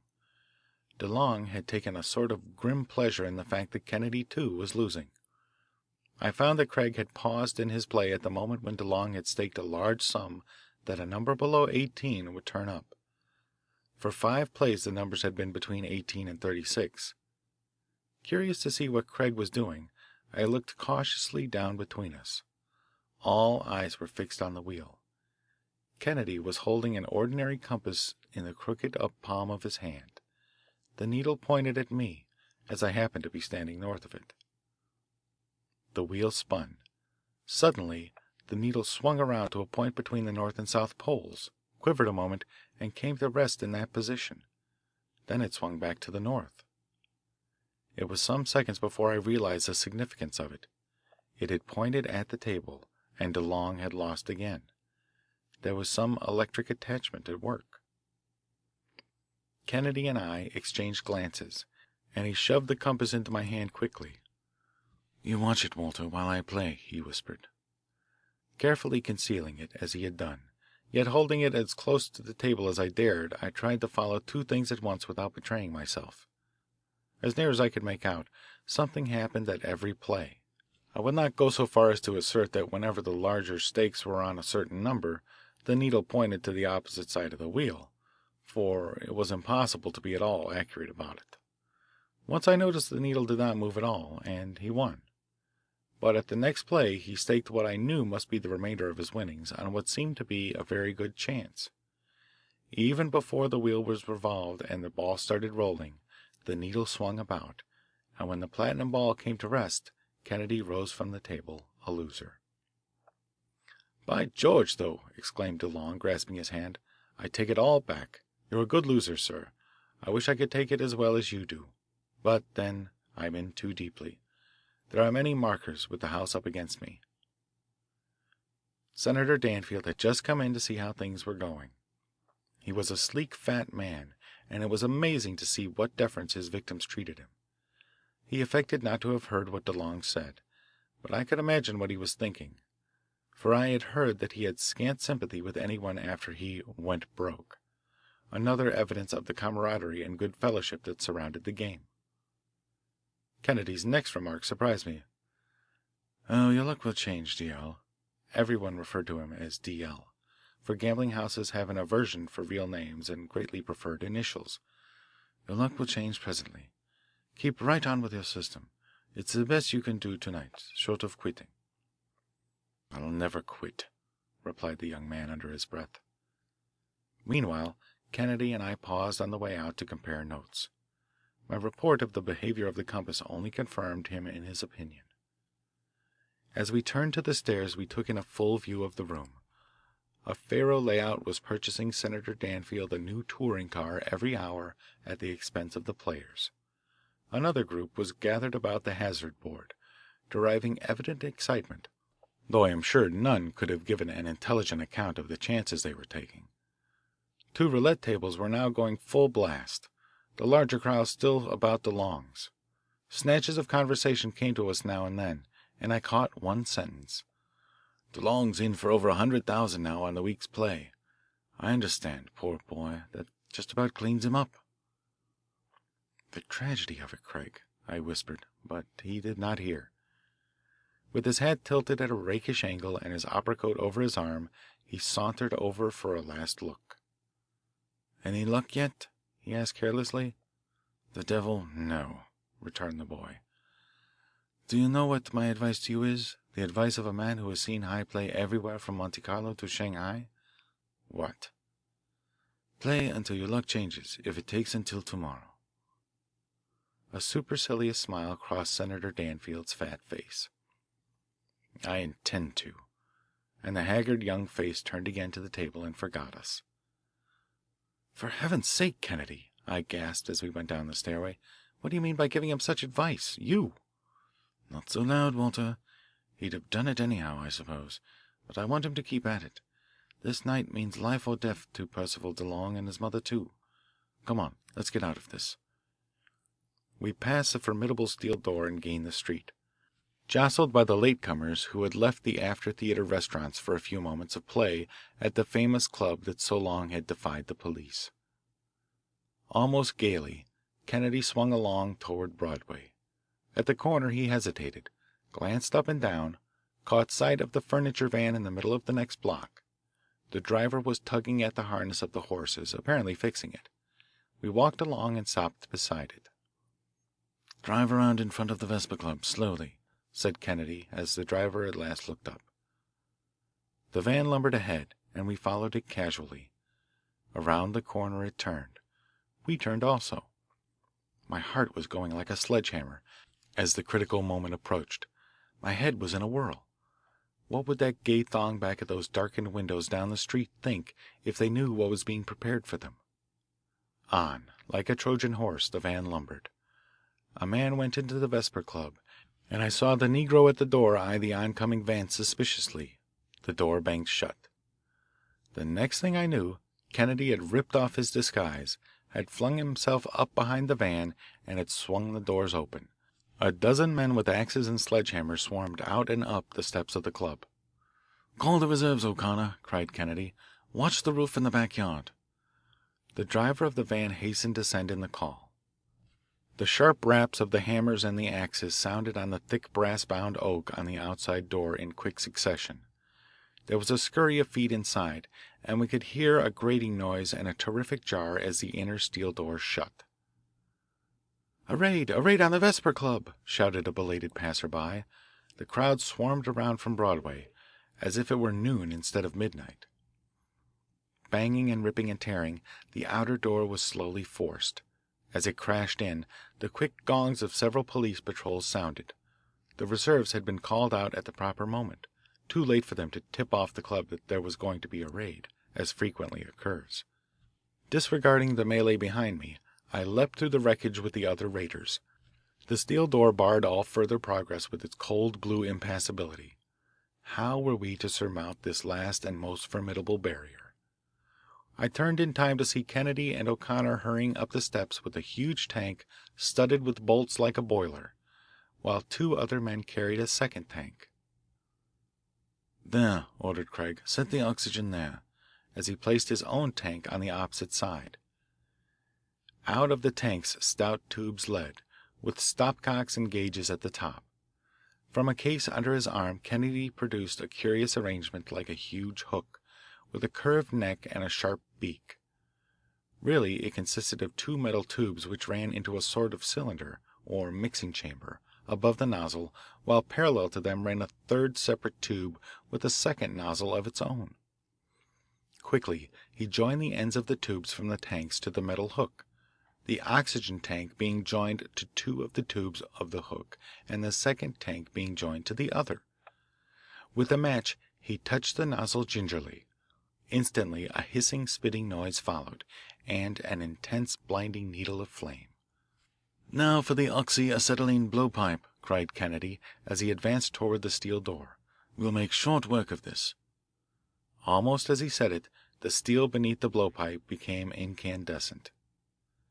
Just to test it, he cut off the head of a 3/4-inch steel rivet, taking about a quarter of a minute to do it.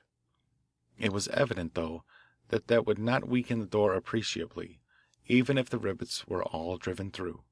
Still, they gave a starting point for the flame of the high-pressure acetylene torch. It was a brilliant sight. The terrific heat from the first nozzle caused the metal to glow under the torch, as if in an open hearth furnace. From the second nozzle issued a stream of oxygen under which the hot metal of the door was completely consumed. The force of the blast as the compressed oxygen and acetylene were expelled carried a fine spray of the disintegrated metal visibly before it. And yet it was not a big hole that it made, scarcely 1/8 of an inch wide, but clear and sharp as if a buzzsaw were eating its way through a 3-inch plank of white pine. With tense muscles, Kennedy held this terrific engine of destruction and moved it as easily as if it had been a mere pencil of light. He was easily the calmest of us all as we crowded about him at a respectful distance. "Acetylene, as you may know," he hastily explained, never pausing for a moment in his work, "is composed of carbon and hydrogen. As it burns at the end of the nozzle, it is broken into carbon and hydrogen.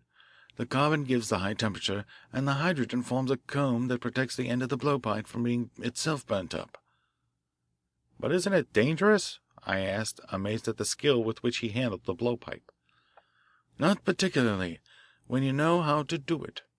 In that tank is a porous asbestos packing saturated with acetone under pressure. Thus I can carry acetylene safely, for it is dissolved, and the possibility of explosion is minimized. This mixing chamber by which I am holding the torch, where the oxygen and acetylene mix, is also designed in such a way as to prevent a flashback. The best thing about this style of blowpipe is the ease with which it can be transported and the curious uses, like the present, to which it can be put." He paused a moment to test the door. All was silence on the other side. The door itself was as firm as ever. "Huh!" exclaimed one of the detectives behind me. "These newfangled things ain't all they're cracked up to be. Now, if I was running the show, I'd dynamite that door to kingdom come." "And wreck the house and kill a few people?" I returned, hotly resenting the criticism of Kennedy. Kennedy affected not to hear.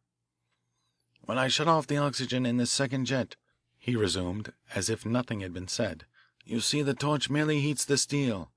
I can get a heat of approximately 6,300 degrees Fahrenheit, and the flame will exert a pressure of 50 pounds to the square inch." "Wonderful!" exclaimed O'Connor, who had not heard the remark of his subordinate and was watching with undisguised admiration. "Kennedy, how did you ever think of such a thing?" "Why, it's used for welding, you know," answered Craig, as he continued to work calmly in the growing excitement. "I first saw it in actual use in mending a cracked cylinder in an automobile. The cylinder was repaired without being taken out at all. I've seen it weld new teeth and build up old worn teeth on gearing, as good as new." He paused to let us see the terrifically heated metal under the flame. "You remember when we were talking on that drive about the raid, O'Connor? A carload of scrap iron went by on the railroad below us. They used this blowpipe to cut it up. Frequently. That's what gave me the idea. See, I turn on the oxygen now in this second nozzle. The blowpipe is no longer an instrument for joining metals together, but for cutting them asunder. The steel burns just as you, perhaps, have seen a watch spring burn in a jar of oxygen.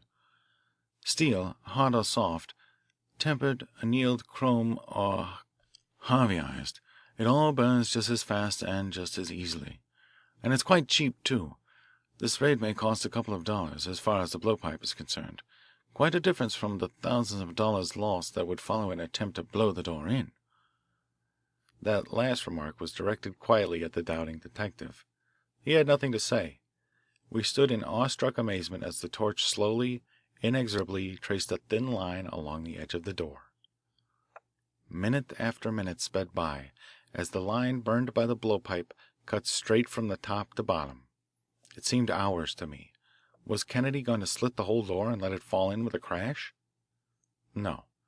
I could see that even in his cursory examination of the door he had gained a pretty good knowledge of the location of the bolts embedded in the steel. One after another he was cutting clear through and severing them, as if with a superhuman knife. What was going on the other side of the door, I wondered. I could scarcely imagine the consternation of the gamblers caught in their own trap. With a quick motion, Kennedy turned off the acetylene and oxygen. The last bolt had been severed. A gentle push of the hand, and he swung the once impregnable door on its delicately poised hinges, as easily as if he had merely said, "Open sesame." The robber's cave yawned before us. We made a rush up the stairs. Kennedy was first, O'Connor next, and myself scarcely a step behind, with the rest of O'Connor's men at our heels. I think we were all prepared for some sort of gun play, for the crooks were desperate characters, and I myself was surprised to encounter nothing but physical force, which was quickly overcome. In the now disordered richness of the rooms, waving his John Doe warrants in one hand and his pistol in the other, O'Connor shouted, "You're all under arrest, gentlemen. If you resist further, it will go hard with you." Crowded now in one end of the room, in speechless amazement, was the late gay party of gamblers, including Senator Danfield himself. They had reckoned on toying with any chance but this. The pale, white face of DeLong among them was like a spectre, as he stood staring blankly about and still insanely twisting the roulette wheel before him. Kennedy advanced toward the table with an axe which he had seized from one of our men. A well-directed blow shattered the mechanism of the delicate wheel. "DeLong," he said, "I'm not going to talk to you like your old professor at the university, nor like your recent friend, the Frenchman with a system. This is what you have been up against, my boy. Look." His forefinger indicated an ingenious but now tangled and twisted series of minute wires and electromagnets in the broken wheel before us. Delicate brushes led the current into the wheel. With another blow of his axe, Craig disclosed wires running through the leg of the table, to the floor, and under the carpet to buttons operated by the man who ran the game. What does it mean?" asked DeLong blankly. "It means that you had little enough chance to win at a straight game of roulette. But the wheel is very rarely straight, even with all the odds in favour of the bank as they are. This game was electrically controlled. Others are mechanically controlled by what is sometimes called the mule's ear or other devices. You can't win. These wires and magnets can be made to attract the little ball into any pocket the operator desires. Each one of those pockets contains a little electromagnet. One set of magnets in the red pockets is connected with one button under the carpet and a battery. The other set in the black pockets is connected with another button and the battery. The ball is not really of platinum. Platinum is non-magnetic. It is simply a soft iron hollow ball, plated with platinum. Whichever set of electromagnets is energized attracts the ball, and by this simple method it is in the power of the operator to let the ball go to red or black as he may wish. Other similar arrangements control odd or even, and other combinations from the other push buttons. A special arrangement took care of that 17 freak. There isn't an honest gambling machine in the whole place. I might almost say the whole city. The whole thing is crooked from start to finish. The men, the machines, That machine could be made to beat me by turning up a run of 17 any number of times? Or red or black, or odd or even, over 18 or under 18 or anything? Anything, DeLong. And I never had a chance," he repeated, meditatively fingering the wires. "They broke me tonight, Danfield." DeLong turned, looking dazedly about in the crowd for his former friend. Then his hand shot into his pocket, and a little ivory-handled pistol flashed out. "Danfield, your blood is on your own head. You have ruined me." Kennedy must have been expecting something of the sort, for he seized the arm of the young man, weakened by dissipation, and turned the pistol upward as if it had been in the grasp of a mere child. A blinding flash followed in the furthest corner of the room, and a huge puff of smoke. Before I could collect my wits, another followed in the opposite corner. The room was filled with a dense smoke. Two men were scuffing at my feet. One was Kennedy. As I dropped down quickly to help him, I saw that the other was Danfield, his face purple with the violence of the struggle. "Don't be alarmed, gentlemen," I heard O'Connor shout. "The explosions were only of the flashlights of the official police photographers. We now have the evidence complete. Gentlemen, you will now go down quietly to the patrol wagons below, 2 by 2. If you have anything to say, say it to the magistrate of the night court." "Hold his arms, Walter," panted Kennedy. I did, with the dexterity that would have done credit to a pickpocket. Kennedy reached into Danfield's pocket and pulled out some papers. Before the smoke had cleared and order had been restored, Craig exclaimed, "Let him up, Walter. Here, DeLong, here are the IOUs against you. Tear them up. They are not even a debt of honour." End of The Steel Door.